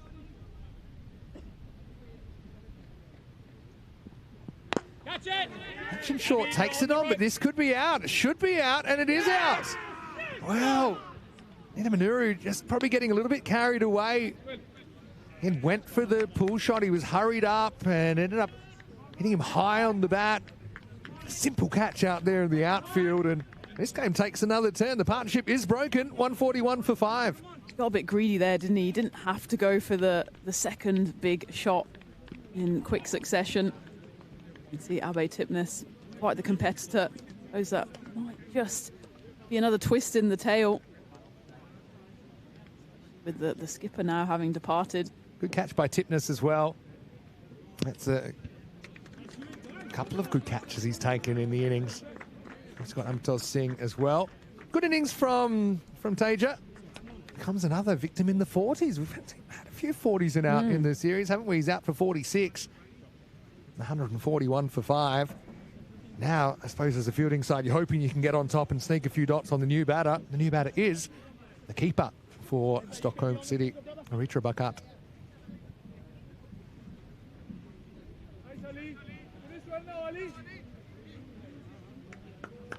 The keeper then joins Chiriz out in the middle. Surely parting remarks from the skipper will be just, don't do what I did. Yeah, a bit more sensibly and get us over the line. Tough shot, to muscle up off the back foot. It's going to win slightly as well. Bakat gets an outside edge. Chiriz wants the run, he'll get it. Backing up from the non-striker's end. So yeah, a bit of a curveball in this game. Chiriz is just kind of, like I said, clicked up a gear in his innings. Nice boys, nice boys.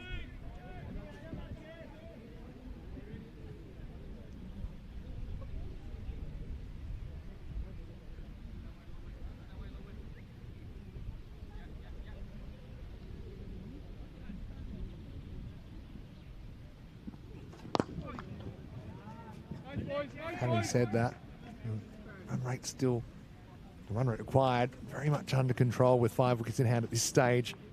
4 overs remaining, and Stockholm's really 143 for 5. 2 wickets to the score, and I think Westeros will be much happier. That was the early appeal, probably always going down. Thought maybe this would be another smooth chase, as we've seen, especially when Taja absolutely nailed that one towards the cart and tried to repeat the trick. That one was high up on the bat. That was the end of the skipper, but he's put himself and his side still in a promising position. In the end, he finishes 4 shy of that half century. Fun fact, he didn't hit a single 4. Yeah. He hit 5 6s. Why bother? You can clear the ropes. Well, he probably wishes he did hit that last one along the ground or a couple meters longer. Probably the aim, but He was really selective. I liked his innings. You know, it's the reason I think they're ahead in the game, where they stay that way, I suppose, is up to some of his teammates. I suppose Pizzisto now thinks this is a good time to come on and try and bowl out. He's got the left-hander, which in theory is a good matchup. He's also got the new batter there, Bakart. So, yeah, I think Pizzisto says, right, let's get through this over and try and stay in the game as much as possible.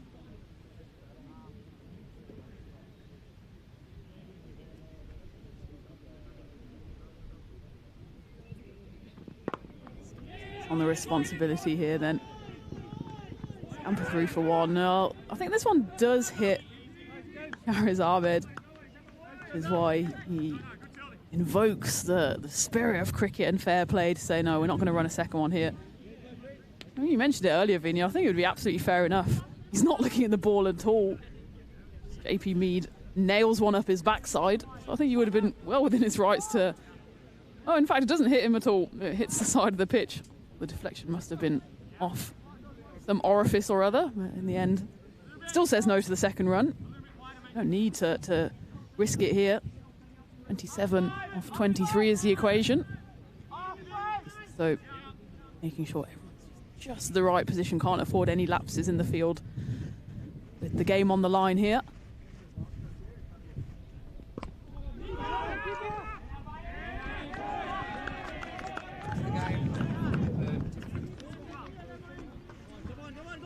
Go for that!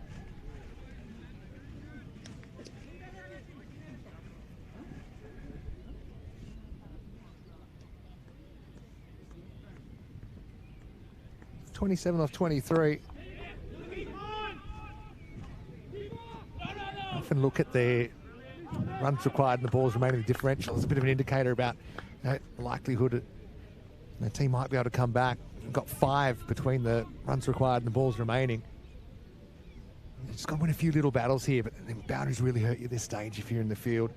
Just would hope that you can, like I say, sneak a few on Aritra, who's just arrived at the crease. I think they'll still be happy, Stockholm City, as long as Shari is at the crease. I think get him out and it's another twist for Pizzisto. Very much taking his time here. Short fielders right where they should be. Stockholm City aren't allowing themselves to be thrown off. They're just happy to knock it around.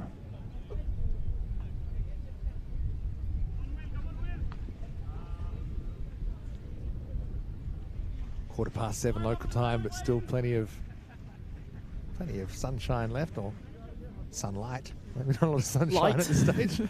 About 3 hours before sunset. I'll be long asleep with the fairies by then, I'm sure. Yeah, well, you say that. Get a second win, especially plenty of World Cup action on tonight. True. Well, there's supposed to be World Cup cricket action, England versus Ireland, Yeah, but the 7:30. The toss has been delayed because of rain. Losers. Rain? I mean, We thought we had the rain. Are you saying they've got the rain as well? well, it's in the same location as the New Zealand Sri Lanka game just now in Southampton. Maybe a bit of a coastal shower. Hopefully it stopped just in time for us to get back to the hotel and watch that one. Yeah. Well, the big underdogs, but you never know. You've seen an upset today. They go on contact there. Fumble came from Ian Gase. Disappointed he didn't pick that up clean. It was a tough one, but if he did, might have been a chance for a run out. Instead, it's the end of the over, and Stockholm City 148 for 5. 3 overs to come, and 23 required for the win. pretty much this kind of territory where one big over either way seals it. If VU get Shariz Ahmed out, the prized wicket now, and manage to sneak through and over with just a handful of runs, and suddenly feel like they're back on top of this one. There's a over with a couple of boundaries, and you'd say going pretty much home and hosed. Tight margins here, and Abe Tipnis is going to bowl this next over. It'll be interesting to see what the equation is after that. Will Basisto's obviously got one left, and Kesrick Williams has one. Do you bowl Kesrick in the 19th and just hope that something wild happens in the 20th? You want to keep him back? Some bowlers have ends they'd prefer as well, so you might. Well, Kesrick's bowled at both so far. So that might be something you consider as well in these circumstances. Hey, you want a bit of a scoop? Always. Scoop I've got from the chat. The chat's always great with this. But yeah, obviously you've had a couple of Dutch players in this game. We just saw the partnership between Shariz, who's about to face up, and Tejan Nidamanuru. But yeah, a bit of a Dutch cricket news. Could just be one here. No chance of a second again. The difference between a 1 and a 2 is pretty significant at this stage.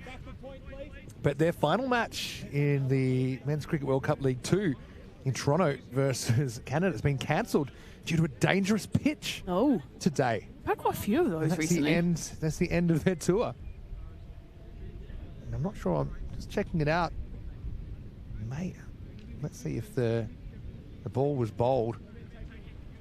Yeah, it's always interesting when a ball's bowled and the umpire's just like, nope, we're off. And I always feel bad for the averages of the players that had to bat. There was that famous England versus West Indies one. A test match that was called off after about an hour. Yeah.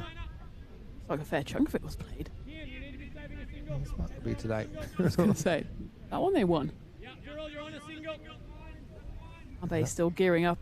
Ball. And delivery first one just went for a quick single. It was match abandoned without a ball bowled. That was the other day. No, so they played 4.1 overs today before they called it off. Suppose they don't add an attachment of photo of the pitch as sent back here, and probably the right call in the end. Review has been asked for on the run out here.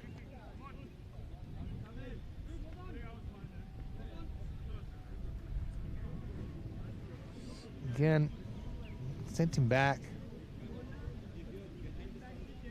And here's the thing.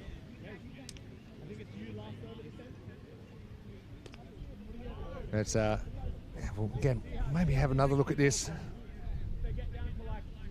think you can tell by the reaction of the bowler, Abe, kind of knows that he's in, and you can see that the slide saves him. Very tight. Again, you know, from this far away, you need kind of 26 vision to be able to make a call, I think. So, will be just a single in the end. The 150's up.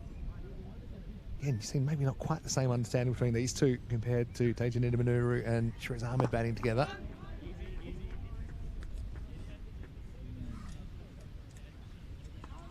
Yeah, I mean, singles at the moment, you can handle that from the fielding side. Basics, boys, come on, really good basics. The longer we go and towards the finish, that 5 difference between runs required and balls remaining becomes a bit more significant. Tipnis has done well so far, hasn't gone to the boundary. This one is chipped away. Again, tests the field, he overruns it. That will allow a second run, but yeah, it's fielded. The longer they can go without conceding a boundary, the more likely we're in for a grandstand finish here, Tina. Wanted the gap there, didn't quite get the placement, didn't quite get the power either. Kalani, again, applaud his attack, but I think the natural spin of the ball just took it over his right hand. 5 off the over then. Asking rate 7.7.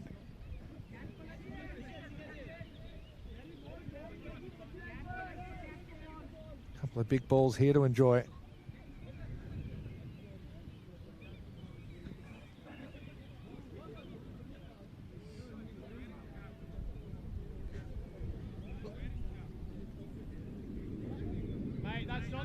deliberate use of the cap.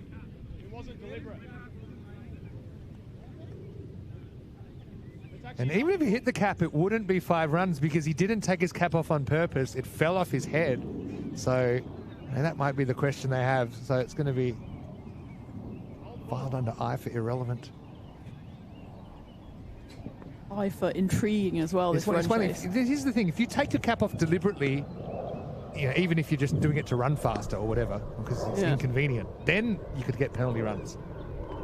It didn't hit the cap anyway, so yeah, there's some confusion sometimes about that. If the wind just blows your cap off, even if the ball lands in your cap, it's play on. Never seen a catch taken in a cap in that circumstance, so that would be pretty cool. And technically, it would be out.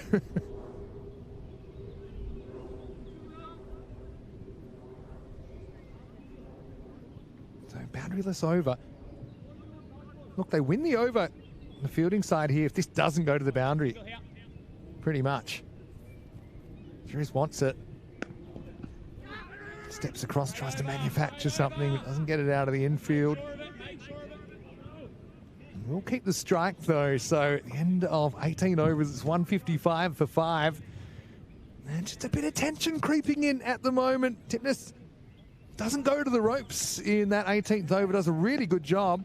There's some of the options they've got. I mean, obviously you assume they'd stay with the 5 bowlers. Williams has got one, Basisto's got one. I think in these circumstances, you normally bowl who you think your strongest option is in this over, because otherwise you might not get a last over. I think would see Williams here. Having said that, this is the Basisto end, and it looks like he is going to bowl it. So it's a bit of a gamble. Will has had a bit of a tough time with the ball, batted beautifully earlier in the game. But yeah, it's a great moment for him to step forward. Again, very experienced campaigner. He won't be bothered by the fact, he has had a couple of overs where they've gotten after him. So, all happens in the 19th, as we like to say in T20 cricket.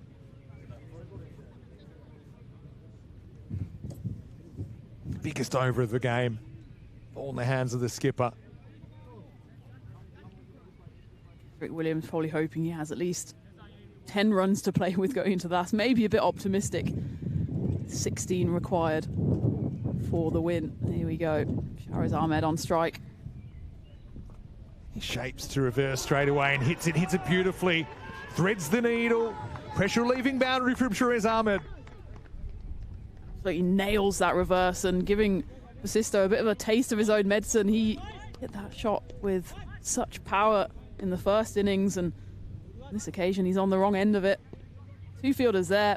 Bisects them perfectly. 4 runs. Talk about foreign conditions. Will's approximately 13,400 kilometres away from home right now. Can he make the Pachuca ground his home and fight back here? Shahriz playing a good knock. Oh no, we should have a run out here. They're not going to save a run even if this hits. So, I mean, even if that looks a bit face palmish, the main thing is there was no run there. Yeah. I don't think they're too worried about a Ritra 7 off 7. That's why I think he wanted the wicket, but wasn't too fast. Wasn't going to throw it overarm and maybe risk overthrows with a wild throw. And now, big appeal here. I don't know if they were trying for caught behind or where they thought maybe it flicked the pad and there's an LBW chant. It's good work from Mead behind the stumps. Once again, checking out in the replay. Now, Will, from the big book of appealing, he certainly went up straight away. He was also appealing to the standing umpire, which maybe, yeah, it's a bit of something on it, he feels. Well, it was pretty close to the gloves. It was tight, but the umpire was unmoved. Now this is hit very hard. In fact, gets away from Sami Ibrahim Kill. Deflects it away. They get 2 in the end. So yeah, even though it's a tough bit of fielding, if he does stop that, it saves 2 runs. Creeping towards a conclusion here. Seemingly towards the last over finish for a second consecutive game.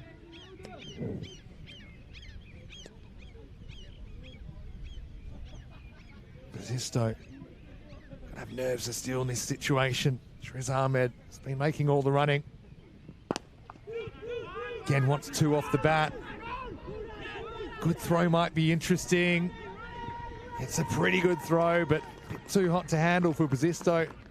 Needed to be direct, so they do get another couple. Now, interesting choice now for Shariz. With 7 off 7 required. He's the set batter, isn't he? Does he? This is one time he probably won't push for a second, I think. I think he'd be happy to take the one. Of course, if it's there to hit the boundary, he'd take that as well. There we go. Just intelligent cricket. Feels that he's in control of the game. Not a bad over from Basisto, really. Goes for 9. They're running out of time. They're running out of runs. 1 over remaining. 164 for 5. 6 to tie. 7 to win for City. Last over of the day coming up. Said to Kesrick Williams he probably would have wanted about 10 runs to play with. He got 6. It's been pretty effective in the commentary box earlier today, and now he's going to have to put his money where his mouth is out there in the middle.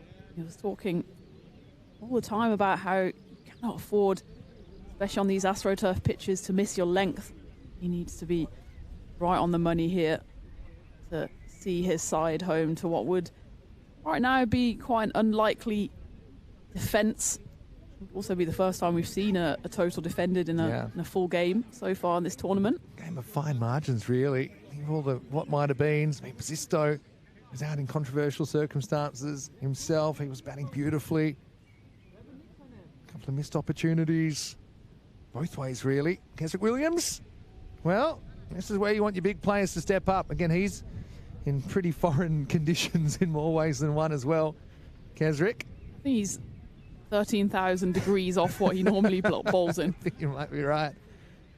Yeah, I think we know Kesrick's freezing point. I think we saw it here in the commentary box earlier. But anyway, let's see if he can step up here to do the, I won't say the impossible, but the highly improbable, to defend 6 runs.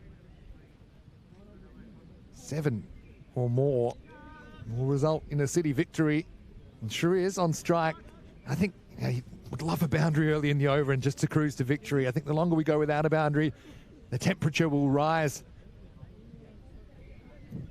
No pun intended. Here we go. Over to you, Kesrick.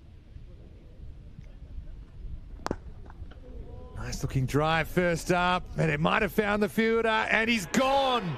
Well, Kesrick steps up in the moment. He took on the drive. He went aerial. Didn't really go after it. Tried to kind of place it between the 2 fielders down the ground. But in the end, maybe just hit it too well, Shariz. So he's going to go for 32. And Tina will dial G for grandstand finish because a new batter is going to be under all sorts of pressure. 7 off 5 required. Exactly what they needed on the very first delivery. Kesrick Williams, not only is it a dot, not only is it a wicket, but it also gets out the set batter in Shariz Ahmed, and you can see he's absolutely fuming with himself. He just caught between 2 worlds there. I mean, I think he wasn't really looking like he was trying to hit that for 6. Just tried to place it and time it. Again, not a huge win at the moment, but that's into it. And another catch for Tipness. He's fielded really, really well. So another wild twist in this game. I think the chat is now between these two. Is try and get a bat on ball, at least take it to the final couple of balls. Yeah. But Hassan Ali's come out to bat. I mean, yeah, he's not a recognised batter. I will say he's not the worst either, but yeah, a bit of a tail for Stockholm City. So look, if you score off every ball, you're in the game. You probably want a couple of 2s. 2s are really handy here, yeah, as well. Kind of put the pressure. We haven't seen a lot of run-outs from the outfield on these kind of 50-52s. Partly, I think, because in the bounce throws haven't been too easy to handle. Throws on the full haven't been that easy to handle either, given the slightly slippery conditions and the moist ground underfoot. But Williams, he's got his plans here. Again, you're not too bothered by the 1 here. I don't think you necessarily have to squeeze the single. You're just trying to prevent 2s and stay in the black. Here we go, 7 off 5. Wow, Hassan goes after this first up, carves it away. It might go all the way, and it does. Well, come the moment, come the man, and Hassan carves that one in front of point and really breaks the back of this chase. Are we heading for a 6? successful chase, it would seem so, but what a memorable moment with the bat for Hassan Ali. Bit of an unconventional shot. Kind of goes inside out over the top, but highly effective. Yeah, I bet he'd love that ball back, Kesrick. I mean, it was kind of a wide half volley. New batter, maybe a fair chunk of the time might miss that and you'd sneak a dot, but wasn't really a genuine Yorker. It wasn't really a kind of top of the stumps length. So, just 3 to win now. Hassan punches it. Titness back to the wall, and he's gone. Wow, it's going to be 4 and out. You take the trade-off if you're Stockholm City. But time for another twist in the game. It'll be 168 for 7. A 4th catch for Titness down the ground. Well, right now, he's got the hot hands. But Hassan, again, good innings, I guess. And he gets 4 of them, gets over half what they need in the last over. Goes back, watches the foot and says, yep, I've stayed inside. Hassan, again, pretty annoyed because, I mean, hindsight's 20/20, but if you keep the ball on the ground for the rest of this over, I think you get the 3 runs. Instead, it's a scoreless delivery, and of course, modern cricket, the crossing doesn't matter. So the new batter will be on strike, and that new batter is Tahir Tara. Still life in this game. He's fuming with himself because 2 meters more on that, he would have been the absolute hero. Yeah. Come in, get 4 and 6, walk off. As it is, though, he has to walk off without the victory just yet. And even though it feels like the wind's going in all directions, I do think that's hitting into the wind at that end as well. So maybe at the other end that sails over. All right, well, interesting. I mean, we really could get a tie here. You know, .11 or 1.1, any of those things, and we could be going to a super over. Like I said, lucky we won't run out of sunlight.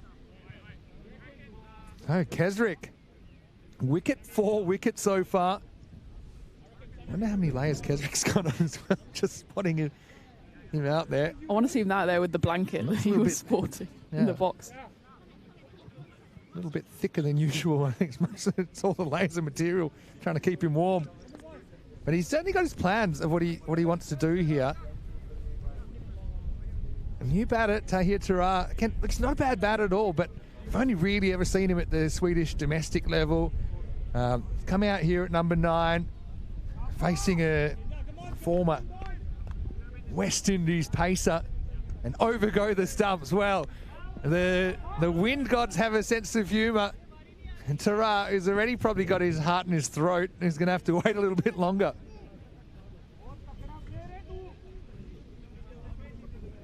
So, yeah, gives Kesrick more time to plan. I think that the longer this takes, just the more nervous the new bat has to get. Kesrick and Will seem pretty relaxed. Almost the pressure is all on the new batters now.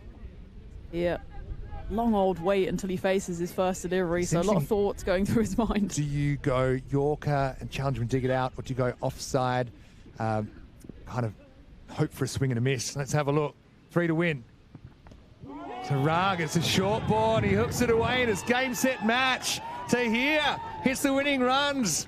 Well, unlikely stuff, but it's Tara that has gotten his team over the line. And it's going to be a big Tuesday night in the city because Stockholm City, they have the win. And they do it with 2 balls to spare. They win by 3 wickets. A very entertaining game. For consecutive matches, we had a big last over finish. And this time it's Stockholm City that get the job done. And a disappointment for Västerås United. They end day 2 with a 1-1 record. The wrong delivery there, wasn't it, from Kesrick Williams? Talking about whether to bowl the Yorker or the stock delivery, ends up just digging it in short down the leg side, and Tahir Tara probably saw this was his moment to become a hero. See what he did. He hooks his team to victory, and again, a exciting game that swung this way and that. Certainly, Västerås United thought that they had the better of Stockholm City.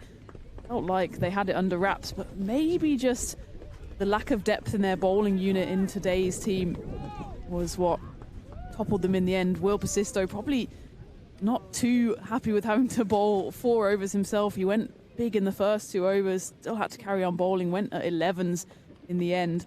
I have to say, though, hard luck to Kesrick Williams. Did pick up 3 wickets on the way. Viral Patel as well. He finished bowling pretty early on in the piece. He was probably the pick of the bowlers in terms of the economy, picking up a wicket as well. Say, though, congratulations to Stockholm City. Zayn Naqvi set the tone at the top, 43 off 30. course, the captain's knock from Teja Nidamanuru, finishing 46 off 27, and then Shariz Ahmed, that Dutch connection, saw them almost home before it was Tahir Tarat, who himself be a hero after he suffered quite a few runs himself when he bowled, able to hit the all-important 4 winning runs. So it will then be Stockholm City, who sit top of the pile, the only team of the 6 to have won both of their games. And, well, it means we've got 3 more exciting games to come up tomorrow. And it's really easy to follow this series because, you know, at the end of every day, all the teams have played the same amount of games. So, yeah, I think you could qualify for the semi-finals with 2 wins, but you could also miss out with 2 wins. I think once you get to 3 wins out of 5, I think you're pretty safe. Looking at that chase, well, it was a case of ups and downs, wasn't it? Zayn Naqvi got him off to a flyer with 43 off 30 with 3 4s and 2 6s. Shetty chipped in with 16, but it was Teja Nidamanuru that top scored in the end, 46 off 27. Really played a smart innings, took his time early, then accelerated, got them in control of the chase. He fell at a pretty inopportune moment, though, just short of his half century. Shariz Ahmed, though, he was an ally with his captain for a while, ending up with 32 off 25, but even he fell in the last over, and then it was drama. Hassan came out, hit a 4, got out. Tarat came out, had to wait what felt like an age to face his first ball. It would also be the last ball of this game as he hooked it away for 4 and came up with the victory. Shariz Ahmed ending up man of the match. As we look at the bowling figures, Williams, 3 wickets for him. Again, thrown into a tough situation and almost pulled the genie out of the bottle. Tipnis with a wicket, but also 4 catches in that innings. Wickets also for Viral. He took one of them, and Gilani with 2 for 35. Pasisto, again, didn't quite go his way. Batted well, but unfortunately with the ball, he was expensive, finishing with none for 44. I do want to thank everyone once again. I hope you enjoyed the day. Good news is we didn't have any interruptions from rain today, although it was a bit of a chilly day. I think there's brighter days ahead. I just want to remind you, if you are watching on YouTube, to like this video and subscribe to the channel. Thanks to Charles, thanks to John, thanks to Johnny Heesum as well. Great to have you with us, Thomas, and everyone who's been so great in the chat today. We'll be back at the same time tomorrow with another 3 matches, starting with Vesteros United, who will take on the Mavericks in match 7. But for now, it's Vinny Sander, who Mr. Maximo for the Nordic Smash, along with Tina Goff and all the rest of the team. And from beautiful, sunny Stockholm, hope you have a wonderful evening. Stay safe, stay happy. We'll see you tomorrow for more Nordic Smash 220.